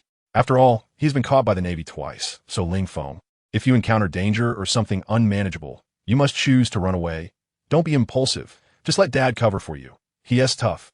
Yamato looked at Ling Feng with care and reminded him. Kaido was about to collapse. Listen, is this something a daughter should say? What do you mean Dad has tough skin and isn't afraid? What do you mean if you can't beat Ling Feng, Dad will stay behind? I must have wronged 100 or 80 girls in my past life. Otherwise, there is no way heaven would arrange such a daughter to take revenge on me in this life. Well, I'll listen to you if I can't win. I'll definitely run away. That is what I said, but that is the Navy headquarters. Can you just run away if you say so? Did the Navy agree? Moreover, he can't fly. How can he run on an island in the middle of the sea? Swim back from the first half of the Grand Line to the New World? Even the Dark King really can't do that. You must not be strong-headed. I know you are very powerful and can match the 3 admirals, but the place you're going is the Navy headquarters. The strongest military power in this sea, and the Navy has more than just 3 admirals. So if you get surrounded and can't win, strategically retreating is not shameful. Yamato was afraid that Ling Feng's pride was too strong, and even if he couldn't win and got captured, he wouldn't want to give up his dignity to escape. So she had to remind him in advance. Failing is not scary. Dad is also called the strongest creature in the world. But hasn't he been impulsively clashing with various forces and ended up getting caught dozens of times? Don't be as foolish as him. Kaido, damn. Are there hundreds of people around here sending me off? You're just going to undermine me like this? Do I not care about face? If it weren't for Yamato being his daughter, he would have slapped him across the face long ago. This is just too much. Don't worry, I will definitely return safely. Ling Feng held Day's face in his hands and said tenderly, "When we come back, we will get married. Will you marry me?" Day was taken aback. Faced with Ling Feng's sudden proposal, she felt a bit flustered. Just then, someone in the crowd of pirates shouted, "Marry him, marry him, marry him." One person shouted, and it sparked the entire group. All the sending off pirates started shouting, "Marry him." It was a clear moral coercion. However, Day was willing to be coerced. Yes, I agree. Day's eyes filled with excited tears as she bit her lip and nodded vigorously. The excitement in her heart overflowed at that moment. Kiss her, kiss her, kiss her. The pirates, seeing this, began to stir up a commotion again. Ling Feng looked at Yamato and shrugged, saying, "You see the opinions of the crowd." Yamato did not respond, but her actions expressed her feelings. She smiled, closed her eyes, and slowly lifted her head, preparing to offer her first kiss to Ling Feng. However, Ling Feng's words suddenly made the lively atmosphere a bit solemn. He said, "Why do girls always close their eyes when they kiss?"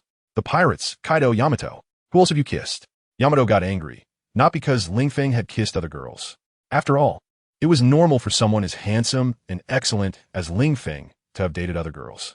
She was angry because, in such an atmosphere, Ling Feng would say something like that without thinking. Moreover, he had just proposed to her. Was it appropriate to say such a thing? Ahem. Well, Yamato, let me explain. It's not what you think. You know I like to read manga, and I've seen a lot of manga where the male and female leads kiss, and the female lead always closes her eyes. I don't understand it, and am a bit curious. That's why I asked. I absolutely don't have any experience in this area. I swear. Ling Feng secretly cursed himself for being such an idiot, thinking that he had watched too many jokes. How could he say something like that at such a critical moment? As expected, trouble comes from a mouth. Fortunately, Day chose to believe his words and did not hold it against him. However, because of Ling Feng's comment, the atmosphere that had been created by their earlier kiss was ruined. So the two did not continue. "Then I'll leave." Ling Feng waved goodbye to Yamato, saying, "I'll be waiting for you to come back and marry me." Yamato replied gently, but thought to herself, "Humph, I'll settle the score with you when you come back. After all, there's so many outsiders watching, I have to give Ling Feng a bit of face." After saying goodbye, Ling Feng prepared to leave with Kaido. However, at that moment, someone rushed out. It was none other than Ling Feng's loyal subordinate, Sabo. Sabo dashed over, fell to the ground, hugged Ling Feng's leg, and shouted, "Boss, don't go. The Navy headquarters is too dangerous. If you have to leave, take me with you. Ever since the first day, I followed you. I vowed that I could never let you face danger alone. If we must live, we live together. If we must die, we die together. If only one of us can die, I'd rather die in front of you." Originally, Sabo hadn't planned to do this, but seeing Yamato's obstruction inspired him. As Ling Feng's top subordinate, if he didn't step up to express his feelings when Ling Feng was about to confront the Navy headquarters, wouldn't that be a disservice to his identity as a subordinate? So he rushed out, fell to the ground, tightly hugged Ling Feng's calf, and his expression looked so loyal, as if to say, "Boss, if you don't take me with you, I'll bang my head against the ground right in front of you." Ling Feng nodded upon seeing this. "All right, let's go together," Xiaobai said. "This script doesn't make sense, right? Shouldn't it be that I'm very moved and then politely refuse your kindness?" He just came out to show his loyalty, letting Ling Feng know that he is the biggest sycophant, but he never intended to really go to the Navy headquarters with Ling Feng. With his abilities, going to the Navy headquarters during the day would probably lead to him becoming a hot pot of dog meat at night. But Ling Feng is actually not following the usual script. Why? When he said he wanted to go together, you refused. When I said I wanted to go together, you directly agreed? This is too much. Furious and trembling, when will the sycophant stand up? Boss, maybe I want to go after all? After all, I'm so weak. If I go together, I would definitely become your burden. Although serving the boss to the best of my ability until my last breath is my lifelong wish. But I think if I die, who will serve you tea and water in the future? Who will be your mount? So I'll just stay here and wait for your triumphant return. All right? Xiaobai said seriously. "Get out of here, you coward. All you know how to do is flatter." Ling Feng kicked Xiaobai, sending him flying. Still thinking about learning from Day. Can you really do it? Gender is fate. Appearance is talent. And even with the same concern, can a beautiful woman and an ugly woman receive the same response? As for who will be my mount? What? Do you think I'm indispensable to you? There's a Sea King on Fishman Island. Isn't it better to ride the Sea King as the Sea King? Why do I have to ride you like a dog? Kaido, let's go. Ling Feng has lost interest in continuing this farewell scene. It's better to go early and return early. This way, I might still be able to catch dinner at the Navy cafeteria. Roar. Kaido roared and transformed into a Qinglong. Ling Feng leaped up and jumped onto the back of the Azure Dragon. The Azure Dragon soared with the wind, rising straight up to 90,000 miles. In the air, the system suddenly spoke. "Host, did you just set a flag about getting married as soon as you return?" Ling Feng was taken aback. "What's going on? Why are you asking me this? Did you get a virus before? System, why do you care? I'm asking you if you're doing well, and you're questioning me back. Don't you know that in TV dramas, people who set flags like this never come back?" Ling Feng rolled his eyes and said, "Then tell me, why can't they come back?" System, idiot, of course, it's because they died outside. Ling Feng sneered. Ha, how can you still say I'm an idiot? Do you know those people are dead outside? Then tell me, is it possible for me to die outside? System, why can't you? At this point, the system paused. Indeed, Ling Feng could be resurrected, so even if he died outside, he could still come back to life. All right, he was the one who acted foolishly. Ling Feng was smug and said, "Go on, keep talking. Finish what you were saying." The system was displeased and thought, a small person feeling accomplished, "I'm out of here." It was unclear how much time had passed. Ling Feng and Kaido finally appeared in the sky above the Navy headquarters Marineford. Looking down from the high altitude, nothing can be seen. "Kid, are you jumping yourself? Or do you want me to help you?" Qinglong turned around and said to Ling Feng, "Ling Feng, what's going on? Aren't you going down with us?" "Nonsense. It's you who are attacking the Navy headquarters, not me. What should I go down for?" Kaido looked at Ling Feng with some speechlessness. Ling Feng was even more speechless. He always thought he was accompanying Kaido, but it turned out Kaido thought the same. However, upon reflection, it seemed to make sense. Kaido wanted him to experience battles and grow. So, whether Kaido went down or not didn't seem to matter. But he was just not happy about it. He was down there fighting desperately, or rather, being beaten up by the Navy. Meanwhile, Kaido was just lying on the clouds watching the show. It was unbalanced. "Kaido, this is not right. Is there such a thing in the world? The vice captain fighting below while the captain watches from above? This easily makes the vice captain feel disheartened. You know, once the vice captain is disheartened, who knows when he might backstab the captain? Don't you think I'm right?" Regardless, Ling Feng still wanted to drag Kaido down with him. How could it be just him suffering? That's unreasonable. Have you finished speaking? Kaido widened his dragon eyes, staring fiercely at Ling Feng. "Damn it, I've entrusted my daughter to you, and you're still thinking about backstabbing me? Are you even human?" Besides, if I don't go down with you, do you think I'm being lazy? I'm leaving you a way out. If you go down alone and get caught, I can still save you. But if we both go down and get caught, who will save you? Ling Feng, Kaido, you're boosting others' confidence while diminishing your own. The battle hasn't even started, and you're already thinking about being captured? Have you already planned how to escape after being caught? Have you even mapped out your escape routes in your mind? Kaido, you can't be this cautious in life. This is the world of the sea. We need to be bold, so stop always thinking about being captured. You should be thinking about what to do if we accidentally take down the Navy headquarters, understand? In life, you need to have dreams. Ling Feng seemed to transform into a master, giving Kaido a lesson. However, Kaido just rolled his eyes at Ling Feng and said, since your dreams are so big, why not make them even bigger? For example, after you go down, the old man Sengoku is directly conquered by your handsome looks, begging you to become the new admiral of the Navy, leading the entire Navy to overthrow the Celestial Dragon's dictatorship. In response, Ling Feng curled his lips and disdainfully said, "Tisich, do you think I haven't thought about this? I am a man who can live off my looks, but you insist I rely on talent. If Sengoku were a woman instead of a man as the admiral, give me one night, and I could charm her into submission, believe it or not. With unlimited stamina, I could charm half the world." Kaido was speechless. This little brat really dared to say that. However, Kaido had to admit that Ling Feng was indeed very handsome. Otherwise, how could his daughter be conquered by Ling Feng at first sight? Although Yamato wasn't a girl who only looked at appearances, there were no girls in the world who didn't care about looks. Being good-looking always has its advantages. All right, stop messing around with me. Hurry up and go down a fight, Kaido said to Ling Feng. With your current strength, the Navy headquarters is still quite a challenge. And remember, I'm not making you fight to torture you. I'm helping you. Right now, with me backing you up, you can even lie around like a salted fish and it wouldn't matter. But I won't be around forever. You can't always rely on me. In 10 or 20 years, if you're still at your current level, how will you protect your woman, your child, your country? Do you hope that one day, a group of pirates storms Wano, takes your wife, bullies your children, occupies your country, spends your money, while you can only watch helplessly? In the end, they'll even fry you in a pot until you're medium well and then feed you to the dogs? Ling Feng, for a moment, Ling Feng started to tremble all over. It was fear. What Kaido said was like an ice pick, piercing deep into his heart in the scorching heat. Yes, this is not a peaceful world. Pirates are as numerous as the stars in the sky. Right now, because he is in the closed-off Wano country, he doesn't feel much. But if what Kaido mentioned really happens, it would definitely be worse than death for him. Kaido, I'm leaving. Taking a deep breath, Ling Feng looked at the sea below. Then he leaped down. He wants to grow stronger. He wants to be the kind of man who can steal someone else's wife, bully other people's children, and occupy other people's countries, not the man who gets his wife stolen. So, I will become the man at the top of the food chain. Navy headquarters. Here I come. Ling Feng jumped off the back of the Azure Dragon, his hands tightly pressed against his thighs, his body in a straight line, cutting through the air, diving straight down towards the Navy headquarters from 10,000 meters high. He displayed a determination of moving forward without hesitation, success or death. As his body passed through the clouds, stirring up a mist, Ling Feng did not close his eyes.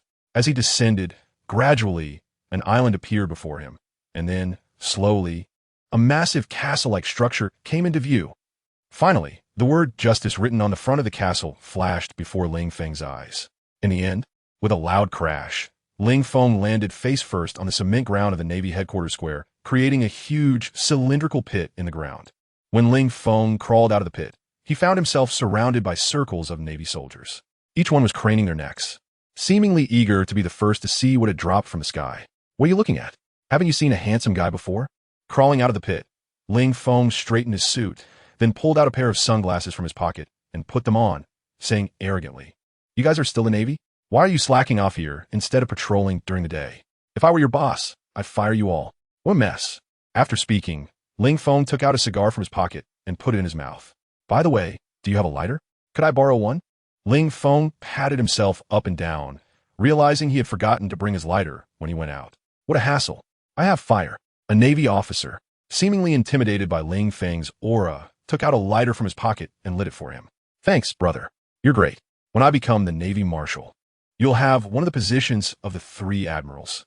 Ling Feng patted the Marine who had lit his fire, a promising young man. In this day and age, those who know how to flatter others won't have a bad life. "Move aside. All of you, get the hell out of my way. What the hell are you all doing gathering here?" Suddenly, A Navy officer who looked to be of a higher rank approached and scolded the gathered Marines, asking why they weren't at their posts. Do you want to rebel? Do you believe I can have you all dismissed? If you don't want to be Marines, there are plenty of people who do. Colonel Mark, it's not that we're slacking off, but someone suddenly fell from the sky. We're here to scout the situation. One of the Marines reported to the approaching Colonel Mark. Someone fell from the sky. Damn it. Do you think I'm illiterate? Can people fly? Mark asked the Marine. The Marine shook his head. Mark then slapped the Marine, saying, since people can't fly, how can you tell me someone fell from the sky? How did he get up there? Did you blow him up there with your bragging? The moonwalk, one of the 6 techniques of the Navy, allows a person to walk in the air. The slapped Marine muttered in grievance. Slap. Another slap followed, and after hitting him, Mark pointed to the Marine and scolded. You know that's one of the Navy's 6 techniques, so does that mean you saw a Navy member using the moonwalk in the air and accidentally lost strength, falling from the sky, which you witnessed? Use your brain. Damn it, this is the Navy headquarters. Even a general cannot use the moonwalk in the air without reason. So tell me, who was using the moonwalk in the air and accidentally fell down? The Marine, being scolded, lowered his head weakly, not daring to speak. He felt that if he dared to retort again, he would probably get another slap.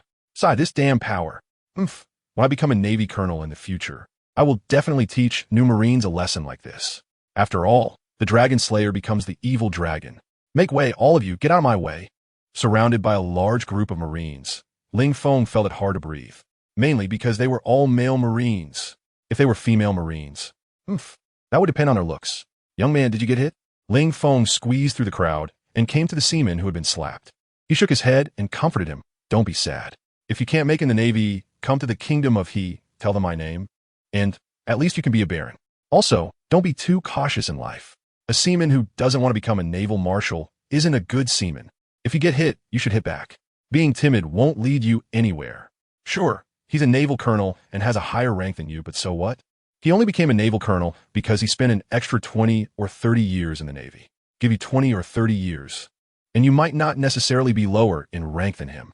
No, in 20 or 30 years, you will definitely be stronger than him. A naval colonel who only knows how to teach his subordinates? That's nothing. If he has the ability, let him go fight Kaido. In the sky, Kaido was lying on a cloud, sleeping. Suddenly, he sneezed, woke up, rubbed his nose, and said, damn, which bastard is cursing me behind my back? He better not let me find out, or I'll bring my club and raid his home. After grumbling for a bit, Kaido looked down and found that Ling Feng hadn't even started fighting yet, frowning. No way. Could this kid be able to fool the Navy at the headquarters just with his mouth?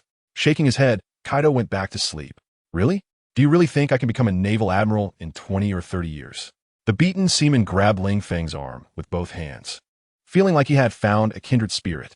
That's right, it's not that I can't do it, but the people above see my talent and abilities, so they're jealous of me and suppress me. Otherwise, with my military achievements, I would have become a naval private long ago. How could I still be a third-class seaman? Especially that bastard Colonel Mark, who has no ability and only got his position as a naval colonel at 50 because of his high-ranking father in the world government. He does nothing all day except suppress promising young people. It's simply infuriating. Ling Feng, I damn well said that your future position won't be lower than that of Mark. When did I say you could become a Navy admiral in the future? Your ears can automatically embellish words, right? That's right, kid. I have high hopes for you. As long as you are willing to work hard, there will definitely be a place for you among the 3 great admirals of the Navy in the future. Ling Feng patted the shoulder of the Marine and said emphatically, anyway, line doesn't T come with taxes? Of course, if you could now point at that bastard Mark and shout out, 30 years in the East, 30 years in the West. Don't bully the young and poor. I think you could also have a shot at becoming the future naval marshal. Ling Feng smiled and said that he is now a pirate. He felt that if he were a Navy officer, this Marine would definitely become his sycophant. Hoo-hoo-hoo. My confidant. I knew it. I knew I could do it. I am a man destined to become a Marine admiral. Before joining the Navy, I thought this way and believed I had such ability. But there are too many jealous and incompetent people in the Navy, those who occupy positions without contributing, who think only of suppressing newcomers, forming cliques, and maintaining their own status while preventing newcomers from having opportunities. If a newcomer shows a bit of potential, they will be suppressed by their authority or deliberately sent to capture powerful pirates, which is essentially sending them to their deaths, or kept away from the power center in a position with no upward mobility. Originally, I had already given up, but now, after hearing your words, I have finally found myself again. I swear, I will not give up. Even if the sky is dark, I believe I can tear through the darkness. Even if the world is devoid of warmth, I can give myself warmth. Even if the path ahead is filled with humiliation and bullying, I can bear the pressure and move forward in anger. The Navy is to maintain the order of the sea and to safeguard justice, not for some people to indulge in power and act recklessly. Alexander the Great looked coldly at Mark, speaking one sentence at a time. Mark swallowed hard under Alexander's gaze, feeling as if a mountain of pressure was bearing down on him. It was as if he was facing a Marine admiral. How could this be? This guy is just an ordinary Marine. How could he have such a sharp gaze? Mark gritted his teeth and glared at Alexander, saying angrily, "Bastard, do you know what you're saying? You dare to say I'm suppressing newcomers, being jealous of talent, occupying a position without merit, abusing the power of a Navy colonel? Alexander, what do you want to do? You mere private dare to slander me. A Navy colonel? Just wait for a military court. Someone take him down." Mark commanded the other Marines, thinking that a small private dared to cause trouble. However, when Mark gave the order, no one responded. The other Marines stood there, like straight tree trunks, wide-eyed, looking at Mark, and not a single person followed his command to take down Alexander. This shows how unpopular Mark was. Of course, it's also possible that everyone was inspired by Alexander's words. This is the Navy. It's not enough to be strong to get promoted. You need military achievements. At the same time, there must be vacancies in higher positions for you to rise up. There are only 3 Marine admirals, which means as long as the 3 admirals do not retire, those behind them, even if they have the strength of a Marine admiral and military achievements to become one, can only stay at the position of vice admiral until a vacancy arises when an admiral retires. That's the good thing about being a pirate. As long as you are strong enough, you don't need to worry about anything. Just directly challenge one of the 4 emperors, defeat them, and you become the new emperor. If you defeat all 4 emperors, you become the pirate king. Moreover, besides strength and military achievements, you also need to understand human relationships. After all, even if your strength and military achievements meet the requirements, if many people think you are not suitable to become an admiral and they voice their opinions, the higher-ups may consider others' opinions and not promote you. After all, those in higher positions need to weigh their options. This is the bureaucracy with many complexities. 4 small Marines, like Alexander, an evaluation from someone in a higher position could potentially ruin their entire life. Rebel, are you all rebelling? Seeing that a group of Marines were indifferent to his words, Mark became angry. Since you won't take action, I will do it myself. But you all wait for me. One by one, you defy military orders, right? Once I take care of this Alexander, none of you will have it easy. Smack! Ling Feng stepped forward and slapped Mark, making him spin 360 degrees on the spot before falling to the ground. What a mess. Whining and complaining, without any self-awareness at all. There are hundreds of Marines on site, and not a single one is listening to your orders. Don't you ever reflect on yourself? And you think everyone else should have it easy? This is the Navy headquarters. How can a mere Navy colonel be so arrogant? If you're so amazing, why don't you go up to the heavens and stand shoulder to shoulder with the celestial dragons? Ling Feng hates people who abuse their power to bully the weak the most. They're even worse than the celestial dragons. At least the celestial dragons are at the pinnacle of power, so it's understandable if they're a bit arrogant. After all, no one is more powerful than them. But what are you, a Navy colonel? Bastard, you dare to insult the celestial dragons? You're dead meat. You're definitely dead meat. Even Whitebeard can't save you. Mark covered his swollen face with one hand and pointed at Ling Feng, cursing loudly. Whitebeard, can you stop using me as an example all the time? Response, no. Who made you famous? If I casually mention a name, will the readers know who it is? So what if I insult them? If you have the guts, cut off my head and take it to the celestial dragons for a promotion and wealth. Ling Feng glanced disdainfully at Mark. What a Navy colonel. Can't even dodge a slap from me. This position must have cost a lot of money, right? Wait, who the hell are you? Suddenly, Mark was taken aback. After all, this was the square in front of the naval headquarters, and everyone here was part of the Navy. A man in a suit wearing sunglasses like Ling Feng looked too out of place, didn't he? Who am I? With this outfit, can't you guess? Ling Feng showcased his bright yellow suit to Mark. It was originally black, but since the entire Beast Legion was wearing black suits, wearing one himself would have been too unremarkable. That didn't fit his flamboyant personality. So, he opted for a flashy yellow one. He initially wanted to wear a flashy red suit, but thought pink looked too effeminate, so he settled on yellow. Hearing Ling Feng's words, Mark looked him up and down carefully and suddenly felt uneasy. Damn, this flashy yellow suit and those pure black sunglasses. Wasn't this the typical outfit of Admiral Kizaru? Could this kid be related to Admiral Kizaru?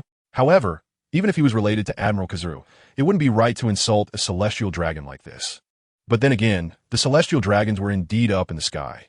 The county official is not as good as the current manager. If he offended the descendants of Admiral Kizaru, his position as a Navy colonel would be at risk. Sigh, just endure it.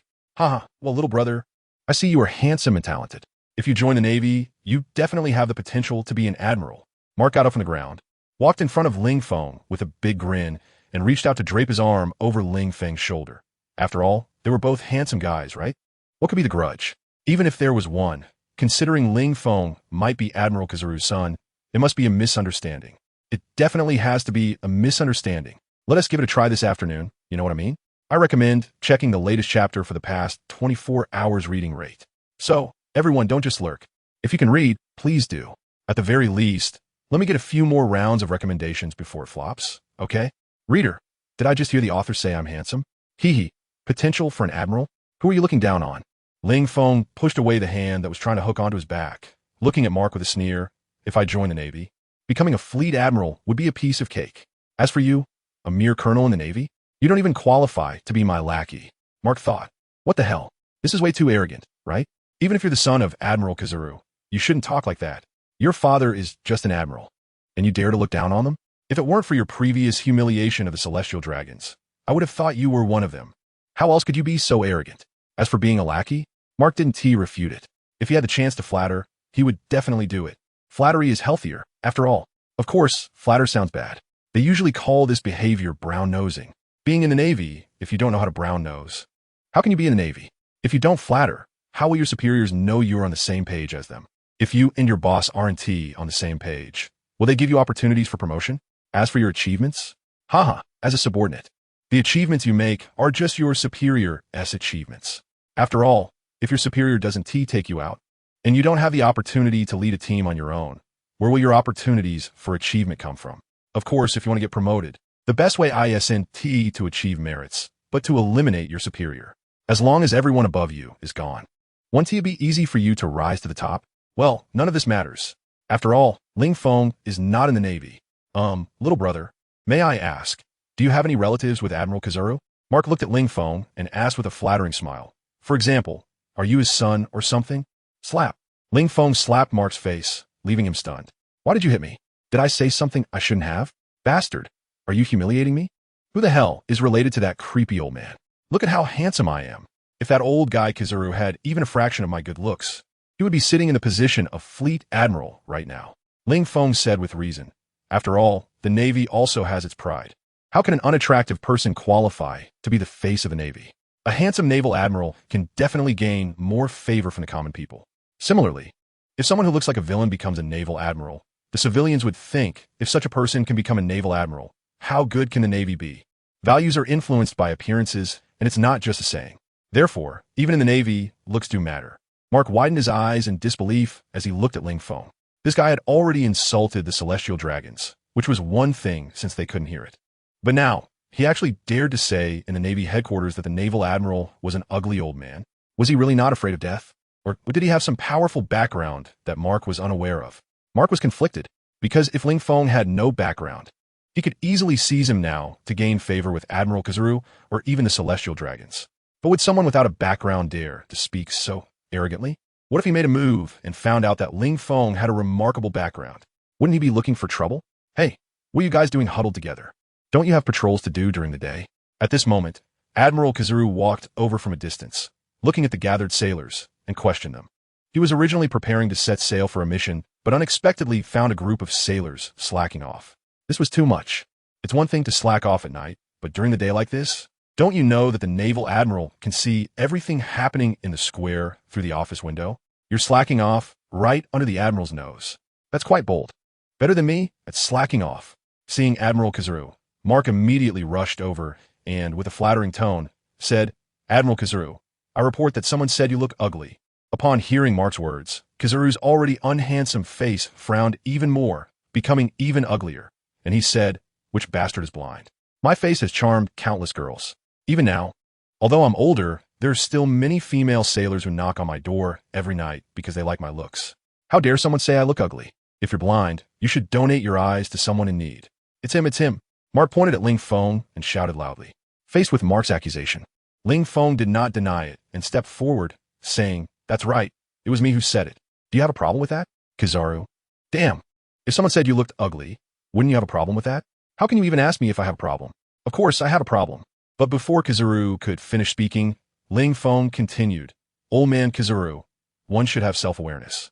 Looking ugly is not a flaw. The flaw is knowing you look ugly and making excuses for it. What charming countless girls, what female sailors knocking on your door because they like your looks? Damn it. Did they knock on your door because you look handsome? They did it because of your status as an admiral, okay? If you turned into an ordinary farmer, which female sailor would even glance at you? This is just like writing an essay about my father, the district chief. Is this a contest of writing skills? It's a contest of whose father is better. Kid, have we met somewhere before? Kizaru looked at Ling Feng's handsome face, feeling that it looked somewhat familiar. He must have seen it somewhere. By the way, is your outfit because you're my fan? Seeing Ling Feng dressed similarly to him, he thought that if he added a justice cloak, they would look like they were carved from the same mold. If you're 30 years younger, you'll be just as handsome. You're thinking too much. I have the pirate empress to fangirl over. Do you think it's possible for me to fangirl over an old man like you? Ling Feng rolled his eyes. Indeed, ugly people have beautiful thoughts. Hee, the pirate empress? Although she is pretty, she is ultimately a pirate. As an admiral of the Navy, it's politically correct to support me. Supporting the pirate empress would be morally wrong. Kid, are you sure you want to choose to support the pirate empress? Kizaru squinted his eyes. Of course, with his sunglasses on, Ling Feng couldn't see him squinting. But that didn't matter. The important thing was that when Kizaru squinted, it meant he was on the brink of anger. If Ling Feng answered poorly, Kizaru would definitely just ask, have you ever been kicked at the speed of light?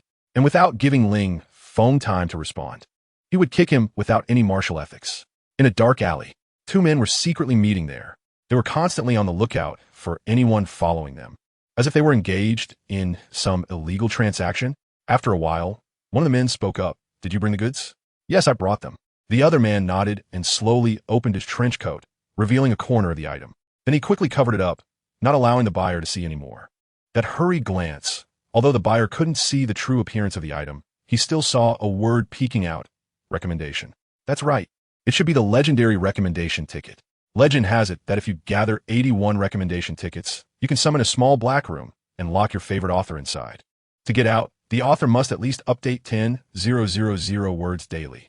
Otherwise, they will be forever trapped in darkness, sinking deeper and deeper. It's the artifact that all update demanders desire. And you, did you bring the money? The seller, covering his trench coat, watched the buyer warily, fearing that the other party would directly try to snatch it away. After all, this recommendation ticket is incredibly precious. Though it may not be worth its weight in gold, it's still worth a fortune. The ticket in his hand was something he had snatched from others after several life and death struggles. Just to sell it and go back home to build a house, marry a few wives, and live a leisurely life. This recommendation ticket was tied to his future. Do you see what this is? The buyer pulled out a black leather case from behind and opened it, revealing neatly arranged gold coins inside. Even the endless night couldn't dull their shine. Seeing this, the seller's mouth almost watered, but he still restrained himself and said, we agreed on 2 cases before. What's going on now? 2 cases? Brother, you're asking for too much. Although recommendation tickets are hard to come by, I've already shown my utmost sincerity. This gold is enough for you to buy a villa in the most luxurious area of the capital. And along with that, marry 3 to 5 beautiful ladies and live a life of leisure. Don't be too greedy, the buyer earnestly advised. If it weren't for how hard it was to get this recommendation ticket, he wouldn't be saying so much. All right, then one hand gives money, and the other hand's over goods. The seller thought for a moment and agreed. The two exchanged money and goods. After receiving the money, the seller quickly left. Then, a furious roar echoed in the alley from a buyer. Bastard, you little son of a turtle, how dare you deceive me? The buyer looked at the recommendation ticket in his hand and angrily ripped it apart. Fake, all fake, haha. Recommendation tickets? They don't exist, never existed, ha ha ha. In the distance, the seller kissed the gold coins in his hand and thought, TSK, TSK, TSK, another one has gone crazy for a recommendation ticket. Supporting you is politically correct? Ling Feng smiled and shook his head. That's not necessarily true. After all, I'm considered a person from Wano now, and Wano hasn't joined the world government, so the world government's political correctness might not apply to me, right? Besides, the pirate empress isn't just a pirate. She is also the queen of Amazon Lily. What can I gain by being your fan? If I were to support her, She might be so moved that she'd bring the entire Amazon lily as a dowry and marry me. Kizaru, how can you be so shameless at such a young age? Who taught you this? Bringing the entire Amazon lily as a dowry to marry you? You must be dreaming, thinking about something ridiculous.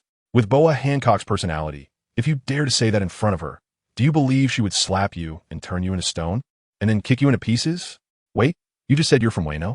Suddenly, a light bulb seemed to go off in Kizaru's mind. That's right. I thought he looked a bit familiar. Now I finally remember Sengoku mentioned a few days ago that there was a new vice captain in the Beast Pirates. And he even showed me a photo.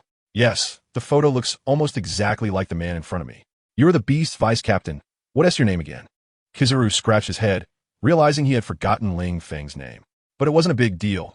After all, Sengoku had just mentioned it casually. How could he remember so easily?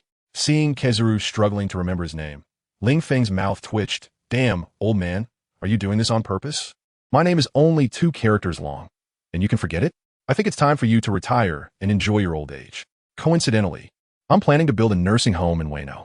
If you're willing, you can sign up today and move in tomorrow. As for the fees, let us count them based on how many times you can take action. You just have to help me 3 times a month, and that LL cover your nursing home fees. After hearing Ling Feng's words, Kizaru chuckled. Kid, you really know how to calculate, huh?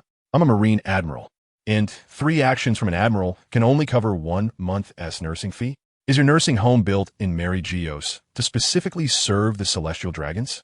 You don't believe you can retire? I clearly said I'm planning to build a nursing home in Wano, and you actually said my nursing home is built in Mary Geos? Kizaru, senile dementia is a disease. It needs treatment. Ling Feng spoke earnestly, appearing as if he was doing it for your own good, advising you not to be ungrateful. Huang Yuan shook his head, changed the subject, and asked Ling Feng, Little brat, as the vice captain of the Beast Pirates, why are you at the Navy headquarters? Has Kaido come as well? At this point, Huang Yuan looked up at the sky, but did not see Kaido hiding behind clouds. What is the matter? Is the Navy headquarters a forbidden place? Why can't I come? I came anyway. What can you do about it? Ling Feng said arrogantly. Little brat, you're dangerously testing the waters here. Don't think just because I look refined and easygoing that my temper is good, okay? Huang Yuan's mouth curved into a smile as he looked at Ling Feng. Or do you think the Navy is easy to talk to? Honestly confess, what are you doing at the Navy headquarters? Kaido has also attacked the Navy headquarters before, and he ended up being the only Yonko captured by the Navy. Are you trying to prove you are stronger than Kaido by attacking the Navy headquarters now? Kaido can be captured, but you think he can come and go as you please? Huang Yuan tilted his head, curiously looking at the little guy in front of him. It was quite boring at the Navy headquarters, and meeting an interesting young person made Huang Yuan unconsciously talk a bit more. But it didn't matter. His persona wasn't aloof. There was no need to be tight-lipped. Do you really want to know why I came to the Navy headquarters? Ling Feng raised his eyebrows at Kizaru and teased. Why are you wasting your breath? Just tell me. Kizaru replied angrily, then beg me. If you beg me, I'll tell you. Ling Feng continued to provoke Kizaru. He came to the Navy headquarters seeking death, but surprisingly, he had been there for so long without any Marine taking action against him. Indeed, this is the advantage of good looks. A handsome man is not seen as a bad person. If an ugly person mysteriously appeared at the Navy headquarters, they would have been taken down long ago.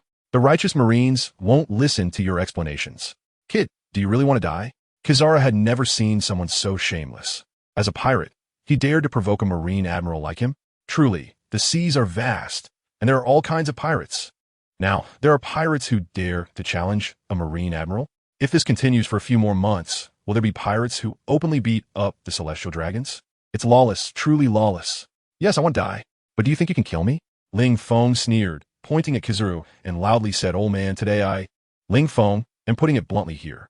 In my eyes, all the Navy present here are trash. Every single one of you is garbage. I'm standing right here. If you have the guts, then come and kill me to cleanse the insult I have given you. If you can't kill me, then it proves I wasn't wrong. You are all trash. After saying this, Ling Feng adjusted his suit, lit up a cigar for himself, took a puff, looked up, and blew out a few smoke rings. He had the demeanor of someone who was invincibly lonely. Ling Feng's words made even someone like Kizaru, who often holds back, feel compelled to get serious. Damn it, just standing there for him to kill? Even Kaido of the Beasts wouldn't dare to be this arrogant. It's really like a newborn calf, not fearing a tiger, thinking he can act tough without any real power. Big Mom says, he can use his hands since he's so handsome. Since you're seeking death, Then I will grant your wish. Kizaru, with his hands in his pockets, appeared in front of Ling Feng. However, even though he was about to make a move, he still had to go through the motions. He looked down at Ling Feng and asked, "Kid, have you ever been kicked at the speed of light?" Bang! Just as the words fell, Kizaru's foot was already in front of Ling Feng. Ling Feng didn't react at all. The moment he kicked out, Huang Yuan didn't even withdraw his hand from his pant pocket. It was so casual. At the moment he was kicked, Ling Feng shot up like a cannonball, like a shooting star crossing the sky. He soared in a curved trajectory, and finally, with a loud splash, his body broke through the seawater and plunged into the ocean. System. Host's neck was kicked and broken. Host is dead. Host has been revived. Host's strength has been enhanced. Please continue to work hard, Host. System prompt. The Navy headquarters instance is very rare. I hope the host cherishes it. At the very least, you need to level up your strength to Admiral level here. As your system, the host's weakness makes it very difficult for me to operate. In the system realm, I am like those useless protagonists in fantasy novels. Awakening a martial soul. Host is just awakening the lowest level 1-star martial soul. I am about to become the useless system in the system realm, constantly mocked by other systems. If you don't give me a chance to breathe, I swear I will shout out, 30 years in the East River, 30 years in the West River. Then I will rise up with the standards of a useless protagonist. Ugh. Ling Feng emerged from the sea, directly spitting out a mouthful of seawater. Then he gasped for air. Damn it, I almost drowned. Kizaru, you can be proud now. Although I've died at the hands of countless people before, you're the first one who almost caused me to die twice in one attack. To repay you, I will personally set up a tombstone for you in the future. After cursing, Ling Feng swam towards the Navy headquarters. Kid, you're actually fine? Looking at the drenched but unharmed Ling Feng standing in front of him, Kizaru smiled. It seems you're not just good-looking after all. Kizaru initially thought that at Ling Feng's age, his strength wouldn't be too strong. That last kick, although not his full power, would typically leave any pirate below 500 million dead. However, Ling Feng was completely unscathed, which surprised him a bit. Of course, I'm not just good-looking. I'm also quite capable. Of course, you're not a beauty, so I won't show you that side of my abilities, Ling Feng said to Kizu. Come on, continue. That last kick, did you not eat? If you haven't eaten, you can call me Dad, and I can generously let you lean in my arms and feed you. Ling Feng crazily mocked Huang Yuan. However, Huang Yuan didn't care. As a Navy officer, he was used to pirates cursing at them every time they went to catch them. If he got angry just because someone insulted him, then what kind of Navy would he be? When faced with someone who insulted him, Huang Yuan usually responded with force. Kid, all you could do is talk big. Huang Yuan reappeared in front of Ling Feng and kicked him in the chest. In an instant, Ling Feng's chest caved in from the kick, and he was sent flying again. His body dragged along the ground, leaving a trail hundreds of meters long. System. Host has died. Host has revived. Host's strength has been enhanced.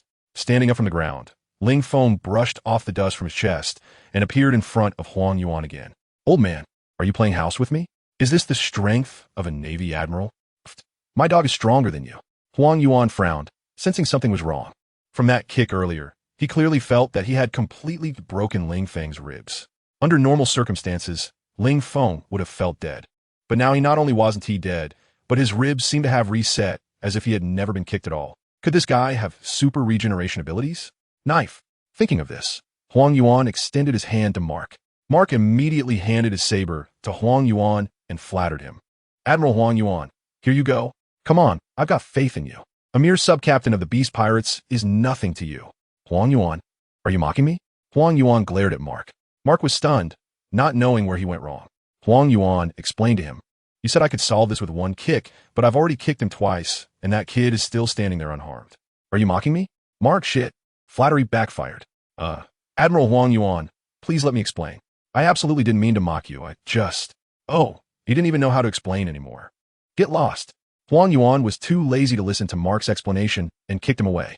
Then, gripping the military knife in his hand, he threw it at Ling Feng like a javelin, aiming straight for Ling Feng's heart. Ling Feng could have chosen a dodge, but he didn't. Poochie. The long knife pierced through Ling Feng's chest and came out from his back. Blood kept flowing out. Ling Feng showed no resistance or evasive movements, leaving Huang Yuan dumbfounded. If he hadn't reacted to the previous two kicks, he certainly had the chance to dodge this knife. Why didn't he avoid it? Ling Feng lowered his head, looking at the long knife stabbed into his heart, and smiled. So, this is what it feels like to be stabbed in the back. To be honest, it feels pretty good, huh? Ling Feng laughed heartily, stretched out his right hand, gripped the handle of the long knife and slowly pulled it out. The sound of the knife cutting through flesh was enough to make one's scalp tingle. The moment the long knife was completely pulled out of Ling Feng's chest, blood gushed out from the wound, as if it were the scene of shaking a bottle of soda vigorously and then opening the cap. It was as intense as a volcanic eruption. Here you go. After pulling out the long knife, Ling Feng, in the style of Kizaru, forcefully threw the knife back. However, unlike the knife that Kizaru had thrown, which pierced through his chest, the knife Ling Feng threw simply passed through Kizaru's body and fell to the ground due to losing its momentum. At this moment, Ling Feng also remembered, that's right, you're a Logia-type devil fruit user. Physical attacks are useless against you. Kid, are you a freak? Looking at Ling Feng's chest, which was still bleeding profusely, and seeing the smile on Ling Feng's lips, as if he wasn't the one being stabbed and bleeding, Kizaru felt the scene was very strange. Can't you feel the pain? Pain? Ha, compared to the countless beasts gnawing on me on that beast island, this injury doesn't even qualify to make me feel pain. Ling Feng laughed heartily. Pain is relative. After experiencing greater pain, even slight pain doesn't count as pain. Even if you can't feel pain. Do you know that if you continue to bleed like this, you will die soon? Kizaru felt that he was going crazy because of Ling Feng. What the hell did this kid come to the Navy headquarters for? Did he come here just to die? No need to wait long. I'll die right in front of you. After saying that, Ling Feng collapsed, falling flat on the cement floor. No sound. Kizaru. Damn. Is this kid here to make jokes? His observation Haki could sense that Ling Feng had truly lost all vital signs. So this kid is really dead? Rear Admiral Kizaru. It seems he really is dead? A Marine approached Ling Feng, placed his hand on Ling Feng's neck, and after not feeling a pulse, said to Kizaru. Kizaru covered his face. If Kaido were here, he would definitely question Kaido properly. What kind of lunatic did you bring in? Actively coming here to let the Navy kill him? How desperate can you be? Sai, take the body away. Kizaru waved his hand to the Marine. Truly bad luck. It's a shame that Sengoku previously held a meeting about this kid, gathering the three admirals, thinking Ling Feng might be a terrifying pirate supernova, potentially replacing Kaido of the 100 Beasts and becoming another Emperor-level powerhouse on the sea, which would bring tremendous losses to the Navy. Looking back now, it's really laughable. With the strength Ling Feng has shown, he is not even as good as any random pirate with a bounty over 100 million on the sea. Having weak strength is one thing, but the key is that his brain doesn't T-work either. He threw a knife at him, and Ling Feng not only didn't T-dodge, but actually braced himself to take it. Does he think he's Kaido? Does he think that knife can't break his defense? This IQ really matches his looks. Did God open the door to his looks but close the window to his intelligence? All right, Rear Admiral Kizaru, the Marine, receiving orders, was about to take Ling Feng's body away. But at that moment, Ling Feng suddenly opened his eyes, pushed away the sailor who was trying to lift him, and shouted angrily, "Lift me down, you I'm not dead yet." The sailor who was pushed aside by Ling Feng was so frightened that he fell to the ground and shouted, "Ah, he's come back to life. Someone come quick. He's come back to life. Come back to life, my ass. I already said I'm not dead, okay?" Ling Feng kicked the shouting Marine soldier in the head, knocking him unconscious. In an instant, the world fell silent. Except for the Marine who had been knocked out by Ling Feng, the remaining Marines stared wide-eyed, unable to believe that Ling Feng, who was supposed to be dead, was now standing up. "Look at his chest. The stab wound has disappeared," one Marine shouted, pointing at Ling Feng's chest. Kizaru had originally prepared to go home and sleep, but as soon as he turned around, he heard the Marines shouting about a fake death. Turning back, he found Ling Feng full of life, standing there after kicking a Marine in the head and knocking him out. Kizaru thought, the most frightening thing is a sudden silence. He turned to look at Ling Feng's chest. There, the wound that should have been left from being stabbed was gone. Not even a trace remained, and his clothes were intact. What's going on? Even if you have the ability of rapid regeneration, fine, but how can your clothes also recover? If only Ling Feng knew what Kizaru was thinking, he would definitely curse him out, saying, "How dare you, a Logia user? Talk to me about clothes recovering? Your elementalization includes your clothes, right? You can elementalize with your clothes, but I can't recover with my clothes? What? Is it only allowed for the Navy to set fires, but not for pirates to light lamps? Cap, what do you think?"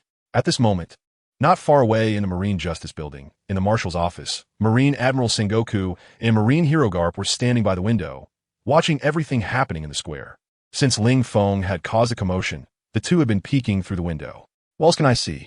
Of course, I'm standing here watching. What else? Garp rolled his eyes at Sengoku. Sengoku replied, "You old man, are you enjoying being a nuisance?" I'm asking you, what do you think of that kid named Ling Feng? Didn't you say you wanted to train him as your successor? Now that he's right in front of you, how much does he resemble your younger self? I still hold to my previous words.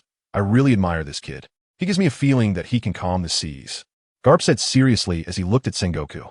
As long as we can pull this kid in the Navy, within 3 years, the great pirate era can be ended. I'm telling you, even Roger's resurrection can't stop it. Garp said emphatically, looking at Ling Feng in the square. Huh, you think giving that kid 3 years can end the great pirate era? Hearing Garp's words, Sengoku smiled. By the way, why do I feel like your words sound very familiar? Didn't you say something similar 3 years ago? You said you had a grandson named Ace, and that once he joined the Navy, just give him 3 years, and he could take your place and become the new hero of the Navy, right? So now that 3 years have passed, Garp, where is that new hero of the Navy you mentioned? Garp was speechless. Sengoku continued. Why do you have to bring up people's shortcomings?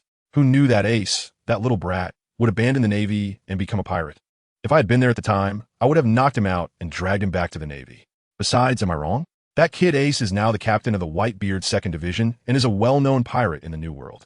If he had joined the Navy and trained under me instead of wasting his life in the Whitebeard pirates, his achievements would definitely be beyond that. Garp looked proud, which made Sengoku want to smack him. Your grandson became a pirate and is now a notorious one with a bounty of 500 million. As a hero of the Navy, you should be heartbroken, yet you act proud in front of me, the Marine Admiral. Do you even have any humanity left? So, Sengoku, my judgment is never wrong.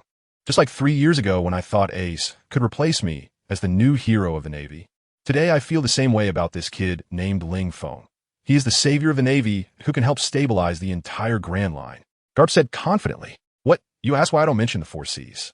Uft, if the Grand Line is stabilized, the 4 Cs are just a matter of flipping my hand.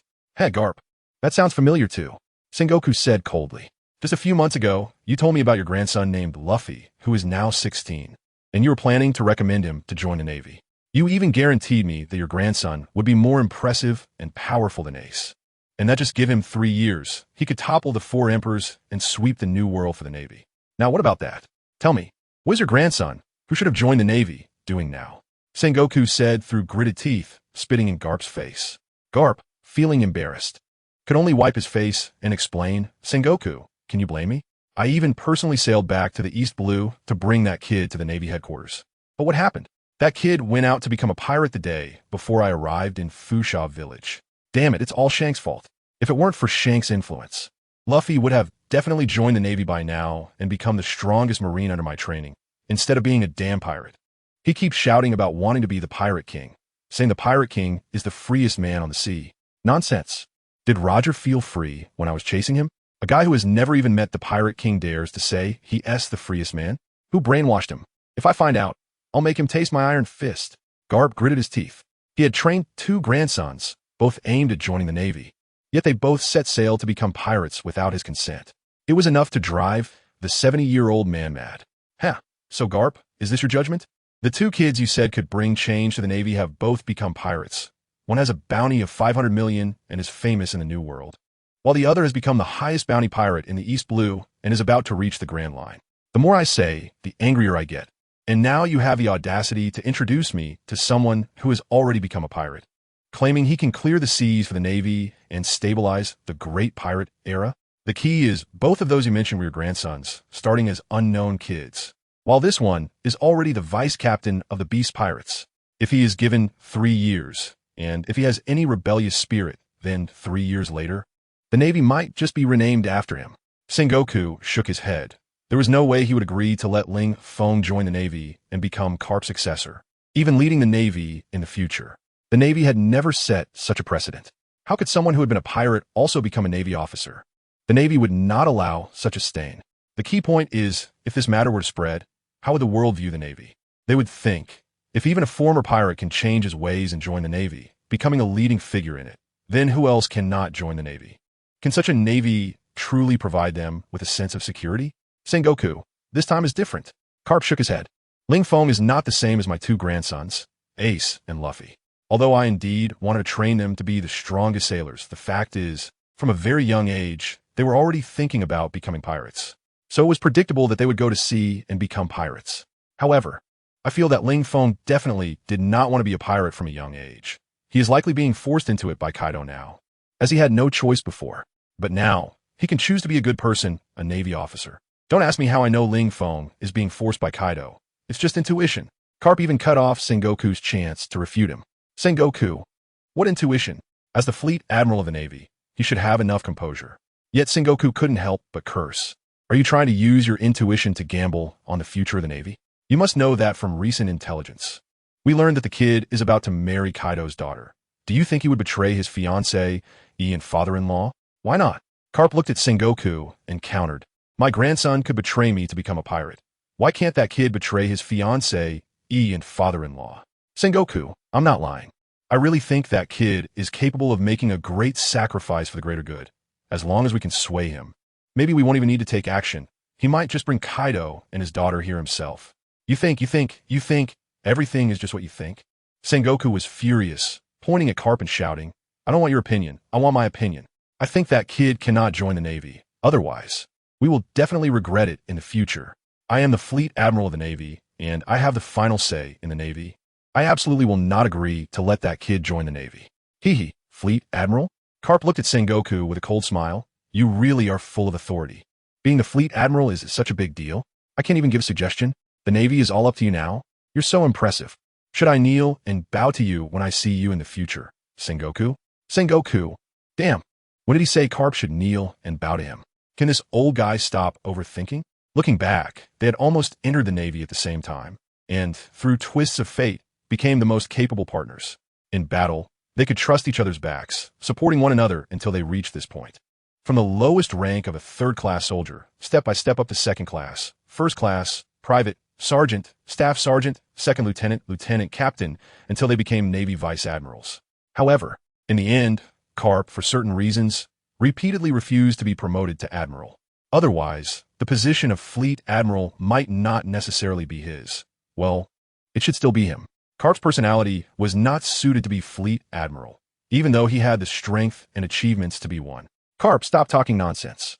When did I flaunt my authority? Sengoku gritted his teeth and said, I agreed with your views the first 2 times. But your own grandson is useless and became a pirate. Now, it's the 3rd time. Can't you just listen to me once? I don't care how you think. That kid has the power to sweep the new world for the Navy. But he is currently a pirate, and that is an undeniable fact. The Navy has never made a move to recruit pirates.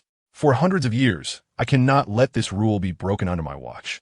Don't say you just have that kind of intuition. Even if that kid really has that kind of power, it absolutely won't do. Sengoku said firmly, I will not allow the honor of the Navy to be stained like that.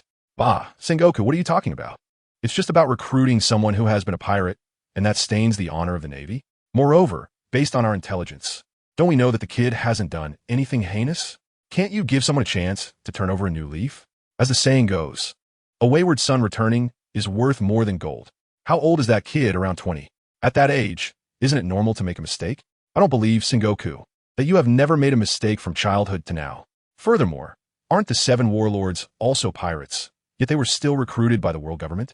If the world government can recruit pirates, can't we in the Navy? Carp spoke in one breath. As for if you really mind Ling Feng's identity as a pirate, or if you are worried that his identity as a pirate will be exposed and condemned by the outside world, then we can just directly announce that Ling Feng is actually an undercover agent of the Navy. Before joining the Beast Pirates, he was part of the Navy's secret forces. He has always been working for the Navy, and joining the Beast Pirates was just to go undercover. The word of authority is in our hands. It's still whatever we say goes. Sengoku? He realized he couldn't recognize Carp anymore. Could this guy have changed? How could he say such things? He sees through power so clearly. However, why does he feel that Carp's words make a lot of sense? Indeed, the power is in their hands. They can say whatever they want, right? The common people get their information through the news they release, right? If we really talk about power, even though the celestial dragons are high above, most of the time they reside in Mariehua and only come down a few times a year. The time they have to do as they please is very limited. Meanwhile, the Navy is responsible for maintaining order at sea, and they are the true, sole overlords of the sea. To say something rebellious on the sea, Sengoku's word is definitely more useful than that of most celestial dragons.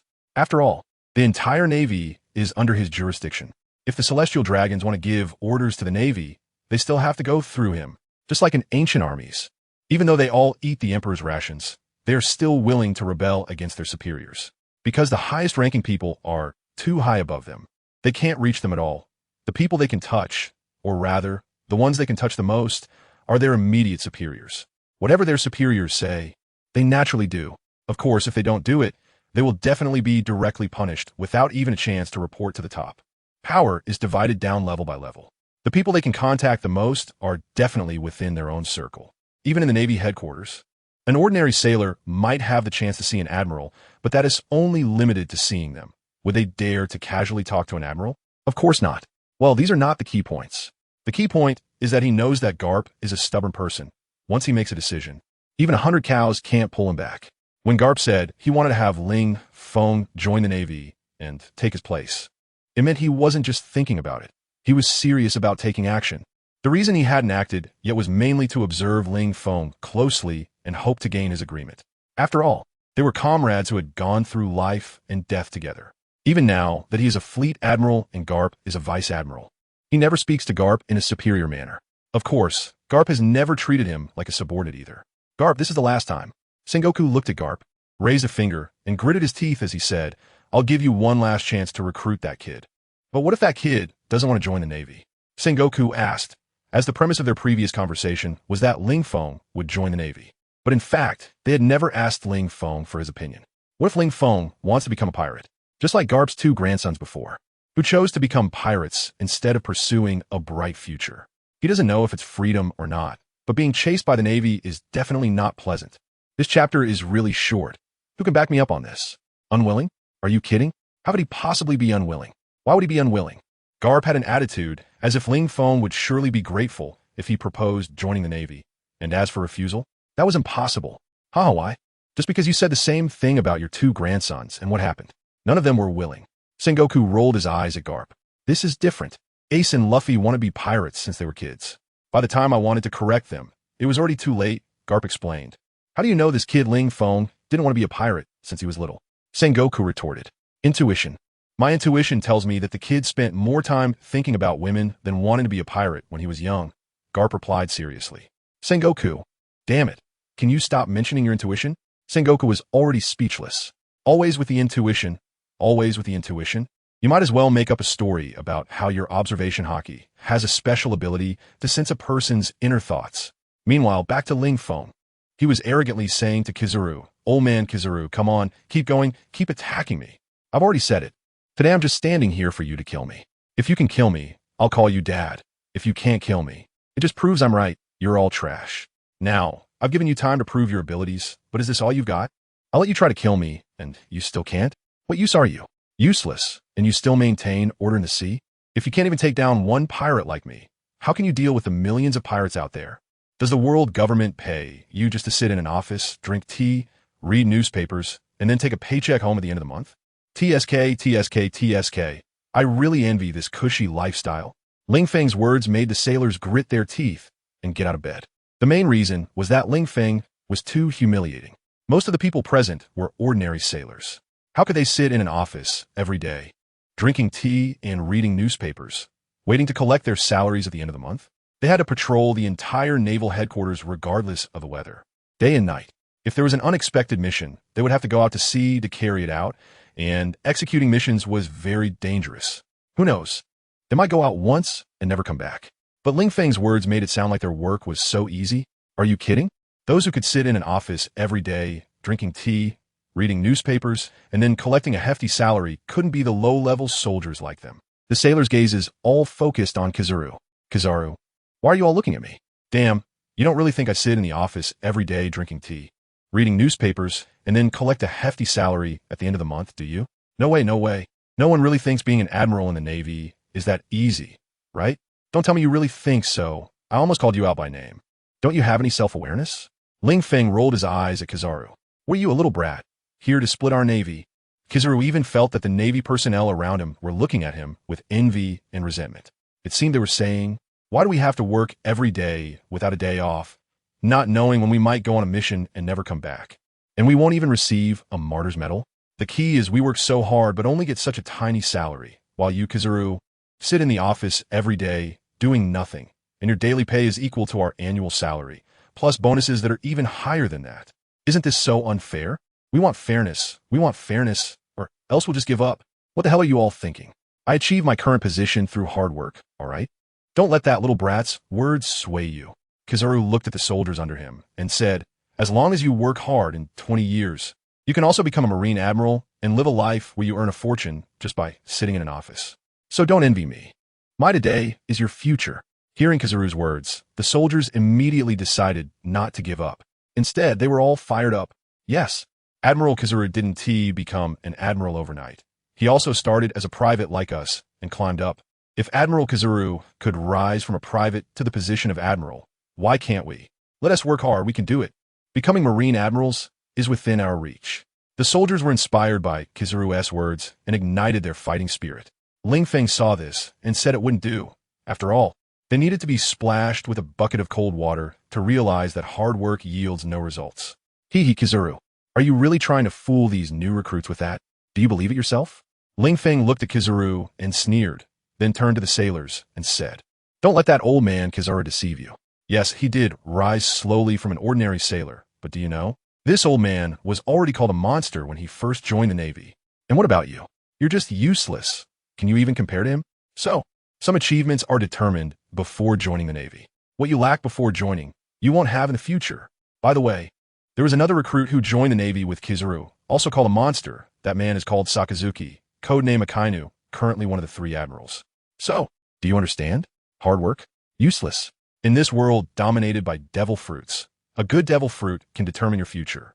You can work hard your whole life, but it won't compare to someone else eating a fruit, so why bother?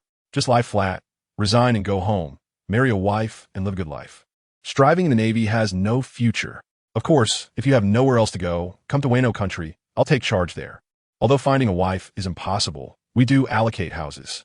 Once you have a house, who is afraid of not having a wife? So just resign.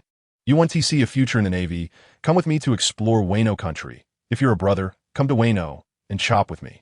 Ling Feng stated, I can't fight, but when it comes to talking, no one can outdo me. The sailors were also stirred by Ling Feng's words. Indeed, this world is so unreasonable. They work hard their entire lives, yet it's not as good as someone else eating a devil fruit. So why should we even bother? Just look at the 3 admirals of the Navy. They are all devil fruit users. Look at the 4 emperors of the New World. Only one of them is not a devil fruit user. Look at the 7 warlords of the sea. Damn it, they are all devil fruit users. This world is simply filled with malice towards those without devil fruits. Kizaru was about to break down. This kid, is he really here to incite the sailors against the Navy? No, I can't let this kid talk any longer. If this goes on by tomorrow morning, Sengoku's office will be piled high with resignation letters from the sailors.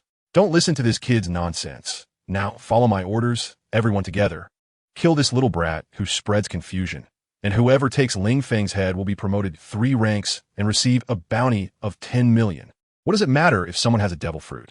Isn't Vice Admiral Garp also without a devil fruit? But he is a hero of the Navy. You should take Vice Admiral Garp as your goal. Today, you take pride in the Navy, and one day, the Navy will take pride in you. Kizaru was anxious. If it weren't for his limited power, he could even offer bigger rewards. He really couldn't let Ling Feng keep talking. It was too terrifying. Even though Ling Feng didn't wield a knife, every word he spoke was like a sharp blade, stabbing fiercely at him. Each word pierced into his heart. Promotion of 3 ranks and a bounty of 10 million? As the saying goes, where there is great reward, there are reckless men. If you don't dare, I will. Kizaru's words ignited the sailors once again, because Kizaru was telling them that hard work is still worthwhile. As long as they kill Ling Feng, they can be promoted 3 ranks and receive a bounty of 10 million. Under normal circumstances, how much merit and time would it take to achieve this? But now, they only need to kill 1 person. Although Ling Feng is the vice captain of the beasts, what level is that? It's a position equivalent to a Yonko's vice captain. Generally speaking, they wouldn't even be able to fight a Yonko's vice captain. Even a random pirate from a beast who has eaten a manufactured devil fruit could easily kill them. However, Ling Feng didn't seem very strong, which made them feel a bit hopeful, especially under the lure of great benefits. Some people can lose their rationality, especially Mark. Hearing about the promotion of 3 ranks, he nearly went crazy. He is already a colonel now. If he gets promoted 3 ranks to brigadier general, major general, or lieutenant general. Wow. If he kills Ling Feng, he could become one of the 16 vice admirals of the Navy. He would be part of the Navy's absolute power structure. His beady little eyes began to shine with greed, like a pervert seeing a beautiful woman, wishing to pounce and tear her apart. Get out of the way. All of you, this kid is mine. No one can snatch him from me. Mark directly reached out, pulled out the sword from a nearby sailor, and shouted loudly. What? You ask why Mark didn't pull out his own sword but took someone else's? Just look at how inattentively you read. Mark's sword had already been given to Kizaru, who threw it into Ling Feng's heart, and it was pulled out by Ling Feng and thrown back at Kizaru. But because of Kizaru's Logian nature, it passed right through him and flew far away, embedding itself in the ground. And he was too lazy to pick it up. Why can't I snatch it from you? Yes, Kizaru himself said anyone can go. It should be a fair competition. The sailors shouted at Mark, especially since Kizaru was standing nearby, giving them confidence. They couldn't believe Mark would be so domineering in front of Kizaru. Why? Just because I'm a Navy colonel, and you are just ordinary sailors. My orders are military orders to you. Do you want to defy military orders? Mark raised his military knife and waved it in front of the sailors. The sailors were so angry they gritted their teeth, wanting to retort, but didn't know how. Damn it, this guy is too much. We can't stand it. If we have to work under such a boss in the future, we might as well rebel. One sailor muttered through clenched teeth. Slap. Kizaru stepped forward and slapped Mark's face, sending him spinning 360 degrees before landing face down. You bastard. Who gave you the courage to be so arrogant and domineering in front of me? Even though they are just ordinary sailors now. They are also the future of the Navy. Who gave you the right to scold them like this? Your orders are military orders? If your orders are military orders, then what are my orders? Kizaru was furious, looking at Mark lying on the ground, covering his face, and stepped on him hard again. The Navy is getting more and more rampant because of too many worthless trash like you who only dare to point their blades at their own people. If you dare to be so arrogant in front of the Whitebeard pirates, I would respect you as a man. But what kind of nonsense is this? Admiral Kizaru, I usually not like this. I admit I was wrong just now. But I really wasn't abusing my power. I wanted to fight for the Navy. That kid is the vice captain of the beasts. If we let these ordinary sailors go, wouldn't that be sending them to their deaths? I don't want to be promoted 3 ranks or get a bounty of 10 million. I just don't want my brothers to make unnecessary sacrifices. Mark covered his face, looking at Kizaru, and spoke earnestly. He had the look of someone who was wronged. Kizaru, looking at Mark's sincere expression. He even doubted whether he had really wronged the other party. Keep acting, just keep acting. But after a while, Kizaru denied his own doubts. He was sure that Mark was definitely putting on act. After all, he was too familiar with acting. Who told him to be named Kizaru, but actually be an actor? Admiral Kizaru, you really mistook me. I truly am not acting. These sailors are my brothers in life and death. How can I just watch them die at the hands of a notorious pirate? So, I can only deliberately adopt a strong attitude, even at the cost of my reputation, to keep them in a safe area. Even if I have to die, Mark, will die in the front line. For the Navy, I would rather die than be dishonored. Mark shouted loudly, as if he were truly willing to sacrifice his life for the Navy. Ling Feng was almost moved to tears. So much so that he was ready to stick out his neck for Mark to give him a stab. Really? Seeing Mark's passionate expression, Huang Yuan began to have some doubts. If this was all an act, then this guy named Mark was too good at it, right? He was definitely a seasoned actor. He was almost on par with him. Since you want to die for the Navy, then I will fulfill your wish. Ling Feng suddenly spoke, and the next moment appeared in front of Mark. He shouted loudly, "Thunder come!" Boom! A huge sound echoed, and lightning made its grand entrance. Ling Feng raised his right hand, and a bolt of lightning struck directly into his palm, condensing into a ball of lightning. Holding the lightning ball, Ling Feng slammed it against Mark's chest, shouting, "Die, great thunder!" The lightning ball was pressed hard against Mark's chest, and in an instant, a huge bloody hole exploded open, leaving his entire abdomen hollowed out. You! Mark's eyes widened as he looked at the gaping hole in his stomach. Then he reached out a hand, pointing at Ling Feng, seemingly wanting to say something in his last moments. Unfortunately, he didn't have time to speak before he gasped his last breath. Thud! His body fell straight to the ground, his eyes still wide open, unable to close them. This was probably what death with eyes wide open meant, right? Mark was dead, but it seemed to have no impact among the Marines. This shows that Mark was truly unpopular in the hearts of the Marines. Of course, this was also because there were no other Marines present who were close to Mark. Otherwise, there would definitely be someone pretending to run to Mark's side, kneeling and crying. Ah, Colonel Mark, how tragic your death is. But don't worry, even though you're gone, I will take care of your wife. What the hell, what just happened? Is it thundering and raining? Should I bring in the laundry? The sudden thunder in his ears woke Kaido, who was sleeping on a cloud, startling him. When he opened his eyes, he found it was Ling Feng's doing. Furious, Kaido gritted his teeth. That damn rat, waking me up from my sleep. After you finish off the Navy headquarters, I'm definitely going to give your but a good kiss with my shoe, so disturbing my sleep is absolutely wrong. After cursing, Kaido looked down at the situation below. He was stunned. Damn it, I just woke up from a nap, and this brat hasn't even started fighting? Or did he just begin? Only one Marine has died? That's too useless, right? If it were me, with a single attack, half of the Navy headquarters would be gone. Sigh, brat, you are still far behind compared to me. After praising himself, Kaido continued to lie down and sleep. If he didn't have to numb himself with sleep, he was really afraid he wouldn't be able to resist diving down. By then, it wouldn't be Ling Feng's fight anymore, but his battle with Sengoku. If things developed to that point, then what was the point of bringing Ling Feng to the Navy headquarters? To watch a show? Kizaru. Looking at the fallen Mark, he didn't know how to express his feelings. Although he didn't like Mark, he was still a Navy colonel after all, and this was the Navy headquarters. As a Navy admiral, he stood by, and yet Mark was killed by Ling Feng right in front of him. He had lost all face. If this gets out, will Kizaru still have any face left? Damn, brat, I'm getting angry. Kizaru said to Ling Feng, so what? Ling Feng played with the lightning sphere in his hand, squinting and smiling as he looked at Kizaru, asking, a mere Marine admiral, I don't even take him seriously. Anything that can't kill me will only make me stronger. He hoped Kizaru would get angry and unleash powerful attacks on him, allowing him to die 1,000 times, only to wipe the Marine headquarters off the world map with a wave of his hand. Huh. Kizaru exhaled and said seriously, kid, no one can save you today. Aren't you able to come back to life? Then let me see just how many times you can resurrect. Laze, Bayu.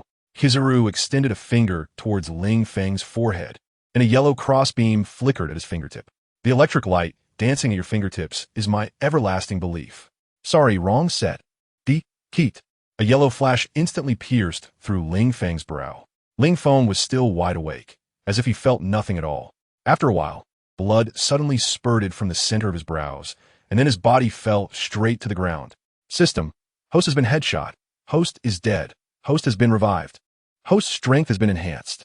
In no time, Ling Feng stood up from the ground and said to Kizaru, continue, don't stop, this feels amazing. As you wish, little ghost. Kizaru pointed his finger at Ling Feng and continuously fired lasers.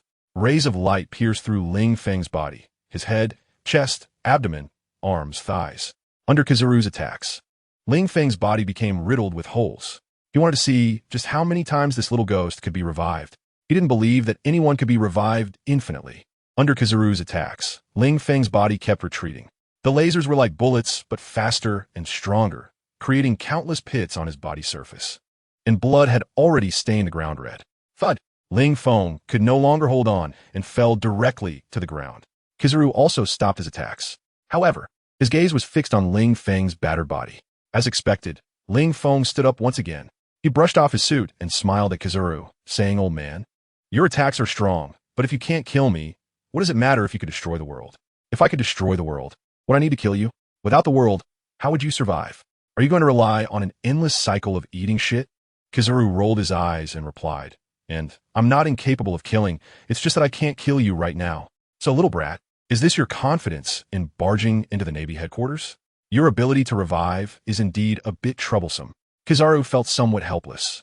This kid seemed ordinary and his strength wasn't impressive, but being able to come back to life was truly a headache. If it weren't for Sengoku watching from the office window, he would have wanted to slip away. After all, it wasn't the first time he had slacked off at work. But now, with Sengoku and Garp both at the window, if he did nothing, it would be too unreasonable, right? Vulgar. Were those words something an admiral of the Navy should say? Hearing Kizaru mention the endless cycle of eating shit, Ling Feng almost vomited up his lunch. And stop being lazy, keep trying to kill me.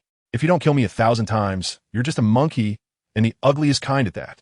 Ling Feng continued to provoke the yellow ape. However, the yellow ape really didn't want to fight anymore. Killing him was impossible. And fighting would just be a waste of time. You guys go ahead, the conditions I promised earlier still count. The yellow ape said to the nearby Marines. But the Marines looked at each other, and none of them stepped forward. They were frightened by Ling Feng's earlier display of power when he took down Mark in one move. Although Mark didn't have the strength of a Navy colonel, he was still stronger than these ordinary Marines. If Mark could be defeated in one hit, what difference would it make for them to go up? In the beginning, the Yellow Ape's promise had indeed excited them. They were eager to rush forward and take down Ling Feng. But at that time, Ling Feng had not yet revealed his strength, and they could only say that the world had changed too quickly. Clang! Just as most of the Marines hesitated, one Marine drew his sword. Ling Feng, although I appreciate your earlier words of encouragement, you are a thief and I am a soldier. We are ultimately not on the same path. So don't blame me. Today, I will take your head as the beginning of my ascent to the pinnacle of naval power. I, Alexander of Macedonia, am destined to become a naval marshal. With that, Alexander drew his military sword, tossed aside the scabbard, and charged at Ling Feng with his sword held high, sparks flying as the blade struck the ground, symbolizing Alexander's unwavering determination. Ling Feng smiled. He saw ambition in the other person's eyes. That statement, "I am a man who will become a naval marshal," was not just talk. Since that's the case, let me see if your strength can match your ambition, Alexander. Is just shouting, "I am a man who will become a naval marshal," something anyone can't do? Ling Feng roared, his entire body transforming into a beast-like form, becoming a 5-meter-tall giant, exuding immense power. He threw a straight punch at the incoming pressure from the 3 attackers. Ling Feng's transformation caught Alexander off guard, and he was struck with a solid punch. His whole body flew backward. He spun in the air for 720 degrees before landing. Even after hitting the ground, the immense force continued to push him back, causing him to slide backward uncontrollably. With both hands gripping his sword, Alexander stabbed it into the ground with all his might to finally stop his retreat. However, he still left dozens of meters of scuff marks on the ground from his shoes. "Is that all you've got, Alexander?" After sending Alexander flying with a punch, Ling Feng mocked him. "With such strength, who gave you the confidence to think you could become a Navy admiral? No way, no way. You can't seriously believe that just because I encouraged you once, you think you're capable now, right? Truly strong people don't need encouragement. Do you understand? Only the weak need the comfort of others to soothe their fragile hearts. So, Alexander, you will never become a Navy admiral." "No, I can become one, I definitely can." Alexander gritted his teeth, tightly gripping the military knife in his hand. The veins on his arms bulged. This was precisely why he joined the Navy. He once vowed to change the Navy's cowardly image and to ensure there were no more pirates on the seas. To achieve all of this, he must first become a Navy admiral. Therefore, he is destined to become one. No one can stop him. If you won't listen when I speak seriously, then let me wake you up with a fight. There are so many dreamers in this world, without hacks or a connection to the Elder Stars. What makes you think you could become a Navy admiral?" Ling Feng sneered and began to run forward. With each step he took, a large pit was left in the ground. In the next moment, Ling Feng stood right in front of Alexander. At that moment, a mountain-like pressure bore down on Alexander. Looking up at the 5-meter-tall giant before him, Alexander felt like an ant, easily squishable by a single slap. "No, how can I think like this? I am destined to become a naval marshal. Alexander, you are the strongest. No one can stand in your way. The other person is just a stepping stone on your path to becoming a naval marshal. You can do it." Encouraging himself internally, Alexander stood up, raised his head, and stared straight at Ling Feng. The best way to face fear is to confront it head-on and then overcome it. "Come on, I won't be afraid of you. I am the Navy, and I will represent justice to wipe you out." Alexander held his sword with both hands, standing face to face with Ling Feng. "Ha ha, represent justice to wipe me out?" Ling Feng laughed loudly. "You think you can do what even Kizaru can't? Why not? I can. All right. I know you want to become a Marine Admiral, but can you stop repeating that line?" Ling Feng interrupted Alexander, thinking to himself, "You're not the main character. This isn't some Navy King movie. What's the point of shouting so loudly? Does it just show that your voice is big? Is it wrong for me to say this line?" Alexander snorted coldly, then stopped talking nonsense. A real man should engage in real action, not just talk. "Ling Feng, I'm coming," Alexander said as he looked at Ling Feng. Ling Feng rolled his eyes. "You want to go? Then just go. Why do you need to give me a heads up? Do you think we are in a martial arts arena? Kid, we are playing a life or death game here. However, since you reminded me, I'll let you take one swing so you can understand just how pathetic you are. Even if I stand still and let you hit me, you won't even scratch me. The gap between us is as vast as the distance between the New World and the first half of the Grand Line, separated by the entire Red Earth continent. How dare you look down on me? Since that's the case, don't blame me for taking advantage of you. Just don't regret your decision when it's too late." Alexander shouted in anger, feeling infuriated. They were all young people who cared about face, and Ling Feng's arrogance made Alexander feel deeply humiliated. He couldn't stand it. Alexander yelled as he charged at Ling Feng. He leaped high into the air, raising his military knife above his head, and aimed a vicious slash at Ling Feng's shoulder, seemingly intending to cleave him in two starting from the shoulder. Ling Feng followed the agreement, neither dodging nor resisting, standing there as Alexander struck down with his blade on his shoulder. However, fantasy is beautiful, while reality is cruel. When Alexander's blade came down, it didn't even break Ling Feng's skin. The military knife and Ling Feng's shoulder skin sparked as they rubbed against each other. And Ling Feng's shoulder felt harder than steel. How could this be so strong?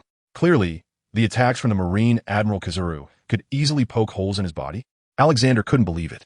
Hearing this, Ling Feng smiled and said, "Little guy, do you think you are me? Comparing yourself to a Marine Admiral?" Alexander gritted his teeth and countered with a fallacy.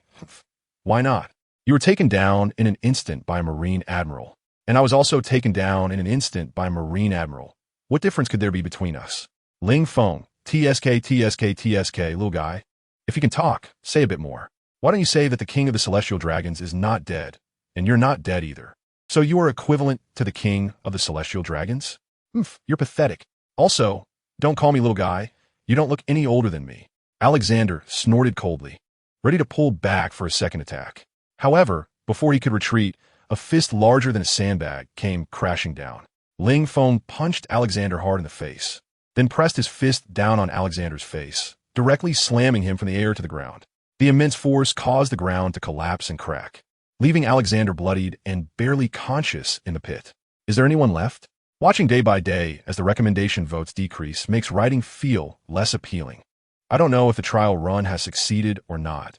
If it hasn't, then after dealing with Alexander, Ling Feng shook the blood off his hands and turned to look at Kizuru, smiling as he said, "Old man Kizuru, if all your Navy recruits are like this, I really think the future of your Navy is in jeopardy. So, if you don't agree to my previous proposal, why not just retire directly to the nursing home I run? I can guarantee you that the benefits will definitely be better than at Navy headquarters." "What can you guarantee?" Kizuru cursed in annoyance.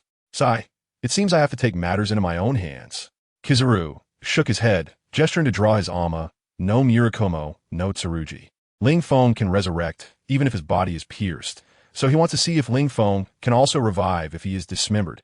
Ama no Murakumo. However, before Kizuru could shout the word sword, he heard a voice come from behind. "Sorry, Admiral Kizuru, to disturb you, but may I ask if you could hand him over to me to deal with?" Kizuru turned around and found that Alexander had somehow crawled out of the pit. Although his face was covered in blood and looked quite terrifying, the confident and determined expression on his face still moved Kizuru. "But your body," Kizuru said with some concern. Although Alexander's strength was lacking, being able to reach this point was already remarkable. Such a fearless and unyielding character against power was the most precious. People like this deserve to be valued. Kizuru had already decided that after dealing with Ling Feng, he would transfer Alexander to his side for personal training. Perhaps the fleet admiral position was out of reach, but the position of admiral was definitely something to strive for. "I'm Fina." Alexander reached out and wiped the blood from his face. Then he casually wiped the blood on his clothes and smiled at Kizuru. "I am a man destined to become the fleet admiral of the Navy. How can I fall here? A mere pirate with no bounty has no right to defeat someone with the potential of an admiral like me. In that case, I'll leave him to you." Although Kizuru didn't know where Alexander's confidence came from, he decided to watch a little longer. Of course, if Alexander couldn't handle it, then being suppressed a bit when young wouldn't be a bad thing. At least he wouldn't be so arrogant in the future, constantly talking about becoming the fleet admiral and saying such big words. If he doesn't have the corresponding strength, he would surely face suppression within the Navy. Just right for Ling Feng to temper this kid. However, the truly strong men always rise during the process of being suppressed time and again. Unless one has a good father or becomes a pig standing in the wind. Otherwise, life can never be smooth sailing. "Kid, are you really ready to continue fighting me?" Ling Feng looked at Alexander, whose forehead was still bleeding. "Are you looking for death?" "Ling Feng, don't be too arrogant. This is the Navy headquarters." Alexander replied forcefully. "And do you really think that this is all the strength I have?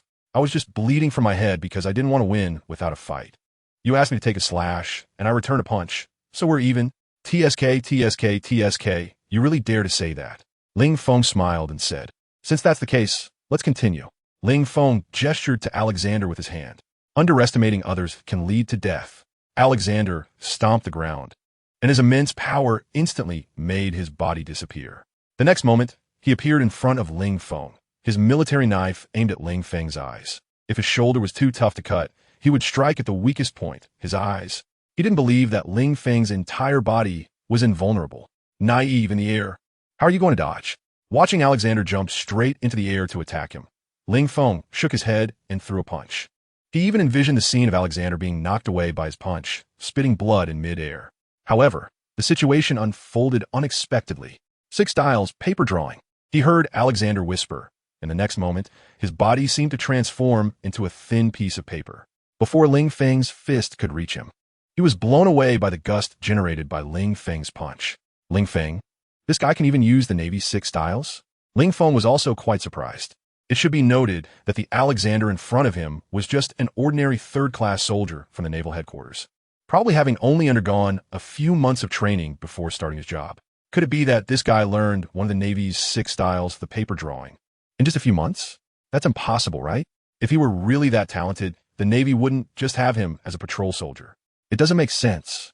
Geniuses are definitely meant to be cultivated intensively.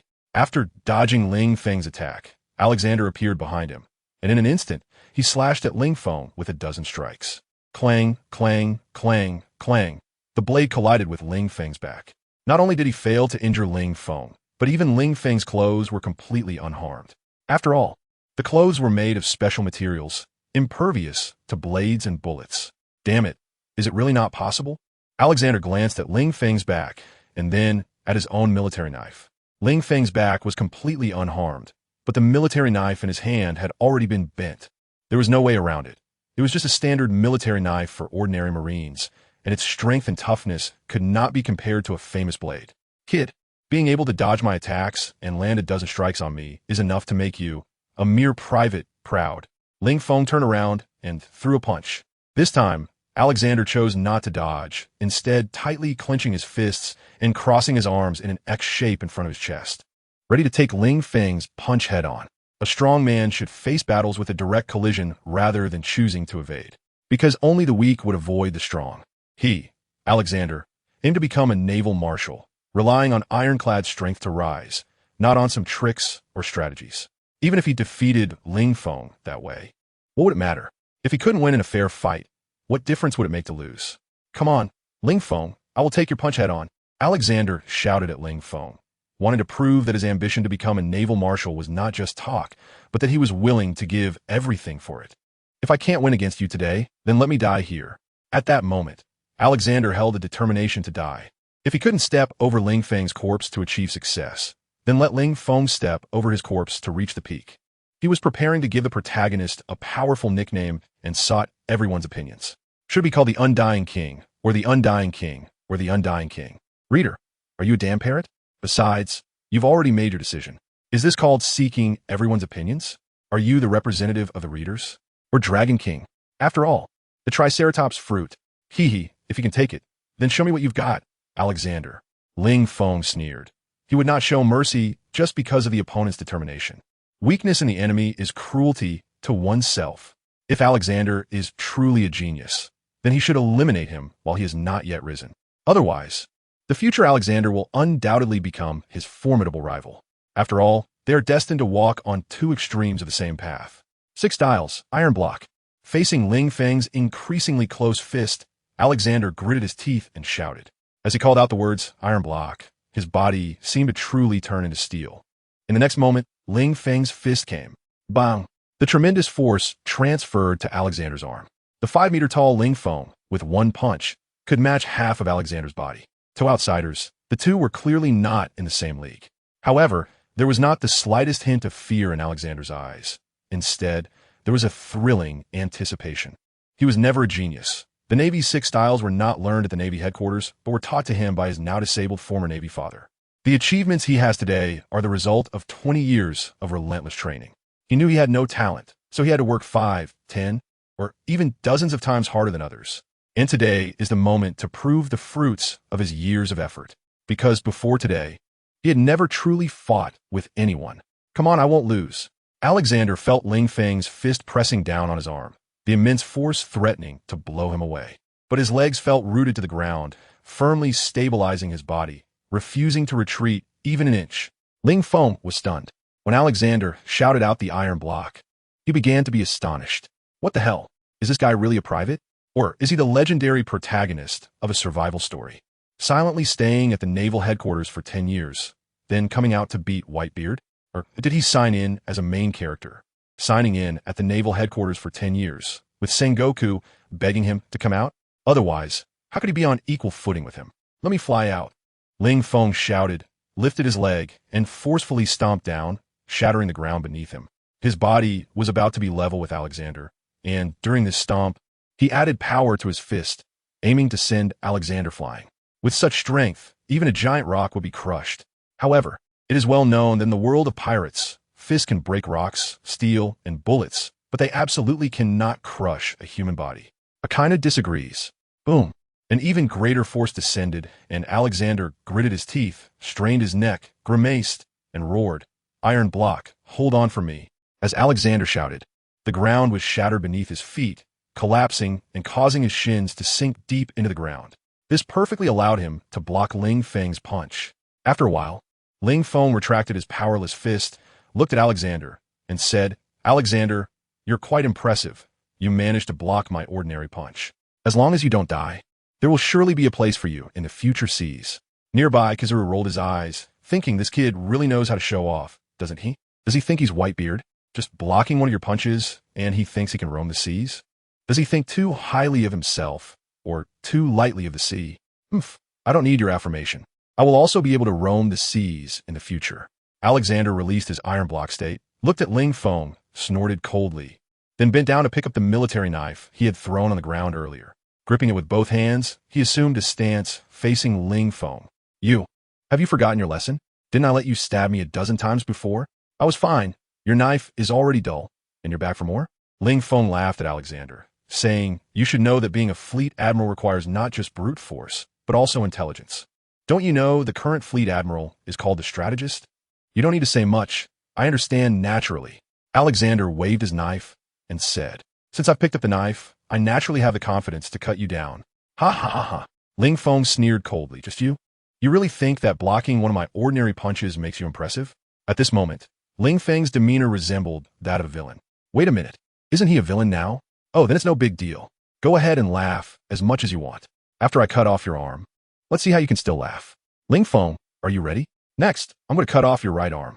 Alexander seemed to be issuing a death warrant to Ling Feng. Ha ha ha. If you can do it, then come on. Ling Feng sneered, not knowing how high the sky and how thick the earth were. Now, I will let you understand that my previous punch was really just a game. Next, I will punch your head to pieces. Since Alexander informed him that he was going to cut off his hand, he naturally had to retaliate. After saying that, Ling Feng made his move again. This time, he used all his strength in a single strike. Facing Ling Feng's initial attack, Alexander took a deep breath and whispered, "Secret technique, explosive segment." Bang, bang, bang. As the word explosive was uttered, Alexander's arms instantly swelled. It was as if his arms had transformed from those of a small girl into the thickness of a muscular man's thighs, creating a striking contrast with Alexander's somewhat weak physique. It even felt like the weight of just these two arms was heavier than all of Alexander's other body parts combined. Even when compared to Ling Feng's arms, there was not much difference. "Ling Feng, I'm coming." With the use of the secret technique, his arm strength increased several times in an instant. The immense power made the military knife in his hand feel as if it were weightless. Ling Feng's fist came crashing in, but Alexander easily dodged it using paper drawing. Then, with both hands holding a knife, he struck fiercely at Ling Feng's palm. Following that, Alexander dashed forward, his military knife slicing through Ling Feng's entire arm from the palm to the shoulder, before making a sharp diagonal cut. Choose the next devil fruit for the protagonist. Option 1. Zoan type, mythical beast, human fruit, demon form. Option 2. Logia type cloud fruit. Readers, that's too little, author. Your vision is too narrow. We obviously want them all. Readers, go for it. In the next moment, a giant arm was thrown high into the air, tracing a perfect arc before landing in front of Kizaru. Kizaru looked at Ling Feng's severed arm in shock. Could it be that such a rookie Marine truly exists in the Navy headquarters? This was too well hidden. Not only did he master the two forms of the Navy's 6 styles, but he also possessed this technique to enhance his strength. At that moment, Alexander's status in Kizaru's mind was elevated once again. Initially, he only valued Alexander's character, but now, Alexander proved to him that he not only had the character to stand up against power and be resilient, but also the strength to eliminate evil. If such a Marine isn't nurtured, then who should the Navy cultivate? In the distance, at the Justice Building, Navy Admiral's office by the window, Kapu, what do you think of that kid? Compared to Ling Feng, whom you favored, I think he is more suitable for you. Why not train him instead? Originally, Sengoku had even prepared for Carp to train Ling Feng. But now, Alexander's sudden rise made Sengoku reconsider. After all, Ling Feng was ultimately a pirate. Yet Alexander was one of their own. If they had no one, it would be fine to train outsiders. But now that they had someone, why look for outsiders to train? No, no, no. Carp repeatedly said no. Indeed, that rookie named Alexander was quite impressive. However, his instincts told him that only Ling Feng could lead the Navy to rise. Therefore, he would not change his mind. You stubborn old man, why are you so headstrong? Sengoku was speechless. What was so special about that kid that you favored him? The way he spoke and acted so arrogantly, if he became a Navy leader, he would surely clash with the Celestial Dragons. Not to mention, this guy currently couldn't even defeat the rookie Alexander. Besides that unique ability to resurrect. What makes us bet the future of the Navy on him? By the way, have you figured out why he can resurrect? Sengoku frowned. It shouldn't be the ability of a devil fruit. After all, that kid was kicked into the sea by Kizuru before and still managed to swim back. But if it wasn't the ability of a devil fruit, then what kind of ability could allow a person to come back to life? And multiple times at that. You ask me, who do I ask? Carp shot Sengoku a glance. All right, let us keep watching. I believe that kid's strength can't just be this. Hee, just protect him. Sengoku rolled his eyes, thinking, you treat him like your grandson, but he might not even regard you as anything. Ling Feng covered his bleeding, severed arm, feeling somewhat incredulous. How could his arm be chopped off just like that? If it had been cut off by Kizuru, it would be one thing, but the key point is that it was actually done by a mere soldier. It didn't matter physically, but psychologically, he couldn't take it. Ling Feng, with the next strike, I'm going to chop off your head. Alexander, holding a knife, pointed the bloodied blade at Ling Feng's head. Then, without waiting for Ling Feng to respond, Alexander struck again. Shave. In the next moment, Alexander appeared behind Ling Feng, and the military knife in his hand instantly swung down toward Ling Feng's neck. The next chapter has a twist. The sound of the sharp blade cutting through flesh echoed. Ling Feng's head was suddenly severed from his body, soaring high into the air. In the moment of death, Ling Feng felt like crying out of frustration. Damn it. I came to the Navy headquarters looking for death, but I ended up being killed by a rookie sailor? How embarrassing is that? Isn't this supposed to be a power fantasy? Author, are you not afraid readers will send you death threats for torturing the protagonist like this? System, sigh host. You're really pathetic to be killed by a newbie sailor. I can't even bear to watch it. Because the host is too useless, the system automatically upgrades. System update in progress. System upgrade complete. System version 2.0. Host, I can only help you up to this point. If you can't rise to the occasion, I really might have to abandon you. Don't blame me for playing with your body and then tossing you aside. System version 2.0 introduction. Compared to the previous version 1.0, the host now needs to die 1,000 times to become invincible. However, now the host only needs to die 100 times to achieve invincibility. Therefore, the host's death count is reset back to 0. However, the host's strength will not reset. Instead, it will increase with the system upgrade. System evaluation. The host's current strength is equivalent to that of a pirate supernova. Note, this is just the strength given to the host by the system and does not account for the host's own training. Of course, the host has no significant strength, so it could be ignored. Also, it does not include the power of the devil fruit, alright? That Triceratops fruit is useless. Besides making the host bigger and stronger, what else is it good for? It's even more useless than the host. Ling Feng was revived and heard the system's words, instantly feeling unhappy. Being able to grow bigger and do great things, isn't that useful? System, your demands are too high, right? And why the hell are you cursing the devil fruit and dragging me into it? What do you mean I'm more useless than it?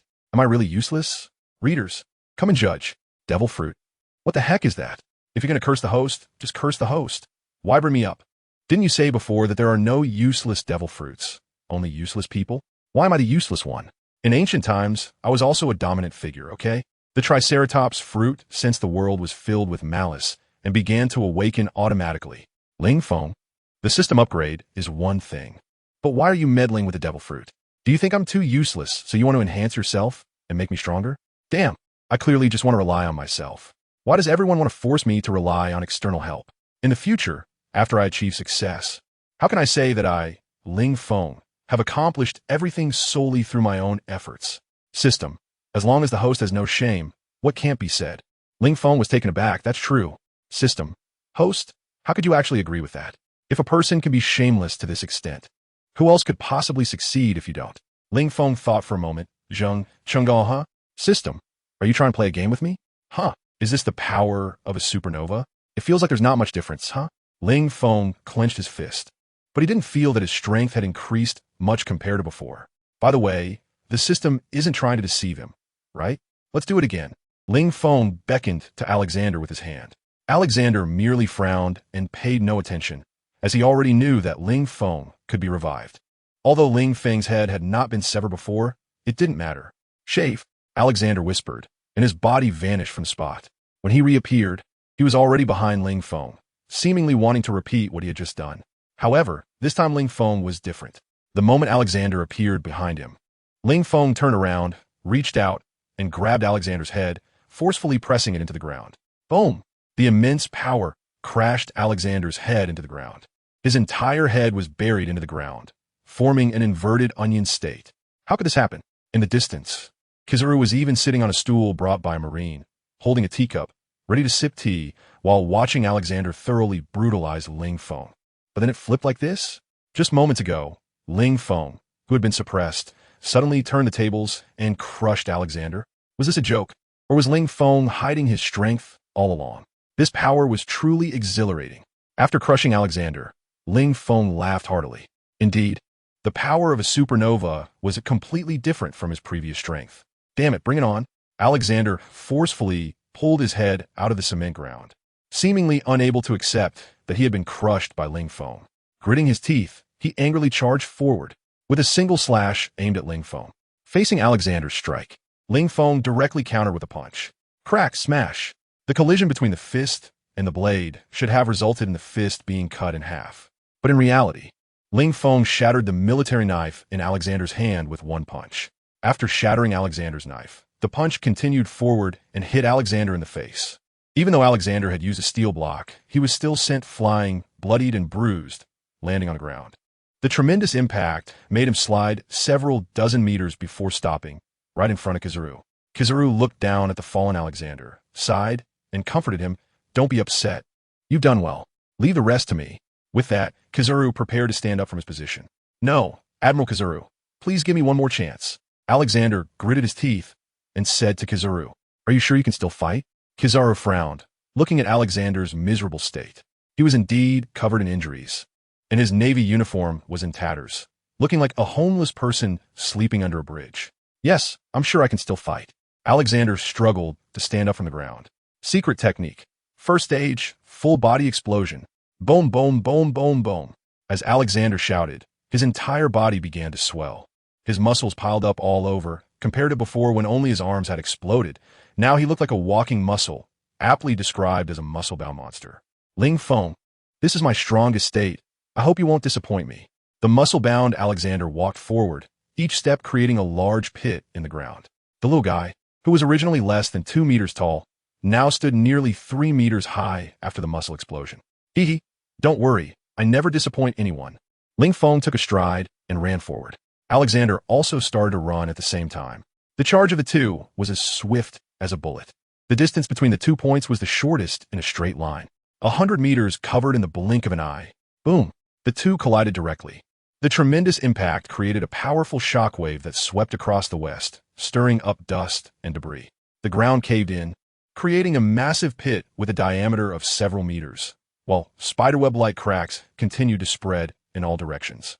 The collision ended with Alexander taking 3 steps back. Ling Feng punched Alexander in the face, directly twisting Alexander's face. Alexander kicked Ling Feng on the shoulder, causing him to take a step back, but that was all. If this is your strongest power, then let it all end here. Thunder comes. Ling Feng let out a roar, and a thick bolt of lightning instantly struck down from the sky, directly hitting him. At that moment, Ling Feng was like the thunder giant beast on a thunder island, with thick and densely packed currents of electricity wrapping around him. Each attack he made carried the power of thunder. Die, Alexander, thunder roaring fist. Ling Feng gathered all the thunder on his fist and then struck Alexander's chest with a powerful punch. Boom! The immense force, accompanied by a strong electric current, paralyzed Alexander, sending him flying, spitting blood, collapsing to the ground, twitching all over, with faint electric currents crackling on his body. Lying on the ground, Alexander tried to struggle to get up, but in the end, his head tilted, and he lost consciousness. Seeing this, Ling Feng smiled and thought, "Kid, you truly surprised me. But if you die, our deal becomes void. If you manage to survive, then you will become one of the 7 deadly sins under my command, the sin of jealousy." That's right. The reason this Alexander has so much screen time is that Ling Feng had already set his sights on him before and engaged in a PY transaction with him. He helped Alexander gain the attention of a high-ranking Navy official, and Alexander became one of his 7 deadly sins. Thus, the previous fight where Alexander crushed him occurred. However, Alexander's strength indeed exceeded his expectations. But for him, this is even more beneficial. The stronger Alexander becomes, the higher he can climb, and the more rewards he can reap. As a man destined to become the king of the world, he naturally needs to embed his own power within various factions. And it is clearly unlikely to incite the Navy's upper echelons. Alexander's emergence is Ling Feng's way of gradually dismantling from the bottom up. As long as Alexander rises to a high position in the future, the Navy will eventually be under his command. The strongest fortresses often begin to crumble from within. A not-so-good piece of news: the starting point has been promoted through trial and error, but it still remains a trial and error. Sai, why bother? Admiral Kizuru walked up to Alexander, bent down, and picked him up. Even though Alexander was defeated again, he did not blame him at all. For a new Navy recruit to reach this level is already remarkable. Didn't you see what happened to Mark before? As a Navy colonel, he was actually blown up by Ling Feng with a single punch. In comparison, Mark was nothing but a joke in front of Alexander. Someone, after picking up Alexander, Kizaru called out to the soldiers in the distance. "Yes, Admiral Kizaru." Immediately, a soldier stepped forward. "Take him down and treat him well. I hope that when I see him next time, he will be as uninjured as before." Kizaru handed Alexander over to the approaching soldier, saying, "Ensure the mission is completed." The soldier saluted Kizaru and then carried Alexander away. Meanwhile, a large number of soldiers looked at Alexander with envy. Even though Alexander looked quite miserable now, they knew that starting today, he was no longer one of them. Although they were all ordinary Navy recruits now, Alexander's performance today had already caught the attention of the Navy's highest echelons. So, while the future of Alexander as an admiral is uncertain, becoming a rear admiral is absolutely guaranteed. And once he steps into the ranks of admirals, he will already belong to the Navy's upper echelons. Everyone was very envious, but there was nothing they could do because they didn't have such strength. Sigh, just the day before, everyone was still boasting and chatting while drunk, discussing which female Navy soldier had a good figure, looked beautiful, and could be crowned the Navy flower. Yet unexpectedly, in the blink of an eye, everything changed. From now on, they could only rely on alcohol to boast. But Alexander, he would probably get to taste the flavor of the Navy flower. Envy, jealousy, hatred. Unfortunately, it's not me. Sengoku, did you see that? I told you, Ling Feng is definitely the future of the Navy. Now he's showing quite good strength, right? Karp looked at Sengoku, proudly saying, seemingly proud of his keen eye for talent, having found a thoroughbred. This strength is called good? Sengoku sneered. At my age, I could already suppress pirates with a bounty of 100 million. And what about him? Showing strength worthy of a bounty of 10 million is already good? Karp shook his head. Sengoku, don't open your eyes and talk nonsense. This strength is not even worth a bounty of 10 million. His displayed strength is definitely better than last year's supernovas. Sengoku turned his head and did not continue to argue with Karp. Kusunagi's sword. A long light sword appeared in Kizaru's hand. Kid, wouldn't it have been better if you had surrendered obediently before? Why force me to act again? Kizaru looked up at Ling Feng, feeling a bit displeased. After all, being over 3 meters tall, he usually looks down on others. Now, he was being looked down upon by Ling Feng. Unbearable. Kizaru flew directly into the air. This is much more comfortable. He then continued, although you won't die. Don't you feel any pain every time I attack you? Ling Feng rolled his eyes. If it weren't for the fact that he couldn't fly, he would definitely soar into the sky immediately, standing level with Kizaru, and then continue to look down at Kizaru, making it seem like Kizaru disliked being looked down upon, while Ling Feng enjoyed it. It's decided he must eat a flying devil fruit in the future. Otherwise, facing flying enemies would be too disadvantageous. Does it matter to you whether I'm in pain or not? Mind your own business. Ling Feng reverted to his human beast form, and his 5-meter-tall figure was indeed too massive, making him an easy target. What's wrong? Are you going to surrender? Huang Yuan asked curiously upon seeing Ling Feng return to his normal state. Ling Feng, damn, are you a chatterbox? Are we fighting or not?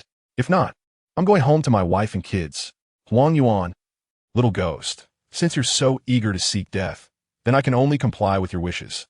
The next moment, Huang Yuan dove down from the sky towards Ling Feng. Ling Feng stood still, facing the dive of Kizaru.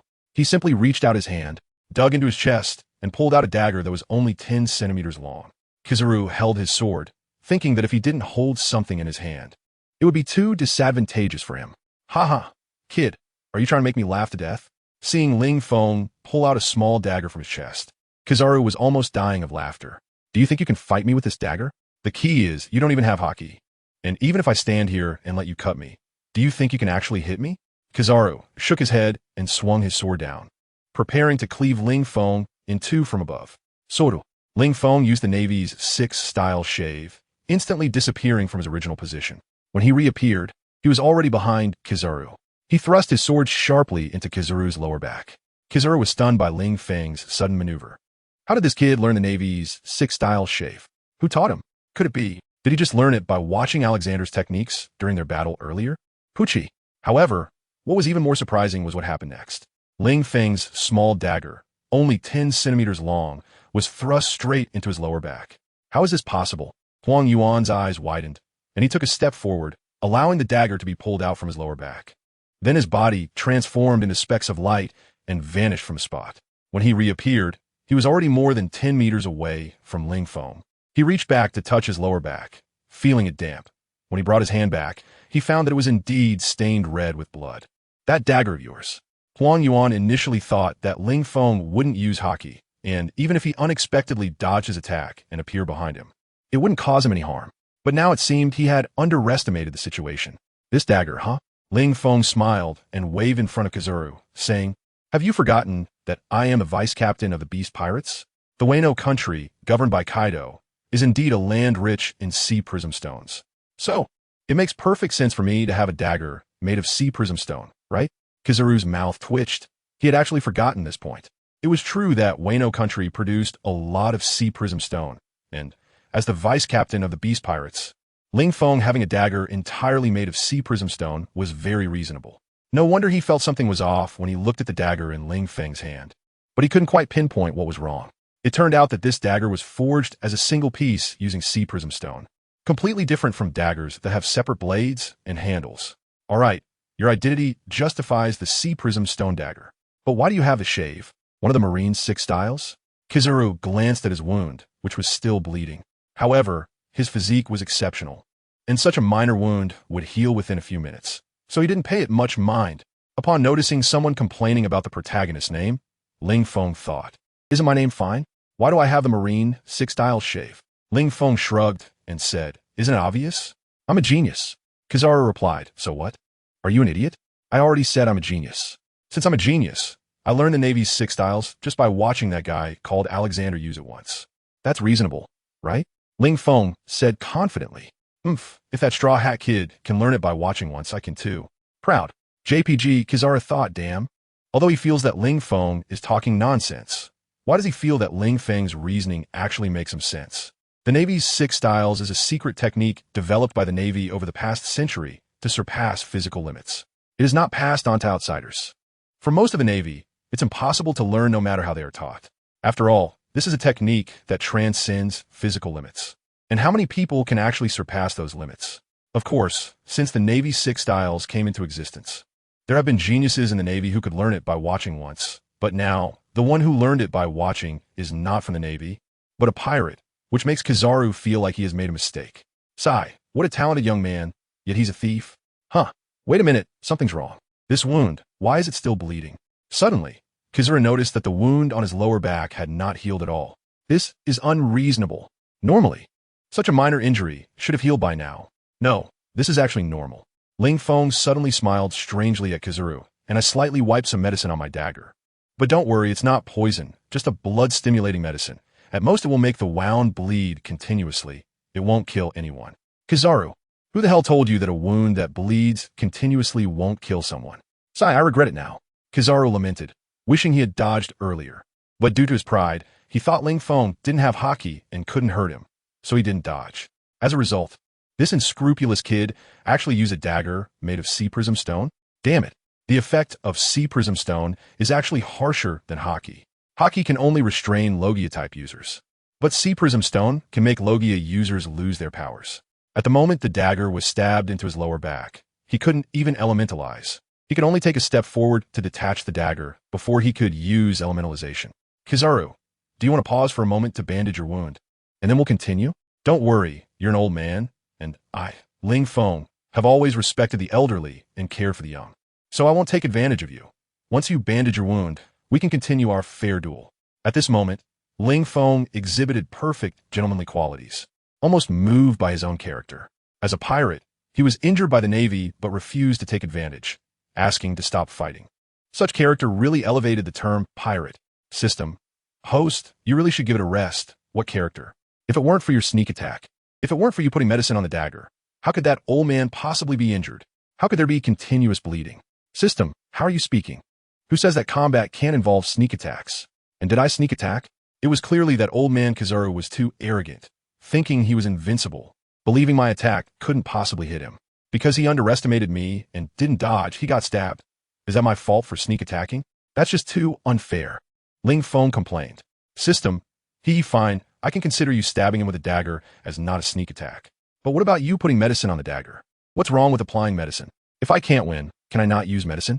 Ling Feng said righteously. System, so it's okay to use medicine if you can't win? Is this still considered human? Forget it. I'm not talking to you anymore. I just went to a bar with the goddess system girl, and I put a tiny bit of sleeping pills in her drink. She should have already fallen asleep. I need to hurry and get a room. Then, the system went silent. And then, Ling Feng's mouth twitched incessantly. What the hell did he just hear? That bastard system even called him inhumane for using drugs? And yet, he ended up directly. Damn, as if that wasn't enough, you have that kind of special sleeping pill. And you don't even think to share with me, the host? Don't you know the readers are all waiting for me to take action? Readers, don't talk nonsense. We're not that kind of people. Don't compare our nobility with you. Hehe, a fair duel? Kizaru sneered. Do you think someone like you is worthy? I was just playing with you before. Did you really think you could hurt me? Someone, pour me a cup of wine. I want to drink when I return. This, General Kizaru, why not wait until you finish the battle before drinking? Otherwise, the wine might cool down. One of the Marines said, cool down my ass with this little brat. Give me 3 minutes. I can kill him 100 times. Stop talking nonsense. Just do it. Kizaru scolded the nearby Marine. Ling Feng was really annoying him, and he could only drown his sorrows in alcohol after dealing with Ling Feng. Damn it. After chasing geese all day, he actually got pecked in the eye today. After 30 years in the Navy, he had been injured before, but he had never felt as humiliated as today. If he didn't kill Ling Feng 100 times, he wouldn't be satisfied. All right, General Kizaru. I'll go prepare it right away. The Marine replied and went to warm the wine. As for how could a Navy officer drink while on duty? Ridiculous. Rules are made for the lower ranks. A Navy general, not to mention drinking on duty, even if he was fooling around with female Marines in the office. Who would dare say anything? Little brat, are you ready to face punishment? After sending the Marine to prepare the wine, Kizaru turned back, coldly staring at Ling Feng. That gaze was icy yet profound, filled with killing intent. Ling Feng dared to argue back. If I hadn't been prepared, would you have held back? However, Huang Yuan didn't give him a chance to retort and struck. No, it was a kick. As Ling Feng watched Huang Yuan disappear from his spot, he didn't even notice how he vanished before feeling a sharp pain in his abdomen. Then, his whole body curled up like a shrimp, and he was sent flying into the distance. He crashed heavily into a hill, directly collapsing the artillery platform. In that moment, as Ling Feng flew out, he seemed to hear someone whispering in his ear, little brat, this is the real shave. What you learned before was just the surface, and you dare to show off in front of me. Ling Feng, you, a user of the shining fruit ability. Don't use your fruit power and instead use shave? Is it just to show off in front of me? But sorry for your show off. I can only give you 60 points. The remaining 99,400 points you don't deserve. Ling Feng stood up from the ruins. If he still had his previous strength, this kick would not only have pierced through his chest, but would have definitely killed him. After all, Huang Yuan's kick was a full-force strike fueled by anger. It was on a completely different level of power compared to the kicks he delivered while casually putting his hands in his pockets, taking out one supernova after another in Sabaody Archipelago. But now he was still able to stand up. He arrogantly said to Huang Yuan, TSK, TSK, TSK. Is this the full power strike of a Marine Admiral? Huang Yuan, You really are getting old. I'm not hurt at all. I don't even feel pain. I just want to ask you, are you angry? However, as soon as he finished speaking, Ling Feng spat out a mouthful of blood. Well, it was he exactly unharmed. His ribs had several fractures, piercing into his internal organs, and Ling Feng was just forcing himself to act tough. Aren't you fine? Don't you look down on this old man's full power strike? Didn't you say I'm old? Huan Yuan looked at Ling Feng with a cold smile. He had thought that this kick could directly pierce through Ling Feng's chest, but unexpectedly, it seemed this kid's strength was even stronger than he had imagined. But that was all there was to it. He was a Marine Admiral, the highest combat power of the world government. For a little brat to earn a compliment from him was already quite something. Wanting to have an evenly matched battle with him? Huh. He should continue training for another 20 years before thinking about that. TCH, as if I'm the only one bleeding here.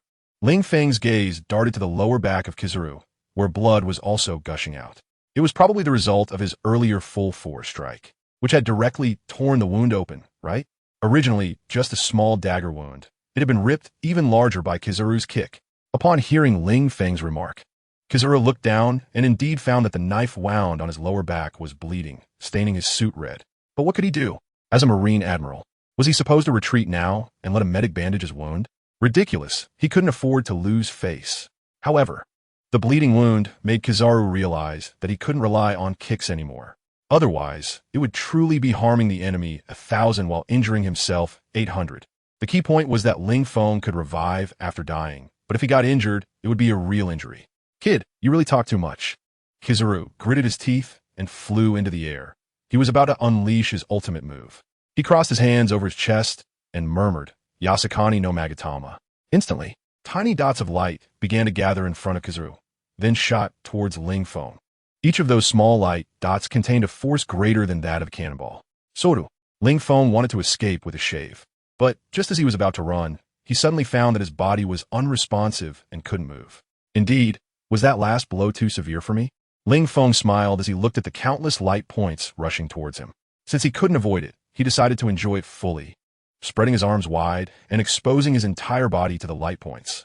In the next moment, he was completely engulfed by the attack of the 8 Shaku Kongo. Boom, boom, boom, boom. Each light point that hit Ling Feng caused a violent explosion. Countless light points exploded together, shaking the entire Marine headquarters as if it were an earthquake. Within a 50-meter diameter around Ling Feng, the ground was completely plowed away. The intense explosions left Ling Feng with no complete corpse. I wonder if this kid can still survive after being blown to pieces, Kizaru said, watching the center of the explosion. System. Host has died. Host has been resurrected. The host's strength has been enhanced. According to the law of no harm with smoke, after the smoke from the explosion dissipated, Ling Feng stood unharmed in the big pit, continuing to act cool as he looked at Kizaru and said, no way, old man Kizaru, I only stabbed you in the waist. Thinking you would at most be weakened in terms of manly power, but I didn't expect this big move of yours didn't even tear my clothes. That's pretty garbage, right? Kid, are you just talking nonsense with your eyes wide open? Your clothes weren't torn? You were clearly resurrected after being blown to pieces. What are you pretending for? Kizaru was feeling unwell. Even though he could easily crush Ling Feng, not being able to kill him was too troublesome, right? Before it was fine. He just pierced Ling Feng's body and severed his head, and it was acceptable that he could resurrect. But now, even after being violently blown apart and left with no complete corpse, Ling Feng could still resurrect. So was this guy really impossible to kill? Kizaru was a bit tired and didn't want to fight anymore. Of course, he wouldn't admit that he was injured in the waist, fearing it would affect certain functions. And he needed to find a doctor for treatment quickly. Kizaru, watch it. This is the Marine headquarters, not the Beast Pirates Ghost Island. Don't casually use your big moves. Got it. Are you planning to tear down the Marine headquarters? From the window of the Admiral's office, Sengoku couldn't help but curse at Kizaru below. This guy really doesn't know the value of money until he manages the household. Looking at the plowed Marine headquarters square, Sengoku felt heartbroken. The Marine's budget was already tight, and Kizaru was actually doing such destructive acts to his own home. Did he want Sengoku to retire early? Kizaru what? He was dumbfounded. Sengoku, is what you're saying worth my injured waist? I'm bleeding for the Marines, and you're blaming me for a little damage to the Marine headquarters? Sengoku, you've changed. You don't love me anymore. Do you have another dog outside? Akainu wiped his sweat. Don't talk nonsense. I don't. My relationship with Sengoku is just a pure, superior subordinate relationship. Besides, what battle doesn't involve destroying buildings? I've already controlled the level of destruction within a reasonable range. Okay? At this moment, a marine ran over from a distance, shouting at Kizaru, Admiral Kizaru, your wine is warmed up. When would you like to drink it? Kizaru, what? So fast. Everyone is targeting me, Kizaru. I haven't dealt with Ling Feng yet, and you're saying the wine is ready? Isn't that putting me in a tough spot? Fine. You, the one who said the wine is ready, your promotion and raise are gone. No need to thank me. Shut up, I'm coming. Kizaru said to the marine who mentioned the wine, then turned to another marine and said, give me a pair of handcuffs. This kid can't be killed, so I'll just have to capture him first. Understood, Admiral Kizaru. Soon, a pair of handcuffs appeared in Kizaru's hands. Kid, although I can't kill you, I can send you to Impel Down to experience the taste of a fate worse than death. This is your retribution for injuring my waist. Go to Impel Down and repent. Kizaru appeared behind Ling Feng, who threw a punch, hitting Kizaru's waist, but his arm passed through Kizaru's waist. Damn, I forgot I still can't use hockey. The attack missed, and Ling Feng cursed inwardly. As for the sea stone dagger, he didn't know where it fell after Kizaru kicked it away. Alright, at this moment, Ling Feng could only be at the mercy of others again. But if Kizaru wanted to take him down, that was fine, as death could make him stronger. However, Kizaru wanted to capture him and send him to Impel Down? What a joke. Is that kind of place somewhere a person can stay? There isn't even a beautiful woman. Let go of me. Seeing Kizaru grabbing his arm and about to put handcuffs on him, Ling Feng shouted. Hearing Ling Feng shout, Kizaru laughed wickedly. Haha, kid, shout all you want. Scream as much as you can. Even if you scream your throat raw, no one will come to save you. Of course, if you kneel and beg me, I might let you go. Kizaru raised an eyebrow at Ling Feng. That's right, he was humiliating Ling Feng. This bastard actually injured his waist. If it were nothing, that would be fine. But if there was something, how would he teach female soldiers to handle documents hand in hand in the office in the future? He kneel and beg you? Ling Feng smiled, widening his eyes as he stared at Kizaru. Old man Kizaru, who the hell do you think I am? Begging you? Do you think you're worthy? You're just a mere admiral of the Navy. Do you really believe you can catch me? I am destined to rule the world. Even if I bear the weight of the entire New World and fight against the 3 admirals of the Navy alone, so what? You don't really think what you're seeing now is my true strength, do you? Let me tell you, I'm just playing with you. Don't believe me? I'll break free from these handcuffs right now and show you.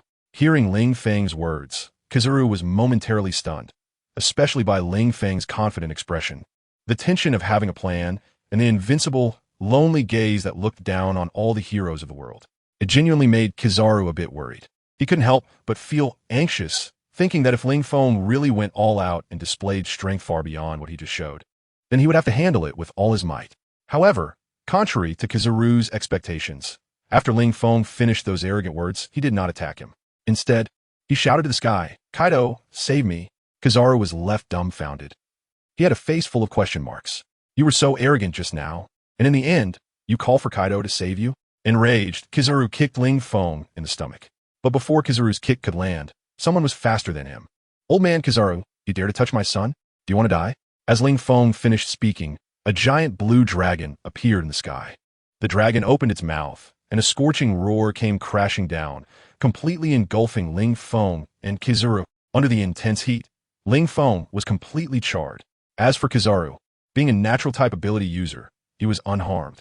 The resurrected Ling Feng wanted to curse, damn, Kaido, are you here to save me or to kill me? Kid, don't talk nonsense. I'm taking you away right now. Finally, the blue dragon appeared in front of Ling Feng, and with a flick of its tail, it directly struck Kizaru. Caught off guard, Kizaru was hit by the tail and flew backward in the air, spitting out blood. After that, the blue dragon that Kaido transformed into clawed at Ling Feng, ready to fly away. The purpose of coming to Marine headquarters had already been achieved. Ling Feng's current strength is several times greater than before. This indicates that Kaido's strategy was not wrong. Ling Feng is able to rapidly grow stronger through battle. At this rate, Kaido feels that after a few more such fights, Ling Feng will be able to match him evenly. Of course, Kaido does not envy Ling Feng's talent. The more extraordinary his son's talent, the happier he is as a father. What? You say Ling Feng is not my son? Bah, isn't a son-in-law half a son? Is a half-son not a son? Want to leave? Did you ask me first? Kaido, Carp roared, leaping out of the window of the marshal's office. Stepping forward and directly catching up to Kaido, grabbing his tail with both hands and violently slamming him down towards the ground. The immense force caused the Azure Dragon's entire body to plummet rapidly towards the ground. After doing this, Carp looked at Kaido and said, you can go, but Ling Feng must stay. Boom. Kaido was slammed into the ground by Carp, creating a huge pit. Carp, are you trying to stop me? After landing, Kaido stood tall, his massive dragon eyes glaring at Carp, questioning him. What's this? Are you threatening me? Seeing Kaido glaring at him with those enormous dragon eyes, Carp sneered. Back when I beat your captain, you didn't even have the right to stand and watch from a distance because you would have been caught in the shockwaves of our battle. Now, you're all tough and a Yonko, and you dare to glare at me? Heroes don't talk about past bravery, Carp. Are you still living in the glory of the past? That only shows you're getting old and weak, because only weak people long for the days of their former strength. Kaido looked at Carp with disdain. Indeed. Back then I was too young to participate in your and the captain's battles, but how many years ago was that? I was just a boy then, and now my daughter is getting married. Carp, times have changed. Times have changed? Carp laughed, suddenly addressing Kaido. Kaido, have you ever seen a palm technique descending from the heavens? Kaido, what nonsense is this old man talking about? Why can't he understand? But that didn't matter, because Kaido suddenly felt a sense of danger approaching, and the direction of the danger was from above. Kaido looked up and saw a gigantic golden Buddha. The golden Buddha emitted a blinding light under the sunlight, making his huge dragon eyes squint. Buddha Sengoku? Kaido murmured as he watched Sengoku descend from the sky. At that moment, Sengoku was upside down, extending one palm towards Kaido, shouting, "Great Buddha shockwave." Kaido was caught off guard and was directly hit by the violent shockwave. Boom! In an instant, endless pressure descended upon him.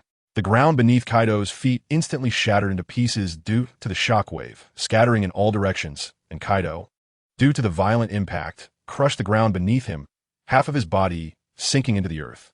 However, he is the world's strongest creature. How could such a shockwave possibly affect him? Kaido roared and was about to soar into the sky to battle Sengoku for 300 rounds.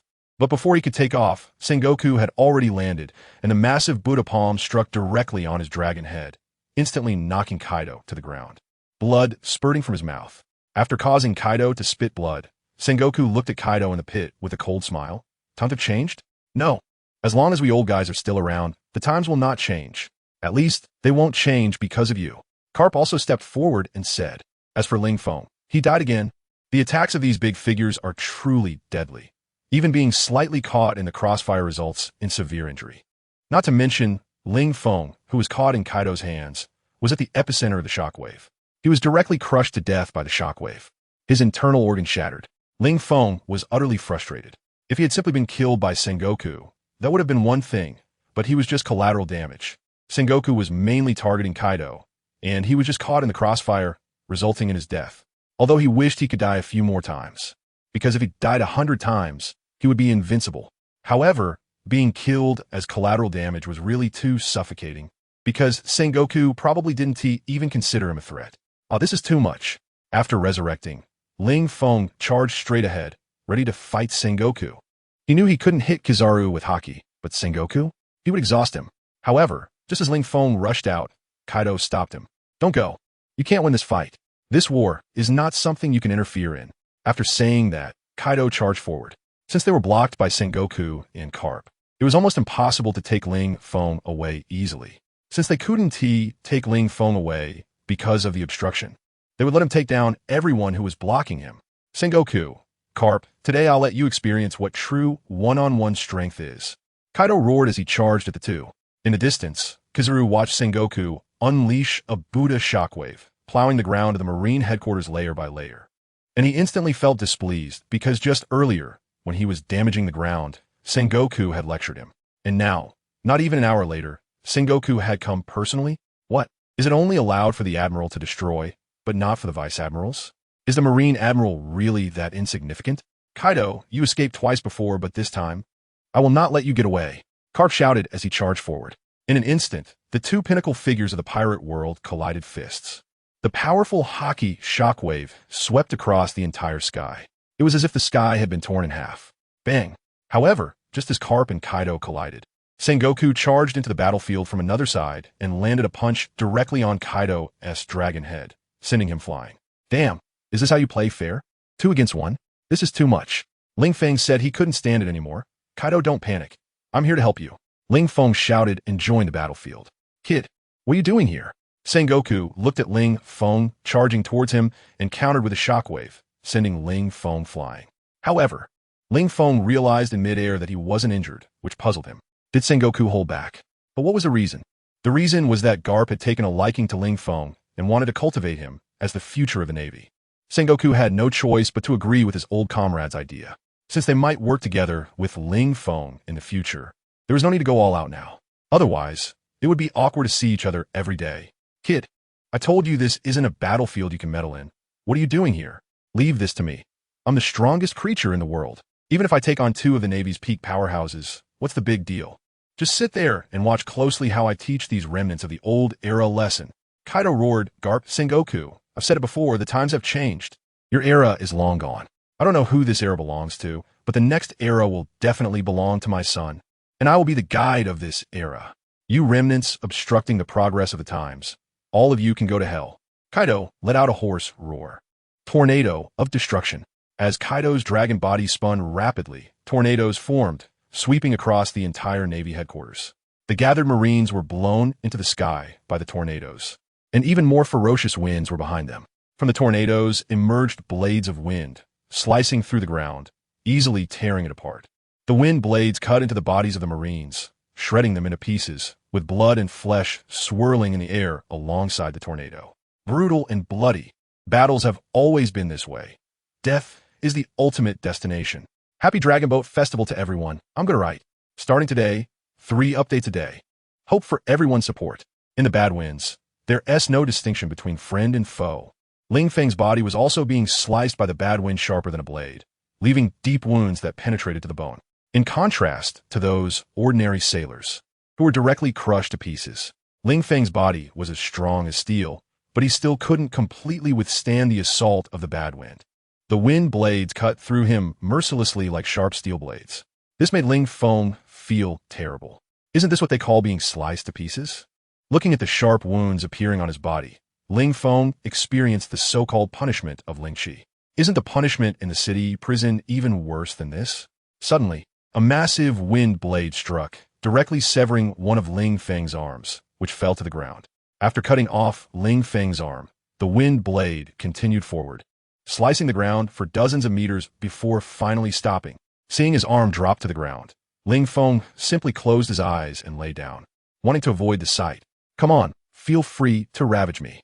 Ling Feng lay on the ground with his 5 limbs spread out, shouting loudly. The next moment, endless wind blades appeared, engulfing Ling Feng. Boom! The ground sank under the slicing of the wind blades, and where Ling Feng lay, only a blurred mass of flesh and blood could be seen, making it impossible to recognize any human form. Kaido, you're asking for death. Garp's eyes turned red as he saw many Marines being sliced by the wind blades. This was the Navy headquarters. He could not allow a pirate to run rampant here. After shouting, Garp tore off his justice cloak, ready to engage seriously in battle. All Marines, fall back. Do not approach our combat area. Sengoku directly issued a retreat order to the Marines. The upcoming battle was not something these soldiers could participate in. Even just watching could pose a life-threatening risk. Brothers, run. With Sengoku's command, the Marines who were originally spectators fled towards the edges of the Navy headquarters. It was terrifying. Was this the battle of peak powers on the sea? Just a casual killing move had astonishing destructive power. It was not something these small soldiers could witness. And was their future to fight against such monsters? Some Marines, seeing this scene, even began to entertain thoughts of quitting the Navy. Perhaps it would betray their sense of justice, but to execute justice, one must have a life to live. Fighting against a monster like Kaido, even 100 lives wouldn't be enough. In just half a minute, all the spectators among the Marines had vanished. Some hid behind the Navy headquarters, while others directly ran out of the Navy headquarters, escaping onto the warships docked at the pier. As a result, only 4 people remained on the scene. Ling Feng, Kaido, Garp, Sengoku, and Kizaru. Wait, are you telling me there are 4 people? The math teacher is going to faint in the bathroom. But that's not important. Among these 4, there's just a monkey. Kizaru, take Ling Feng down, Garp said to Kizaru, although Kizaru felt a bit annoyed by Garp's commanding tone. After all, who is the admiral and who is the vice admiral? But then again, Garp's seniority is undeniable. Forget it. No need to argue with this old man who's about to retire. Kizaru went to capture Ling Feng. As for why Garp wanted Kizaru to capture Ling Feng, it's simple. He was worried that during his battle with Kaido, he might not be able to keep an eye on Ling Feng and let him escape. So he had Kizaru control him first, and after capturing Kaido, he would slowly attempt to sway Ling Feng. Ling Feng was still lying on the ground, enduring countless tortures, when suddenly, a silver bracelet was placed on his wrist. Ling Feng, what the hell are you doing? I'll put handcuffs on you. What else can I do? Am I going to treat you to a meal? Huang Yuan complained, then picked up Ling Feng and walked toward the back of the Navy headquarters. Sai, where are you taking me? Ling Feng was a bit flustered. I came to the Navy headquarters to get stronger, not to sit in jail. It's all your fault, Kaido. You promised me when we left that with you around. You make sure I got back just like I came. And this is what I get. I'm about to be taken who knows where by Kizaru. What's the matter, scared? Seeing Ling Feng panicking, Kizaru sneered and provoked. I'm not a devil, just planning to lock you up in the Navy's prison. Although there are some pirates in there who haven't tasted meat in 10 years. A delicate pretty boy like you, I think you'd be very popular in there. Ling Feng? Damn it. Ling Feng cursed loudly. Kizaru, you're not human. Ugh, you're even worse than a beast. If you dare to lock me up with those pirates, I swear I'll haunt you even as a ghost. Curse away, go ahead and shout. Even if you scream your throat raw, I won't let you off, Kizaru smirked. But you know, at that time, I can hand you a bar of soap to ease your suffering. Don't worry, those pirates are experienced and won't hurt you. Damn it, how can I relax? Previously, Ling Feng wasn't really panicked. Although he didn't know where Kizaru was taking him, he thought it would just be revenge for stabbing him in the waist, being locked up and tortured, which he wasn't afraid of. But when he heard that Kizaru was going to put him in with those inmates who liked men, Ling Feng truly panicked. Damn it, Kaido, come save me. If you don't rescue me, I'm going to be defiled by men, and then your daughter will be a widow. Ling Feng struggled and shouted to Kaido, Bastard Kizaru, if you dare to do anything excessive to my son, I guarantee I will swallow you alive. Hearing Ling Feng's plea for help, Kaido first threatened him and then charged forward. Transforming back from his Azure Dragon state to human form instantly boosted Kaido's speed. Even Sengoku and Garp didn't react in time before Kaido appeared in front of Kizaru. A spiked mace had appeared in his hand, and he swung it fiercely at Kizaru, shouting, Thunder 8 trigrams. Seeing this, Kizaru prepared to block with his Amatsu Mikaboshi sword. But someone was faster than him. Garp stood in front of Kizaru, extending both hands to directly grab the swinging spiked mace.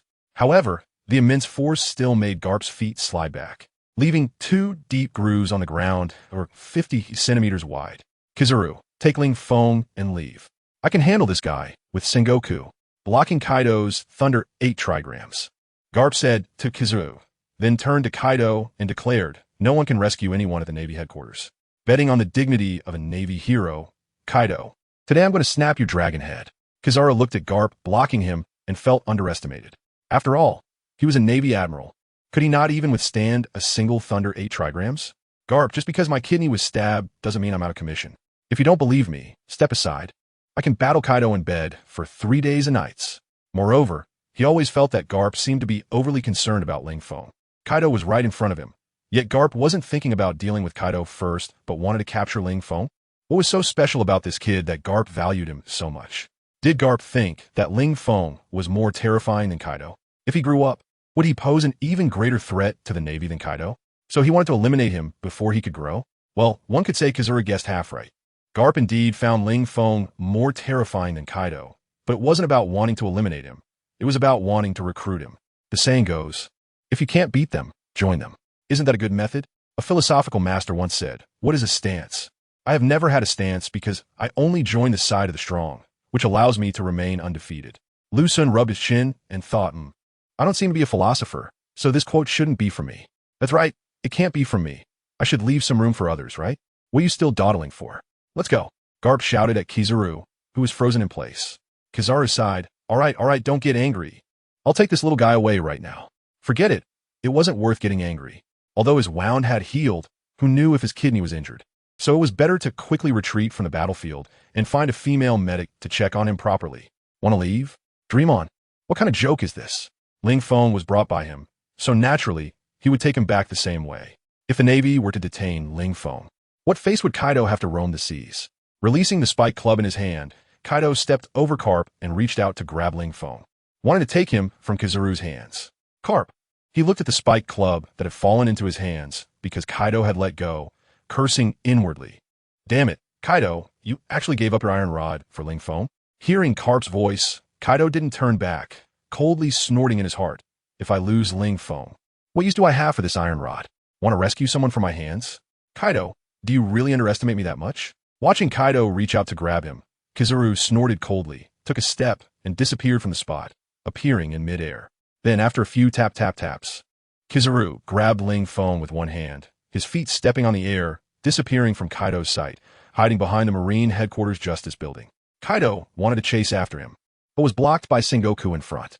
With Sengoku in front, Carp behind, and Kizaru holding Ling Feng, this was really tough for him. At this moment, even if rocks were resurrected, he couldn't save anyone. Sigh, these high-ranking Navy officials, there's so many pirates in the sea. Yet they stay in the Marine Headquarters office all day drinking tea and reading newspapers. This job is really too leisurely. If I had known, I would have joined the Navy back then. Alright, that was a joke. After all, climbing up in the Navy is too slow. Luckily, he wasn't just brawn, he also had a brain. Kaido, who had long anticipated this outcome, had already prepared a second escape plan in his heart. The second plan was to have a fierce battle with Carp and Sengoku, then pretend to be exhausted and captured. At that time, he and Ling Feng would be imprisoned together, and he could take advantage of Carp and Sengoku's inattention to break free from the shackles and the cell, taking Ling Feng to escape together. As long as he could take Ling Feng to the sky, he believed no one could catch up with him. Kizaru, you look down on people, huh? Kaido, your kidneys are injured. Of course, although it was pretending, it couldn't be too obvious. Sengoku was known as a wise general, and Carp, although a bit silly, was no fool. If he acted too exaggeratedly, it would surely be noticed. Since I can't take Ling Feng away, then today I'll just tear down your Marine Headquarters. Kaido acted fiercely, as if it was a desperate struggle after all else failed. Tornado. Kaido transformed into a Azure Dragon, again spinning his dragon body, and formed huge tornadoes that surged in all directions. The powerful whirlwinds lifted the bricks and stones from the ground and swept them into the air. Two tornadoes headed straight for the Marine Headquarters Justice Building. If the tornadoes reached it, even if the building didn't collapse, it would surely be left in ruins. Kaido, how can I let you do as you please? Watching the tornadoes about to strike the Justice Building, Sengoku charged forward. Blocking in front of the tornadoes, he struck out with two palms. The violent shockwave directly dissipated the tornado in the air. Although the Justice Building was just an ordinary structure, it represented more than just a building. It symbolized the face of the Navy, the authority built up over hundreds of years, and the identity of the Navy as the overlord of the seas. If the Justice Building were to be destroyed at the Marine Headquarters, the Navy's dignity in front of the world would be completely wiped out. Sengoku shattered the tornado, while Carp charged in to grapple with Kaido. A powerful iron fist landed directly on Kaido's face, nearly breaking his skin, sending the dragon flying backward, crashing to the ground, its massive body dragging for over 100 meters before stopping. One could only say that in form, Kaido was too large and lacked the agility of his human form. Facing opponents of equal strength, this form was almost a guaranteed beating. Of course, when facing the four emperors, the form could still show off a bit. On the other side, Kizaru took Ling Feng into the underground prison of the Marine Headquarters. Being held by Kizaru, Ling Feng looked as if he had been completely drained. Thinking about the group of hungry pirates waiting for him, Ling Feng felt like he wanted to die. Although a real man should be with men. I don't want to be with them. System. Don't want to be with them? So you want to take the initiative? Ugh, slip of the tongue. Slip of the tongue. I must have a problem in my head to think about that. Ling Feng cursed under his breath, and thinking of Day made his heart ache even more. Day, I'm sorry, I might not be able to keep my innocence for you anymore, boo-hoo. System. Pretending. Just keep pretending, huh? Innocence? Do you think I don't know you've been with Xiao Zi? Stop, don't say any more. Ling Feng quickly interrupted the system's words. How could you say such a thing in front of outsiders? Reader, outsiders. Who are the outsiders? Should I leave? Ahem, system. Let's pretend that topic doesn't exist. Ling Feng cleared his throat and continued. System, really in such a situation, it's not me saying this, it's true. It's really time for you to rise up and save the day. I've created this excellent opportunity for you, so you must seize it as a system. If you don't step up now, when will you? You've already upgraded automatically before, so upgrading again shouldn't be a problem, right? In any case, I cannot be locked up in the prison of a hungry big man. That absolutely cannot happen. Moreover, if I really end up with a man, what dignity would you have as a system? The system is laughing. With a host like you, where does this system find its dignity? If it weren't for the fact that this system can't actively unbind you, it would have switched hosts a long time ago. Usually, you don't know how to strengthen yourself. But now that you're in a predicament, you feel your strength is insufficient, right? I think you might as well call the other party dad. Perhaps they would show mercy and let you go. Damn it, system. Are you insulting me? Do you really think I can't escape on my own? Do you really think in my last resort? Even in dire straits, Ling Feng remained proud. System. Isn't it? Nonsense, of course not. I just want to give you a chance to show off in front of the readers. But if you can't seize it, then step aside and watch how I can get away without a single sword or gun, just relying on my words, making Kizaru obediently send me off. And when he does, he should say to me, "Safe travels." Ling Feng shook his hair. Although he was being held by Kizaru, he couldn't lose his charm. After all, most of the female readers of this book were drawn in by his looks. Whether he was strong or not didn't matter. Being handsome was a lifelong affair. System. Are you leaving well? Did you forget to say, sir, please come again next time? Do you think the Navy headquarters is a brothel? After the sarcasm, the system went silent. Next up was Ling Feng's time to show off. Ahem, Kizaru, are you tired from carrying me? Why don't you put me down? I can walk on my own. Ling Feng looked at Kizaru with a smile and said, also, didn't you injure your lower back? If you carry me, it might strain the injury and worsen your condition. At that time, Ling Feng gave Kizaru a look that any man would understand. Kizaru thought for a moment and then let Ling Feng go. After all, he was already handcuffed, and he didn't believe that Ling Feng could escape right under his nose. However, this guy actually called him Lord Kizaru. That was like a weasel wishing a chicken well. There was definitely something off about it. After all, Ling Feng used to call him Old Kizaru. The sudden politeness caught Kizaru off guard. Kid, don't think that just because you're being polite to me, I'll let you go. That's impossible. Kizaru pushed Ling Feng forward. The alley in the prison was somewhat dim, and the lights on the corridor flickered annoyingly. Ling Feng was speechless. If the Navy was so short on military funds, couldn't they at least fix the broken lights in the prison? Of course not. This was intentional on the Navy's part.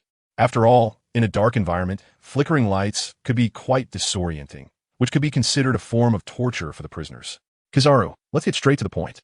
Ling Feng knew that if he didn't speak up now, he might not have the chance to do so once he was locked in the cell. So he hurriedly said, I know your secret. You're actually an undercover agent for the Revolutionary Army, right? Kizaru replied, what? This kid is crazy. Where did he hear such unreliable rumors?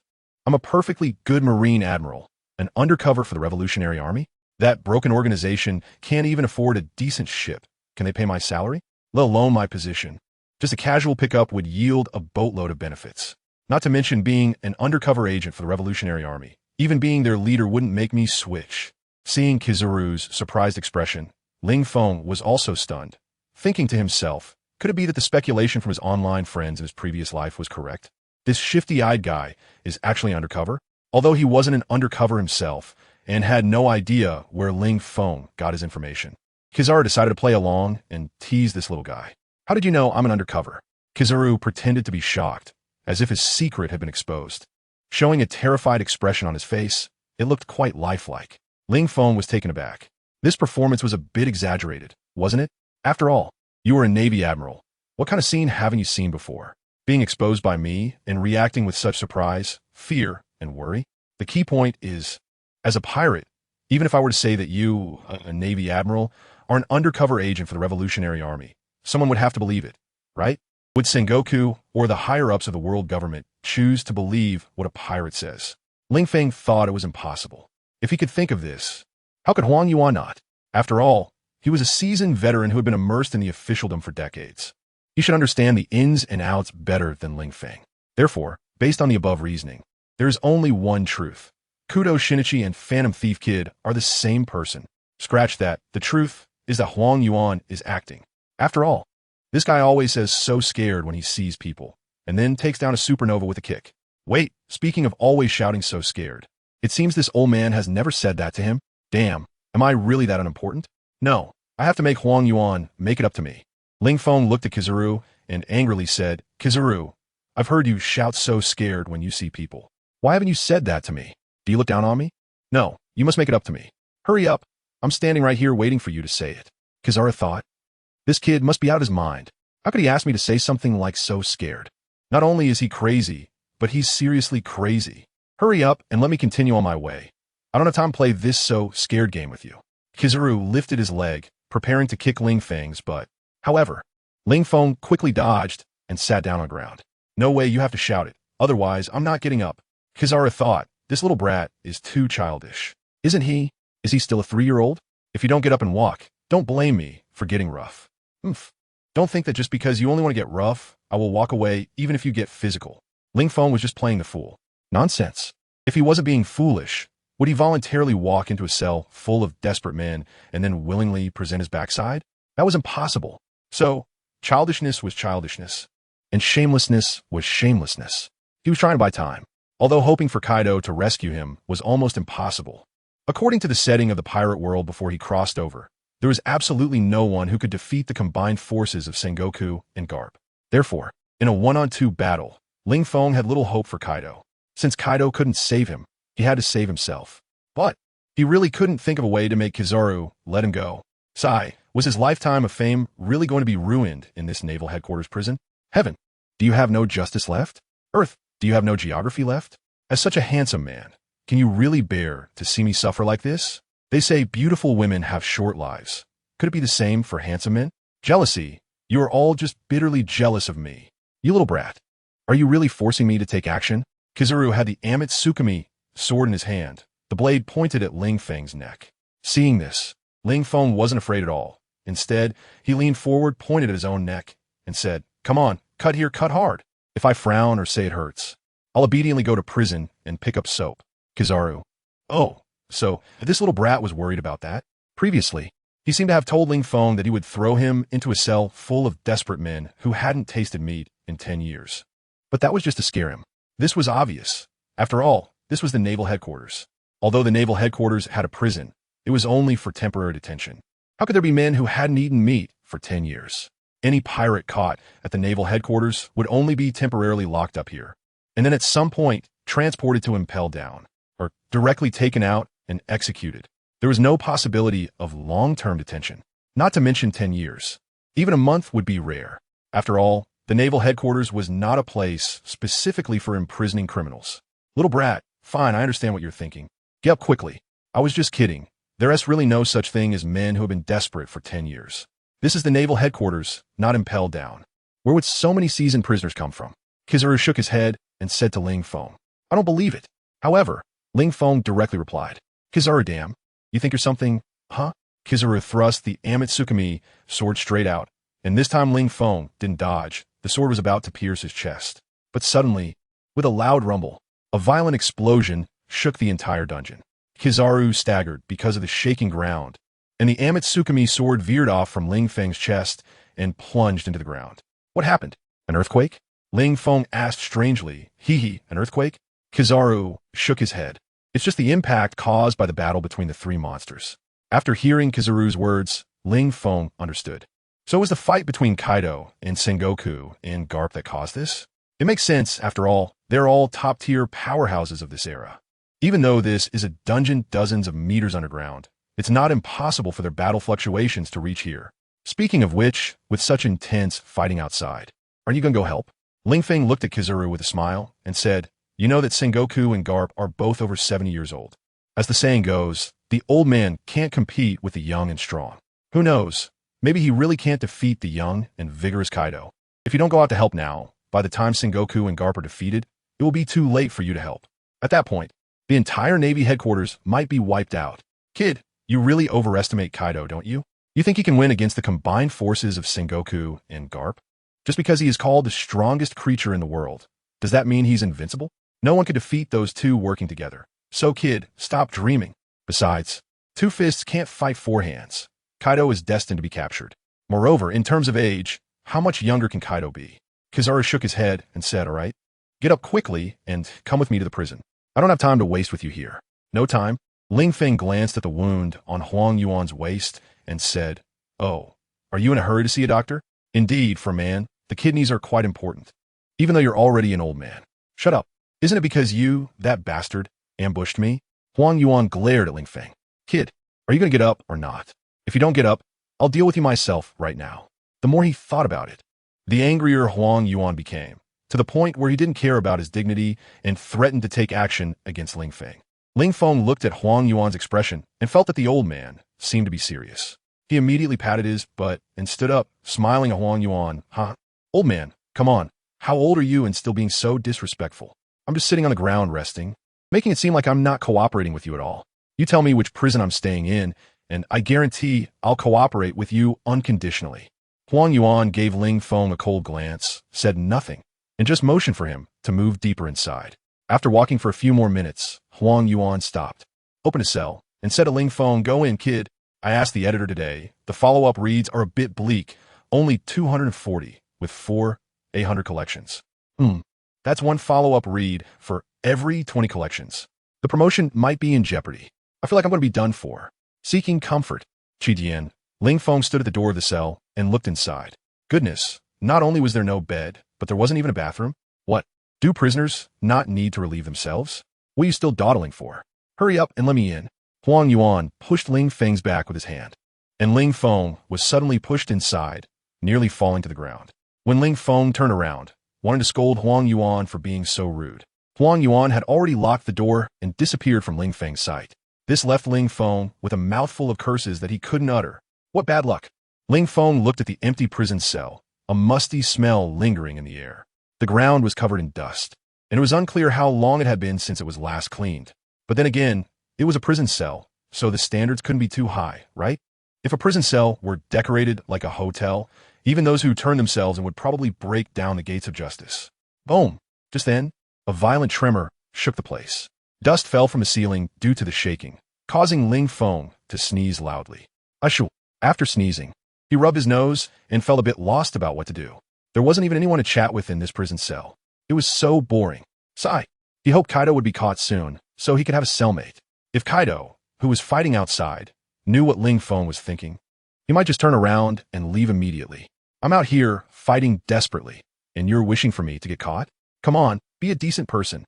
Ling Feng tugged hard at the chain on his hand and found that its strength was quite exaggerated. He couldn't break it all. It made sense, though. If chains could be easily broken, then too many people would be able to escape from prison. And so a day passed, but the battle outside was still ongoing. In his dreams, Ling Feng would occasionally be jolted awake by sudden vibrations. Damn it, is this going to let anyone sleep? Ling Feng was awakened once again and angrily punched the iron door. The iron door creaked and trembled as a result. System, are you there? Come out and chat. Ling Feng shouted in his heart for the system. Really, staying in this dark environment, with the outside lights flickering from time to time, it's really torturous. However, the system did not respond to him. Ling Feng cursed silently in his heart, thinking this bastard must be off flirting with the mother system, completely ignoring the host. How outrageous! Just then, the sound of footsteps echoed from the distant corridor, making Ling Feng feel a chill. He wondered, who could it be? Boss, it's me, Alexander. Shortly after, a Marine in a Navy uniform appeared in front of Ling Feng, looking at him with joy and saying, "Boss, you've suffered in this prison. If I could, I really would want to take your place in this dark prison." Alexander walked up to Ling Feng, grasped the iron bars with both hands, knelt on the ground, and looked at Ling Feng's somewhat haggard face, filled with deep concern. Ling Feng, well, Alexander, put away that pitying expression of yours. That look will make me think of some not-so-good things. Mainly because, looking at Alexander's expression, it's just so damn gay. He's really worried that Alexander has taken a liking to his handsome face, especially since his hands are still shackled. If Alexander were to come on strong, he might just have to humiliate himself and shed tears, enduring it silently. Would that make you think of not-so-good things? What do you mean? Alexander showed a naive expression, indicating he didn't understand. Never mind, it's not important. Ling Feng shook his head and said to Alexander, "What are you doing here? What if the other Navy personnel find out? You're my boss. If you get caught and I don't come to see you, then am I still a person?" Alexander said seriously, although previously it was just a verbal agreement, where he became Ling Feng's subordinate and Ling Feng helped him gain visibility in the highest ranks of the Navy and acquire power. He could easily disregard that verbal agreement now. However, Alexander expressed that once a boss, always a boss. Betrayal was not an option. He was just that straightforward. We were just making a verbal deal before. Now that I've been captured, do you still want to be my subordinate? Ling Feng always felt that it was somewhat unlikely. After all, the previous transaction had already allowed Alexander to enter the upper echelons of the Navy, and his own role should have become unnecessary after the battle with Alexander yesterday. At this point, Alexander could completely disregard their previous agreement. After all, a rising star in the Navy, favored by the highest ranks, was destined for a bright future. Why should he continue to be entangled with a pirate? If discovered, the consequences could be severe. Of course, boss, without you, how could I have entered the sight of the Navy's upper echelons? I might still be just a small soldier patrolling the Navy headquarters for the next few years. Then, with a little accumulation over the next 20 or 30 years, be assigned to a foreign Navy base in the four seas as a mid-level officer. That might have been my life. But because of your appearance, I have now become Admiral Kizaru's disciple, and I have already been promoted 3 ranks. I am no longer a private, but a corporal, already belonging to the officer ranks. Moreover, Admiral Kizaru has also assured me that in just 5 years, I can reach at least the rank of Rear Admiral. 10 years from now, I might even directly succeed the retiring Kizaru and become an Admiral of the Navy. 10 years, just 10 years, and I could become an Admiral of the Navy, all thanks to you, boss. Therefore, in this life, I, Alexander, am your man in life and your ghost in death. Even if I become an Admiral in the future, my primary identity will still be your subordinate, the sin of envy from the 7 deadly sins, Alexander of Macedonia. This will never change, even unto death. Alexander swore to Ling Feng. Ling Feng was impressed by Alexander's loyalty. Originally, he had only planted a seed in the Navy without even being sure if it would bear fruit. However, to his surprise, on the very first day he was imprisoned, Alexander came to pledge his allegiance to him. Are people in the pirate world really this simple? Alexander, congratulations on successfully passing my test and joining the greatest organization in the world, the 7 deadly sins. I now officially confirm your identity as the sin of jealousy in the 7 deadly sins. Ling Feng slowly stood up, looking down at Alexander with a serious expression, and said, "That's right. The reason I was captured was merely to test your loyalty. You don't really think that a mere yellow ape could capture me, do you? That's impossible. Ling Feng is serious about this. I am destined to be the man who wields the greatest power in this world. My goal is the stars and the sea. How could a mere prison cage possibly hold me? So, if you want to follow me, mere loyalty is not enough. You also need strength and power. The 7 deadly sins, as the most powerful organization under my command, cannot be led by a mere third-class Navy soldier." "Ahem, well, boss, I'm already a corporal now," Alexander reminded. "Shut up, that's not important." Ling Feng glared fiercely at Alexander. "Whether a private or a corporal, to me, they're all trash. If you truly want to work for me, then you must strive to climb higher, fight desperately for power, and sacrifice everything for strength. Only when you reach the position of Admiral will you be qualified to truly pledge loyalty to me. Understand?" As the words "understand" slipped out, a powerful conqueror's haki was released from Ling Feng, instantly making him appear incredibly imposing. In front of Ling Feng, Alexander felt as small as an ant. Glug! Alexander swallowed hard, intimidated by Ling Feng's aura, and involuntarily knelt on the ground. For a moment, Alexander really wanted to shout, "Boss is mighty, boss is amazing. Old Continent 66, please show mercy." After a while, Alexander asked, "Boss, are you preparing to leave now?" In Alexander's view, since Ling Feng chose to be captured to test his loyalty, he had already proven his loyalty. Therefore, the test should be over. Since the test is over, Ling Feng shouldn't need to continue staying in this godforsaken jail, right? He shouldn't even need to stay at the naval headquarters anymore, right? Ling Feng, what the hell am I supposed to answer to this? What loyalty test? That's just an excuse he randomly made up. Only a pure boy like Alexander would believe it. Ahem, well, no rush. Ling Feng waved his hand and smiled at Alexander, saying, "Kaido is still in battle right now. That guy's a battle maniac. If I go out now, it will disturb his fight, and he won't be happy. After all, he is my father-in-law, so I have to consider his feelings. So, I will wait until he finishes before going out. Norus, but what if he continues fighting, and Lord Kaido might lose?" Alexander said cautiously, fearing that Ling Feng might be unhappy. After all, Ling Feng had mentioned that Kaido is his father-in-law. It would be natural for Ling Feng to be unhappy if someone said his father-in-law might lose. However, as Ling Feng's loyal subordinate, he felt he had to voice this concern. If Ling Feng had too much faith in Kaido, thinking he could defeat the combined forces of Sengoku and Garp, it could lead to a wrong judgment, which would be problematic. Therefore, even if it might upset Ling Feng, he felt it was necessary to remind him. This is the basic integrity of a subordinate. He genuinely wanted to help Ling Feng, not just be a sycophant. "Sabi, I feel like you're implying something about me." "Ha! Kaido will lose?" Ling Feng sneered, flicked the chains backward, then turned around, clasped his hands behind his back, and pretentiously said to Alexander, "So what? Kaido will lose. That was already expected. But Alexander, who do you think I am? Do you really think I came to the Navy headquarters relying on Kaido? No, Kaido has never been my support. Instead, I am the one who supports Kaido. Doesn't he understand that? Even if he is currently regarded as the strongest in one-on-one combat, that's still just one-on-one. Here, at the Navy headquarters, Kaido has to face the formidable battle combination that has dominated the seas for decades. His defeat is only natural. From the beginning to the end, Kaido never thought he could win, yet he still came. Why? To seek death? Of course not. It's because I am here to back him up. Even if he loses, I can easily take him away from the Navy headquarters. If the Navy wasn't part of my plan, the moment I stepped into the Navy headquarters, this massive force that stands before countless pirates would have already been wiped off the world map. So, you can withdraw now. Ling Feng waved his hand at Alexander. In this posture, he felt it was the most impressive, so he couldn't act rashly. Alexander was overwhelmed by Ling Feng's dominance. Indeed, this is the boss Alexander recognize. It can't be wrong. He doesn't even regard the naval headquarters. It's simply too powerful and terrifying.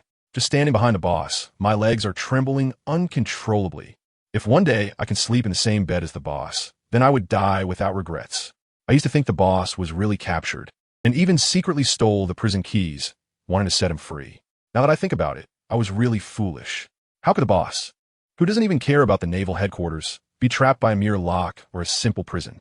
Alexander looked at the keys to the cell and the handcuffs in his hand and shook his head. Sigh, compared to the boss's level, I'm still far behind.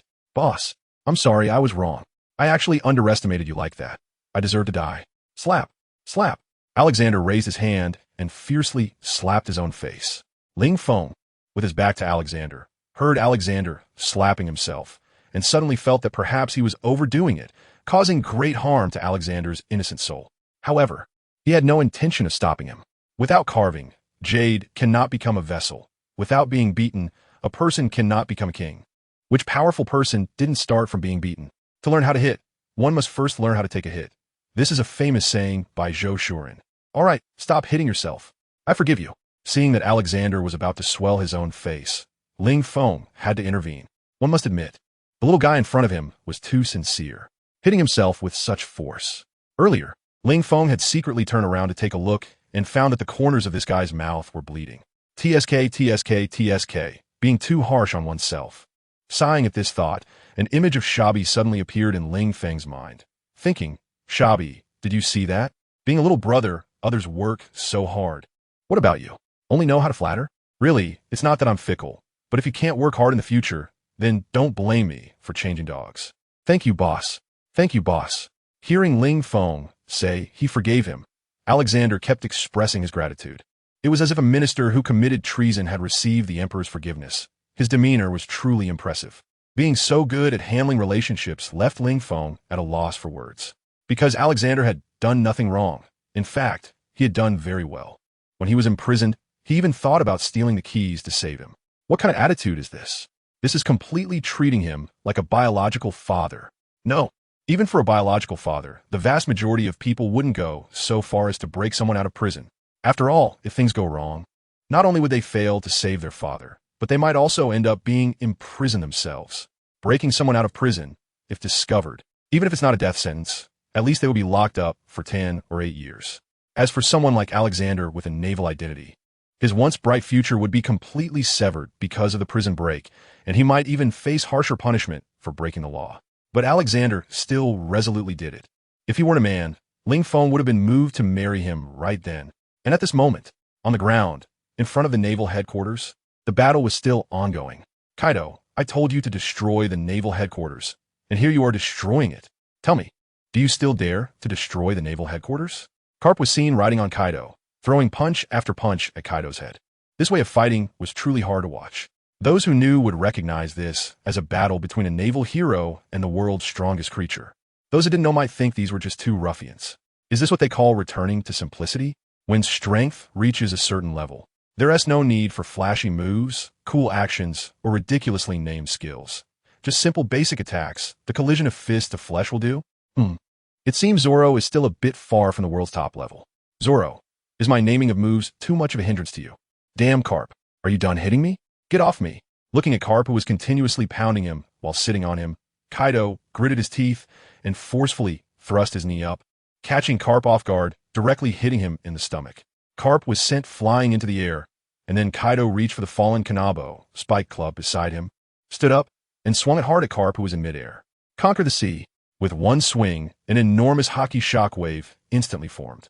Carp in midair, had no time to dodge and was hit by the violent shockwave, his body streaking through the night sky like a shooting star, disappearing from Kaido's sight. Carp, Sengoku, witnessing this scene, slammed his palm onto the ground in anger, leaving a massive handprint. Although he knew Carp would be fine, seeing his old comrade being sent flying left an unpleasant feeling in his heart. But he forgot the image of Carp riding on Kaido and mercilessly beating him. If one were to think about it, Carp actually came out ahead. Kaido, no longer caring about Carp, Sengoku glared at Kaido and shouted, "You bastard. I'm going to kill you. Sengoku, I'll return your words to you." Kaido roared back, gripping the kanabo. No, to say it was a kanabo, it had actually turned into a baseball bat, because the protrusions on the kanabo had been worn down in previous battles. Just like the sharp corners in life, they will eventually be worn down by reality. So it's better to lie flat. As long as I have no sharp corners, reality can't wear down my edges. Sengoku, take this move, lower the 3 worlds. Kaido unleashed his ultimate move, charging quickly at Sengoku, then leaping high into the air, spinning his kanabo, wrapping it with haki, and using the force of his descent to smash down hard. Before the iron rod even fell, a violent shockwave had already formed, the pressure hitting Sengoku, and the bricks on the ground shattered into pieces, scattering everywhere. Kaido, is this your strongest move? Then I will take it head on, so what? Sengoku posed dramatically. Even in the dark of night, his golden aura remained undimmed. The haki he wielded was the aura of a ruler, facing the iron plate falling from above. Sengoku stepped his left foot down, retreated his right foot a step, his body in a boxing stance, gathering strength, and, at the peak of that strength, he threw his fist out hard. After doing all this, the next part was up to fate. Bang! The punch roared like thunder as the fist swung out. The air exploded. With the force of a 20-level typhoon, it shot up into the sky, golden Buddha light soaring up, as if wanting to tear apart the darkness and illuminate the light. The collision between the fist and the iron rod, the clash of haki, happened in an instant. The entire naval headquarters shook violently. In the distance, the sea surged with endless waves, the roaring waters crashing against the shore.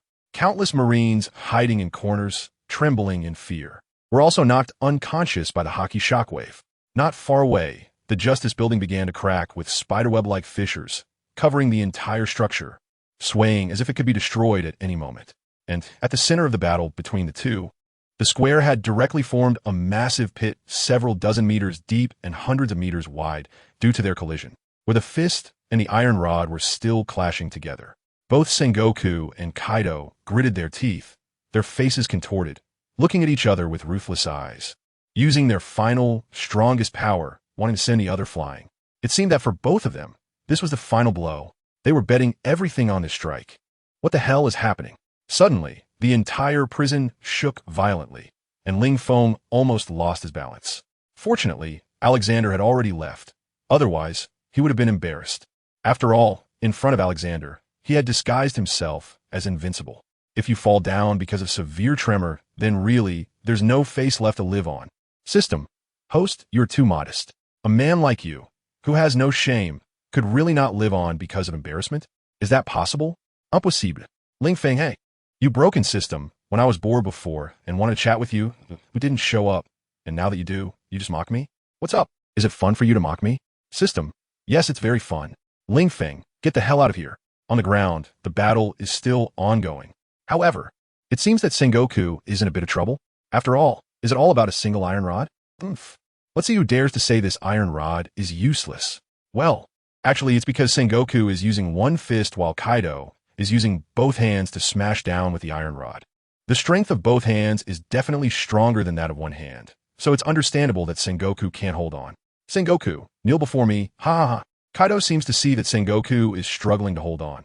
He laughs wildly and continues to apply force with the iron rod, trying to crush Sengoku to the ground.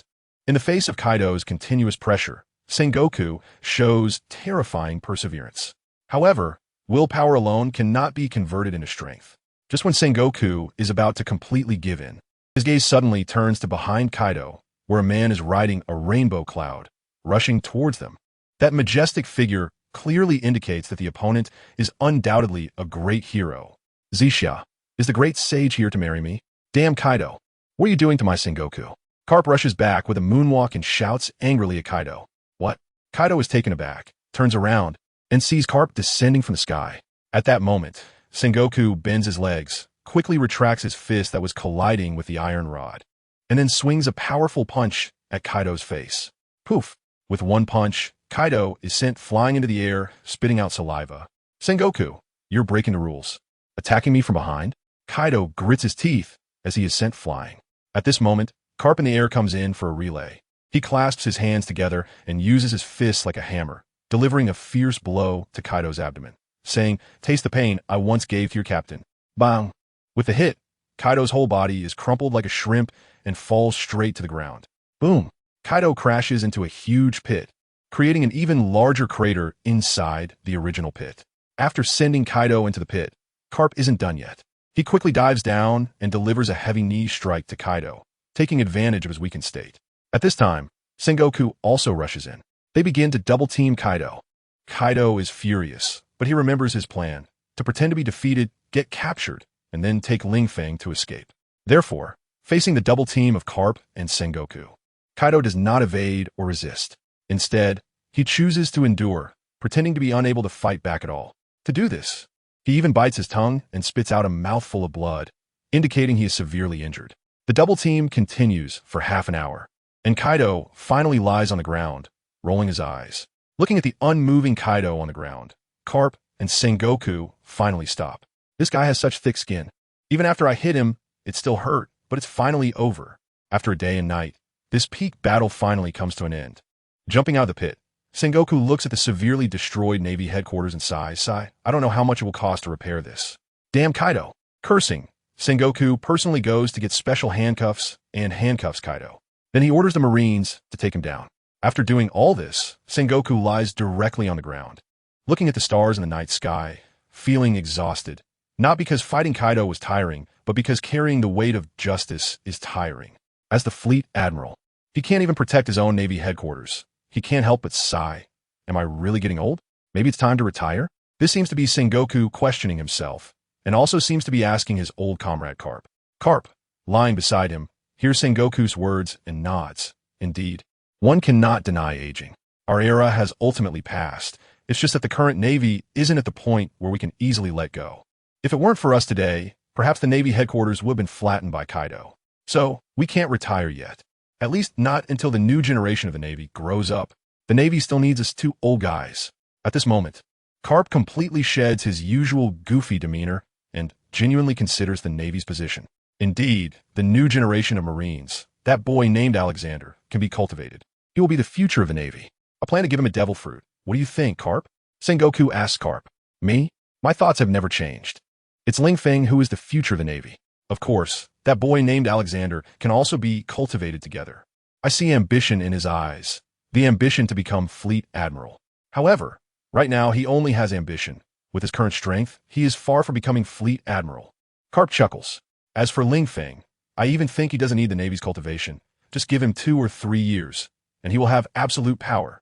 What is absolute power? It's the kind of power that can send me to hell with one punch.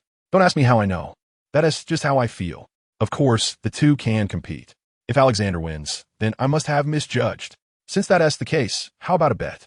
Sengoku turns to Carp and says, I bet on Alexander. You bet on Lingfeng. Betting is fine, but what about the stakes? Carp also turns to Sengoku, looking at him curiously. Sengoku thinks for a moment and says, if I lose, I'll cover all the sunbae you eat in the future. If I win, you'll persuade your son not to get involved in the Revolutionary Army, as it has no future. How about that? Carp. Sengoku, you really know how to calculate. Is that bet fair? But I accept. If I lose, I will persuade Dragon. Of course, if he doesn't, he agree. It has nothing to do with me. Sengoku, you old guy, you really know how to find loopholes. But it's fine by then. I'll probably be retired anyway, and the Revolutionary Army will have nothing to do with me. Sigh, Carp. I don't know if I owe you for my previous life, but your son has caused me trouble, and now your grandson is also causing me trouble. However, according to intelligence, your grandson has been chased by Smoker since entering the Grand Line. He might get caught at any time. When that happens, don't do anything irrational, or I will definitely not let you off. Sengoku gives Carp a reminder. Smoker? Thinking of Smoker, Carp feels a bit of a headache. His grandson doesn't even know how to use hockey yet. Smoker is currently an insurmountable existence for him. Sigh. I just hope that kid is smart enough to run fast and not get caught. If he really gets caught. Sengoku, what are you thinking? That's my grandson. How could he possibly get caught? Although he was worried inside, Carp couldn't lose face and said arrogantly, "My grandson is very strong." Sengoku looked at Carp and just smiled without saying anything. However, Carp was not pleased with Sengoku's silence. "What are you laughing at? Do you think what I'm saying is wrong? That kid has inherited my genes. Isn't it natural for him to be strong? Beauty is in the eye of the beholder. Your grandson is obviously the best in your eyes." But Sengoku shook his head and said, "Forget about your grandson. He can't stir up much trouble. Let's talk about Lingfeng. He should be locked up in the underground prison by Kizara now. How do you plan to convince him to join the Navy and serve it?" Discussing this earlier might have been premature, but now that he's been captured, it's time to discuss how to sway Lingfeng. How to persuade him. Of course, it should be done straightforwardly. Do you think I would resort to threats and temptations? That's impossible. Carp inevitably made this statement that would come back to bite him. In the dungeon, has it ended? After a while, Lingfeng hadn't heard any noise from above. He judged that the battle between Kaido, Sengoku, and Carp should have already concluded. As for the outcome, no way. Does anyone really think Kaido would lose? Yes, I think so too. Soon, Lingfeng heard chaotic footsteps approaching. Heave-ho, heave-ho, heave-ho. The sound of messy footsteps, accompanied by heavy breathing. Lingfeng's head was pressed against the iron bars as he looked in the direction of the sound. He saw Kaido lying flat, with dozens of Marines underneath him, some carrying his arms, some his legs, and others supporting his back, all working together to carry him over. They then stopped in front of Lingfeng's cell, just as the Marines were about to lock Kaido in with him. One of them opened the cell across from Lingfeng and threw Kaido inside. After all, this cell was designed for prisoners of average size, and Kaido's stature simply couldn't fit. The cell across from him had an iron door over 10 meters high, with iron bars thick enough that Lingfeng couldn't even wrap his arms around them. Once Kaido was secured, the Marines quickly left. It was unclear whether someone had instructed them to do so, or if they were worried Kaido would wake up and retaliate. Seeing the Marines leave, Lingfeng looked at the seemingly unconscious Kaido and tentatively said, "Hey, Kaido, are you still alive? If you are, say something. Kaido, you little brat, can you even talk?" Kaido angrily sat up from the ground, glaring at Lingfeng. "I pretended to be defeated and captured just to save you. And the first thing you ask me is if I'm still alive? You must really want me dead so you can inherit my pirate crew. Huh? TCH, your pathetic pirate crew? Who would want to inherit that?" Lingfeng rolled his eyes at Kaido's words. "And you were captured just to save me? Guess if I should believe that or not. Losing a fight is no shame, especially against two of the Navy's top figures. But here you are pretending. Kaido, who the hell is pretending with you? Do you think I'm like you, just talking nonsense? I said I was pretending to be defeated, and that's what it is. Okay, if you don't believe me, I can go out right now and fight Sengoku and Garp for 3 days and nights." Kaido shouted at Lingfeng, feeling insulted for being underestimated. Hearing Kaido's roar, Lingfeng's mouth twitched, and he quickly said, "Kaido, keep it down. Are you trying to make sure the Navy knows you've woken up?" After saying this, Lingfeng peeked out, looked around, and found that it seemed no Marines had heard him. He sighed in relief. Now that there were no guards, it was a good time to escape. He certainly didn't want Kaido's loud shouting to attract Sengoku and Garp to personally keep watch over them. How would they escape then? Coward. Lingfeng's cowardly behavior made Kaido very disdainful. "If it weren't for me, you probably wouldn't even be able to escape from the Navy headquarters. Yet you still dare to say I'm pretending? Lingfeng, hey, are you trying to argue with me? If you say that, how the hell was I supposed to get caught if you didn't bring me to the Navy headquarters? If I wasn't caught, how could I possibly need to escape from the Navy headquarters? Kaido, so what? Is this all my fault? You little brat. Do you think I brought you to the Navy headquarters for what? To make you stronger, to let the next era be named Lingfeng. What? Am I wrong for wanting the best for you? Damn, I feel like my good intentions have been fed to the dogs. Even if I fed them to dogs, they would still wag their tails at me. But you just know how to blame me? What joke. The biggest regret of my life is letting you, this little brat, join my pirate crew. You're nothing." Kaido disdainfully attacked Lingfeng. Lingfeng gritted his teeth in anger. "You think you're something special? Do you really think I want to join your pirate crew? The 4 emperors, the Emperor of the Sea? Sounds powerful, but in the end, aren't you just a bunch of thieves? Without you, I could be living a much better life right now." Since that's the case, Lingfeng, I hereby announce that you are expelled from the Beast Pirate crew. From now on, you walk your own narrow path, and I'll take my own broad road." Kaido coldly snorted. "Why should I walk a narrow path while you walk a broad road? Can't I walk the broad road while you walk the narrow path? And listen well, Kaido, you didn't expel me. I'm resigning on my own terms. A mere vice captain. Do you really think I care about that? Believe it or not, I could turn around and join the Navy and become an admiral." After saying this, Ling Feng crossed his arms, turned around, snorted coldly, and ignored Kaido. Kaido did the same, crossing his arms and turning his back, no longer paying attention to Ling Feng. It looked like they were both ready to cut off all contact. Before long, Carp walked in from a distant corridor. He had seen and heard everything that had just happened through the Den Mushi. Earlier, when he brought Kaido to prison, Carp had a Marine secretly place a Den Mushi in a corner to monitor Kaido. But unexpectedly, he witnessed the confrontation between Kaido and Ling Feng. This was fantastic news for Carp, who wanted to sway Ling Feng to his side. He had previously worried that Ling Feng and Kaido were too close, especially since Kaido was planning to marry his only daughter to Ling Feng and genuinely treated him like a son. In that case, persuading Ling Feng to join the Navy would not be an easy task. But now he felt confident. Kaido had given him a huge assist. Carp's appearance made Ling Feng finally understand the meaning behind Kaido's earlier gestures. They had been under surveillance all along. Otherwise, Carp would have shown up so timely. Indeed, the words he exchanged with Kaido earlier were all intentional. On the path of acting, Ling Feng realized he was getting further and further away from reality. Sigh. If he could go back in time right now, he would definitely become a powerful actor in the entertainment industry. At that point, female fans would come in droves, and he would be too busy to keep up. What a pity. Kaido, I knew you were acting all along. You once attacked the Navy headquarters twice, and each time it lasted at least 3 days and nights. This time it ended in just 1 day and night. I thought you were getting old and couldn't do it anymore, but I didn't expect you to start playing mind games with me, pretending to be defeated. This is like playing a game of deception. Carp slowly walked over, standing at the door of Kaido's cell, looking at Kaido's back and speaking. At the same time, he couldn't help but sigh inwardly. These days, even the Navy was hard to manage, with pirates starting to use tactics. It seems they need to add a strategy training program to the new recruits. Otherwise, what if they have the upper hand in brute force but get outsmarted by pirates? How does that have to do with you, old man? Kaido gritted his teeth, pretending to be furious as if his plan had been exposed. In reality, pretending to be defeated was just one of his many schemes. Even if it was exposed, it didn't matter. Everyone has their cards and backups, especially a man like him who seeks to die while showing off. If he didn't have some tricks up his sleeve, he would really be digging his own grave. Kaido, no matter what your plans were, now that I've discovered them, your plans can be declared a failure. Want to escape? Not possible. I want to give you that chance. Tomorrow, I will personally oversee your execution. Carp said, since he couldn't keep Kaido locked up, he might as well kill him and be done with it. After finishing, he waved to Admiral Aokiji behind him. Kazan, it's up to you now. Take Kaido away and keep a close watch on him. Tomorrow, I'll personally supervise his execution. The decision to execute Kaido was also due to the fact that Kaido had attacked the Navy headquarters twice before. However, he had managed to escape once, and during another capture, he destroyed the prison ship while being transported to impel down and escaped. Carp didn't want such a situation to happen again, so he decided to execute him directly to prevent any chance of escape during transport. Hearing Carp's words, Aokiji nodded, stepped forward, and prepared to freeze Kaido. He had just returned from vacation, riding his bike outside, and now Carp had pulled him into this. It was late at night, and he wanted to refuse to work overtime. If anyone else dared to order him like this, he would give them a slap to make them understand that he wouldn't work overtime. What? Execution? Hearing Carp's words, Kaido was stunned.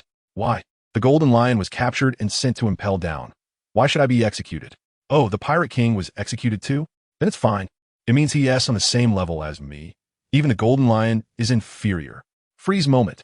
Aokiji walked into the cell, reached out his hand, and pressed it against Kaido's body, instantly freezing him. A thick layer of ice formed on the surface of Kaido's body.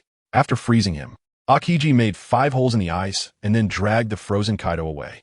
Throughout the process, Kaido made no resistance, and it was unclear what he was thinking. Carp, where are you taking Kaido? At this moment, Ling Feng didn't know what to do. Damn, Kaido, you've really messed me up. You even brought me back to Wano safely, and now you can't even protect yourself. However, Ling Feng only thought about it and didn't worry too much. After all, he knew from the original story that Kaido had been executed by the Navy dozens of times and was still alive in the end. So tomorrow's execution. Kaido should be fine. Well, he should be, right? Kid, the troublesome person has left. Now let us talk. Carp turned around and came to Ling Feng's front, sitting cross-legged. They were separated by a metal railing. I saw you, and Kaido seemed to have fallen out earlier. I think that is a very wise choice. Indeed, what good is it to be a pirate? Just look at Kaido. He is about to die tomorrow. So why not switch sides and join the Navy? Carp looked at Ling Feng with a smile. I can guarantee you that as long as you join the Navy within 3 years, you'll become a new hero of the Navy. Within 5 years, you can replace Sengoku and lead the entire Navy. Ling Feng was stunned by Karp's words. What is this about? What is this for? Is he trying to persuade him to defect? But what's the reason? What does he have that Karp values so much? How could he make Karp say such things? To become the new Navy hero in 3 years? To replace Sengoku in 5 years and lead the entire Navy? On what basis does Karp say this? Does he think he is a celestial dragon? What? You don't believe me? Karp widened his eyes, clearly displeased with Ling Feng's doubts. I'm a Navy hero, after all. A promise is a promise, and I would never deceive a handsome young man like you. Why choose me? Ling Feng suspected there was a trick involved. I'm a pirate, and you actually want me to lead the Navy in the future? Are the recruitment standards for the Navy really this low now? Or has the Navy truly begun to decline? The Navy is not in decline, Karp said irritably. As for why I value you, it's my intuition. I believe you are the future of the Navy, capable of leading it to truly dominate the seas and become a unique overlord. As for your identity as a pirate, that doesn't matter. As long as you agree, I can easily make you an undercover agent for the Navy, and the credit for capturing Kaido can be entirely attributed to you. As long as you join the Navy, you won't have to start from the bottom. I can directly grant you the rank of Commodore. Karp laid out his conditions. It's worth noting that even Karp, Sengoku, and the current 3 admirals all started as ordinary soldiers and climbed their way up. Yet you could become a Commodore right away. What more could you want? Karp thought that with such an offer, Ling Feng had no reason to refuse, especially since he had already fallen out with Kaido. If he hadn't fallen out, Ling Feng might have stubbornly resisted due to his ties with Kaido. But now that he had left the Beast Pirates, joining the Navy directly should pose no psychological barriers. Right? Ling Feng said, what the hell? Karp's conditions have really caught his interest. But isn't this condition just too good to be true? It makes Ling Feng feel a bit unreal. There's definitely some conspiracy behind this. Could it be that the Navy wants to use his power to wipe out the entire Beast Pirates? That's very likely. With Kaido being captured, his identity as the first mate means he is the highest leader of the Beast Pirates.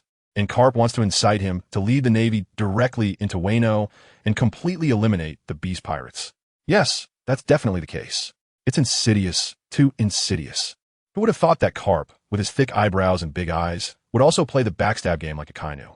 I'm afraid that when he leads the Navy to destroy the Beast Pirates, it will be the time he loses his usefulness. At that point, when the cunning rabbit dies, the hound will be cooked, and he will definitely be eliminated by the Navy. Thinking this way, Ling Feng immediately threw Karp's promises out of his mind. He looked at Karp and said with righteous indignation, Old man Karp, what do you think I am? You actually want to incite me? Do you think I'm the kind of man who would surrender for such trivial benefits? Let me tell you, that's impossible. Even if you kill me, I won't betray Kaido and join the Navy. Upon hearing Ling Feng's righteous words, Karp felt quite pleased. To be honest, if Ling Feng could be incited by just one of his words, Karp wouldn't dare to use him. After all, if Ling Feng could betray Kaido today because of his words, then tomorrow, could he not also betray the Navy because of someone else's words? Therefore, Ling Feng's righteous refusal made Karp hold him in higher regard. A person who wouldn't betray for a little profit is exactly what the Navy needs. Kid, you're not bad. I'm growing fonder of you, Karp said, looking at Ling Feng with a meaningful smile. Feeling uncomfortable under Karp's smiling gaze, Ling Feng thought to himself, this old guy doesn't have any unusual preferences, does he? I've heard that some higher-ups become interested in men after playing around with women too much. Although this old man shouldn't be the type who likes to play with women, but such privacy, Oda doesn't draw it. Who knows the truth? What if? Kid, don't get too excited. I have no intention of making you betray Kaido, because didn't you just have a falling out? You also said that you were leaving the Beast Pirates, which means you are now a free agent. So joining the Navy is your free choice. How can it be considered betrayal? Don't you agree? Karp slowly reasoned with Ling Feng, knowing that inciting Ling Feng this time might be a long-term battle. He never thought he could convince Ling Feng with just a few words. So what? Even if I've fallen out with Kaido, why should I join the Navy? Ling Feng looked at Karp and questioned, at least in Wano, even though my position is just the deputy of the Beast Pirates, my status is actually on par with Kaido. In other words, I am equivalent to Kaido, equivalent to the ruler of Wano. I was once the ruler of a nation, and I could resign from that position whenever I wanted. Now you want me to come to the Navy and be a mere seaman? Do you think that's possible? Facing Ling Feng's intense rebuttal, Karp shook his head and said, first of all, you are mistaken about one thing. I didn't ask you to be a seaman. I wanted you to directly become a rear admiral in Navy. Do you know how many arguments I had with Sengoku just to get you to join the Navy as a rear admiral? You being a rear admiral right off the bat is already setting a precedent for the Navy. To this, Ling Feng was unimpressed. Setting a precedent? Please. If I hadn't read One Piece, I would have actually believed that. Remember 2 years later when Akainu took over. He directly conscripted the whole world and became a Navy admiral. And now, just because I'm offered a mere rear admiral position, you expect me to surrender? Am I that cheap? Not a chance. Although, times have changed. Who knew that when Akainu took over, there were 2 admiral positions vacant? But now, all 3 admirals are present. Carp can't just demote one of the admirals or force them into early retirement for Ling Feng, right? Even if he agrees. The other 3 admirals wouldn't. Maybe Kizaru would agree? After all, he looks so lazy, and doesn't he seem like someone who enjoys working? As long as the benefits don't change, early retirement might be okay. But that's not possible either. If he retires, how would there still be female seamen proactively coming to his office? And Akainu and Akiji both want to become fleet admirals, so of course they wouldn't agree. What does it matter if it's rear admiral? Is it really higher than the status of the king of Wano? Ling Feng scoffed, and besides, after becoming a brigadier general, a whole bunch of major generals, and high-ranking officials from the world government stood above me. I, Ling Feng, hate being looked down upon by others, whether it's due to status or height. If you don't want to be ordered around, that's fine. After you join the Navy, you'll be part of my team. In the Navy, apart from me, absolutely no one will be able to give you orders. Carp patted his chest and assured Ling Feng. Although I'm just a Navy vice admiral, both Sengoku and the 3 admirals will still give me some face.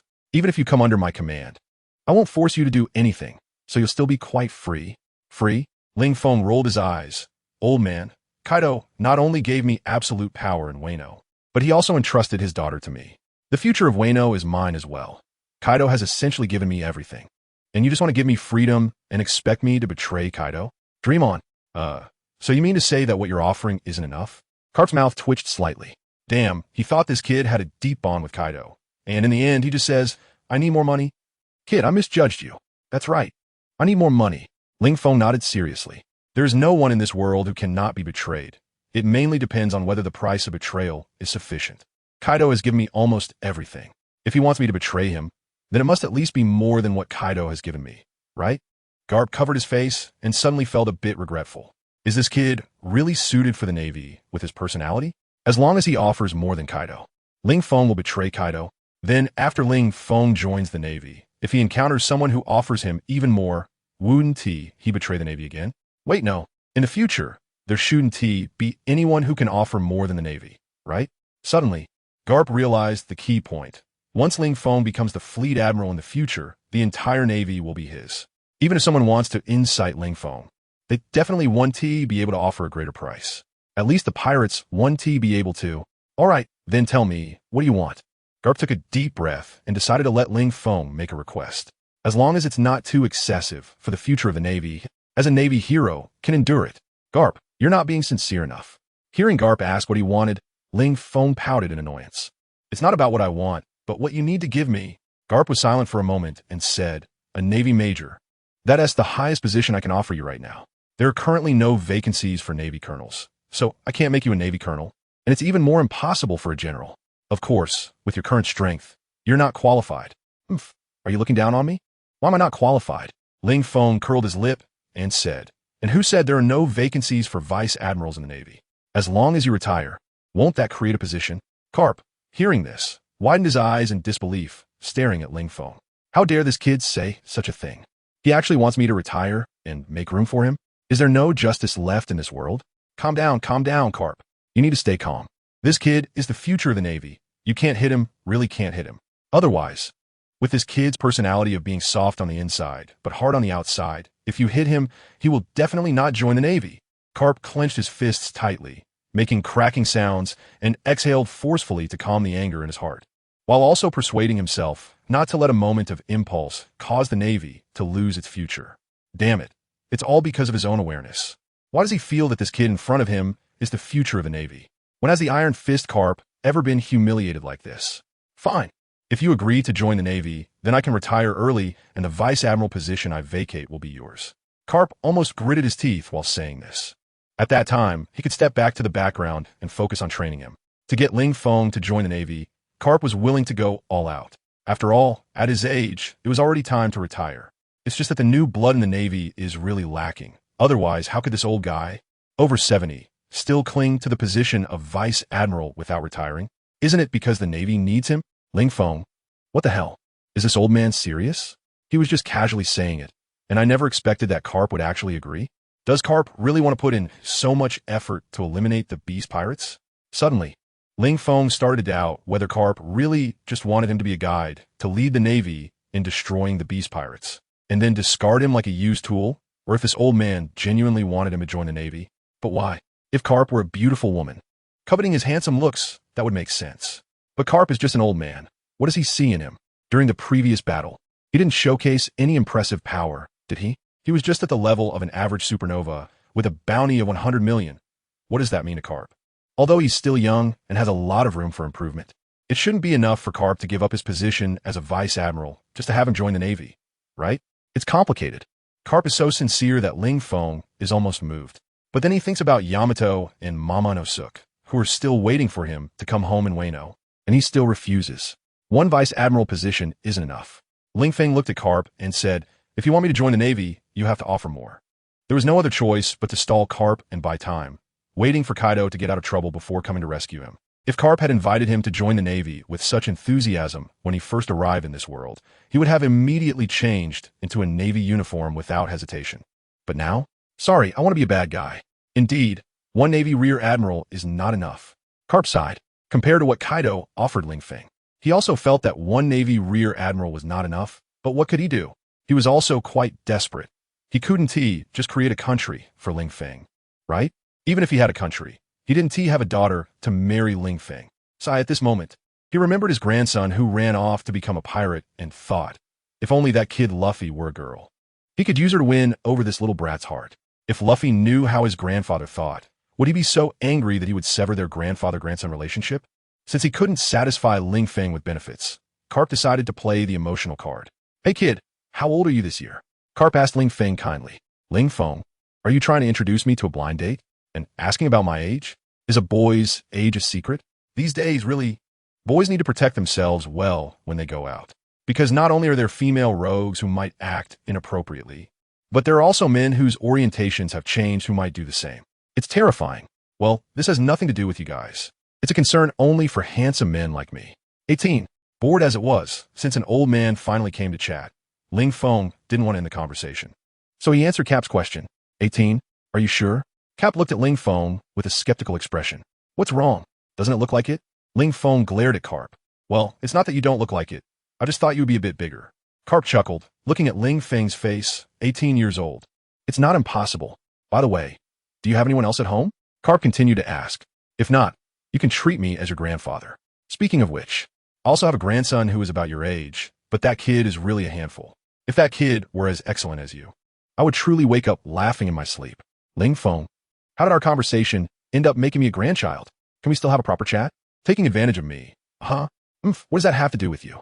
Ling Feng was angry. Karp, looking at Ling Feng's angry expression, felt confused. Did he say something wrong? After thinking for a while, Karp finally understood. The little guy probably thought he was comparing him to his own grandson, taking advantage of him, right? So really at such a young age, why overthink so much? All I wanted was to chat and get closer to you, to enhance our relationship, so that I could persuade you to join the Navy. I never regarded you as my grandson. Of course, if Ling Feng liked to call him grandpa, he wouldn't refuse. But who asked him to be in a position of needing something from someone else? Sigh. Karp felt really frustrated. He clearly wanted to offer the other party immense wealth, so that in a few years, he could take control of the Navy. But why was Ling Feng so defensive? It made it seem like he was plotting something. He didn't even think about it. Right now, he was a prisoner. What could he possibly plot against him? Of course, this was just something he could think in his heart. If he said it out loud, their relationship would probably break instantly. Well, let's talk about something else. By the way, what is your dream? Karp changed the subject and asked Ling Feng.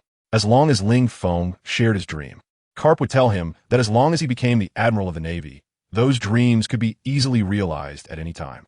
In that case, would he even need to persuade him?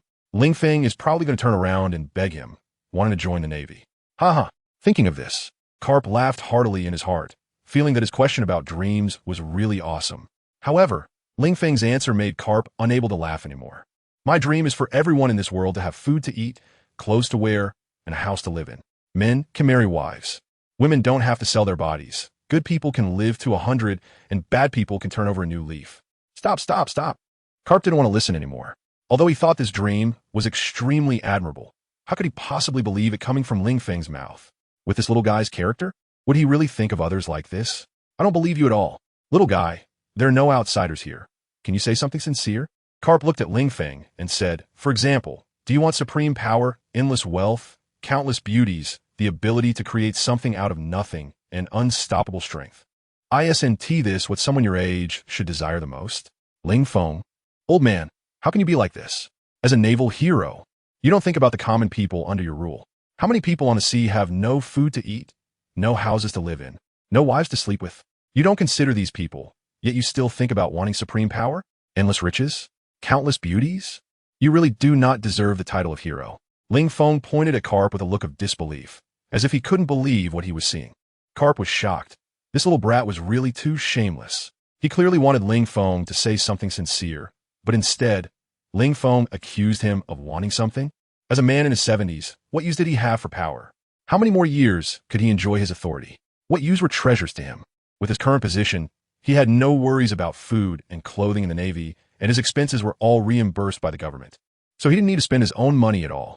And as for beautiful women, although his body was still strong, he had lost interest psychologically. Forget it. I'll come back tomorrow to talk to you. Karp sighed. It wasn't that he didn't want to continue the conversation, but Ling Feng's retorts left him at a loss for how to proceed. Ling Feng looked at the person who stood up, patted their butt, and was about to leave. Ling Feng became anxious and said, wait a minute. Even if there's nothing much to talk about, at least you could change my place of residence. This broken cell has no bed. I can't get used to living here. What? You say you want to join the Navy? Karp turned around and smiled as he asked Ling Feng. Ling Feng? Lousy, are you senile? I'm asking you to change my residence. I didn't miss here. As long as you join the Navy, you can choose any room in the entire Navy headquarters, except for Sengoku's room. Of course, if you insist on staying in Sengoku's room, I'll put my old face on the line and have Sengoku clear out his room for you to sleep in. Even if it means having Sengoku sleep with you, that's fine. Karp looked at Ling Feng with a smile. If a room could persuade Ling Feng to join the Navy, it would be an incredible deal. Ling Feng, what are you thinking, old man? Is that possible? Just switching rooms would allow me to join the Navy? There's no such cheap thing. You're dreaming. No, even if you're dreaming, it's impossible. Ling Feng said irritably. Of course, if you give me a better room now, my impression of the Navy will improve. As long as my impression of the Navy gets better, the chances of me joining the Navy in the future will greatly increase. But if you make me stay in this broken cell, my impression of the Navy will be very poor. If I have a very poor impression of the Navy, do you think I would consider joining? Karp, although he thought Ling Feng's words were unreasonable, figured it was just a room change, so there was no loss in agreeing. Then come with me. Karp opened the door to the cell and had Ling Feng follow him. After walking behind Karp for a while, Ling Feng suddenly sensed something was off and asked, old man, this doesn't seem to be the way out of the prison, does it? After all, he had only been in prison for a short time, and the exit route of the prison was still quite clear to him. Who told you that I was going to take you out of prison? Upon hearing Ling Feng's words, Karp did not stop but continued to walk forward. Ling Feng? What the hell? Didn't you say you would change my room? What? Are you having second thoughts? Of course not. Once I say something, even a Kaido can't take it back. However, I said I would change your room, but I never said it would be a room outside the prison. Karp said seriously, if I change a room to one outside the prison and you escape, what will happen? Kaido, when did I become a unit of measurement? Don't worry, I definitely won't escape. Ling Feng assured Karp. Karp smiled. Do you think I believe you? Ling Feng. Then guess if I can guess or not. Do you believe it? Karp. He wasn't interested in playing this nested doll game with Ling Feng. Besides, they had arrived. Little guy, this is the room you'll be changing into. Karp stopped, turned around, and pointed to a special room, saying to Ling Feng, other prisons have iron bars, no privacy, but this room looks no different from an ordinary room from the outside. Red walls, a window in the middle, and a metal door. Karp opened the door and let Ling Feng in. Ling Feng was stunned as soon as he entered. What the hell? You told me this is a prison cell? This must be what a king's palace looks like, right? As soon as he stepped in, Ling Feng was shocked by the luxurious scene before him. It was even more extravagant than a presidential suite in a five-star hotel.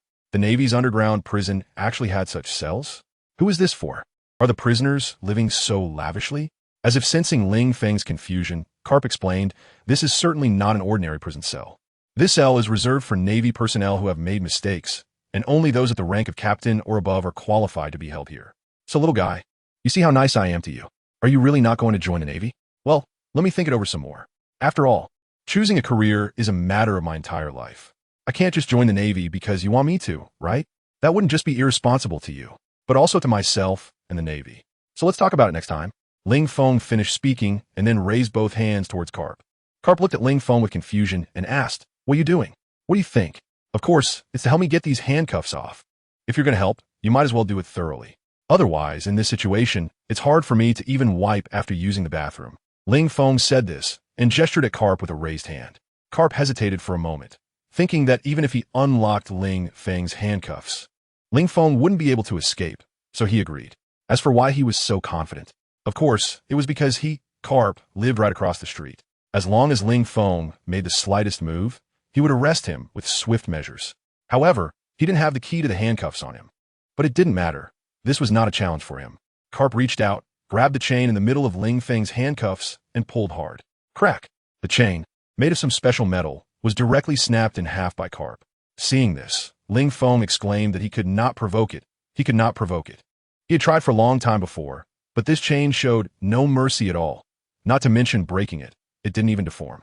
It seemed that his strength was still far from being at the top of the world. And there's more. Ling Feng pointed to the circular handcuffs on his wrist again. Carp reached out, gripped the circular handcuffs on Ling Feng's wrist, and squeezed hard. Bang! The metal handcuffs shattered directly and fell off Ling Feng's wrist. Carp destroyed the other one in the same manner. After helping Ling Feng break the handcuffs, Carp looked at him and asked, "Little guy, do you have a good impression of the Navy now? Can you join the Navy?" Ling Feng, wasn't this topic just brought up in the last chapter? Didn't I say I needed to think about it? It's only been one chapter. Why are you in such a hurry? After saying that, Ling Feng walked towards the bathroom. Having just fought, he was already dirty, and after being locked up in that filthy cell, sitting on the ground and leaning against the wall to sleep for a while made him even dirtier. He couldn't wait to wash himself clean comfortably. Unfortunately, Xiaozi wasn't around. Otherwise, he could have her stand behind him and give him a back rub. The soft sponge rubbing against his back would feel absolutely amazing. As Ling Feng lay in the bathtub soaking, far away in the land of harmony, there was someone who was deeply worried, even dreaming about whether Ling Feng was doing well. "Oh, no, Ling Feng, don't." On the soft big bed, he suddenly woke up in a sweat. Just now, she had a dream, a nightmare, where she saw Ling Feng and Kaido being dragged to the execution platform together, and then beheaded. Ling Feng's head was severed by the executioner, floating high in the air, blood spraying 3 meters. His wide-open eyes seemed to foreshadow his unwillingness to die. And at that moment, Yamato's heart felt like it was about to shatter. She wished she could rush up and die alongside Ling Feng. As for Kaido, "Who is that?" "Kaido. Call me Daddy." "Ling Feng, you must come back safe. If anything happens to you, I will definitely tear down the Navy headquarters." Yamato sat on the bed, making a fierce remark, although she knew it was meaningless. But after just having a nightmare, she needed to vent her feelings, otherwise.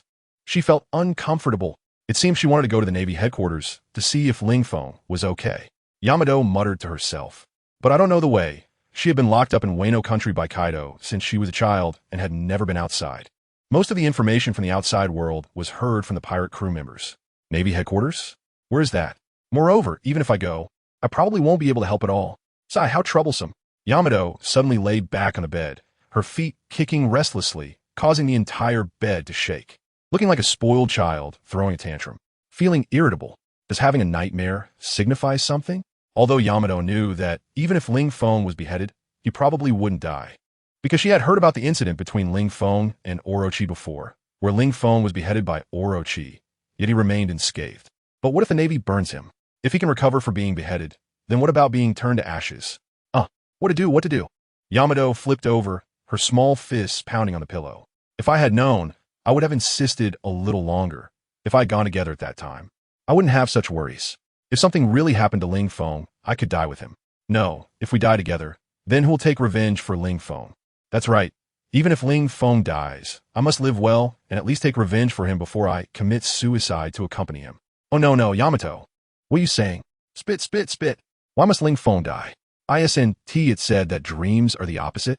So, if you dream of a nightmare where Ling Feng is executed, it means Ling Feng is definitely living well right now. That's it. You must know that Ling Feng told you he would marry you when he comes back. You even prepared a wedding dress. How could Ling Feng die? Absolutely cannot die. But after all, that is the Navy headquarters. Even when Kaido attacked the Navy headquarters before, he was captured. Although Ling Feng always says he is powerful, stronger than Kaido, I still feel that Ling Feng is probably not as strong as Kaido. Of course, even though she felt this way, she would never expose Ling Feng. A good woman should let her man show off properly. Yamato was almost going crazy. Why did she have to have such a nightmare? Now she was so anxious that she couldn't sleep well. Runny, come in. Yamato felt that worrying alone was not good and needed someone to share the burden. After a while, a cute girl wearing a mask walked in. Young Master Yamato, is there something? Although Yamato had already returned to being a daughter, Runny still did not change her address. Perhaps it was just a habit? I want to ask you, do you know how to get to the Navy headquarters? Yamato asked Runny. Runty? As one of the Flying Six of the Beast Pirates, despite her cute appearance, she had experienced countless wars. Moreover, as one of the top cadres of the most elite pirate crew, how could she not know where the Navy headquarters was? Runny felt that Yamato was insulting her. But then again, suddenly Runny thought that since Yamato had never been out of Wano country, it made sense that she didn't know the exact location of the Navy headquarters. But why was Yamato asking this question? Could it be that she wanted to go to the Navy headquarters? Right? Previously, the captain and the vice captain went to wreak havoc at the Navy headquarters, and they still haven't returned. Is young Master Yamato worried that the captain and the others are in trouble? But it has only been 2 days. For someone of the captain's caliber, isn't it normal to fight for 10 days and nights? Young Master Yamato, don't worry, Captain Kaido will definitely be fine. Realizing the key point, Runty directly said to Yamato, Yamato, who is worried about him? I'm worried about Ling Feng, okay? Hearing this, Runty's mouth twitched, not knowing what to say. Although everyone in the pirate crew knew that young Master Yamato and Captain Kaido had a bad relationship, but this was too obvious, right? The captain and vice captain rushed to the Navy headquarters together, and you are only worried about the vice captain? Not even a thought for the captain? If the captain knew, I wonder if he would crash into the Navy headquarters in heartbreak. What a pity. The vice captain will definitely be fine. After all, the vice captain and the captain are equally matched in strength. Even if they can't take down the Navy headquarters, they can definitely retreat safely. Runty said seriously to Yamato. Although she didn't think much of Ling Feng as the vice captain, she always felt that he talked big but didn't have much real strength. Because, based on her judgment of the powerful people she had seen over the years, those strong individuals were usually ruthless and spoke little. And Ling Feng, on the contrary, was quite the opposite. Well, not exactly the opposite. Ling Feng was also quite ruthless. After all, he had killed the apparent king of Wano, General Kaido, the day after joining the Beast Pirates.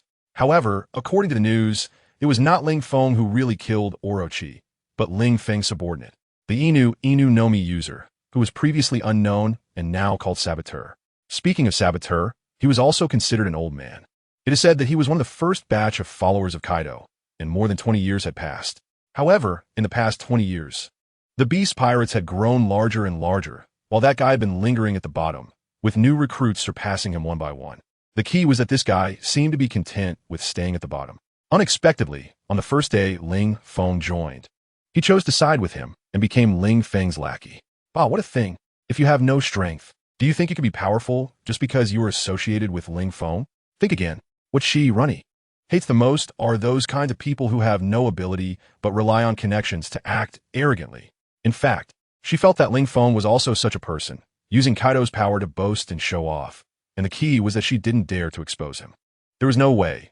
The background was too big, whether it was Captain Kaido or young Master Yamato. She couldn't afford to provoke either, especially in front of Yamato. She only dared to call Ling Feng vice captain.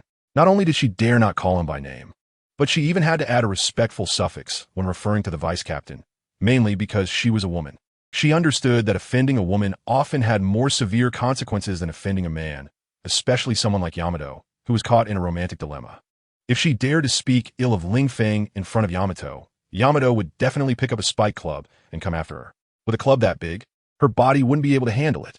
Therefore, when mentioning Ling Feng in front of Yamato, she was even more cautious, fearing that a careless remark would make her the target of Yamato's wrath.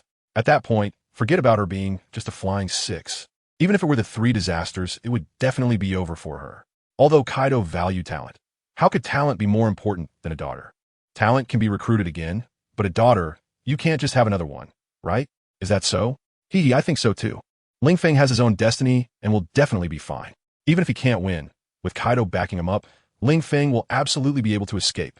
For some reason, Yamato's mood suddenly improved. Perhaps this is the importance of comfort? When you're worried, if someone suddenly tells you there's no need to worry, even if their comfort has no basis, just hearing it makes you feel like your worries are indeed unnecessary.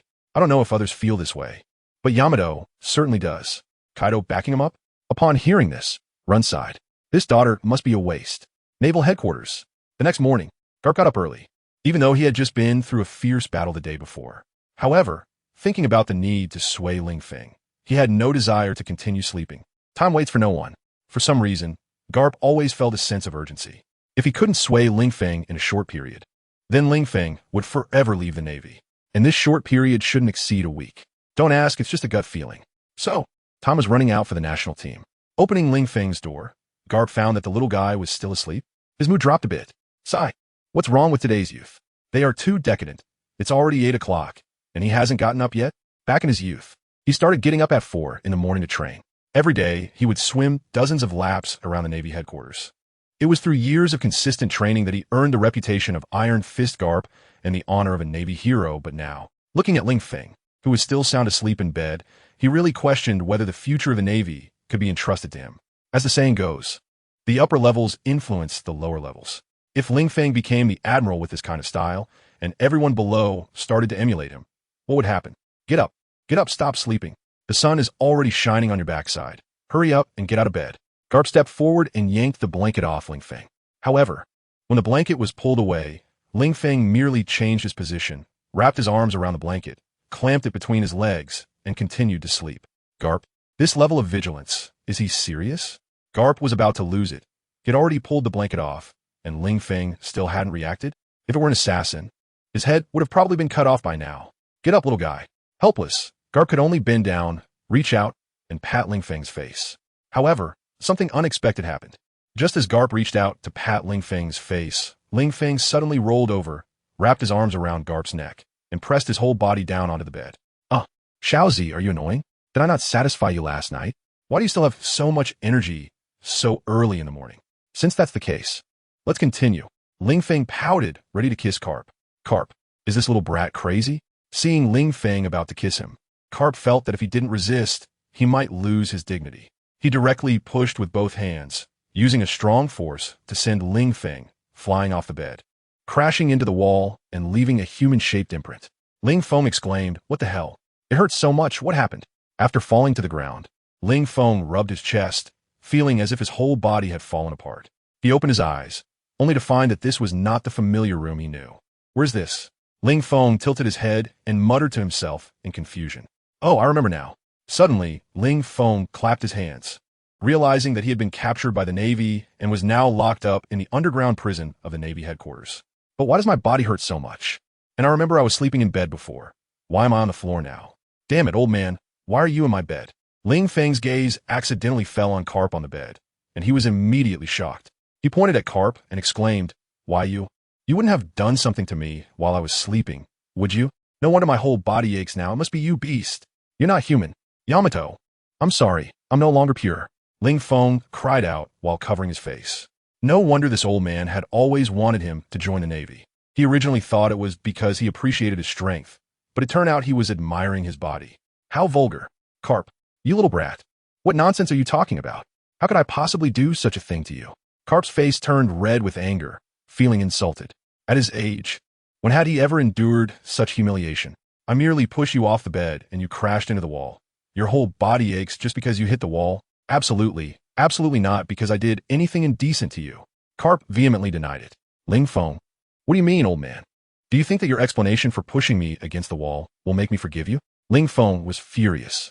I was peacefully sleeping in my bed, and you came and took over my space? And on top of that, you pushed me and made me crash into the wall? Look, the wall is dented in the shape of my body. What the hell do you want? Can you blame me for this? If you hadn't suddenly tried to kiss me, would I have pushed you away? I just wanted to get you off me, but I didn't control my strength in time. Can you blame me for that? Who told you to make such a move on me? I was just defending myself. Okay? Why should I trust you? Ling Feng snorted coldly, although it seemed he had remembered something. At that time, he seemed to have mistaken Garp for Xiaozi. Looking back now, it was a good thing Garp pushed him away. If he had kissed him, he would have really felt like dying. When had he ever suffered such humiliation? Even if a girl wanted him to kiss her, he would still check her looks, her figure, and her purity, let alone a man? Even if a million were thrown in front of him, there would be no way he would let a man kiss him. By the way, little guy, you previously mistook me for Xiao Zi. Is that Xiao Zi? Isn't your fiancée Kaido's daughter, Yamato? To ease the previous awkwardness, Carp shifted the topic. However, Ling Feng didn't want to discuss these things. Humph, what business is it of yours? At your age, still so gossipy? Ling Feng did not answer, and Carp did not press further. In fact, he knew who Xiao Zi was. After all, Carp had been paying attention to Ling Feng for a long time. With members of the Navy and the Beast Pirates, he had access to all of Ling Feng's information, as long as it wasn't particularly classified. Naturally, he wouldn't overlook the intelligence regarding Ling Feng's actions of killing a national general for a woman. The reason he asked despite knowing was simply to downplay the matter of him pushing Ling Feng. Sure enough, with Carp changing the subject, Ling Feng no longer mentioned Carp's involvement in his affairs. He stood up from the ground, waved his hand at Carp, and said, "Get off my bed quickly." Carp, unsure of what Ling Feng intended to do, got off the bed. He then watched as Ling Feng climbed onto the bed, lay down, covered himself with a blanket, closed his eyes, and continued to sleep. Carp, you think you're being given face, huh? Carp once again lifted the blanket. Little brat, check the time. What time is it? Still sleeping? The morning is crucial for the day, don't you know? Are you annoying or what? Ling Feng pulled the blanket back and coldly said, "The plan for the day lies in the morning, which is said to apply to those promising young people. But what about me? I'm just a prisoner in jail. Are the expectations for prisoners so high? You're not like other prisoners." Carp shook his head. "You old fool, if you say one more word. Do you believe that even if I die here, I still won't join the Navy?" Ling Feng threatened Carp. As expected, under Ling Feng's threat, Carp fell silent and quietly left. Ling Feng looked at Carp's somewhat dim silhouette and suddenly felt that he might have gone a bit too far. "But all I wanted was to sleep in a little. Did I do something wrong?" Shaking his head, he decided to ignore Carp, and he went straight to sleep. After an unknown amount of time, suddenly, Ling Feng's nose twitched. "What nice smell. Is it the scent of barbecued meat?" He opened his eyes. Ling Feng discovered that Carp had returned at some point. Of course, Carp wasn't important. What mattered was that Carp had set up a grill in front of his bed, cooking fresh meat that had been sliced from some unknown beast. The meat slices were picked up by Carp with chopsticks and placed on an iron plate, which instantly sizzled and emitted a fragrant aroma. The smell of the meat made Ling Feng lose all drowsiness in an instant. He jumped out of bed and sat down opposite Carp. Carp smiled and pushed a bowl and chopsticks towards Ling Feng, saying, "Little guy, don't you want to sleep?" How annoying. Asking a question you already know the answer to. Ling Feng glared at Carp with annoyance, then picked up a piece of meat with chopsticks and placed it on the iron plate to grill, slowly waiting. "Little guy, can you tell me who you are?" Carp took this opportunity to get closer to Ling Feng. Ling Feng thought for a moment and replied, "I'm just an ordinary handsome guy." Carp said, "Who asked you that?" "I was asking what special race you belong to. When I saw you fight before, you could come back to life and also grow in size. But you were kicked into the sea by the yellow ape and were able to swim back to shore, which indicates that you haven't eaten a devil fruit. To possess such extraordinary abilities without having eaten a devil fruit, you must belong to some naturally powerful race, right?" Ling Feng glanced at Carp, then quickly picked up the roasted meat, dipped it in sauce, and swallowed it in one bite. Delicious. After finishing the roasted meat, Ling Feng continued, "Old man, you're thinking too much. I'm not some special race. I'm just like you. Well, maybe not exactly like you, since your physique is not that of an ordinary person. And I, really, am just an ordinary person. As for why I'm different from ordinary people, have you ever seen Wayno at 4 in the morning?" Ling Feng looked at Carp and asked. Carp, what the heck? Now he's asking him back. Moreover, the old man just mentioned last chapter that he had seen the Navy headquarters at 4 in the morning, and now, in this chapter, he's asking if he has seen Wayno at 4 in the morning. What's going on? I know you haven't seen it. Ling Feng didn't wait for Carp to respond and continued. That's right. The reason I have achieved what I have today is not because of anyone else, but because of myself. I work diligently every day, getting up at 4 in the morning to train, day in and day out, year after year. It is 20 years of relentless training that has given me this extraordinary ability of immortality. Just like the Navy's Rokushiki, my immortality is also a special skill that transcends the limits of the body. It's just that my immortality is far more advanced than the Navy's Rokushiki. Ling Feng is talking nonsense seriously. Little guy, do you think I would believe your nonsense? Although Ling Feng looks serious, after experiencing the scene where he just overslept, unless he's out his mind, he wouldn't believe that Ling Feng is a man who can get up at 4 in the morning to work out hard. If you don't believe it, that's fine. Ling Feng pouted and complained, You're the one asking questions, and you're the one who doesn't believe my answers. In this day and age, it's hard to be a person, even harder to be a man. And to be a man who speaks the truth is even more difficult. All right, little ghost, go on and ramble there. Carp shook his head, picked up a piece of meat with his chopsticks, and swallowed it without dipping it in any sauce. Not bad. Not bad. It's almost comparable to the taste of sunbae, Carp commented after finishing his meal. Ling Feng rolled his eyes and said, only you think sunbae is delicious. Who doesn't think barbecue is better? But he didn't refute it. Everyone has their own preferences. Carp, isn't it too monotonous to just eat meat like this? Ling Feng looked at Carp and said, how about we have a drink? Let's have a toast. Carp thought for a moment. Although it was working hours, who said you couldn't drink during work? Hey, bring us a pot of sake. He shouted loudly to the outside. In a little while, a prison guard returned with a pot of wine and 2 small cups. Come on, old man, I'll fill your cup. Ling Feng took the wine and the cup from the guard, poured a glass for himself first, and then poured a glass for Carp. After pouring, Ling Feng raised his glass to Carp. Carp also raised his glass, and the two clinked their cups together. Ling Feng finished his drink in one gulp, only to find that there was still half a glass of wine left in Carp's cup. He instantly felt unhappy and said, old man, are you raising goldfish? Carp. At first, Carp didn't react, but when he saw Ling Feng's gaze directed at the wine cup, he realized that this was white wine, meant to be savored. All right, I'll drink it, Carp said, and without hesitation, he picked up the glass and finished the half cup of wine that could raise goldfish. That's more like it. If feelings are shallow, a little sip. If feelings are deep, down it goes. You want me to join the Navy? If you're not even willing to down a drink, it makes me feel like you lack sincerity. After saying that, Ling Feng continued to pour more wine. While they were halfway through their barbecue, Carp suddenly looked at Ling Feng seriously and asked, kid, do you want power? Ling Feng was taken aback. What kind of question is this? Who wouldn't want power? Ling Feng naturally replied, no, I want breasts. Carp, little brat, something's wrong with you. Ling Feng rolled his eyes. What's so wrong about it? I'm young, full of vigor, and a silver spear can pry open clams. What's wrong with wanting women? Carp thought. Well, although it feels like Ling Feng is speaking nonsense, there seems to be a bit of truth in it. What the heck is going on? However, Ling Feng's response left him unable to continue with what he had prepared.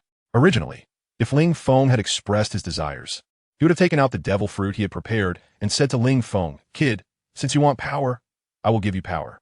Just join the Navy, and this devil fruit will be yours. But now, how could he say that? Cough, cough. Well, Ling Feng, it's not that I'm criticizing you. But you also said it yourself. You're still young and don't understand the importance of power. Just as you said, you want women. If you have great power, what kind of women can't you get?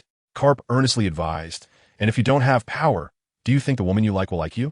Men like the beauty of women, and women also like the strength of men. So, to win the affection of the woman you like, being strong is fundamental. Because even if the woman you like doesn't like you, as long as you are strong enough, you can just take her by force. Ling Feng tilted his head and looked at Cap with a puzzled expression. Has his worldview been infected, making him just as unreliable? At this moment, Cap also realized he had misspoken and quickly defended himself. Ahem, what I mean is, as long as you're strong enough. No one can take the woman you like away from you. Otherwise, if you are too weak, you won't even be able to protect the woman you like. At that time, you'll just watch helplessly as a stronger man takes her away. Do you want to experience that kind of heartache? Old man, you sound so convincing. You must not have any experience in this area, right? Ling Feng suddenly looked at Carp strangely and said, in One Piece, this old man's wife has never appeared. Could it be that she was taken away by the celestial dragons? Is that why he refuses to become an admiral? Because becoming an admiral means facing the summons of the celestial dragons? Is that why Dragon wants to establish the revolutionary army to overthrow the world government? Is the reason just to get his mother back? Oda, come on. Here is the pen you draw. What nonsense are you talking about? How could I have any experience in that area? Carp sat up straight, giving Ling Feng a cold, disdainful glance. Do you think I'm like you? With my strength, who could take my woman from me? It's impossible. TCH, I was just guessing randomly. Why are you so worked up? Ling Feng took a sip of his drink, rolled his eyes, and then said, by the way, why do you suddenly ask me this? Are you trying to give me power? But this isn't a martial arts world where you can directly pass on skills. Could it be? Suddenly, Ling Feng had a thought. That's right. This is the world of One Piece. What else could give an ordinary person sudden immense power? Old man, are you going to give me a devil fruit? Ling Feng looked at Carp and suddenly found that the old man had become somewhat more likable. It seemed to carry a kind of grandfatherly warmth. After all, who would hold a grudge against the devil fruit? What are you thinking? If I had a devil fruit, would I give it to you? Dream on. Carp snorted coldly. Although that was exactly what he was thinking. Now that Ling Feng had said it, he didn't want to give it anymore. No sense of accomplishment at all. Come on, let's drink. Carp decided to put off the devil fruit issue for now. First, he would get Ling Feng drunk, and then he could pry into Ling Feng's true thoughts. After all, isn't it said that people speak the truth after drinking? Cheers. Carp filled Ling Feng's cup to the brim, poured only a little into his own cup, then quickly clinked his cup with Ling Feng's and downed it in one go. After finishing, he looked at Ling Feng and said, "What are you staring at? Drink up. Didn't you see that I finished mine?" Ling Feng said. He didn't understand why this old man was getting angry for no reason. After all, it was just drinking. There was no need to hold a grudge against Carp. Ling Feng picked up the wine glass, took a sip, and then put it down. Carp looked at the half glass of wine left and said to Ling Feng irritably, "Kid, if you're going to drink, then finish it. Are you keeping it like an old man raising goldfish?" Ling Feng thought to himself. He didn't expect that what he had said to Carp before would now be perfectly returned to him by Carp. What goes around comes around. Does the heavens spare anyone? Ling Feng picked up his wine glass and finished the remaining half cup of wine. Suddenly, he felt a bit hot and reached out to loosen his collar. "Little guy, you've eaten meat and drunk wine. Let's talk. But let's only talk about romance and not about business." Feeling that Garp was about to ask him to join the Navy again, Ling Feng directly interrupted Garp's words. "What are you thinking? I'm not here to discuss Navy matters with you this time, but to talk about pirates." Garp poured another glass of wine for himself, and Ling Feng took a sip from his own glass and said, looking across the entire sea, "Who do you think can be considered a true hero on the ocean now?" Ling Feng, this plot feels so damn familiar. Is Chow Chow coming? By the way, shouldn't it be discussing heroes over wine? Why is a tyrant? Ling Feng looked at Carp and retorted, "What nonsense about discussing heroes? The hero is right in front of you. Can't you see? Is there still a need for discussion?" Carp looked at Ling Feng and replied irritably. Ling Feng smiled. This old man is really shameless. However, it seems he is not wrong. This person in front of him is indeed a naval hero, officially recognized, one of a kind, and trustworthy for both young and old. Moreover, I am discussing pirates with you. Can pirates be considered heroes? Of course they are tyrants. Carp continued. All right, you're older, so I'll defer to you. Ling Feng shrugged indifferently and said, if you want my opinion, I think Whitebeard should be considered a hero. As the world's strongest man, he wields the power to destroy the world. And alongside Roger and the Golden Lion, he was known as a legendary pirate over 20 years ago. Now that Roger is dead and the Golden Lion is in hiding, the only one still sailing the seas is Whitebeard, Edward Newgate, who certainly qualifies as a hero. No, Whitebeard doesn't deserve that. Carp shook his head, looking a bit flushed, as if he were somewhat drunk. If it were more than a decade ago, Whitebeard could still barely qualify, but now, this guy needs to carry in 4 bags just to go out. His body is almost in a half-disabled state, and he no longer has the imposing presence of the world's strongest man. As for age, he is only 72, while I'm already 76. Look at me, as strong as an ox and Whitebeard. He's sickly like a sheep now. So, even if he was once a tiger, he has now become a sickly Whitebeard and naturally cannot be considered a hero. Of course, maybe this is the price of power. He gained the ability to destroy the world, but became the only strong man of the old era burdened by injuries and illnesses because of the intense recoil from the Tremor fruit every time he used it. When he was younger, it was fine, his body was strong, and the side effects of the recoil were not obvious. However, as he aged, all kinds of injuries and illnesses have erupted at once. One can only say this is fate, right? Carp sighed, unsure whether he was lamenting his own aging or the fact that a once great hero could not escape the troubles of age. Well, if Whitebeard doesn't count, then Kaido must surely qualify, right? Ling Feng continued, saying that Whitebeard's body was no longer capable due to injuries, and that Kaido of the Beasts had taken over Whitebeard's position as the strongest, becoming the world's strongest creature. He had controlled Wano country, closed the country for 20 years, and quietly developed his power, all for the sake of making a stunning impact. Now, after 20 years, the Beast Pirates had become a formidable force. So Kaido of the Beast could indeed be considered a hero. No. Kaido the Beast is not worthy. Carp continued to shake his head, saying that a man who only knows how to commit suicide for show every day has no right to be called hero.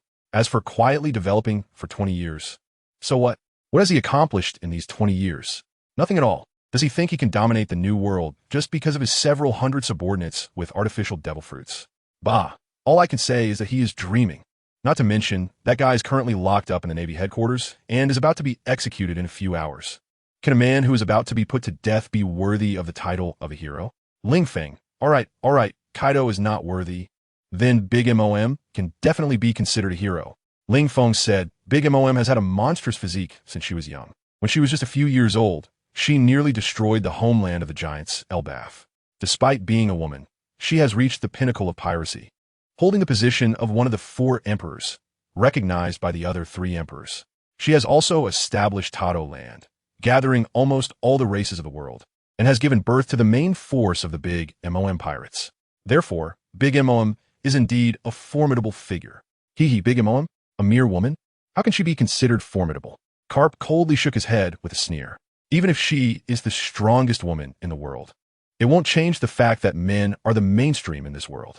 A woman who fantasizes about combining with various powerful races to give birth to the strongest offspring has no future. Big Mom, furious and trembling. When will women be able to stand up? Doesn't she know that relying on others is not as good as relying on oneself? Big Mom, who dreams of relying on her children, has a narrow vision, too narrow. In life, one can only believe in 2 things. One is the fist, and the other is power. When you show your fist, you can blow away everything that stands in your way. When you hold power, you can make people blow away everything that stands in your way. So, Ling Feng, as a man, the fist power is the most important. Therefore, join the Navy. Under my guidance, you will be able to wield your fist with your left hand and hold power with your right hand, controlling everything in the world. At that time, what does it matter if they are celestial dragons? 800 years ago, they also established their vast territory with their fists. If they can do it, why can't you? Ling Feng, Kapu, you're drunk. You should know that as a naval hero, saying such rebellious words could lead to a death sentence if heard by the celestial dragons. Even if you think that way in your heart, you can't say it out loud. There are ears everywhere. If a traitorous marine reports this to the celestial dragons, wouldn't that just be asking for trouble? What? You say that even if Kapu quits the Navy, he can join the Revolutionary Army as a backup. So he is not afraid? Well, fine, forget I said anything. No, I'm not drunk. I can still drink 300 more bottles. Kapu shouted loudly, then picked up the wine bottle to pour himself a drink, but after pouring for a while, he realized not a single drop came out. This made Kapu very unhappy. He smashed the bottle in his hand and yelled to the marine outside, Someone bring me 10 more bottles of wine. The marine outside, hearing the order, hurried off to get the wine. As for Ling Feng, watching Kapu's crazy behavior, he shook his head. Old man, you're really drunk, and your tolerance is poor. How much have you had to drink before you start acting like this? You're the one who is drunk. Your whole family is drunk. I'm not drunk. I'm telling you I'm not drunk. Kapu waved his hand, then sat down next to Ling Feng, putting his arm around Ling Feng's shoulder, and said, I'm very clear-headed right now. Those 3 you mentioned earlier, while they're all top pirates of this era, when it comes to true heroes, they're still far off. A true hero should be like Rox, who dominated the seas more than 30 years ago. If Rox hadn't sought death and gone to God Island to attack the celestial dragons, he wouldn't have ended up like that. However, Rox has become a thing of the past. As for the current seas, there are only 2 people who can be called true heroes. Kapu gestured to Ling Feng with a V sign. No, it should be a 2. Ling Feng was taken aback. 2 people. Then he glanced at himself and Carp, thinking, could he possibly be talking about me? And you? Fool, didn't I say before? I'm a hero. How can my name possibly be among the 2 names of these notorious figures? Carp looked at Ling Feng and shook his head as if to say, this little guy isn't very bright. If it's not me and you, then does that mean red-haired counts as 1? Ling Feng thought to himself. The 4 emperors had already mentioned 3, and all 3 were denied, so only red-haired remained as a possibility. It couldn't be that he would continue to be eliminated, right? As for the last one, perhaps it was the Golden Lion? After all, during the era of the 3 legendary pirates, the Golden Lion had the largest influence and was also the most ambitious, dreaming of conquering the world. Such a person could be called a hero of chaos. Unfortunately, the man standing in his way was the one who pushed the entire world forward. If it weren't for Roger's words at the execution platform, how would Oda draw the Pirate King? So, could the Golden Lion really not lose? If he won, wouldn't Oda have to make Akainu the main character and draw the Navy King? However, Carp's answer was unexpected. It wasn't the 2 people Ling Feng had in mind. In the old man's heart, the true heroes were only my son and you, young friend. Carp said to Ling Feng seriously. Ling Feng said, I suspect you are trying to take advantage of me, but I have no evidence. Compare me to your son. What is that? Clearly, we were drinking together discussing heroes. And suddenly, after the wine is finished, my status is lower than yours? Moreover, is this a test? He remembers that Cao Cao tested Liu Bei's ambition for supremacy over the world during their wine conversation. In the end, Liu Bei seemed to feign surprise at the sudden thunder and pretended to be a coward, successfully dodging Cao Cao's test. So, should I learn from this? Liu Bei had the help of heaven, encountering a storm and thunder. And although I don't have that help, I have the skill thunder comes to summon lightning directly, right? After thinking it over, Ling Feng decided to drop it. He was straightforward and wouldn't act. Besides, with his extraordinary presence and charming face, even if he tried to play the coward, Karp would believe him, right? However, Karp, to define your son as a hero, is that really okay? At this moment, facing Karp, putting him and Dragon together, and calling them the two great heroes of the sea, Ling Feng was contemplating how to respond. Dragon being a hero is one thing. After all, he is building the revolutionary army to overthrow the world government. But what about him? Although he would definitely be the king of the world in the future, being called a hero now isn't too much. However, he clearly hasn't shown any heroic qualities, has he? How did Karp find out? Or could it be that this old man's observation hockey can foresee the distant future? Did he see the day he ascends to the throne of heaven? Which is why he's so humble in asking him to join the Navy now. It must be like that. They say the old become wise. And it really seems to be true. Karp must have seen the future, which is why he treats him, a pirate, so well. Thinking of this, Ling Feng felt confident. So he decided to reveal his true intentions. Since it's not a test, what is there to hesitate about? Karp, since you say so, fine. I want to pretend anymore. I'm laying my cards on the table. That's right. I am a hero. The vast world will eventually be in my control. So Karp, here's your chance. Join my ranks. And when I gather the heroes and storm the Red Land, slashing the celestial dragons and ascending to the throne of heaven, you can share in the glory. At that time, I will grant you the title of hero of the world, which is surely more prestigious and high-end than being a Navy hero, right? Ling Feng looked at Karp seriously and said, Karp, what the hell? Isn't it me who's trying to persuade this little brat? How did it suddenly turn into this young man persuading me instead? Isn't the script a bit off? This unexpected turn of events made Karp sober up instantly. He looked at Ling Feng and said, Kid, your tongue is too sharp, isn't it? It's clearly been me leading the conversation all along, but somehow I ended up being led by you. By the way, kid, are you really not going to join the Navy? With our relationship, you wouldn't even fulfill this tiny wish of mine. Ling Feng looked at Karp and rolled his eyes. Old man, what you said is hilarious. What do you mean by saying we have this kind of relationship? What kind of relationship do we have? This is only our third meeting, okay? The first time was at the Navy headquarters, the second time in that trashy cell, and now this is the third time. We've only seen each other 3 times. It's not like we've had 3 deep exchanges between a man and a woman. What kind of relationship do we have? Even if it were deep exchanges between a man and a woman, considering my past habit of changing girlfriends every week, even if we had 3 deep exchanges, it would be forgotten afterward and wouldn't count as a deep relationship at all, okay? Ling Feng shows no respect at all. Little guy, what you said is not right. As the saying goes, the 3 great bonds of men are sharing the same bed, serving time together, and drifting together. We've already accomplished the first 2, haven't we? Isn't that relationship deep enough? Are you forcing me to use the golden hoop rod that I've put down for decades? Karp was also furious. Faced with Ling Feng, who was immune to reason, he truly had no good solutions left. Mainly, this was his first time doing such a recruitment work, and he had no experience. But what could he do? He never expected that after being a naval hero for decades, he would be troubled over recruiting a pirate as he approached retirement. If he had known this would happen, he would have studied military tactics more, learning about schemes like sowing discord and feigning capture. What do you want to do to me? Upon hearing Karp mention using the golden hoop rod on him, Ling Feng tensed up. Seeing Ling Feng's expression, Karp was speechless. Little guy, what do you mean by that? Do you think I have any intentions towards you? What I mean is, when will you take me on a tour of Pleasure Street so we can complete the last of the 3 great bonds? At that point, you can't say our relationship is not close enough, right? Sigh. Karp covered his face. For the future of the Navy, he felt his sacrifice was too great. At his age, he still had to risk his reputation. If his visit to Pleasure Street were to be exposed, his glorious image as a naval hero would definitely plummet in the eyes of the common people. But there was no choice. For the future of the Navy and for the peace of the seas, if Karp doesn't go to hell, who will? Ladies of Pleasure Street, wait for me. I'm coming to rescue you with my retirement funds. Pleasure Street, huh? Ling Feng reached out and touched his chin.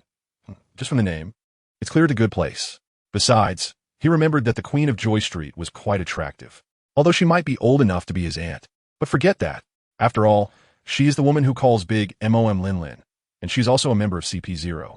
But does that matter? No, it doesn't matter. As long as a woman is good-looking, that's enough. Men aren't just that shallow. Regarding Karp's proposal, Ling Feng smiled and said, that's doable. By the way, when we go into Joy Street, Ling Feng was somewhat impatient to go and save those wayward girls. Wait until you join the Navy, Karp said. Ling Feng said, what are you even talking about? Admiral Karp, the drinks are here. At that moment, a Marine soldier appeared holding a box of sake and placed it beside the barbecue table before silently leaving. Although he wanted to say a few more words in front of the naval hero to make an impression on Karp, hoping that he might remember him when there were opportunities for promotion, he was afraid of saying the wrong thing and offending Karp, which could ruin his future. Helpless, he could only leave quietly after putting down the drinks. Such a person is too timid, always afraid of this and that, and will never achieve anything. Being in the Navy, fighting and risking your life at sea for years, how can you do that without courage? Moreover, when going on a mission, you might not come back.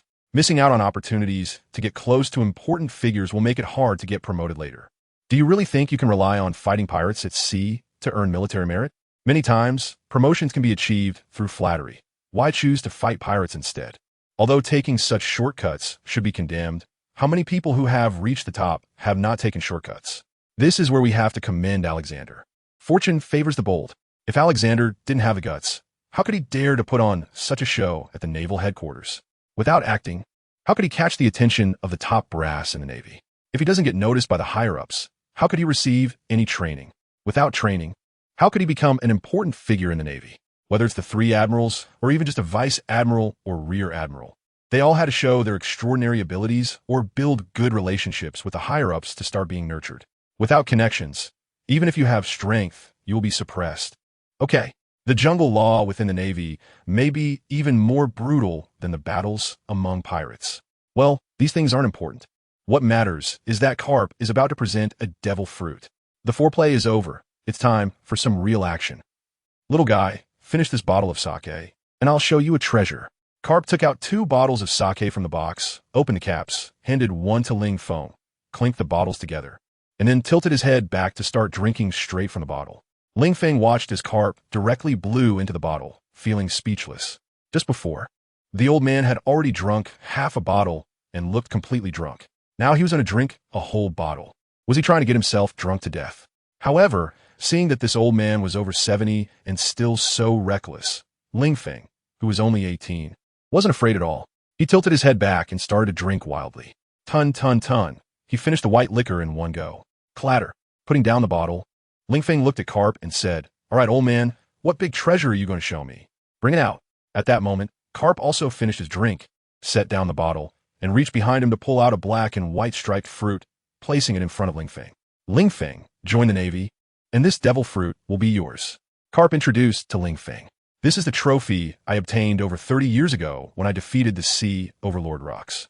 It is said that this devil fruit was originally sought by Rox while pursuing a girl, and it possesses the power to overturn the world.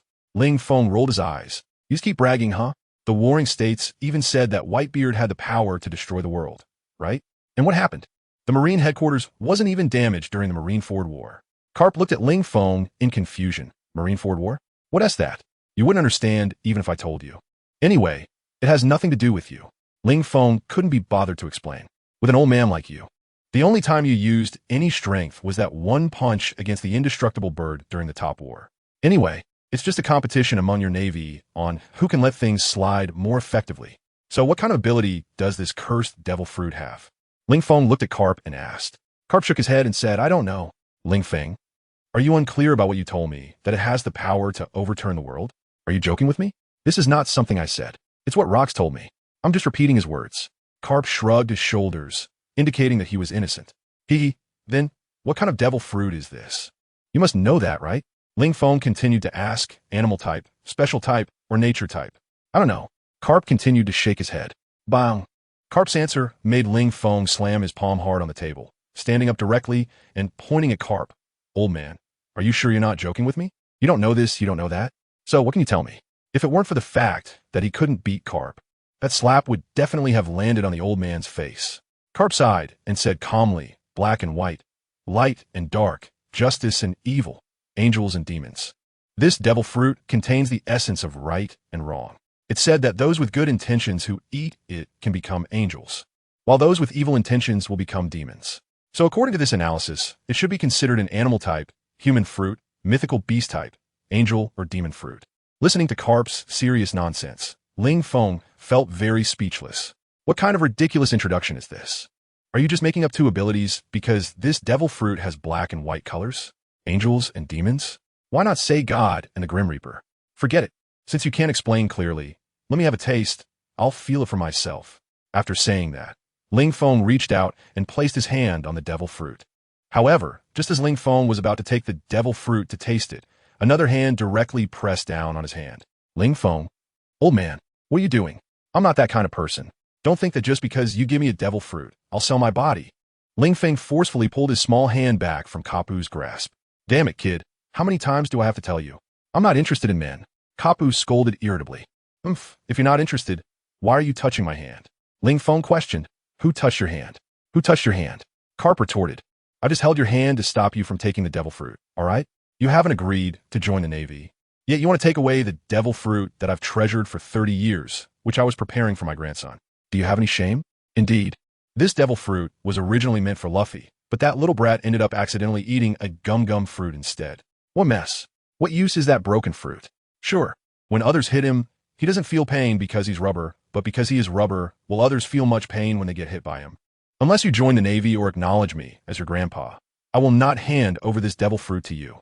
Karp looked at Ling Feng seriously as he said this. Ling Feng hesitated for a second, then immediately nodded in agreement. No problem, no problem. I will join the Navy. As he spoke, Ling Feng reached out his hand again. This time, Karp did not stop him. Picking up the devil fruit, Ling Feng bit down hard on it. After waiting for a while, Karp asked, what do you feel? Ling Feng nodded. Karp asked again, how does it feel? Ling Feng hesitated for a moment, feeling that it was disgusting and wanted to vomit. Ugh. As soon as he finished speaking, he directly vomited in front of Karp. Karp, did I ask you about the taste? You tell me it's disgusting and you want to vomit? After a moment of internal complaints, Karp covered his nose and looked at Ling Feng with some disdain. Little guy, this is your room, and you just vomited here? What else? Should I vomit on myself? Ling Feng wiped his mouth with a napkin and said irritably, hurry up and get someone to clean this up. It stinks. Karp, kid, you're going too far. Speaking to me in a commanding tone? Also, if you know it stinks, why didn't you go to the bathroom to throw up just now? Why are you talking so much nonsense? Ling Feng was somewhat impatient. Now that he had obtained the devil fruit, there was no need to be polite with Karp. Ling Feng, you should handle your own matters. This is the first lesson I want to teach you after you join the Navy. So, you clean up this mess yourself? Karp commanded as he looked at Ling Feng. Join the Navy? Who joined the Navy? Ling Feng looked left and right, seemingly trying to find the person that Garp mentioned who entered the Navy. Garp was stunned by Ling Feng's antics. Kid, don't tell me you're planning to back out. You said you wanted to join the Navy, and that's why I gave you this devil fruit. No way, no way. Old man, you think the Navy was established in just a day or two? Or even a year or two? After decades in the Navy, you actually still believe a pirate's words? Ling Feng looked at Karp in disbelief, shook his head, and said, I was just joking. You could just listen casually, right? You actually took it seriously? Isn't that too funny? Karp fell silent. He clenched his right fist tightly, then lowered his head, pressing his fist against his forehead, his expression gritting his teeth, which Ling Feng couldn't see. But Karp was genuinely angry. In order to get Ling Feng to join the Navy, he had lowered his own status significantly, almost begging Ling Feng to join. It could be said that he had not only lost his own face, but also a considerable amount of the Navy's face. However, if Ling Feng chose to join, it would be worth it. But just now, he had finally managed to persuade Ling Feng to join the Navy, and now Ling Feng was saying it was just a casual remark? A joke? What, just because I'm old, you think you could deceive me like this? Kid, I'm angry now. I'll give you one last chance. Join the Navy or die. Karp's fist cracked with tension. Indeed, his instincts told him that Ling Feng was the future of the Navy. But that didn't mean that without Ling Feng, the Navy would have no future. This world has never revolved around anyone. If any one person is missing, the sun will still rise in the east. If Ling Feng cannot be used by the Navy, then let him never see the sun rise again. Join the Navy or die. Upon hearing this option, Ling Feng laughed. Did that even need to be asked? Of course. I choose to die. Although the conditions in this prison are quite good, without freedom, a life without freedom is not worth living. Join the Navy? What's the difference from losing freedom? Moreover, although Ling Feng is not a good person, Kaido has taken such good care of him. If he betrays Kaido, does he still have any humanity left? System. Host. Are you sure it's for Kaido and not for Yamato? Ling Feng. Come on. Is there anyone who sabotages like you? I had already set up a persona for myself as someone who values loyalty and righteousness, not one to be swayed by personal gain. But with what you said, doesn't that make it seem like I'm just after beauty? System. You need to be honest. You were already after beauty, okay? I'm not wrong. Ling Feng. What else do you want to say? System. Even if I don't say it, the readers already know you are attracted to beauty, so you don't need to hide it. I'm just speaking the truth. I am honest. I deserve praise. And you, craving for beauty and body, you are despicable. Ling Feng thought in his mind, pointing at the door, and said to the system, get out of my way. Carp couldn't have known that Ling Feng had so many inner thoughts. He was just disappointed, very disappointed, when he heard Ling Feng choose death over joining the Navy. Carp stood up and looked down at Ling Feng with his large frame, shaking his head and saying with disappointment, they say those who know how to adapt are wise, but it seems, kid, I must have been blind back then to think you would become the future of the Navy. You don't think I'm just threatening you, do you? Since you've chosen death, then I'll grant you that. Let you and Kaido be executed together. After you go to hell, I hope you won't regret your choice today. Carp looked at Ling Feng and said in a cold, emotionless voice. It was hard to believe that just moments ago they had been chatting happily, drinking and eating meat, even preparing to go to Pleasure Street to save fallen girls together. It seemed that a man's change of heart could be just as swift as a woman's. Old man, are you just giving up like this? You should know that you've invested a devil fruit in me. Why not try to persuade me again? Otherwise, if you kill me directly, won't all the feelings and the devil fruit you invested in me go to waste? Ling Feng was not surprised by Carp's expression of disappointment. It's just that this old man has a good temper. If he were in Carp's position and someone dared to act so arrogantly towards him, no matter who they were, he would have slapped them to death long ago. Hee, it's precisely because I've invested so much in you that I need to cut my losses now. If I keep investing and you still don't agree, wouldn't I be risking my future pension? Carp looked at Ling Feng with a cold smile. So, kid, are you really choosing to die? Or do you think that because you have an immortal body, the Navy can't kill you? There are countless ways to kill someone in this world. Do you really think your immortal body is invincible? Sorry, but I actually believe that. Ling Feng smiled at Carp. In that case, bring this little brat, handcuff him, and take him out to prepare for execution with Kaido. Everyone has their own choices. Just as Roger chose to surrender to the Navy headquarters back then. Now, Ling Feng chooses death. What can Carp do? What reason is there to stop a man from heading to the execution ground? Dragon? Why does this sound somewhat familiar? Yes, Vice Admiral Carp. A Marine walked in and handcuffed Ling Feng. The Marine was puzzled, wondering why he was being executed when everything seemed fine. They had just shared food and drink together. Their relationship was as close as that of grandfather and grandson. Indeed, the feelings of big shots are unpredictable. When they're on good terms with you, they treat you like a brother. When they're not, they take you out to be executed. It's terrifying. Ling Feng cooperatively put on the handcuffs. As for escaping, he never even thought about it. Especially with Carp right beside him, there was no way he could run away. Besides, he was about to be executed. Isn't this exactly what he hoped for? With his golden finger, after dying 8 or 9 more times, he should become invincible. After all, the power gained from death does not include the power gained from the devil fruit. He is now, at least, a unique dual devil fruit user in the pirate world. As for Blackbeard, who knows if he has pierced Sachi to obtain the dark fruit. At this moment, the sun was at its peak. Ling Feng was pressed down at the Navy's front square, ready for execution. Beside him was the frozen Kaido. Kneel down. After pinning Ling Feng to the execution site, a Marine shouted at him, "Kneel your sister." Ling Feng showed no mercy and directly kicked the Marine, escorting him away. You think you have some power, huh? Letting you escort me was already my last concession, and you still want me to kneel? Are you looking for death? Bastard. The Marines were furious to see Ling Feng, a prisoner daring to provoke them, and they all wanted to take action. But at that moment, Carp spoke up, stopping the Marines who were about to strike. He calmly said, "Forget it. Since this kid doesn't want to kneel, let him stand and die. After all, we were friends once.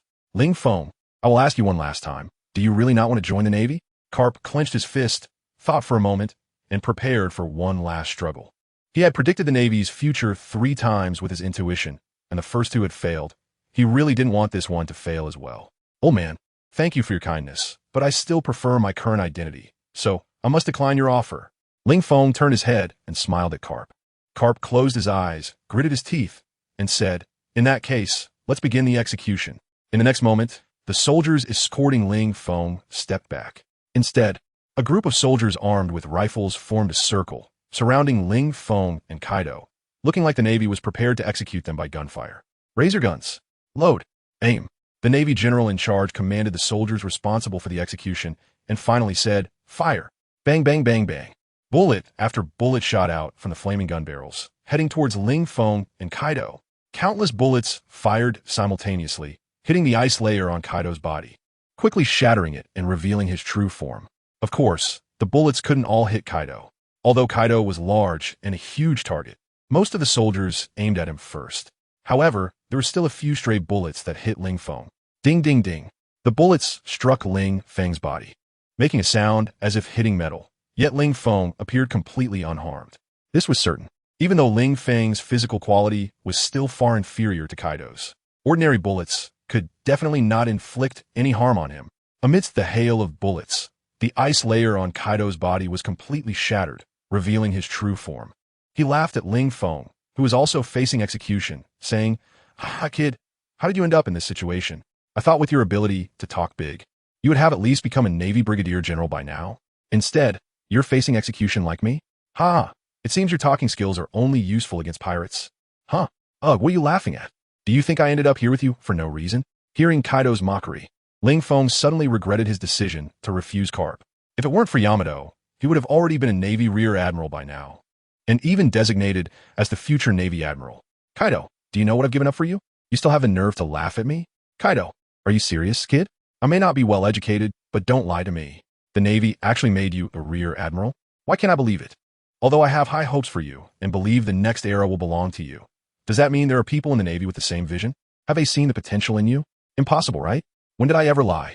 Ling Feng said it matter-of-factly. Kaido rolled his eyes and replied, when have you ever told a lie? Don't you know in your heart?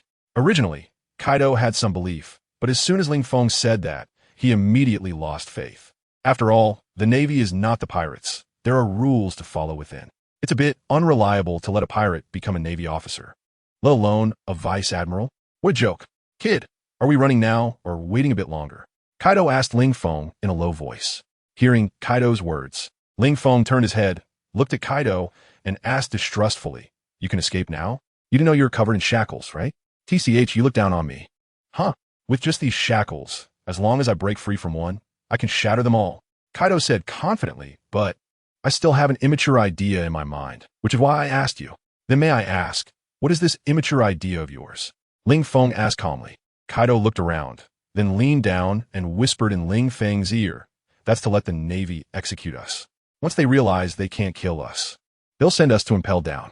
And inside Impel Down, there are many of my old acquaintances. At that time, I'll directly take over Impel Down, recruit the prisoners inside, and bring them back to Wano to strengthen Wano's power. What do you think? Is my idea excellent? Ling Feng thought Kaido's idea can't be said to be fanciful. Rather, it can be said to have more than 90% certainty. After all, didn't Straw Hat Luffy bring so many prisoners out of Impel Down? Could Kaido with him be any worse? What? You say Straw Hat Luffy has a protagonist aura? TCH, who isn't a protagonist in their own story? Especially those handsome readers, who isn't the protagonist of their own lives. Ling Feng hesitated for a moment, then clapped his hands and said, okay, it's decided. Let's go to Impel Down. Indeed, besides increasing his own strength, he also needed to expand his influence. Otherwise, when something happens, would he have to do it all himself? That would be too low class. In the distance, Carp watched Ling Feng and Kaido chatting happily amidst the hail of bullets, his entire face turning color with anger. Damn it, these two monsters can withstand bullets so easily. You'd think if they used hockey for defense, it would be understandable. The key point is, these two are just relying on their bodies to take the hits. Even Carp, Iron Fist Carp, couldn't do that. Otherwise, back at the East Blue, he wouldn't have almost been killed by a single axe from Monk Akiji while sleeping. Fire. Keep firing. I want to see how long these two bastards can hold out. The naval commander in charge of giving orders saw this scene, and his face turned blue with anger as he shouted at the sailors. Just then, as soon as he finished speaking, the sailors stopped firing. Bastards, what are you doing? Are you rebelling? I just told you to fire at will. And you all stopped shooting? The naval commander cursed angrily. A sailor replied, Major General Kalias, it's not that we stopped firing, but we've run out of bullets. The sailors felt wronged. After such a long time, they had fired at least tens of thousands of bullets. Even a Sea King would have been turned to mush. Yet these two monsters didn't even have a scratch. Kaido was understandable. After all, he had the title of the world's strongest creature. But what about Ling Feng? He looked about the same as them, just a bit more handsome. Why could he withstand bullets? Out of bullets? Major General Kalias twitched his mouth when he heard the sailor's response and gritted his teeth. Damn it, if rifles won't work, switch to sniper rifles. The power of a sniper rifle is 10 times that of a rifle. A rifle's range is only a few dozen meters, while a sniper rifle can reach hundreds of meters. Sure enough, upon his command, the rifle team retreated. Before long, a squad of 10 elite sailors armed with sniper rifles appeared. Each one was capable of hitting a flying bird's eye from 800 meters away. Ready, fire. Kalias commanded the snipers. Bang! 10 bullets shot out from the barrels, 9 hitting Kaido's head and 1 hitting Ling Feng's head. The 9 bullets that hit Kaido's head didn't even break his skin. Instead, due to the immense impact, the entire bullet was flattened, turning into a bullet pancake, and then fell to the ground. As for the bullet that hit Ling Feng, it went straight into his forehead and exited through the back of his head, flying another 10 meters before falling to the ground due to lack of force. Seeing Ling Feng being shot in the head, Carp couldn't help but cover his eyes with his palm, unable to watch. System. Host has died. Host has resurrected. Host's strength has been enhanced. Please, host, take this opportunity of being executed by the Navy, die 100 times, then punch through the pirate world, showing those gold-digging women who look down on this system that the host is not trash, but rather someone who will astonish the world with a single roar, soar to the sky with a single leap. Absolutely do not nurture. As a reader, I understand the pain of nurturing a book only to watch it die. Hey, are you okay? Kaido asked with concern, looking at the resurrected Ling Feng. Hearing Kaido's concern, Ling Feng rolled his eyes and asked, "Why are you asking that? You know I can resurrect." "Okay, maybe I'm just worried because I care." Kaido shook his head, helpless. After all, Ling Feng had just been shot in the head right next to him. It felt too real. Of course, there was also the fact that Kaido now truly regarded Ling Feng as family. So even though he knew Ling Feng could resurrect, he still worried. What if Ling Feng didn't resurrect for some reason? It was like a parent watching their child go rock climbing in the wild. Even though they had seen their child successfully climb countless times before, seeing them climb again would still bring about worry. Because all those previous successes were in the past, and one failure now could end everything. Kaido's current concern for Ling Feng was a clear indication that he truly regarded Ling Feng as his son. Ling Feng didn't know whether to be happy or not. They had always been brothers. How did it turn into a father-son relationship? Sure, he married your daughter. But can't we keep things separate? After a round of shooting, Kaido remained unharmed, while Ling Feng was shot in the head and resurrected. The sniper sailors looked at Kalias, seemingly asking, "Major General Kalias, it seems like there was no effect. Should we continue shooting? What are you looking at me for?" "Of course. We continue shooting until we run out of bullets." Kalias was also distressed. As the execution officer in charge, if he couldn't take down these two, how could he expect to get promoted in the future? After all, Vice Admiral Carp and Admiral Sengoku were watching from behind. Sigh. Damn it. Why'd he take on this mission? But complaining was useless now. He could only hope these two monsters would collapse soon. Bang, bang, bang. Since the leader gave the order, even if it seemed futile, the snipers continued to fire. After all, they didn't have to pay for the bullets, so they weren't worried. In the distance, the gunfire sounded again, causing Carp to remove his hand from his eyes. Looking at the unharmed Ling Feng, he felt an inexplicable sigh of relief in his heart. What was going on? Did he develop feelings for that kid? Did he not want him to die? Carp thought to himself, and then shook his head, denying it. No way, how long have I spent with that kid? How could I develop feelings? Absolutely not. Another round of sniping began, and Ling Feng was shot in the head again. Then, Ling Feng has become stronger. Just like that. After being shot in the head 5 times in a row, the bullets from the sniper rifle can no longer penetrate his skin. Ling Feng has become stronger. Major General Kalias. The bullets are out. After a while, the sound of sniping disappeared, and a sniper said to Kalias, "Kalias?" He looked at the sniper team, who had a helpless expression after running out of bullets, and then glanced at Kaido and Ling Feng, who were chatting and laughing on the opposite side. Kaido was still unscathed. Even after switching from a rifle to a sniper rifle, the bullets still couldn't break through Kaido's thick skin. As for Ling Feng, although the initial rifle was ineffective, after switching to a sniper rifle, he was able to headshot Ling Feng. However, the effect was only effective at the beginning. As Ling Feng was headshot repeatedly, his skin seemed to become thicker. After being headshot 5 times in a row, the sniper rifle had no effect on Ling Feng anymore. One can't be killed. And the one who can be killed seems to be able to resurrect and even enhance physical defense after resurrection. This is too damn frustrating. I can't stand it. Absolutely cannot stand it. Someone, bring my Italian cannon up here. Kalias gritted his teeth. Since the bullets are ineffective, then bombard them with cannons. Even if it means blowing the newly repaired ground down by 3 meters, I must blow these two guys up. Seeing Kalias's gritted teeth, Ling Feng said to Kaido, look, this is a navy. If guns don't work, they use cannons. Does he really think that if guns are useless, cannons will be useful? By the way, Kaido, how did you feel when the bullets hit you just now? Kaido, what feeling? Did bullets hit me just now? I heard the banging sounds and thought the Navy was firing celebratory cannon for me. What? Was that actually the Navy shooting at me? I really didn't feel anything at all, Kaido said with an exaggerated expression. The bullets hitting me felt less than a mosquito bite. I seriously suspect those bullets are made of cotton? Or did some high-ranking Navy official embezzle the military funds and use fake bullets?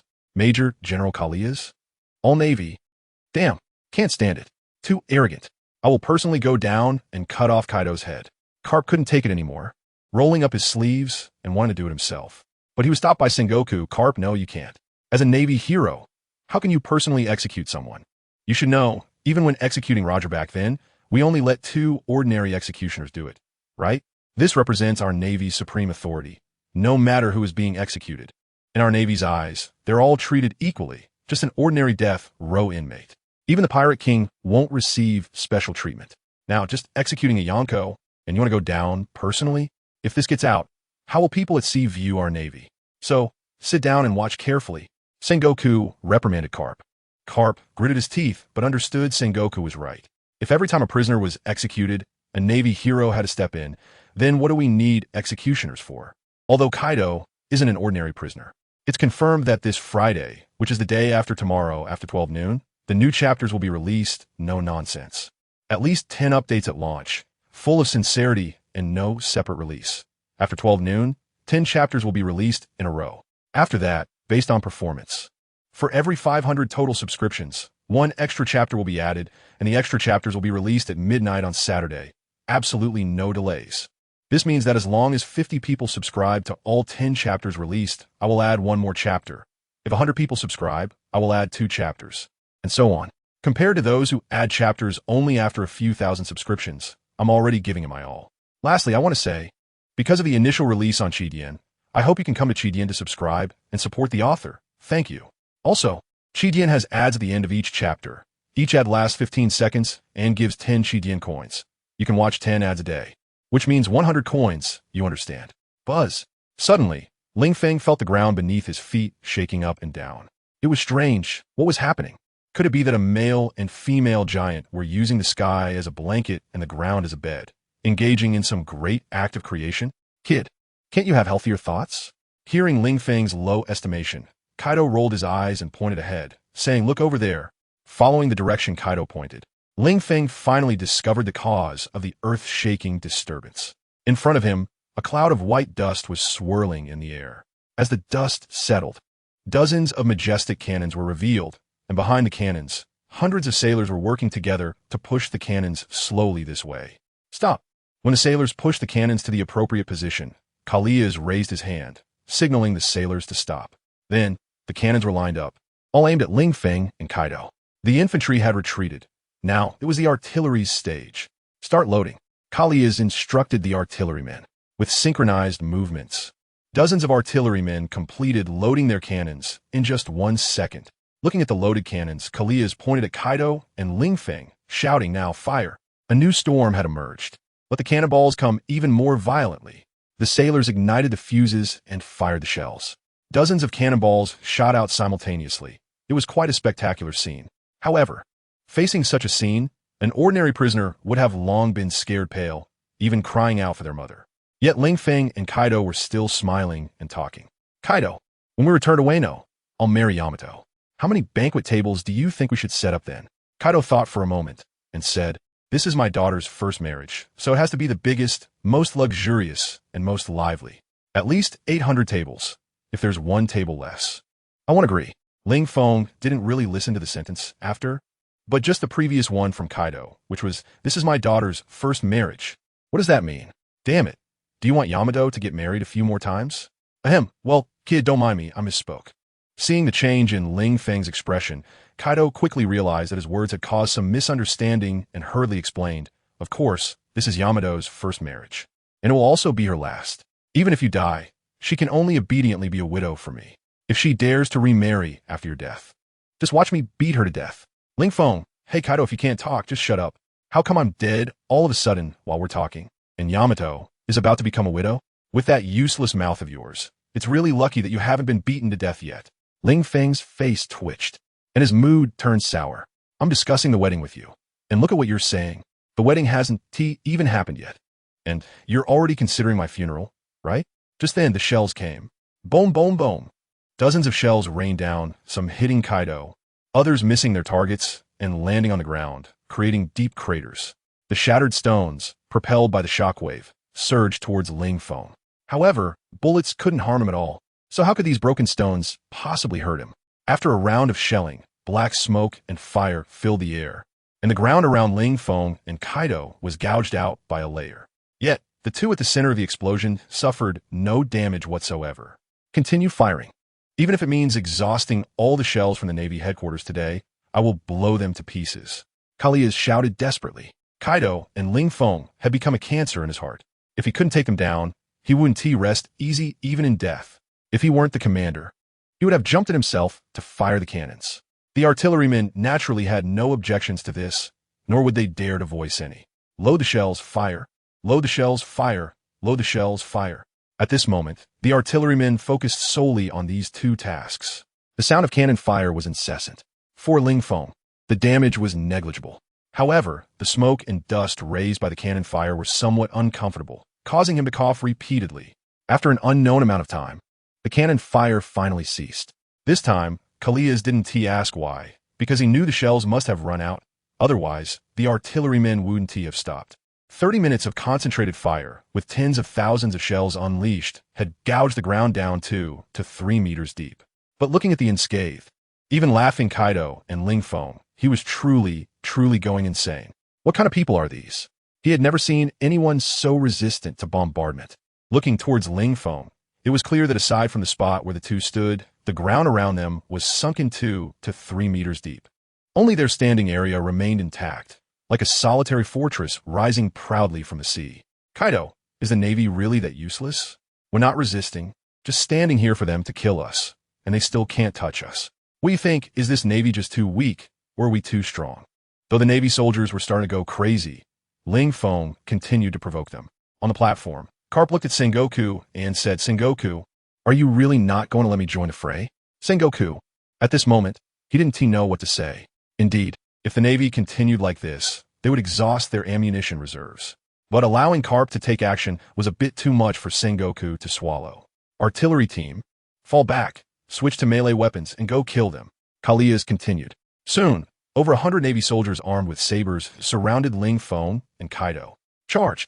With Kalias's command, dozens of large sabers swung down towards Ling Feng's head. Clang, clang, clang. The large sabers struck Ling Feng's head, and nothing happened to him. However, the sabers all shattered upon impact, leaving the wielding soldiers with tingling hands from the recoil. But they couldn't stop. Keep chopping. I'll kill you. I'll kill you, I'll kill you. Whether it was the loud shouts giving them strength or not, the soldiers yelled as they hacked at Ling Feng. One by one, the large sabers swung at Ling Feng, seemingly searching for a soft spot to break through. But in the end, it only resulted in their blades breaking. Are you all done chopping? Then is it my turn now? Looking at the soldiers holding half-broken sabers, Ling Feng suddenly revealed an evil smile. The soldiers shuddered at Ling Feng's wicked grin. It felt like something terrible was about to happen to them. Sure enough, in the next moment, they felt a sudden, severe pain on their faces, as if they had been slapped hard. Then, their bodies were sent flying by the tremendous force. In the air, the soldiers coughed up blood, recalling what had just happened, wondering how they had been sent flying. Now, let us review what happened. After revealing an evil smile to the soldiers, Ling Feng suddenly pivoted on his left foot and swung his arm in a circular motion, sending a slap that knocked all the soldiers who had been surrounding him for several minutes flying away. That is right, it was that simple. All in perfect order. Not a single one left behind. They were all instantly slapped in the face and sent flying, bleeding. It was as if they had rehearsed it beforehand. The onlooking Navy soldiers were stunned. What the hell? Can operations be this flashy? As a condemned prisoner, while being executed, he could still beat up the executioners? Is there no law, no justice left? Ling Feng's arrogant behavior infuriated the Marines. As for Ling Feng, to him, it seemed like just a trivial matter. And to be honest, he was very disappointed, extremely disappointed. He clearly wanted to rely on the Navy's execution to rack up deaths. But what happened? Just this? Only the previous sniper rifle had taken him down 5 times? And then nothing happened after that? By the way, kid, I seem to have discovered another talent of yours? Or have I been misunderstanding your talent all along? Kaido looked at Ling Feng seriously and said, before, you were shot in the head by a sniper rifle. And after reviving, your physical defense became stronger? Or your strength increased? Before, I thought you could rapidly grow stronger because you experienced life and death battles and broke through between life and death. But actually, that's not the case at all. It's just that as long as you die and revive, you will become stronger. Is that how it is? Ling Feng, what? Damn, is this secret finally going to be discovered? How should he respond? Should he tell the truth? Or should he weave a lie? Not only did Kaido discover it, but Garp also found out. Earlier, Ling Feng could clearly be shot in the head by a sniper rifle.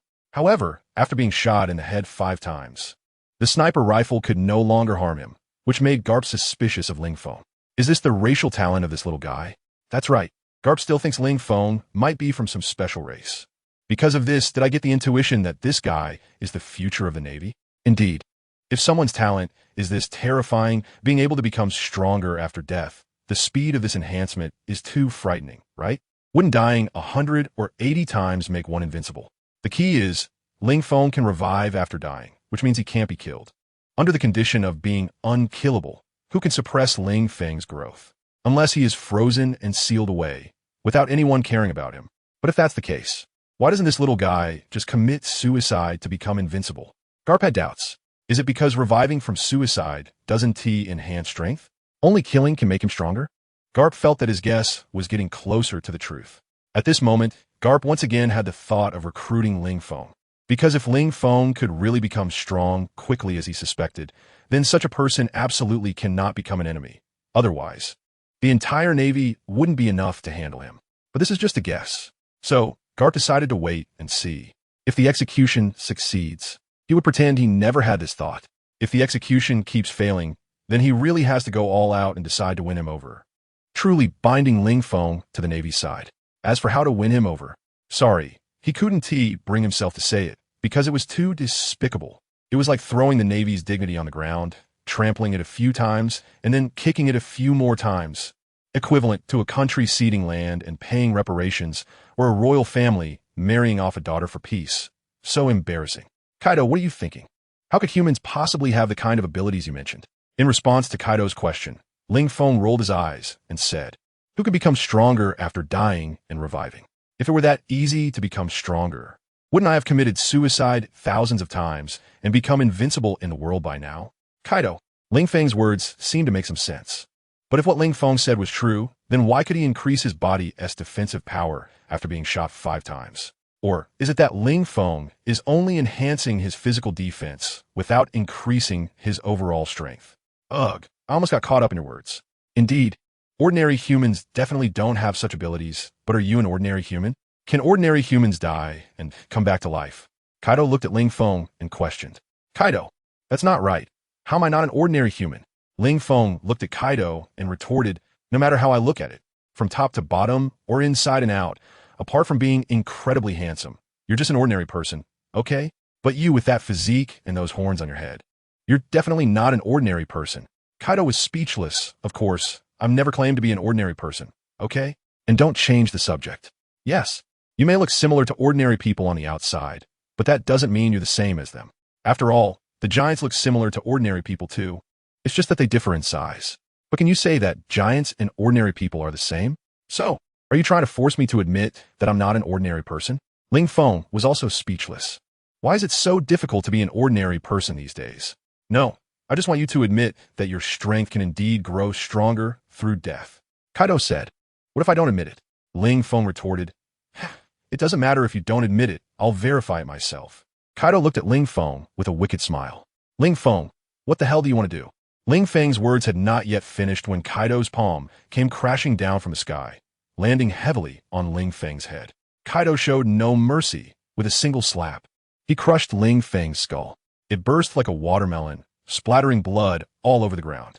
Looking at Ling Feng's headless corpse, Kaido thought to himself, "Kid, it doesn't matter if you don't admit it. As long as I use the same strength to kill you a few more times, you'll know the result.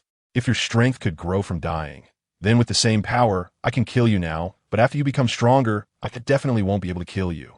Kaido felt like a genius. Thinking of such a method was amazing. Wow, this inner monologue is so cute. From now on, you can change your name to Cute More. The humble author, I'm gonna go on the shelves? The readers looked down their noses and said, "So what?" The humble author replied, "So, could you please give me a first subscription?" The handsome reader smirked. "Come on, as an author, can't you have a bit of ambition? Just a first subscription? Isn't a full subscription better or not enough?" The humble author's eyes lit up. "Really? You guys want to give me a full subscription?" The handsome reader chuckled. "Look at how naive this author is. I just said it casually, and he actually took it seriously? Haha, is this what authors are like? Love it. Not as good-looking as the readers, but definitely thinking more beautifully." The humble author felt his heart was shattered. So he decided that going on the shelves and then being a eunuch was impossible. "All right, author, stop begging. Subscriptions aren't earned by begging, they're earned by writing. Since you're going on the shelves, how many chapters will you release?" The handsome reader questioned. The humble author replied, How many do you think is appropriate?" The handsome reader said, "Oh, we're not asking for much. Just casually 100 chapters will do, right? Isn't that not too much?" The humble author exclaimed. "You call that not too much? What would you consider high demands then? Releasing 5 million words on the day of the launch? Isn't 100 chapters a bit too much?" The humble author felt wronged. Hee 100 chapters and you still think it's too much? You think you deserve to be a web novel author? What is going on? Can anyone be an author nowadays? You can't even complete the task of 100 chapters upon launch. Why not go home and sell sweet potatoes?" The handsome reader looked at him with disdain. The humble author felt heartbroken. All right, 100 chapters it is. I'll go all out." The humble author gritted his teeth and decided to work hard tonight. One day later, a struggling author died from overwork while trying to fulfill the promise of 100 chapters to the readers, shocking the web literature circle. In the end, let us pray for this author. May there be no web authors in heaven. Just kidding. In the end, there weren't 100 chapters, but there were 10. Everyone's subscriptions are my motivation. Whether it's 10 chapters a day or 2, it depends on everyone has subscriptions. The book goes live tomorrow afternoon, no second thoughts. Launching with 10 chapters directly. I will not go back on my word. I ask for everyone's support. Just wait for the royalties from this book to find you a sister-in-law. Kaido, I'll screw your mother. Ling Feng was almost going crazy. What the hell is Kaido doing? Damn it, they are currently being executed by the Navy. And what about Kaido? Is he actually helping the Navy execute him? This is absolutely intolerable. And Ling Feng blurted out a curse. But before he could finish, Kaido slapped him again. "You little brat, I'm your father-in-law. Do you really have no manners at all? You should call me Dad, got it?" Bang! Ling Feng's head exploded like a watermelon. Kaido's actions left the Navy confused. What is going on? Is there infighting? Are they actually attacking their own? However, for the Navy, this seemed like a good show. Watching the two infighting, they felt no urgency at all. After all, it was useless even if they were anxious. They had tried 3 methods and failed to take down Kaido and Ling Feng, and were now thinking of a 4th method. But before they could come up with it, Kaido actually started attacking his own people. For the Navy, they had to give a thumbs up and praise Kaido. "Kaido, you were simply amazing." Ling Feng, who was revived once again, was like, "Kaido, are you freaking crazy? If you keep this up, do you believe I will resist?" Before he could finish his words, Ling Feng's head was blown up again. "Resist? Kid, you are still far from it." Kaido laughed heartily and slapped down again. Ling Feng said, "All right, I won't resist anymore. Just come and take me, give it your all." With no strength to resist, Ling Feng chose to lie flat. Moreover, being continuously erased didn't seem so bad for him. Just by lying there, someone was helping him improve his strength. What more could he ask for? However, Ling Feng is overthinking. This method cannot enhance his strength. How could this happen? After defeating Ling Feng dozens of times, Kaido finally showed a look of doubt. Because each time he defeated Ling Feng, he controlled the force he used. Meaning that in those dozens of times he defeated Ling Feng, he used the same amount of force every time. What does this represent? It means that if his previous conjecture was correct, then after experiencing dozens of deaths, Ling Feng should have become even stronger. Strong enough that the force he is using should no longer be able to defeat Ling Feng. But now it is the opposite. He can still defeat Ling Feng with the same amount of force, and he feels no obstacles. As if Ling Feng's physical defense is the same as when he first defeated him. It's too strange. Could it be that only firearms are effective? Kaido even entertained such a ridiculous thought. Ling Feng was also a bit puzzled and asked the system his mind, "System, what is going on? I've died so many times, and logically, my strength should have improved significantly by now. Even if I'm not as strong as the four emperors. I shouldn't be that far off, right? Why can Kaido still easily blow me up? This is not scientific. System, foolish host. Do you think this system would have such an obvious flaw? You do indeed become stronger when killed. But their essay premise. The person killing you must genuinely want to kill you. Not like Kaido now, who's trying to enhance your strength by killing you. If that were the case, wouldn't you be invincible in no time? As mentioned before, your suicides are ineffective, and ordering your subordinates to kill you is also ineffective. This setting is to prevent you from taking shortcuts. Ling Feng. Damn, he still thought he could lie flat and have unbeatable strength. As a result, the system actually told him that this approach wouldn't work. Damn system. Am I the only one who can take shortcuts and benefit from it? Did you forget that you were looked down upon by those gold-digging bitches? If I could be invincible, you'd be a rich and handsome system right now. Okay? So, can you deliberately show me a flaw? Ling Feng looked at the system and said thoughtfully. The system shook its head and firmly replied, "That's impossible. This system also has principles.